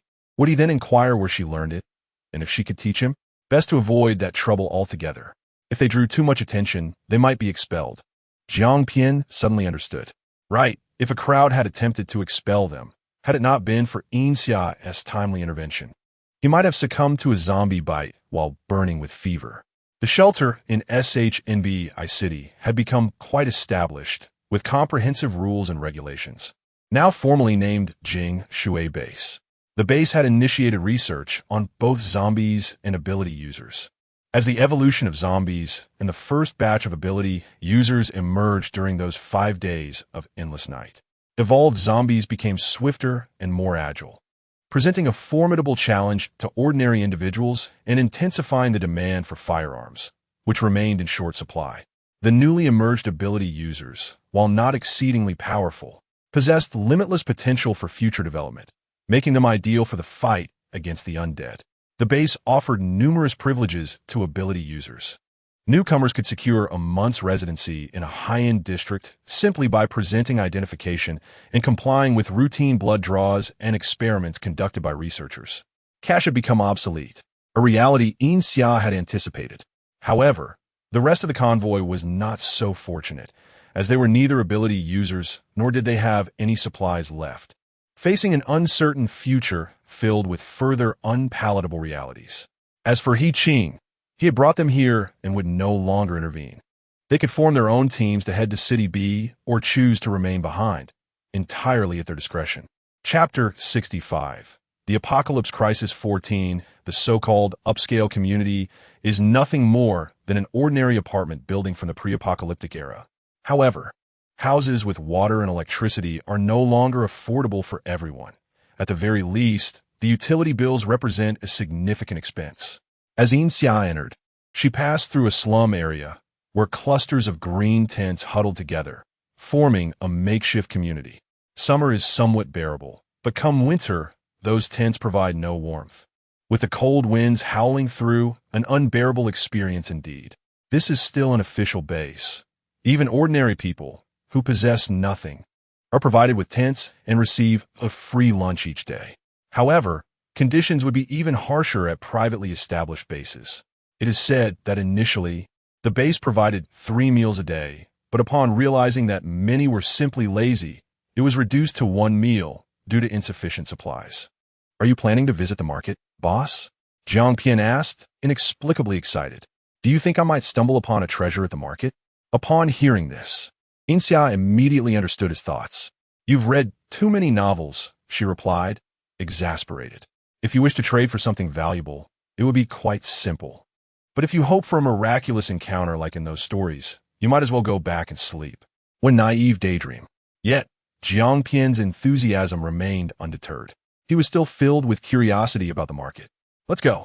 Yin Xia secretly desired to witness the doomsday market, when hunger strikes fiercely. People are willing to barter anything for sale. The market was bustling with activity, primarily populated by vendors, many of whom were elderly individuals unable to work. Young people, in contrast, had to labor at the base in exchange for their daily meals. "Well, there are jobs available at the base for them, which is quite commendable," she mused. The atmosphere was chaotic. This so-called market consisted of a group of elderly individuals who casually found a patch of ground, laid down plastic sheets, and displayed unwanted items in hopes of a trade. The apocalypse had only recently begun, and these individuals had yet to unearth their most precious possessions, resulting in a collection of miscellaneous items and everyday necessities. "Come and see my wares. A 24K pure gold ring for just 3 packs of instant noodles. Take it away immediately," shouted one vendor. "Look at mine. I have a plethora of toiletries, toothpaste, toothbrushes, basins, towels, anything you need. There are also some unique items, such as—" "How much for this knife?" Jiang Pian inquired, picking up a long blade, its sharp edge gleaming ominously, a clear sign of quality. The vendor, however, sat casually, not shouting for attention, seemingly more interested in passing time than urgently trading for food. 5 pounds of rice, or an equivalent quantity of food. The vendor calmly stated an astronomical figure. Anyone capable of offering 5 pounds of rice was no ordinary person.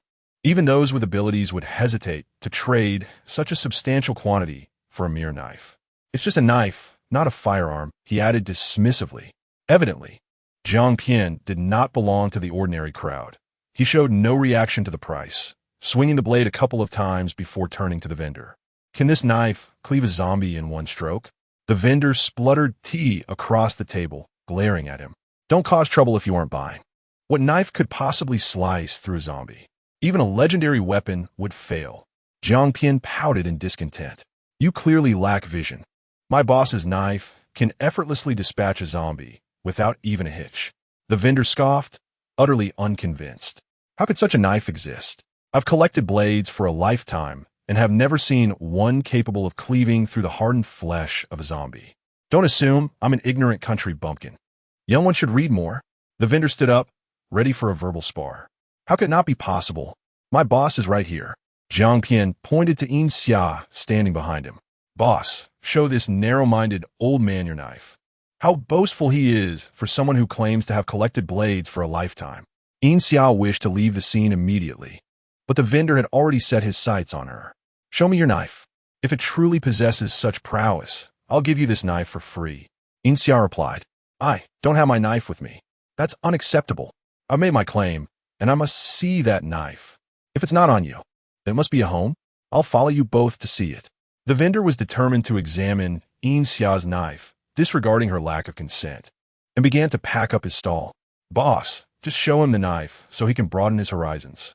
At his age, he should feel embarrassed to boast so foolishly," Jiang Pian added, stoking the vendor's ire, who was making grand claims. "It's clearly you," the vendor retorted. "Look, even a young lady is too shy to speak." Yin Xia smacked Jiang Pian on the head, causing him to yelp in pain and retreat. My knife is not an ordinary one, don't you realize? Yin Xia shot him a cold glance, instantly silencing him, rendering him too intimidated to speak further. Hey, young lady, are you also engaging in exaggeration? The vendor remained skeptical of their claims, insisting that youth should be more grounded and pragmatic. Yin Xia felt exasperated. This vendor was quite obstinate. She reluctantly pretended to pull out her long knife from her backpack to show him. Thankfully, her bag was spacious enough to conceal the knife. Otherwise, she would have dealt with this fool more forcefully, without wasting so much time in idle chatter. The vendor examined the knife closely, exclaiming, "This knife is impressive. Its blade is both thin and sharp, maintaining such hardness despite its slenderness. A fine weapon indeed. However, how do you prove that this knife can slice through a zombie in one strike?" The old man still held his doubts. Yin Xia, growing impatient with his skepticism, scanned the surroundings and pointed to a large rock. "You can slice that stone. Surely the hardness of a zombie does not surpass that of this rock." The vendor hesitated, worried that the stone might damage the blade. "Are you certain? If the knife breaks, I won't be responsible. Just do it." Yin Xia thought to herself, finding it troublesome that this old man had so much time to waste on strangers. With determination, the vendor swung the blade with moderate force, and the long knife sliced through the stone with ease, leaving onlookers utterly astounded. "Is this stone real?" Some even approached to pick up the shattered pieces, inspecting for any signs of tampering. The vendor himself was taken aback, fully aware of the effort he had exerted. Could this truly be a divine blade? Wait a moment. The vendor frantically searched for another stone, and with a gentle swing, he effortlessly cleaved it in two once more. At this moment, the vendor was entirely convinced there truly existed a blade capable of slicing through iron as though it were mere tofu. Chapter 66. The Apocalypse Crisis 15. What is the name of this blade? Where did you acquire it? The eager proprietor of the weapon was desperate to ascertain the origins of the sword. "This is none of your concern," Yin Xia replied coolly, withdrawing the longsword. This weapon was forged by her own hands, meticulously crafted with her unique capabilities in mind. How could it possibly be anything less than formidable? If a person lacks strength, can their weapon not possess it? Is there any hope for survival then? Wait, are you selling that sword? I'll pay any price. The proprietor, in his urgency, began to ramble incoherently. Are you even thinking straight? What era are we living in? In times of chaos, selling weapons is tantamount to courting death. Without waiting for Yin Xia's response, Jiang Pian interjected on her behalf. The proprietor seemed to realize his request was unreasonable. Lowering his voice, "I didn't mean it like that. I merely wish to take another look at the sword. Look at it. What is so remarkable about it? Are you counting on seeing a flower bloom from it? Or do you think that by gazing at it longer, you could replicate it?" Jiang Pian was astounded. Was it common for the elderly to act so irrationally? Replicate? The proprietor's eyes sparkled with excitement, trembling with eagerness as he pulled Yin Xia aside and whispered, "Young lady, name your price. If you lend me the sword for one night, I'll find someone to replicate it." Jiang Pian was taken aback. Wait, can it truly be replicated? Is there someone with replication abilities? Yin Xia found the notion amusing. Her sword was constructed from extraterrestrial materials. Could it genuinely be replicated? How about this? You wait here, and I'll return after browsing the market. After a moment's contemplation, Yin Xia continued, "I cannot lend you the sword. It must remain within my sight.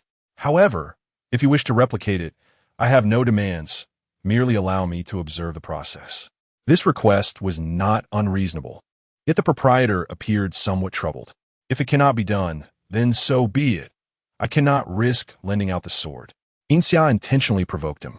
The proprietor gritted his teeth and conceded, "Very well. I shall wait for you here. You will accompany me afterward." Satisfied, Yin Xia continued her exploration of the market with Jiang Pian. She had little need for anything, merely enjoying the vibrant atmosphere. Jiang Pian, enamored with his newly acquired longsword, alternated between securing it at his waist like a hero and brandishing it in exuberance, resembling a child with a new toy. The troubles they faced were all instigated by Jiang Pian, prompting Yin Xia to admonish him, "If we encounter such a situation again, we should part ways." Her indifferent tone unsettled Jiang Pian. He still wished to cling to her favor, yet he recognized the gravity of the mistake. The old man appeared to possess some measure of influence. If he were a malevolent character, it could complicate their future endeavors significantly. I apologize, esteemed one. I have recognized my error and shall engage in profound self-reflection, perhaps a self-imposed punishment of spicy water and digging up the toilet in my apartment, forbidding myself from using it for 3 days. Jiang Pian concocted a form of chastisement for himself. Yet, the notion of digging up a toilet and refraining from its use. Yin Xia chose not to comment. The market, though chaotic, was far more entertaining than a visit to a department store. An array of peculiar items awaited discovery, and Jiang Pian even managed to procure a figurine. As the two retraced their steps, the old man was still at his stall, anxiously scanning the area, his focus solely on hastening Yin Xia's return to his abode. "Young lady, over here, over here." Spotting Yin Xia, he eagerly rose, disregarding the customers as he hastily bundled up his wares and departed. Jiang Pian was at a loss for words. "Why the urgency, old man? We can't exactly fly away." The old man glared at him. "You, young whippersnapper, know nothing. In this era of strange phenomena and supernatural forces, flying is quite ordinary. There's even an ability user in the community with wings like a bird." "There are ability users with bird-like wings?" Jiang Pian scoffed, astonished. The old man boasted to Jiang Pian about his knowledge, while Yin Xia listened intently, pondering the old man's affiliations. His thorough understanding of ability users suggested he might have ties to official circles. Furrowing her brow, she muttered softly, "If he is affiliated with the officials, and he cannot replicate the sword, he might resort to coercion."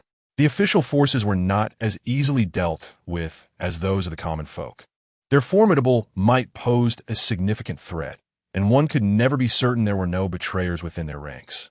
True to her suspicions, the old man led them to the residence of the base's management personnel. Jiang Pian was oblivious, praising the old man's luxurious living conditions. "Impressive, old man. This place is even more upscale than mine. Isn't that obvious?" The old man puffed with pride, relishing the chance to boast before Jiang Pian. "This is the residence of high-ranking officials. Only those who have made significant contributions to the base are permitted to live here. You, a mere newcomer, have done nothing for the base." Residence of high-ranking officials? Yin Xia squinted slightly, her mind racing through several names. She had glimpsed the official personnel list upon her arrival in Shanshan City during the apocalypse, but her memory was hazy. To acquire detailed information, she would have to consult the system. "Do not worry. As long as they refrain from employing nuclear weapons, I can manage to contend with them. Should danger arise, just let me handle it." Bali interjected unexpectedly. Surprised that Bali had discerned her concerns, Yin Xia nodded, her thoughts drifting to the extent of Bali's power, capable of withstanding all assaults below that of a nuclear strike. It was no wonder that Freed had sought to win him over. An adversary without power or influence could only be subdued by overwhelming strength. Feeling considerably reassured, Yin Xia followed the old man into one of the villas, where he took up the phone and exchanged a few words before preparing tea for his guests. "Kulme, try this. It is one of my few treasures. Soon it will be even rarer. Each packet I serve is one less in my collection. I only bring it out for important guests." Jiang Pian, oblivious to the significance, gulped down his cup in one go, still unsatisfied. "You're such a miser, old man. Not even allowing us a proper drink. Couldn't you at least provide a larger cup? What if someone thirsty came along? Would you let them perish?" The old man nearly succumbed to a heart attack from the stress. Suddenly, the door swung open, and a man clad in immaculate military attire stepped inside. He addressed the old man as father before turning his gaze toward the two uninvited guests on the sofa. Yin Xia's striking features naturally drew attention. After prolonged exposure to the magical realm, her physique had flourished from a frail and sallow state to a more voluptuous form, with smooth and dewy skin, truly a resplendent blossom. The military man appeared momentarily taken aback, but quickly regained his composure. "Hurry, young lady, present your sword to him," the old man urged eagerly. Yin Xia, her sword firmly in hand, remained silent as she tossed it to the man. "Fei Heng, Please assess whether this blade can be replicated, the old man implored, brimming with anticipation. Ah, so he is the one with replication abilities? Yin Xia scrutinized him. The man, evidently a military figure, stood with the steadfastness of a tree, exuding an aura of strength and authority, his once gentle features now hinting at a fierce resolve. He was indeed an attractive and formidable individual, Yin Xia concluded. Chapter 67. The Apocalypse Crisis 16. Yin Feihong grasped the long sword of Yin Xia, weighing it in his hand. It was surprisingly light. Could it truly slice through iron and carve stone, as his father had claimed? His curiosity had driven him to return so swiftly. He was well aware of his father's obsession with blades, having amassed an impressive collection of top-tier weapons. For his father to praise this sword so highly, it must indeed possess genuine quality. As he unsheathed the sword and swept it through the air, the sturdy marble floor beneath him split in two. His eyes brightened. It was indeed a remarkable blade. Whether firearms or melee weapons, they were the cherished delights of every man. "Oh dear, you prodigal son," his father lamented, kneeling beside the fractured floor, lamenting, "Didn't I tell you this sword could slice through iron? Do you doubt your father's words? Look at what you've done. Do you think marble floors grow on trees? Do you understand how difficult it is to procure one in these times?" Yin Feihong paid no heed to his father's complaints, placing the sword on the coffee table after testing its edge. His father, sensing the impending use of supernatural abilities, hastily rose from the floor and took a seat beside him. Yin Feihong closed his eyes, his fingers gliding over the blade surface. A flicker of blue light emanating from his hand. Yin Xia observed intently. The concept of duplicating abilities was an uncharted territory for her, one absent from the magical realm. After caressing the sword, Yin Feihong placed his hand on a blank space nearby, and soon, a blade identical to Yin Xia's appeared beside the original. "Is it really that impressive?" Jiang Pian murmured in disbelief. Yin Xia, however, quickly discerned that this newly appeared sword lacked any magical energy, indicating a failed duplication. Yin Feihong, aware of his own limitations, furrowed his brow and opened his eyes, revealing a blue luminescence within. Did it succeed? His father's anticipation was palpable. If this sword could be replicated, it would surpass firearms in utility, especially considering the scarcity of ammunition in apocalyptic times. Yin Feihong remained silent, discarding the unsuccessful replica, and closed his eyes once more. His father's disappointment was evident as he picked up the failed attempt to compare it with the original, pondering where it had gone wrong. Yin Feihong murmured softly, perplexed. He typically struggled to replicate items due to their substantial energy requirements, yet this sword seemed not to fall into that category. He possessed sufficient power, yet he could not decipher the essence of the blade, merely replicating its exterior. The replica bore an uncanny resemblance to the true sword, leaving Jiang Pian unable to distinguish between the two. He tossed aside his father's gift and grasped the replica, declaring from now on, "I shall wield the same sword as the esteemed one." He was akin to a child engaging in cosplay, indifferent to the sword's capabilities as long as it appeared similar. Though the replica was inferior to the original, it was still a fine weapon. Yin Feihong's father decided to keep the replica as a memento. "Is your ability limited to replicating physical objects, or can it extend to other forms?" Yin Xia inquired. Yin Feihong lifted his gaze to meet hers, asking, "Such as?" Yin Xia contemplated for a moment. "Perhaps supernatural abilities?" Yin Feihong's pupils constricted. This was a secret known only to him and his father. Others believed he could solely replicate tangible items, a perception that rendered his ability useful yet not particularly concerning. His expression hardened as he abruptly stood, demanding, "Who told you this? Who has encouraged you to approach my father? Speak." Jiang Pian, taken aback, retorted, "Who do you think you are? We have no need for your proximity. Are you a national leader?" Yin Xia twitched her lips. If her suspicions were correct, he was akin to a national figure within this space. Yin Feihong disregarded Jiang Pian, fixing his piercing gaze upon Yin Xia. Yin Xia lowered her eyes and smiled serenely. "I merely inquired in passing. Whether you believe it or not is your prerogative." His father remained silent, pondering if these two were spies sent by others. If so, who had exposed his son's unique abilities? Who would know of Yin Feihong's exceptional power and seek to test it? Leaning languidly against the sofa, Yin Xia raised her chin slightly. If you possess such capabilities, why not investigate on your own? Where I come from and where I am headed. I am not alone in this journey. Uncovering it would be a simple task. Her demeanor was akin to a captivating yet dangerous flower, alluring despite its toxicity. Yin Feihong's gaze darkened as he studied her intently before turning away. From this day forth, you shall reside here until I ascertain your origins, he declared firmly. Each word measured. Yin Xia appeared unfazed. If she could not locate an energy source, it mattered little where she stayed. Hey, this is unlawful imprisonment, Jiang Pian interjected. Yin Feihong cast a disinterested glance in his direction. I am not imprisoning you. You are free to leave. Jiang Pian was bewildered. What does that mean? Who do you think you are to look down on me? Yin Xia chuckled. Isn't it better that he allows you freedom of movement? If you are unhappy being confined, yet dissatisfied with your liberty, what do you truly desire? Jiang Pian protested. Hey, I am your subordinate, all right? Yin Xia smirked, choosing not to respond. Yin Feihong was preoccupied, as he needed to return to work soon. The base was fraught with issues that required the oversight of its leader. Although he departed, 2 guards in military attire remained stationed at the entrance. If he surmised correctly, these 2 were also supernatural beings. While his father shared the room with them, he remained uncommunicative, occasionally attempting to engage Yin Xia in conversation, but ultimately refraining. What is wrong with that old man?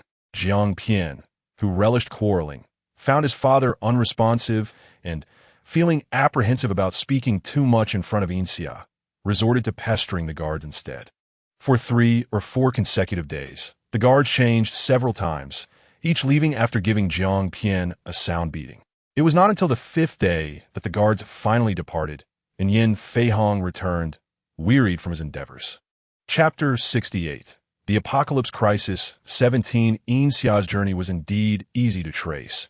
She had not concealed her movements, traveling openly among many others, making it simple to inquire about her whereabouts. Yin Feihong dismissed his suspicions regarding Yin Xia and felt it inappropriate to imprison her. So he withdrew the guards and returned to apologize personally. Whether he apologized or not had little impact on Yin Xia, but what he brought back proved to be immensely valuable. What is this? She inquired, pinching a small, pearl-like object resting on the table. The system had informed her immediately upon discovery that it contained energy, albeit not in abundance. This was excavated from a zombie's brain. It was unclear when exactly this phenomenon had begun. Such news would soon become common knowledge, and Yin Feihong had nothing to hide. I know. It's a zombie crystal core, Jiang Pian exclaimed, jumping up in excitement. The zombie crystal core has finally appeared. How do you know? Where did you get this information? Yin Xia looked at him quizzically, pondering how this boy, who spent every day with her, had knowledge of something she did not.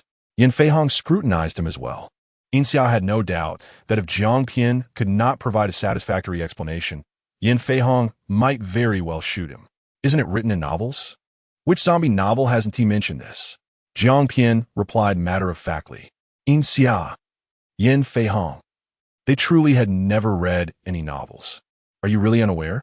Jiang Pian looked at Yin Xia in bewilderment, seemingly unable to comprehend how anyone could be ignorant of such literature. Shut up. Not only Yin Feihong, but Yin Xia herself felt the urge to silence him. As the abilities of the supernatural beings gradually increased, the zombies had evolved to a new level, with the crystal cores in their brains serving as the best evidence. Zombies with crystal cores were far more agile than ordinary ones, exhibiting greater speed and even a hint of intelligence. It is not the strength of the monsters that is frightening, but rather the prospect of them possessing intellect. The clash of wits is evidently far more brutal than a mere battle of strength, potentially leading to far graver consequences. Humanity was deeply concerned. If zombies continued to evolve, it was uncertain what they might become. The good news was that following the first batch of awakened supernatural beings, a second and third batch had emerged among humans. However, it was evident that those who awakened earlier possessed stronger and more unique abilities, while those who awoke later were significantly weaker. Urgent research revealed that the crystal cores obtained from zombies could be refined into energy that humans could absorb. for ordinary individuals. Absorbing this energy might stimulate their bodies to awaken their own powers, while for supernatural beings, it could accelerate the enhancement of their abilities, making them even more formidable. Despite the myriad benefits of the zombie crystal core, Yin Fei, as the leader of the Shanbei base, had been unable to sleep for several nights.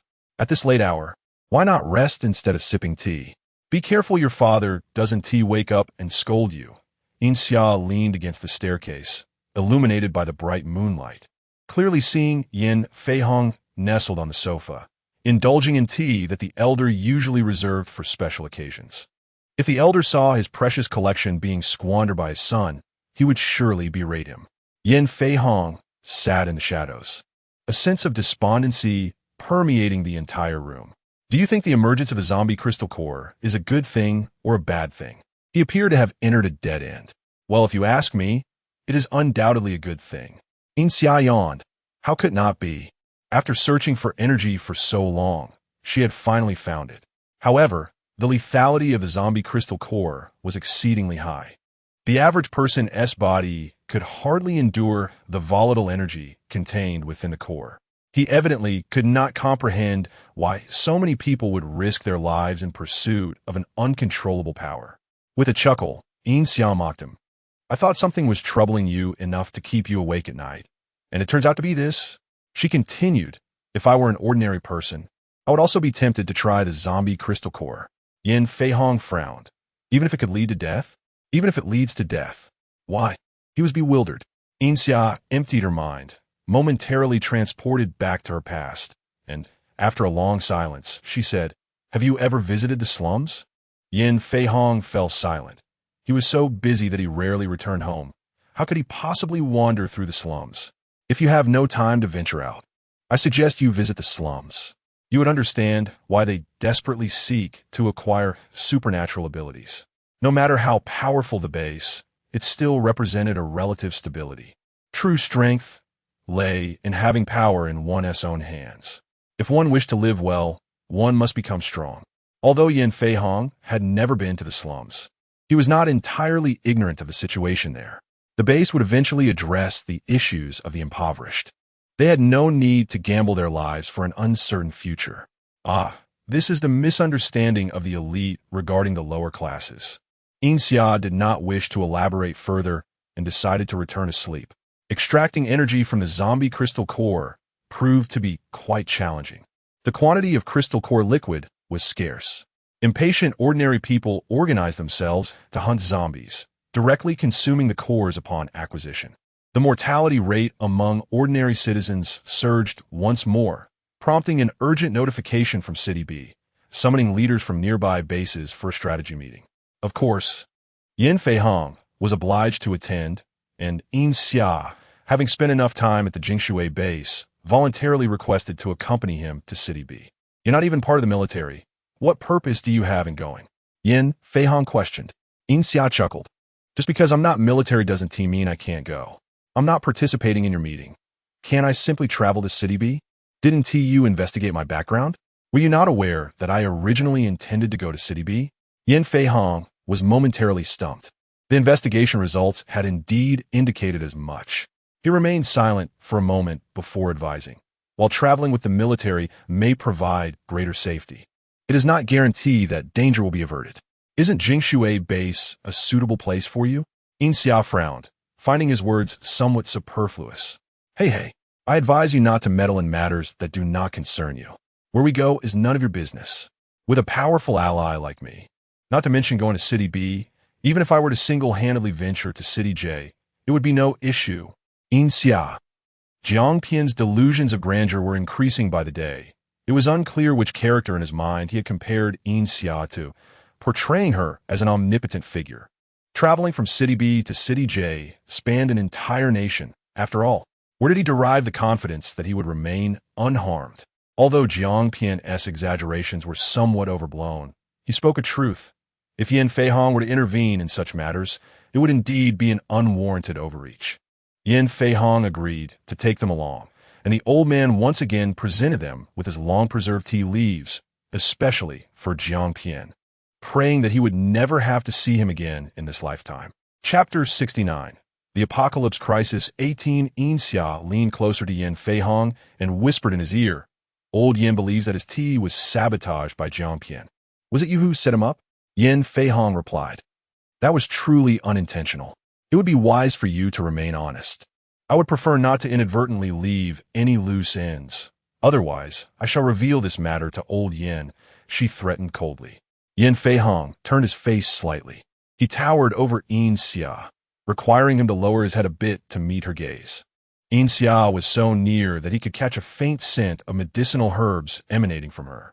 He became somewhat entranced until Yin Xia's heavy reminder snapped him back to reality. I will bring you along. Do not worry, he murmured softly. The team of dozens was ready to embark, with at least half being ability users. Yin Xia drove her off-road vehicle, following the military green convoy. Time has passed. Surely no one has completed their mission yet? Jiangpian muttered to himself while leaning against the window. Yin Xia glanced at him, since their acquaintance. She had never heard any news from him, which was quite unusual. The journey from Jingshui base to City B proceeded relatively smoothly, with no significant mishaps. As for rescuing survivors, such tasks had become routine for the military. City B remained City B. It had not been renamed or relocated from the city center. At the onset of the catastrophe, a decision was made to isolate the ordinary populace from the zombies. Though the process was arduous, it ultimately proved successful. They utilized the Forbidden City to preserve at least half of the city, significantly alleviating survival pressures. Many factories retained their original sites, resulting in a city that was half zombies and half humans, divided by robust walls. Research on zombies and ability users in City B far surpassed that of other bases. For instance, regarding the antivirus serum, City B had made some progress, yet the virus evolved at an alarming rate, rendering research efforts inadequate. Presently, the focus in City B was primarily on ability users, and the treatment of the first batch of ability users was superior to that at Jingshui base. The gatekeeper, upon learning that Jiangpian was among the first batch of ability users, instinctively looked at him longer. Take this form, fill it out, and first head to Area 1 for wound inspection, then to Area 2 for ability testing. City B had developed machines capable of detecting abilities, essentially determining the stage of an ability user based on the energy fluctuations released during their ability. Yin Xia's gaze flickered. She was not a genuine ability user and wondered if the machines would detect her. Rest assured, the technological standards in this world are far inferior to mine. I can interfere with the results. Nothing will be revealed, the system assured her, confident in its technological prowess. Yin Xia proceeded with ease. The population in City B was overwhelming, comprising those who originally resided there, those who had fled to City B after the incident, and resident from nearby areas. After all, City B was the capital, and the very mention of it instilled an immense sense of security. Wow, there's so many people here. At least twice, no? 3 times the number at Jingshui base, Jiangpian remarked, feeling as though a brisk walk down the street might lead to an accidental collision. It is the capital, a military stronghold, Yin Xia remarked nonchalantly. After inspecting the assigned quarters for ability users, Jiangpian immediately dashed toward the marketplace in City B. Yin Xia also entertained thoughts about the marketplace and did not oppose the idea. The marketplace in City B was not as chaotic as Jingshui base. It had likely been organized with designated areas for stalls. The front section resembled the street markets at Jingshui base, while the central area was surrounded by simple storefronts. With cement and brick walls complemented by rustic wooden doors, goods were sold at the price of 3 jin of rice per day, with sales managed by the authorities. Oh, look at that.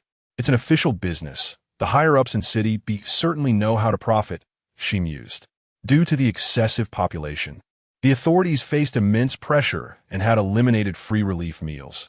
To eat, one had to work.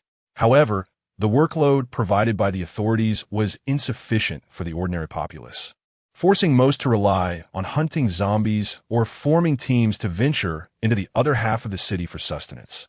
Even in the apocalypse, competition in City B remained fierce, which left Jiangpian astonished. Although the official shops were well-placed, they charged fees, and most people struggled to gather 3 jin of rice in a day, leading many shops to remain closed. Jiangpian, I believe it is time for us to part ways, Yin Xia stated. Jiang Pian panicked. Boss, are you going to abandon me? Please don't. I promise to be obedient. Whatever you say, I will do. I want to slow you down. Yin Xia clarified, I meant we should act independently. My residence remains unchanged, and you can find me whenever you wish. Are you suggesting I partake in your mission? She had long discerned that the tasks of players in this world were independent. Each individual likely had different missions, which was why Jiang Pian had never discussed this with her. Jiang Pian, in his navet, would not have intentionally concealed it from her. Rather, it was a habit he had grown accustomed to. Suddenly realizing he still had a mission, Jiang Pian slapped his forehead, almost forgetting about it entirely. Had it not been for the boss's reminder, he might have played until the game ended. Although he was eager to learn about the boss's mission, such inquiries were taboo. Asking would be a breach of propriety. After Jiang Pian left, Yin Xia proceeded to the official council hall to inquire about renting a shop. I wish to obtain the usage rights for a marketplace shop, she stated. The staff looked up and inquired, the rent is 3 jin of rice per day. Which shop do you desire? After some contemplation, Yin Xia asked, if I rent for 10 consecutive days, is there a discount? The staff member was taken aback, nearly dropping their pen, confirming, you wish to rent a marketplace shop for 10 days? Not a residence, but a shop? I am in my right mind. I know what I'm saying. Yin Xia replied, tapping the table. Just tell me the total rent.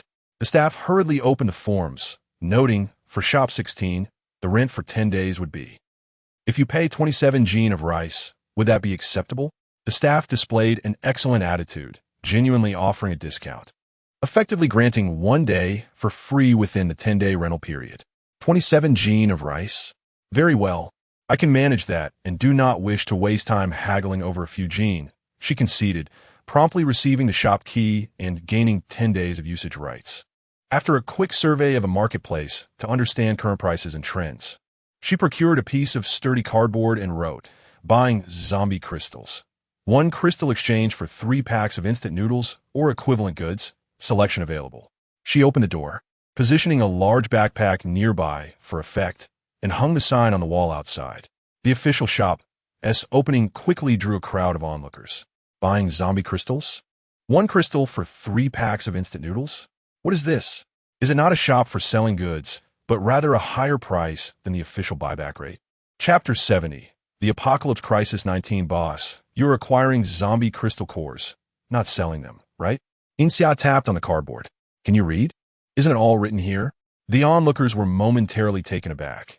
It truly was an acquisition of zombie crystal cores. What use do you have for these cores? Don't you still need to exchange them with the authorities? The question itself was rather flawed. What I intend to do with them is none of your concern. If you wish to exchange, then do so. If not, kindly step aside and do not obstruct my path. Yin Xia was particularly irked by those who, instead of attending to serious matters, incessantly bombarded him with irrelevant inquiries. Hey, you really are a boss, aren't you? I was merely asking, and you're already annoyed. One man muttered, yet he ultimately stepped aside. The official store was protected by the B-City authorities, should any disturbances arise. A simple shout from the owner would summon assistance. As the crowd dispersed, those who remained genuinely sought to exchange, especially since it was a better deal than the official exchange. After all, in this world, possessing food made one a winner. Are you truly offering 3 packs of instant noodles? The first to inquire was a robust man, hesitating as he pondered the authenticity of Yin Xia's words. This is an official store. I must pay 3 kilograms of rice to stay here for a day. Yin Xia produced a receipt bearing the official seal. See this? For the next 10 days, I shall be here, having already paid 30 kilograms of rice. Do you think I would deceive you for just 1 pack of instant noodles? The man in Oppo's eyes widened at the mention of 30 kilograms of rice. All right, then I shall exchange. He produced 3 treasured crystal cores and slammed them onto the table. Yin Xia confirmed the transaction, collecting the cores and inquiring, what flavor would you like? Spicy, numbing shrimp, or pickled cabbage? Wait, I can choose the flavor.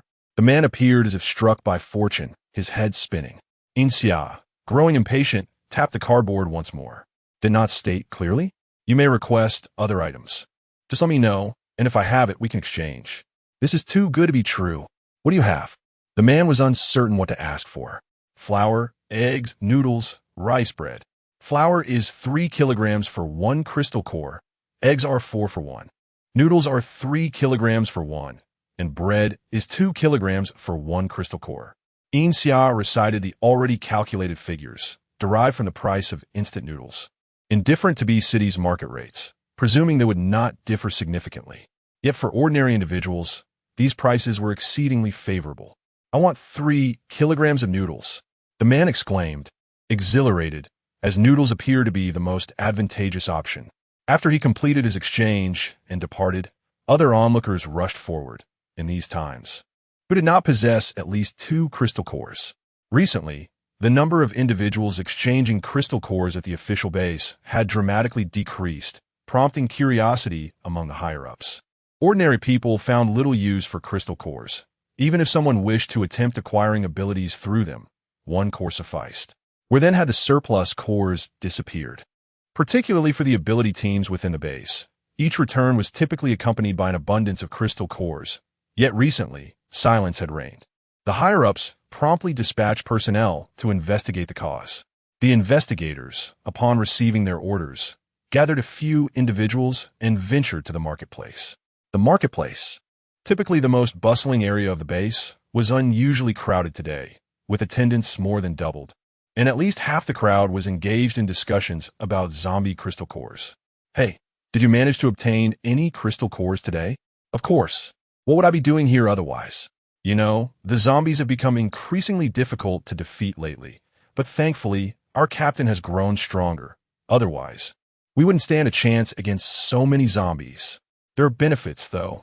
The stronger zombies mean that defeating any of them guarantees a crystal core, unlike before when it was a struggle to kill one, and it might turn out to be a dud. Enough chatter. Hurry up and queue. If you delay, the good stuff will be snatched away by others."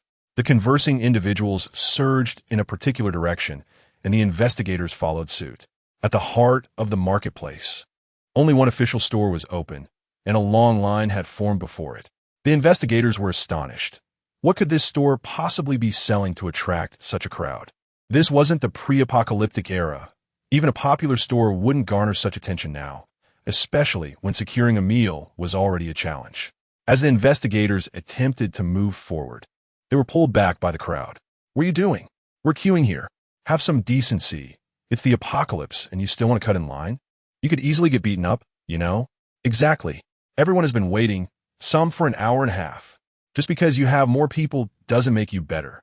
Our team is quite substantial, I assure you. What is going on? Is cutting in line worth a fight?" The investigators, they had no intention of cutting in. They merely wished to see what was being sold. However, when they voiced their intent, no one believed them. Regardless of their reasons, they were seen as queue cutters. With no other choice, the investigators joined the lengthy line, queuing like everyone else. The line was indeed long. Each afternoon, Yin Xia opened the store, and the first order of business was to display the food list for the day outside the door, allowing those seeking to exchange to make their selections.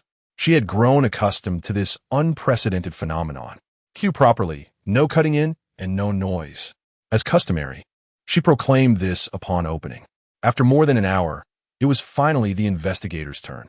They had been roasted by the sun, panting heavily. Yin Xia, spotting the 2 leading figures, expressed surprise as the 2 investigators appeared equally taken aback. "Wow, it's you, Big Shot." It turned out the leading investigators were Zhuang and Shou. "Big Shot, what are you selling? Your business is thriving." Zhuang leaned in to ingratiate himself. Despite their separation, Yin Xia had left an indelible impression on them. Yin Xia tapped the displayed cardboard. "It's all written there." The investigators huddled around the cardboard, reading in astonishment. "Wow, Big Shot, are you doing charity?" Yin Xia, uninterested, replied, "If you're here to exchange, hurry up. If you're just reminiscing, step aside and let others go first." Those behind glared at the group occupying the front, and Shou quickly led his companions to the side. After observing for a moment, he suddenly realized that they were here to investigate the recent sharp decline in the number of people exchanging crystal cores at the base. Wasn't the reason right before them? "Big Shot, what are you doing with so many crystal cores?" This commotion has already drawn the attention of the higher-ups at the base. Shosho inquired curiously. Chapter 71. The Apocalypse Crisis 20. Such a meager collection of crystal cores has alarmed the higher-ups? Yin Xia expressed her confusion. The thin man was speechless. With so many people coming to exchange crystal cores, the big shots actually found it insufficient? But, esteemed one, the base has seen a decline in crystal core exchanges recently. Zhuang chimed in. Yin Xia continued her task without pause, retorting, "What does that have to do with me? The base has never stipulated that ordinary people cannot collect crystal cores. Besides, I have only gathered a small amount. The base has accumulated quite a stock, has it not? Surely, it cannot be insufficient? That is indeed the case. The base has always maintained a decent supply of crystal cores. The only issue is that the extraction process of the crystal core solution is excessively time-consuming and slow, which is why there has been a persistent shortage. However, esteemed one, what use is it for you to gather such an abundance of crystal cores?" Zhuang scratched his head, utterly perplexed. No matter how one viewed it, the esteemed one seemed to be engaging in charity work. "This matter does not concern you. The base is not lacking in crystal cores. My collection will not last much longer, thus it will not impact the base." Yin Xia had been collecting crystal cores for 6 days, and if the base were to explicitly prohibit ordinary people from gathering them, she would cease immediately and seek out another base the following day. The thin man hesitated. The base had no intention of monopolizing crystal cores, but it was essential to understand why there had suddenly been a decline in exchanges. In truth, Yin Xia's actions were somewhat alleviating the pressure on the base. The thin man chuckled awkwardly. "Esteemed one, please do not depart. We merely seek clarification. There is no ill intent. Our leader is also within the base. How could we allow such trivial matters to cause discord?" The esteemed individual before them was shrouded in mystery. Upon their leader's return to B City, he had requested all personnel records from before the apocalypse, yet there was no trace of Yin Xia to be found. The investigation yielded a clear result. A philanthropist named Yin Xia was engaged in charitable acts, which had led to a significant reduction in the number of people at the base. This was not detrimental to the base. Hence, they ceased further inquiries. On the final day of her shop's operation, more individuals flocked to her, eager to exchange their remaining stock before she closed. However, on this day, Yin Xia received particularly special news. She acquired numerous crystal cores that were more potent than the usual ones. Those exchanging these cores with her were renowned members of the base's ability user teams, who complained about the recent zombies exhibiting erratic, ferocious growth. Their squads had encountered exceptionally powerful zombies multiple times, nearly leading to their annihilation. The crystal cores in their possession no longer appeared chaotic and dull. Instead, they glimmered brightly with hints of other colors. One team member mysteriously inquired, "Boss, do you still accept these types of crystal cores?" Our leader mentioned that these cores are exceedingly difficult to obtain, and exchanging them at the original price seems unwise. Yin Xia understood. They possessed more crystal cores, but believed these new ones warranted an increase in value. Other ability user teams shared similar sentiments. How about this? Today is the last day of trading. If you have any surplus of these upgraded crystal cores, come to my apartment, and we can renegotiate the prices. Yin Xia provided each ability user team in possession of the upgraded cores with their temporary residence address in B City. The following day, numerous individuals indeed arrived. Yin Xia accepted all the crystal cores, categorizing them meticulously. Most were advanced versions of ordinary crystal cores, likely due to the zombie's evolution. However, 2 cores were particularly special. Yin Xia noted that their energy levels were approximately 10-fold that of ordinary ones. The prices for these cores could be tripled, while these 2 could be marked up 10-fold. Yin Xia had no intention of resorting to unscrupulous business practices at this time, offering a fair price, as food was readily obtainable for her. These 2 can be marked up 10-fold? Why is that? Others were bewildered. What was so different about these 2 cores? I suggest you inquire with the holders of these 2 cores to uncover the truth. Yin Xia passed the question to the leaders of the respective teams. The 2 team leaders exchanged glances, surprise evident in their eyes. They had not anticipated that Yin Xia would discern the uniqueness of these crystal cores. After a moment of contemplation, one leader spoke, This core is indeed quite special. It can control and command other zombies.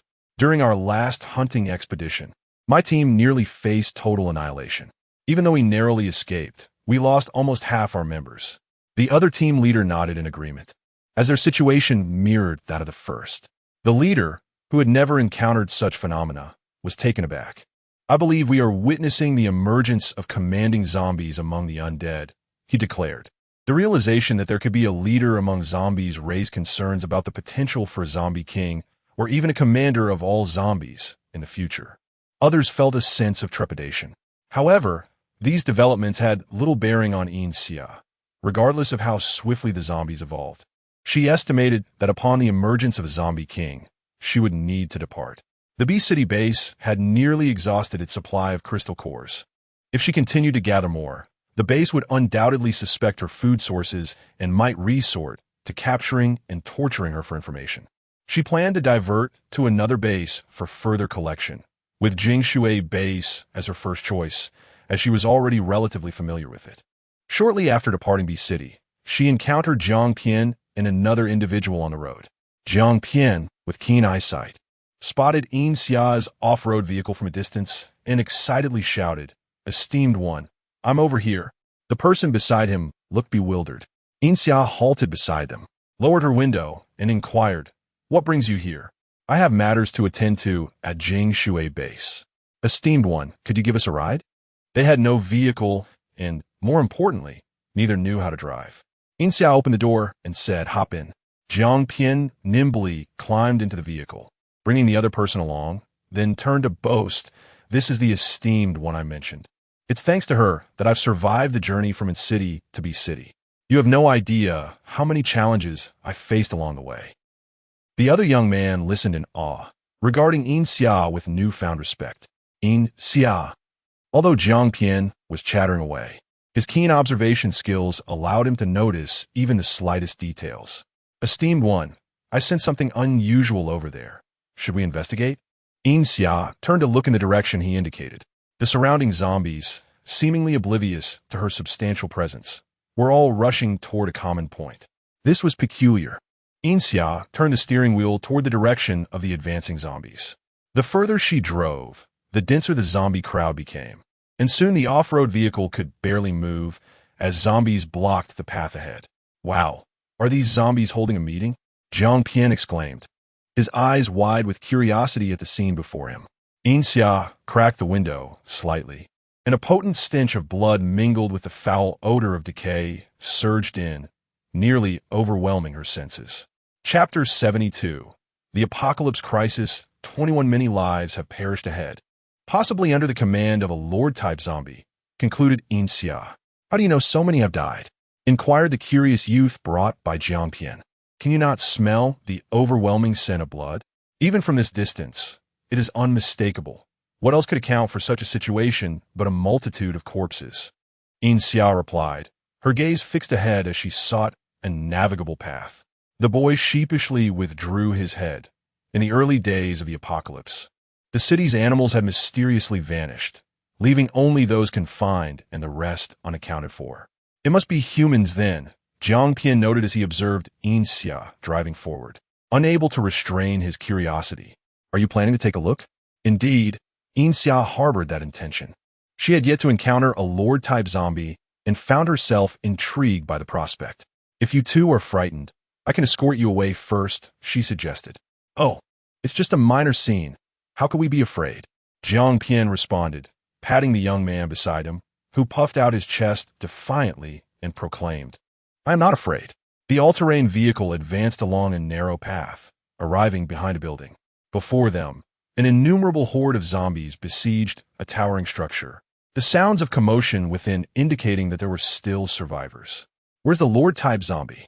Jiang Pian craned his neck, scanning the throng of undead for any sign. But to no avail. Yin Xia remarked, "Lord-type zombies possess intelligence. Why would they foolishly expose themselves to the enemy's gaze?" "True enough. Those trapped inside must be quite formidable. We've spent considerable time driving here, yet they have managed to withstand such a massive horde for so long," the young boy, Chi Su, expressed in admiration. "It must be the military," Yin Xia deduced after observing the surrounding area through her binoculars. The remnants of artillery shells bore a uniform model, indicating a well-equipped force. Ah, it is the military. Should we rescue them? Chi Su's eyes sparkled at the thought of aiding the soldiers. Jiang Pian, mimicking Yin Xia's earlier gesture, smacked his forehead in exasperation. What good would it do to rescue them? Do you possess the ability? This is not a matter of dozens or hundreds of zombies. There are at least thousands, and a lord-type zombie is lurking in the shadows. How could we possibly effect a rescue? Well, it is not impossible, Yin Xia suddenly interjected. No way. Are you really considering a rescue? With what, a tank? Jiang Pian asked incredulously. Even if I had a tank, would you know how to operate it? Yin Xia countered. Ah, well, Jiang Pian chuckled sheepishly, realizing the absurdity of his suggestion. Yin Xia sighed, regretting her decision to allow this Navi child to accompany her. Where did he come from? Yin Xia's inquiry was clear, questioning if the young boy was a player. Rest assured, all three of us are players here. The only non-players are those zombies and the unfortunate souls trapped in that building, Jiang Pian explained. Then it simplifies matters.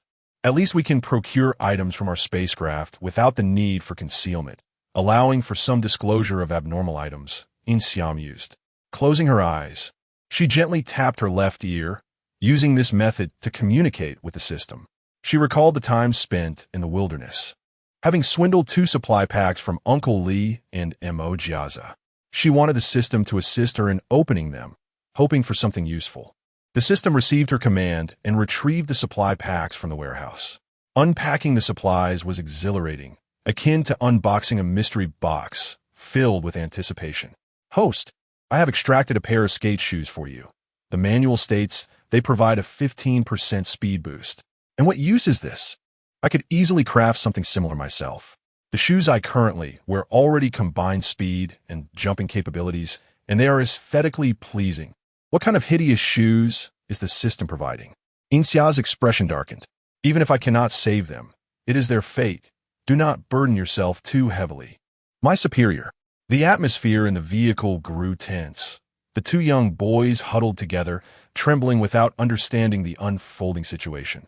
With a huff, Yin Xia expressed her displeasure, prompting the system to hastily retreat, leaving a final package on the table. Bailey chuckled softly, offering, "Allow me to open it for you." It must be said, Bailey had remarkable luck, unearthing a jetpack. With it strapped on, Yin Xia could soar through the skies. Her eyes lit up. This was exactly what she needed.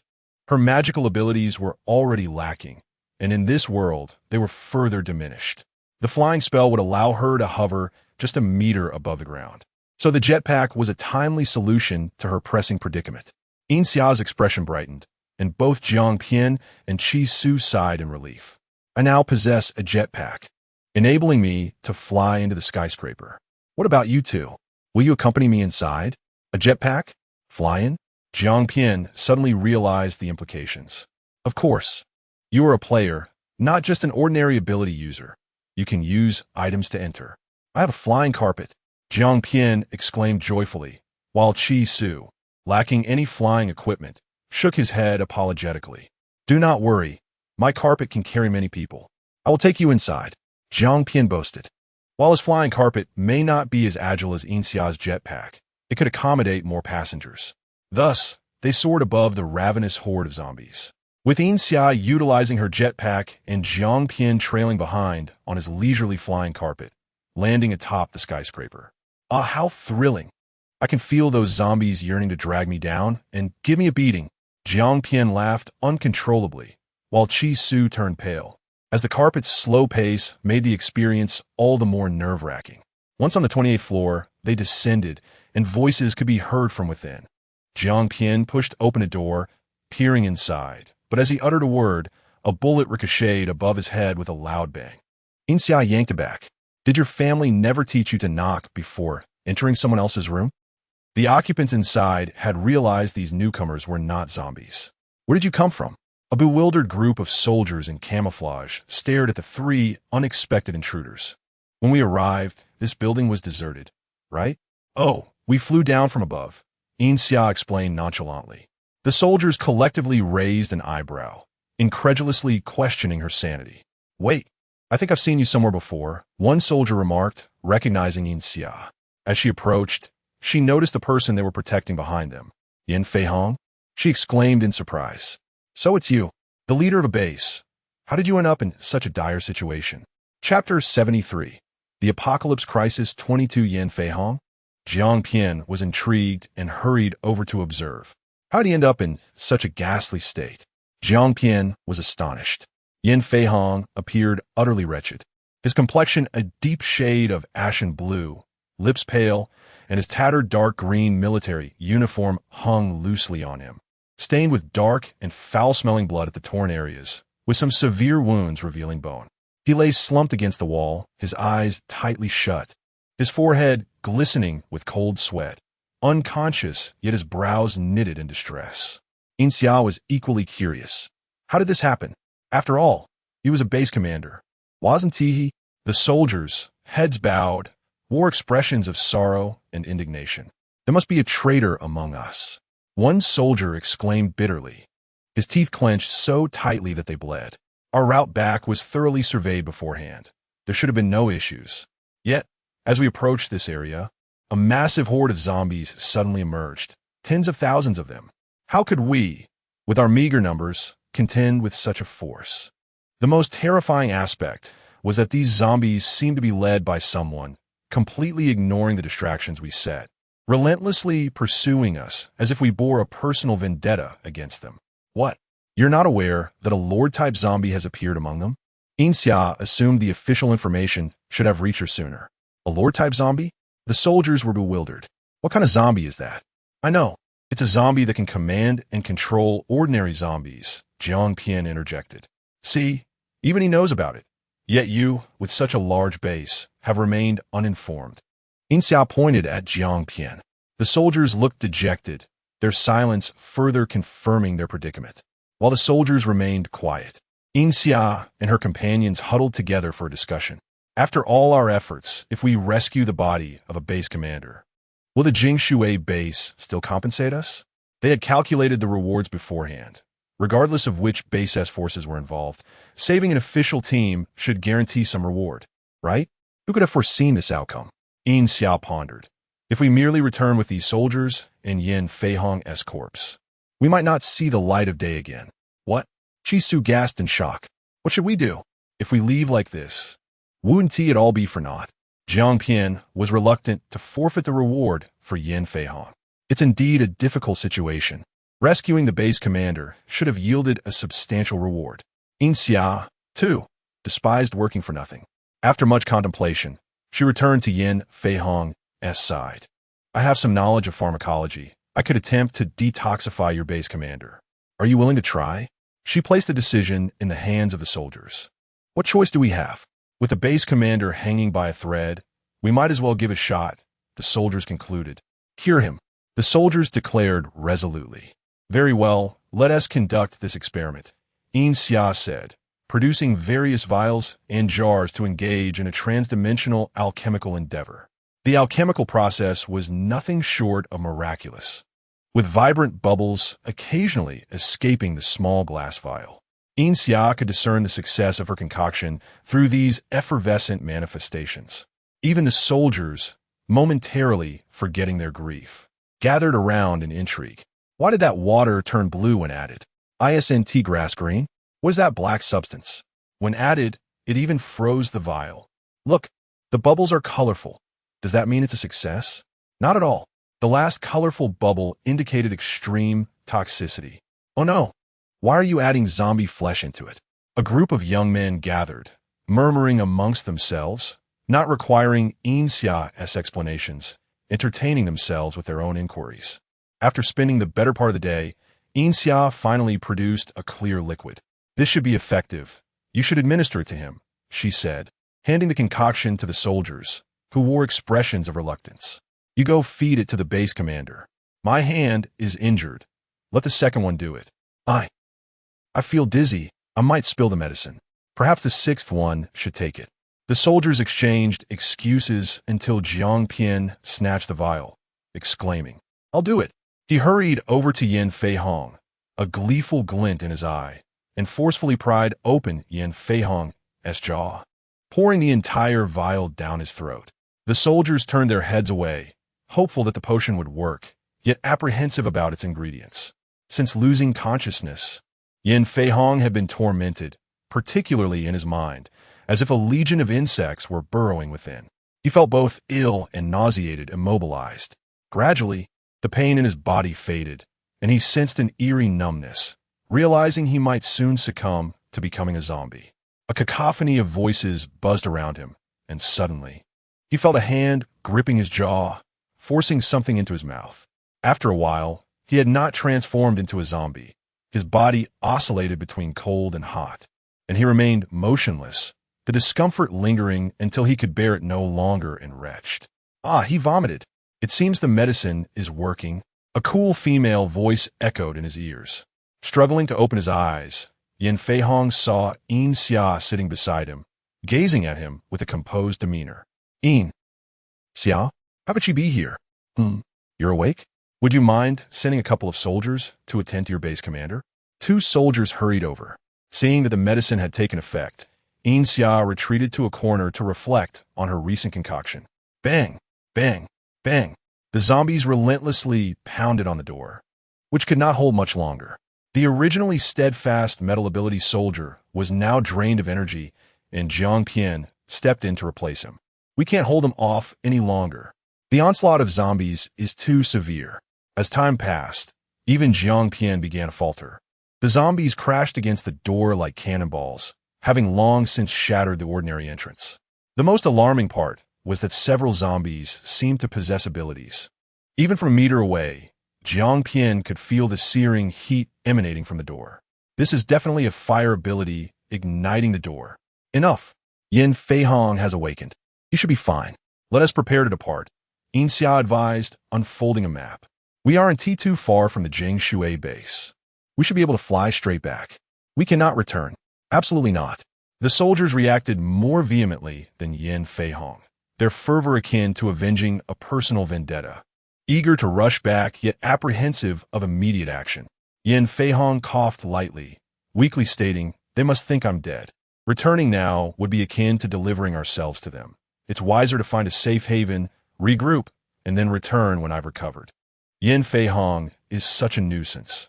For the sake of the substantial reward, Yin Xia reluctantly acquiesced to their demands. Yin Xia, Jiang Pian, how many people can your flying carpet accommodate?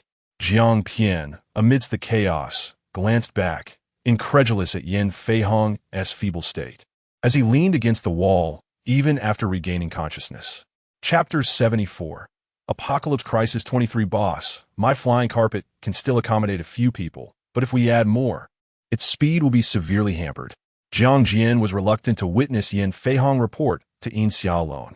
The others wore expressions of bewilderment. What was a flying carpet? Bang, bang, bang. The iron door was melted by intense heat, leaving behind an array of bizarre holes, and the zombies were about to break in. Never mind that. We must leave here first and devise a plan later. Turning back to Yin Feihong, Jiang Jian asked, "You're not afraid of heights, are you?" Yin Feihong looked utterly perplexed. What does afraid of heights mean? 8 soldiers carried Yin Feihong from the 28th floor to the rooftop, without helicopters or any means of escape. How were they to get away? The soldiers murmured softly, struggling to comprehend how these 3 individuals had appeared, let alone how they intended to depart. Jiang Jian pretended to rummage through a corner and unfurled his flying carpet on the ground. "Everyone get on, he called out, exuding the aura of a rural bus conductor. The soldiers were baffled. Are these 3 individuals mentally stable? A carpet can take us to the skies? Ultimately, it was Yin Feihong who commanded them to board, prompting a couple of soldiers to tentatively step onto the carpet. A miraculous scene unfolded. With each person who stepped onto the carpet, it expanded slightly. By the time 7 or 8 had climbed aboard, the carpet had more than doubled in size. "Everyone, take your seats. Hold on to the handrails, fasten your seatbelts, put on your life jackets. We're taking off." Jiang Jian reveled in his role as pilot, waving his right hand as the flying carpet wobbled and gradually lifted off the ground. Bang! The last iron door was smashed, and countless zombies surged toward the rooftop. Yet all they could see was a massive carpet soaring high above. "Farewell, Jiang Jian sang cheerfully, his demeanor brimming with delight. However, after half a minute, they had yet to leave the confines of the rooftop. Jiang Jian remarked, "I told you it wouldn't fly with so many people." The others sat atop the heads of the zombies, being scrutinized by a throng of them, feeling an oddly exhilarating thrill. Yin Xia smirked silently, finding this contraption rather amusing. If it couldn't fly, so be it. It was a minor inconvenience. Yin Xia snapped her fingers, removed her backpack, and secured it onto the carpet, instantly adding a booster. The speed of the jetpack was unmatched by the carpet. Even with 8 or 9 people standing on it, they soared at an incredible pace. Wow, my carpet has never flown this fast before. Jiang Jian experienced the thrill of high-speed flight for the first time, his excitement palpable as he flailed his limbs. Chi Su clung tightly to his arm, her face paling in fright, while the soldiers were buffeted by the wind, barely recovering from the danger. Yin Feihong, overwhelmed, retched violently. "Damn it, Yin Feihong. If you soil my carpet, I won't let you off lightly. Stop arguing. Our base leader hasn't fully recovered yet. If it comes to it, we can take turns washing it," a soldier interjected. "Will the wash carpet still retain its original fragrance?" "You know nothing. I've never washed this carpet since I acquired it," Jiang Jian retorted. Now even the soldiers felt nauseated. Yin Xia paid no heed to their bickering. Before leaving the building, a chilling gaze had lingered around her. Had the carpet not been moving so swiftly, she would have certainly confronted its owner. It felt peculiar. This presence was entirely different from the other zombies. Could be a Lord-level zombie, one that had developed a semblance of intelligence. The flying carpet finally came to a halt far from the zombie horde. "Boss, what do you think of this place?" Jiang Jian pointed to a 6-story residential building devoid of elevators, with multiple escape routes. "This will do." Yin Xia was indifferent, while the soldiers felt a renewed sense of hope. Yin Feihong had already succumbed to nausea, and Jiang Jian was genuinely concerned that this valuable asset might perish along the way. If Yin Feihong were to die, all their efforts would have been in vain. "Hey, are you feeling better? Are you still alive?" Yin Xia offered him a sip of water and gently patted his cheek until he finally opened his eyes. "You saved my life," Yin Feihong gasped, each word requiring a breath. "I truly don't know how to repay you. How about offering yourself?" Jiang Jian interjected suddenly. "Yin Xia, Yin Feihong, what does offering yourself mean?" Bailey curiously asked the system. Although he had a translator, the idiom was too complex for him to comprehend. "Oh dear, offering yourself means he wants to marry my host," the system clarified. Yin Xia shivered at the implication. Snapping back at Jiang Jian, "Have you lost your mind? If you don't want it, you can throw it to the zombies. Their intelligence has likely surpassed yours." Yin Xia shot him a frosty look, and Jiang Jian shrank back, lowering his voice. "Isn't that how novels and dramas portray it?" "Humph." Yin Xia scoffed, then turned to Yin Feihong, saying, "If you feel indebted upon your return, you can hand over all your assets to me. I would be more than willing to accept." Yin Feihong. These two were relentless. One demanded his entire fortune, while the other suggested he offer himself. Were they so brazenly coveting him? As such thoughts swirled in his mind, Yin Feihong felt his ears grow hot. "Base leader, are you truly all right? Has the zombie virus been completely eradicated?"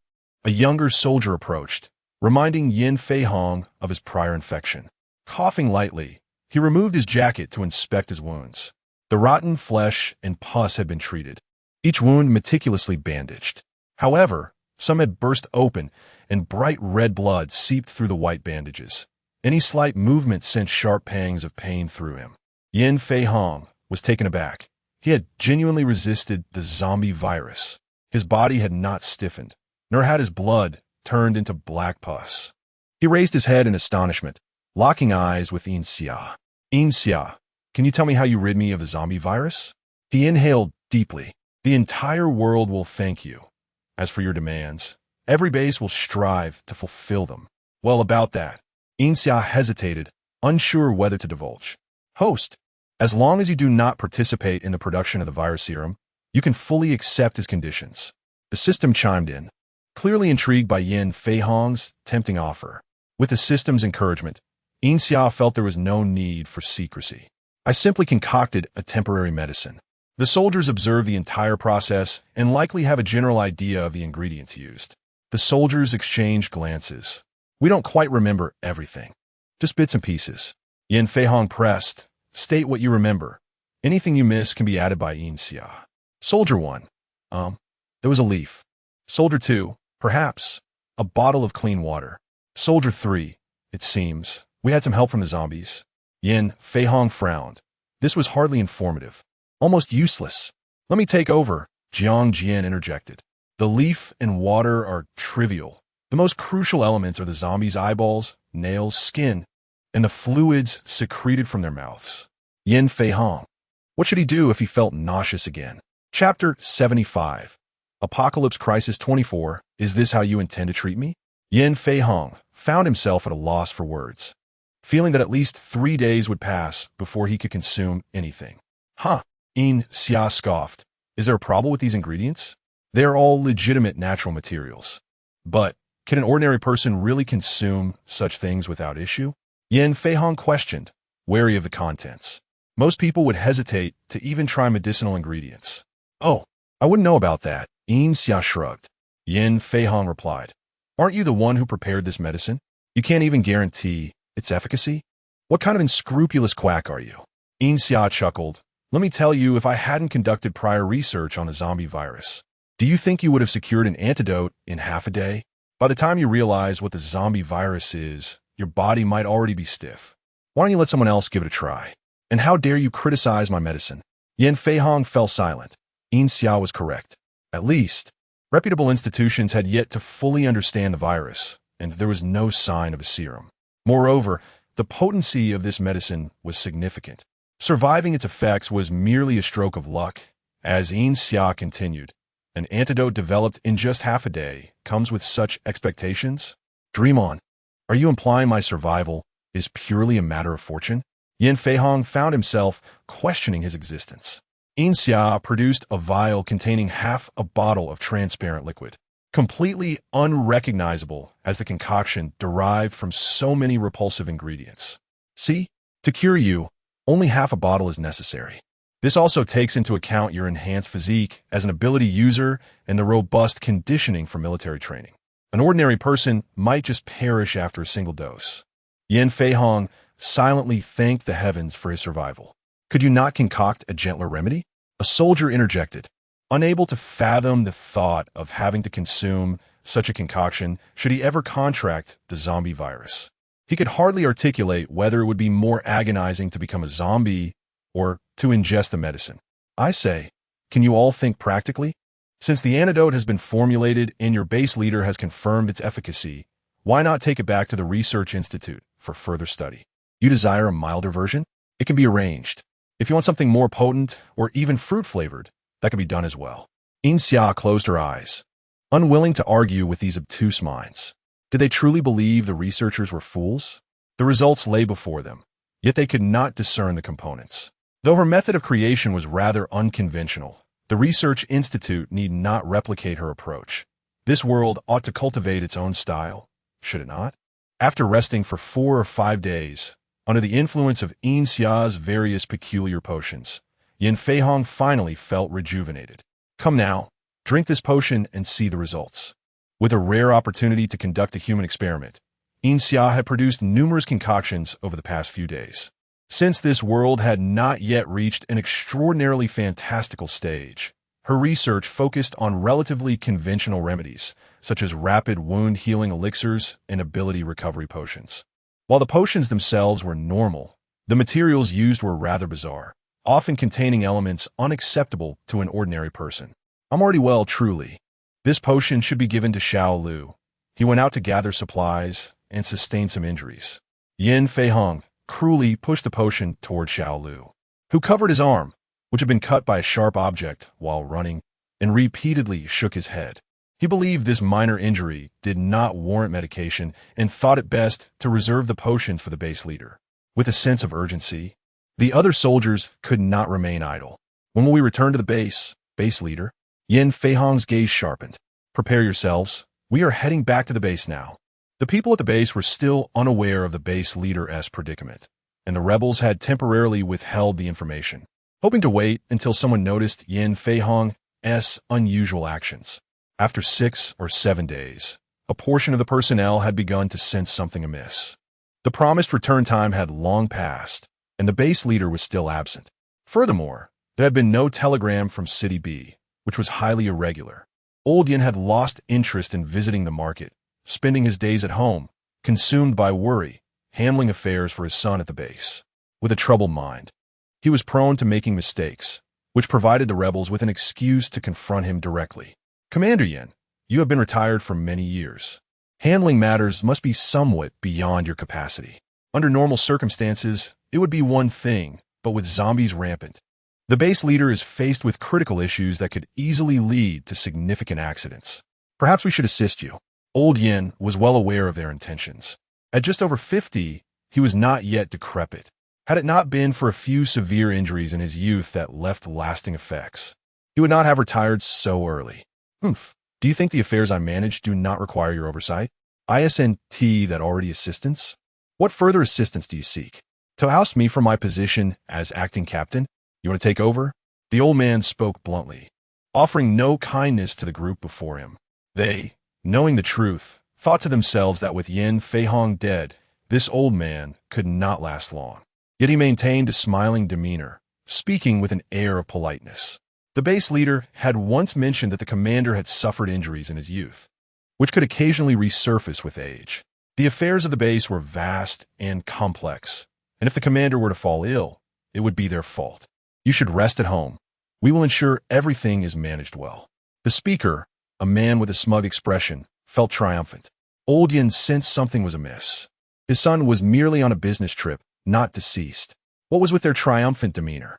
No matter how much power they acquired now, wouldn't they have to relinquish it upon Yin Feihong's return?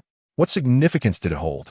In that moment, he contemplated many things, his gaze gradually darkening as he quietly stated, "What if I say I do not require your assistance?" The man continued to smile. "If you do not need our assistance, we cannot force you. However, you see, there isn't even a servant in this house. What if you were to fall ill one day? Let us not have a single informed person around. Should anything happen to you, the base leader would surely be saddened upon his return." The audacity of the threat left old Yin incredulous. What had they done to possess such confidence in their bid for power? Suddenly, one of the men's phones rang. He pulled it out, frowning slightly at the caller ID. "Hello, Commander. The base leader has returned." The man's eyes widened, and he set down his phone, grasping the arm of the speaker. "Do not take offense at his harsh words. He is simply concerned for your health. If you feel there is no issue, then indeed, there is none. We shall take our leave for now and return should you require us." The one being pulled along was bewildered, while the man shot him a fierce glare as they hurriedly exited. Chapter 76. The Apocalypse Crisis 25 at the entrance of the base.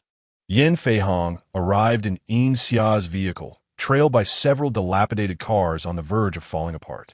A group of 8 soldiers disembarked, momentarily bewildering the gate guards who, upon realizing the base commander had returned, one soldier stealthily departed to make a phone call to his superior. To whom was he calling? Yin Feihong's voice resonated behind him, causing the soldier to stiffen as he slowly turned to find Yin Feihong standing directly behind him. "Leaving your post during work hours incurs a penalty. You shall face the consequences and be stripped of all duties," Yin Feihong declared coldly. The other gate guards were entirely oblivious to the unfolding situation, perceiving the punishment as excessively severe.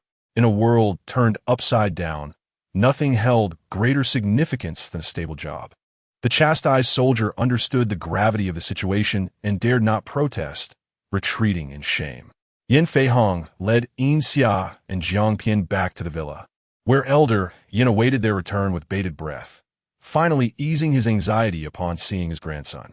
Regardless of the circumstances, the most important thing was that he was safe. "I'm back, old man," Jiang Pian chuckled, having missed the elder during their time apart. Elder Yin, upon noticing Jiang Pian, rolled his eyes in exasperation, nearly losing consciousness at the sight of this troublesome youth. "Dad, we should head inside. There is something crucial we need to discuss," Yin Feihong urged. Shortly after entering, Several others donned in military uniforms arrived. These were his trusted confidants whom he had summoned back to the base upon his return. The surviving soldiers had already returned home.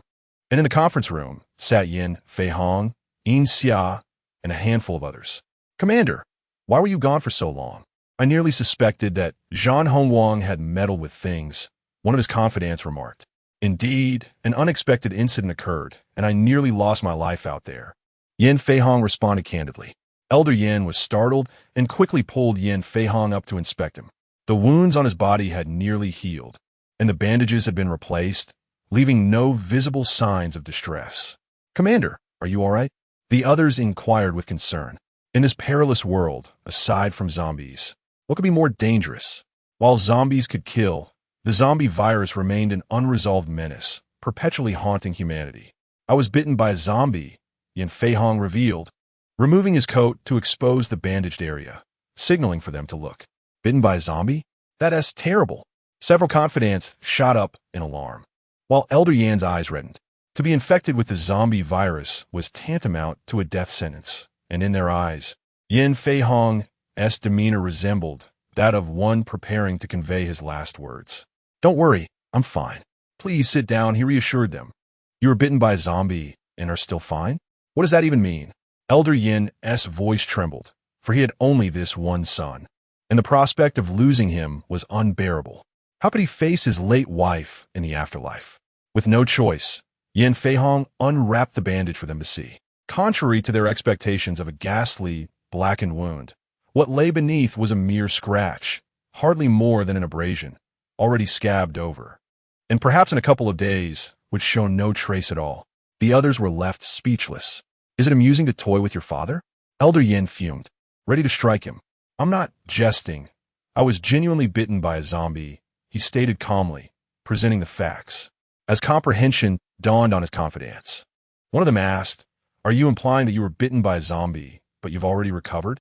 Yin Feihong nodded, affirming his meaning. "Boss, how did you manage that?" They were even more astonished, and even Elder Yin momentarily forgot his anger, eyes wide in anticipation of an explanation. Yin Feihong simply replied with 4 words, "Vaccine serum." B-City has developed a vaccine serum? The people present erupted in excitement, as this was monumental news. The salvation of humanity. The unresolved zombie virus had led to countless deaths daily, while the ranks of zombies grew ever larger. At this rate, humanity would soon be overwhelmed. Wait, if B-City had created a vaccine serum, the commander would have informed us long ago, perhaps even summoned us personally, a particularly astute confidant pointed out. "You're correct. The serum was indeed not produced in B-City," Yin Feihong concurred. "Then from where did you procure this serum?" The others pondered, realizing that any base that developed a serum would surely trade with B-City rather than keep it secret.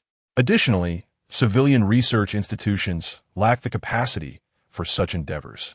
Raising questions about the serum's origin. "I have brought back the creator of the serum." Yin Feihong gestured towards Yin Xia. The others followed his gaze, finding Yin Xia lounging in her chair on the verge of sleep. Suddenly the attention on her jolted her awake, and she stretched languidly, yawning broadly. "Oh, is there something you need?" she inquired. "This is the creator of the serum?" The others hesitated to question their leader, but found the situation far too surreal. Yin Xia glanced up. "Do you have any objections?" "Huh? No, I have no objections," came the reply. Indeed, there was something unsettling about her gaze. Jiang Pian, who was a fervent supporter of Yin Xia, grew irate at the suspicious stares directed at her. "Don't assume my boss is as incapable as you. She created the serum right before your eyes. How could it possibly be false? Look at your base commander. Is he not standing before you in good health?" "That's a valid point. Yin Feihong would not deceive us regarding such a matter," the others conceded. Suddenly, the head of the Jing Shui Base Research Institute arrived in haste. Yin Feihong's text had been brief, merely stating vaccine serum, which had ignited his excitement, compelling him to rush over after resolving his immediate tasks. "Base Commander, where is the vaccine serum you mentioned?" The Institute head still believed the serum had originated from B-City, marveling at the research endeavors there that seemed to lead the nation's scientific progress. You'll need to inquire whether the creator is willing to share the serum with you for research purposes, Yin Feihong replied, fixing his gaze on Yin Xia. Have you truly brought back the serum's creator? The institute head was thoroughly impressed, following Yin Feihong's gaze to the young girl nestled in her chair. Although astonished, he was accustomed to the occasional brilliant yet fortunate minds in the research field who inadvertently produced extraordinary results. Thus he did not react as dramatically as the others. What a young hero indeed, he mused. Young lady, might I see the serum? Yin Xia retorted, what is going on here?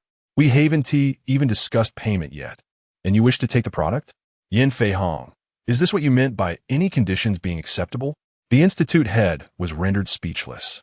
Wasn't this endeavor meant to contribute to the betterment of humanity?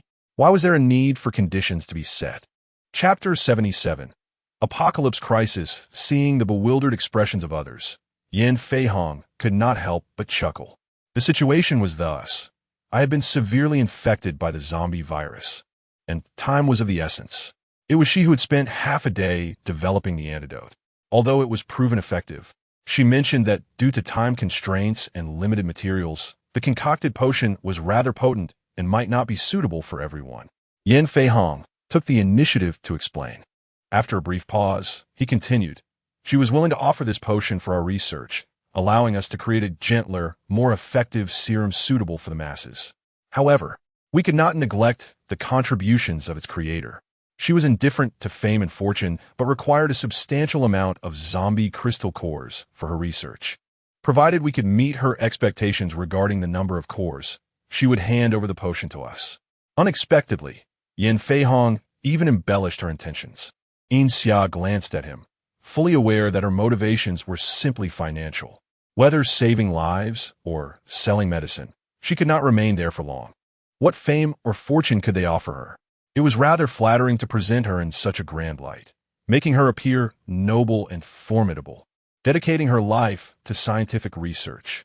Jiang Pian discreetly whispered to Qi Su. The director of the research institute suddenly grasped the situation. You are right, director of the base. Private institutions inherently lack the advantages of official ones, and individual researchers like her face even greater challenges. Talented individuals should shine in their fields. It would be a pity if they were unable to conduct research due to trivial matters. Yin Feihong smiled. The serum is one I have personally tested and verified as effective, so you need not worry about being deceived. Let us discuss a suitable price.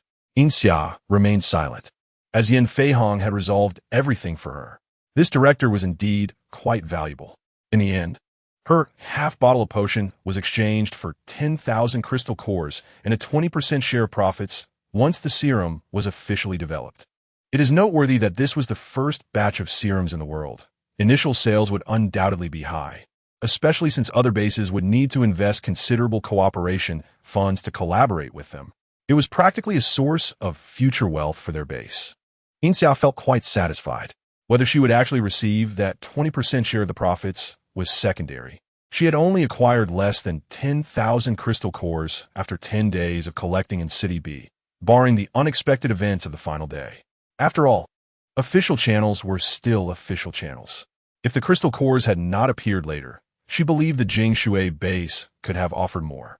With these 10,000 crystal cores, she no longer needed to set up a stall at the Jingshui base and could conveniently sell a large quantity of food to the base, thus acquiring another substantial amount of crystal cores. Yin Xia sighed, grateful to have saved a base director. With such a large quantity of food, Yin Feihong did not inquire about its source. If she were in City B, she would never dare to exchange with the authorities. After spending a few leisurely days at the Jingshui base, Jiang Pian returned to find her again. Boss, are you going back to City B? Yin Xia had not initially intended to return, considering that both City B and the Jingshui base were fundamentally the same for her. However, Jiang Pian mentioned that he had contacted other players. A prominent player had discovered the key points of this mission and planned to gather others to tackle the final challenges together. How could Yin Xia decline such an invitation? That would clearly signal her disinterest in the mission. It was truly bothersome. Yin Feihong had just returned from a checkup at the research institute when he learned that Yin Xia was leaving once more. Why do you seem busier than I am? You're constantly running around. Isn't it better to stay at the Jingxue base? If you need it, the Institute can clear a laboratory for you. Yin Feihong said earnestly to Yin Xia. She let out a long sigh. Just wait. I will return in a while. Have the 20% profit share ready for me. I don't want to come back only to wait. Yin Feihong's eyes flickered. Was that an indication she was determined to leave? He had always found Yin Xia to be quite enigmatic. From her unique methods of concocting medicine to the peculiar flying tools and the large quantities of food she somehow procured, not to mention her inexplicable busyness, the purpose of which remained a mystery to him. Upon returning to City B, Yin Xia sensed something amiss. It felt as though she were being followed. A flicker of intuition sparked within her. She quietly spread her system's energy and indeed captured several individuals tailing her. The events at the Jingxue base had likely not spread widely. Even if they had, few would know that she was the creator of the virus serum. Thus, they were not pursuing her for the serum, but rather for her own sake. Had she offended someone during her time in City B? After pondering without clarity, she decided to let it be. Those individuals were likely intent on some scheme. She would soon discover their motives once they made their move. Jiang Pian's mention of the prominent player rallying all players to conquer the last hurdle forced Yin Xia to join in. Unlike Jiang Pian, a novice just entering the intermediate level, several genuine elite players were present here, evident from their attire. In just over a month since the apocalypse began, these individuals had already ascended to the upper echelons of City B and wielded considerable power. Yin Xia observed them, noting the dangerous aura each exuded. Impressive. It seemed the true elite players were far beyond her imagination. Perhaps Bai Li could compete with them?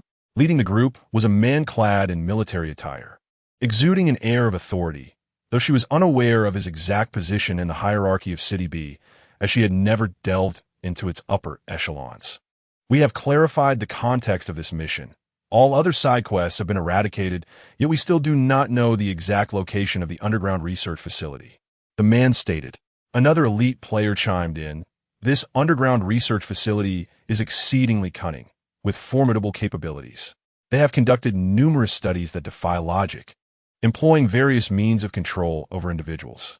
As of now, we can confirm they're located in City B, but we lack a bait to lure them out.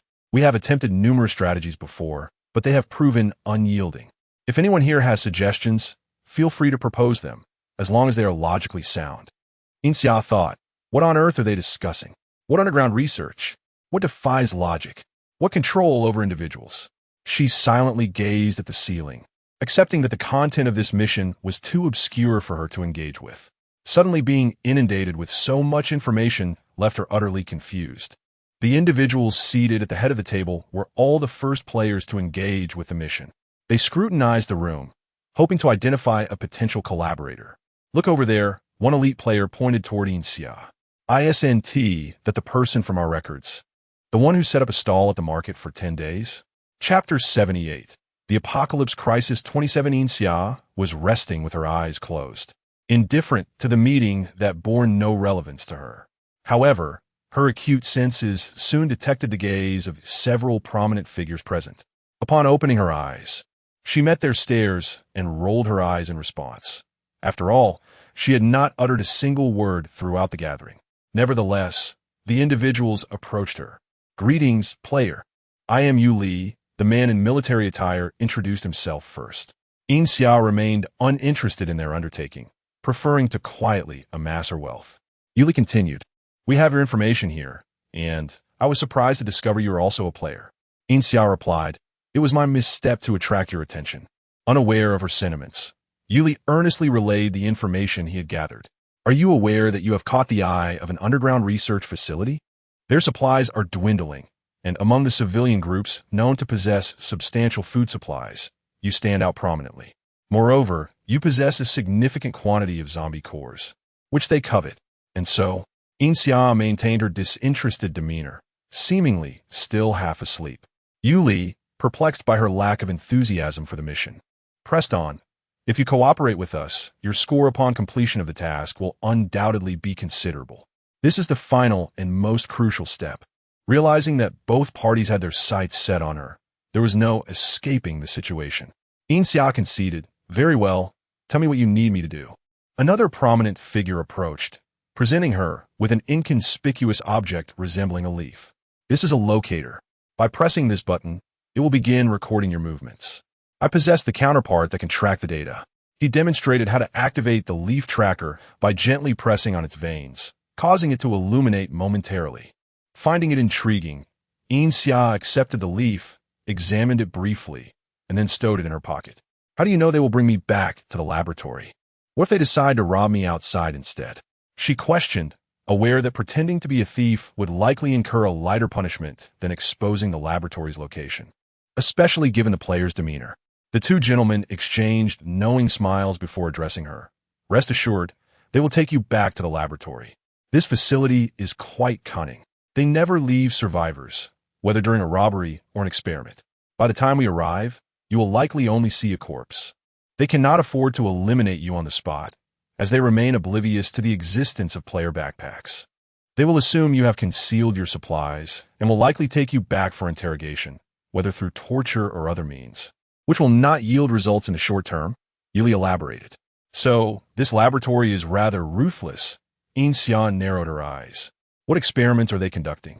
Assuming her concern was for her safety, Yuli reassured her, there is no need to worry excessively. As long as you remain within City B, we shall reach you in no more than half an hour. Just refrain from disclosing where your supplies are hidden, and you will endure until we arrive. This was not a source of anxiety for her. She knew these individuals would not divulge much about the underground laboratory, and she had no further inquiries. After the gathering concluded, she returned to her residence alone. Host, at least 3 individuals have tracked you today. The system had been continuously monitoring since the first signs of being followed, documenting all who had tailed Yin Xia. Understood, Yin Xia replied nonchalantly, following the player's advice. She rented a stall at the market for an additional 10 days, maintaining her previous location with the same cardboard signage. The market-goers were exceedingly familiar with her presence, forming a queue swiftly upon her arrival. Boss, what do you intend to do with all these cores?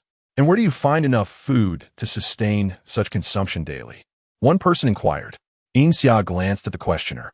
Mind your own business. Your life may depend on it. The individual awkwardly chuckled. Please don't take offense. I was merely curious about your methods. It's impressive that you can gather so many supplies while I struggle to avoid being chased by zombies when I leave the city. Host, this person followed you yesterday. The system alerted. Continuing her tasks, Yin Xia surmised the truth without needing the system's reminder. Do not assume I am as inept as you. If you wish to exchange goods, do so quickly and do not waste anyone's time here. She merely taunted him without elaboration. The others craned their necks, intrigued yet aware that such secrets would hardly be disclosed. It was best not to draw unwanted attention. The one she had mocked shot her a venomous glance as she returned her focus to her work. In the following days, Yin Xia maintained her routine. Yet she felt an increasing number of eyes upon her.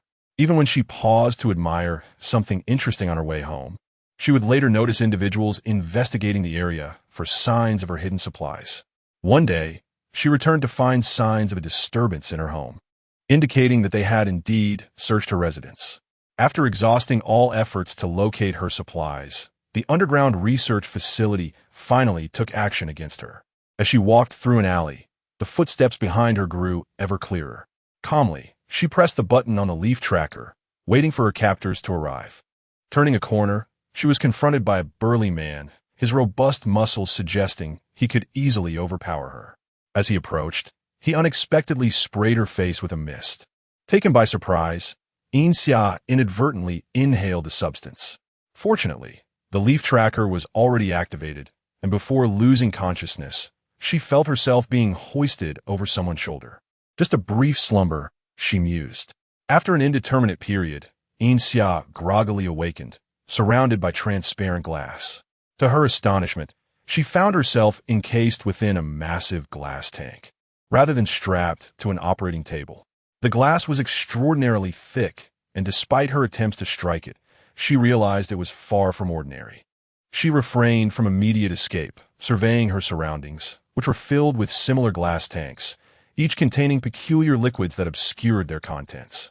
Utilizing a dissolving agent, she melted the glass, allowing herself to emerge. Now, she could finally discern what lay within the other tanks. Are these beastmen? In the spaceship, Viley observed through Yin Xia's perspective, recognizing the glass tank before them. Nonsense, Yin Xia scoffed. These are not beastmen. They are grotesque hybrids of human and beast. The beastmen Viley referred to were a rare race from the magical continent, renowned for their exceptional abilities. They were ancient, intelligent creatures that, when transformed into human form, interbred with other humanoid beings, giving rise to a new species through natural propagation. The entities within the glass tanks were distinctly different. Though they possessed a human upper body and a tiger's lower half, the junction between their bodies was marred with blood. Even with thick bandages, it was evident they were forcibly amalgamated creatures of two species. Chapter 79, Apocalypse Crisis 28 Host. Look, there more. Yin Xia glanced over, astonished. Good heavens! What kind of stimulus has the owner of this laboratory experienced to create so many monstrosities? Were they not indeed monsters? Forcing together a tiger and a lion. What could possibly emerge? A liger? Did he think that by endowing a human with a fishtail, they would become a mermaid? And this one, a grotesque hybrid of human and corpse. Yin Xia felt a wave of nausea. It was clearly a person, yet someone had draped a layer of zombie skin over them, perhaps believing that the zombie's flesh was more resilient? Could they not see the writhing maggots in the decaying flesh? Not a minute had passed since Yin Xia stepped away from the glass container when an ear-piercing alarm began to reverberate throughout the room. After a brief moment, the red alarm light ceased flashing, and a white silhouette appeared on the wall. Miss Yin Xia, greetings. The speaker, clad in a white dust suit and wearing a mask that obscured their features, manifested in the room as a projection. After viewing so many experimental subjects, what are your thoughts? They inquired. Thoughts? What kind of sentiments could arise from witnessing a collection of monsters? Perhaps the desire to cast them into the refuse heap? Or to ponder the mental faculties of their creator? Yin Xia initially wished to remain silent, yet her irritation compelled her to respond. She longed to drag this person out and deliver a sound thrashing, ideally rendering them akin to the specimens in the jars. The projection on the wall appeared unfazed by her words. Science is often misunderstood. I am aware of that. The individual spoke with an air of arrogance. The reason I invited you, Miss Yin Xia, was not merely for you to observe these specimens. I am curious about the substantial resources you have been exchanging at the market for so long. Could you enlighten me as to their origin? Yin Xia remained silent, regarding him coldly. Oh, unwilling to speak? That's quite common for newcomers here, the individual remarked with an air of confidence. We have many methods to persuade the reticent to share their thoughts. Yin Xia scoffed at this. Coercive interrogation was an archaic practice, and it was foolish to claim ownership over such antiquated methods. If one were devoid of intellect, they should at least retain a semblance of modesty, for it would be quite embarrassing to present oneself as human in public. The masked figure's expression remained inscrutable, yet their voice was calm and unhurried. Rest assured, I am the leader of scientific research. Why would I resort to such primitive techniques to acquire the information I seek? They widened the projection, revealing various instruments behind them. Are you familiar with brainwaves? No matter how steadfast a person may be, their brainwaves cannot be concealed. My machine can stimulate the brain and interpret these waves, allowing me to effortlessly glean the information I desire. They chuckled. However, there's a side effect to my machine. Those who have undergone such stimulation may lose their cognitive functions. In simpler terms, it results in what people commonly refer to as cerebral palsy. So what will it be? Will you divulge the information willingly? Or shall I seek it out? His tone brimmed with pride, but Yin Xia was not inclined to comply. If you possess the ability, come capture me yourself. If you do not perish in this room today, it will be a testament to your ineptitude, she retorted coldly. The individual feigned disappointment, sighing. Very well, then you may remain here for now. I shall return once I have completed my tasks. To stave off your boredom, I will summon Subject 106 to entertain you. With that, they pressed a button, and a section of the steel floor slid aside, revealing a dark abyss from which a cage slowly ascended. Within the cage, an enormous beast, towering like an elephant, began to rise. Its body was an amalgamation of various creatures, crowned with a crocodile's head, adorned with a rhino's horn, and supported by thick legs resembling those of a hippopotamus. while a long tail resembled that of a python. What a bizarre amalgamation of monstrosities, Yin Xia mused. If you wish to know where my resources are hidden, then keep your eyes peeled. She extended her hands, and a submachine gun materialized from thin air. Have you heard of spatial abilities? She intentionally misled the projection. The individual gasped, hastily pressing a button to retract the beast. Spatial abilities? Such a rare research specimen must not be harmed. Yet, the cage had already opened, and the creature would not be easily subdued. It stomped heavily, causing the entire iron cage to tremble. The descending iron door was halted by its horn, and with a powerful thrust, the door was forced back. The monster emitted a bizarre roar and charged toward Yin Xia. "Let me out!" Bai Li's voice echoed in her ears. Yin Xia bit her lip, refraining from refusal. If she could not contend with this beast, she would have to let Bai Li handle it. The submachine gun unleashed a rapid barrage, each bullet striking the creature with precision. The beast howled in pain but did not fall. Instead, it lunged more ferociously at Yin Xia. Her gaze hardened as she switched the submachine gun for a rocket launcher. "Make sure to deploy a shield for me shortly," she whispered to the system.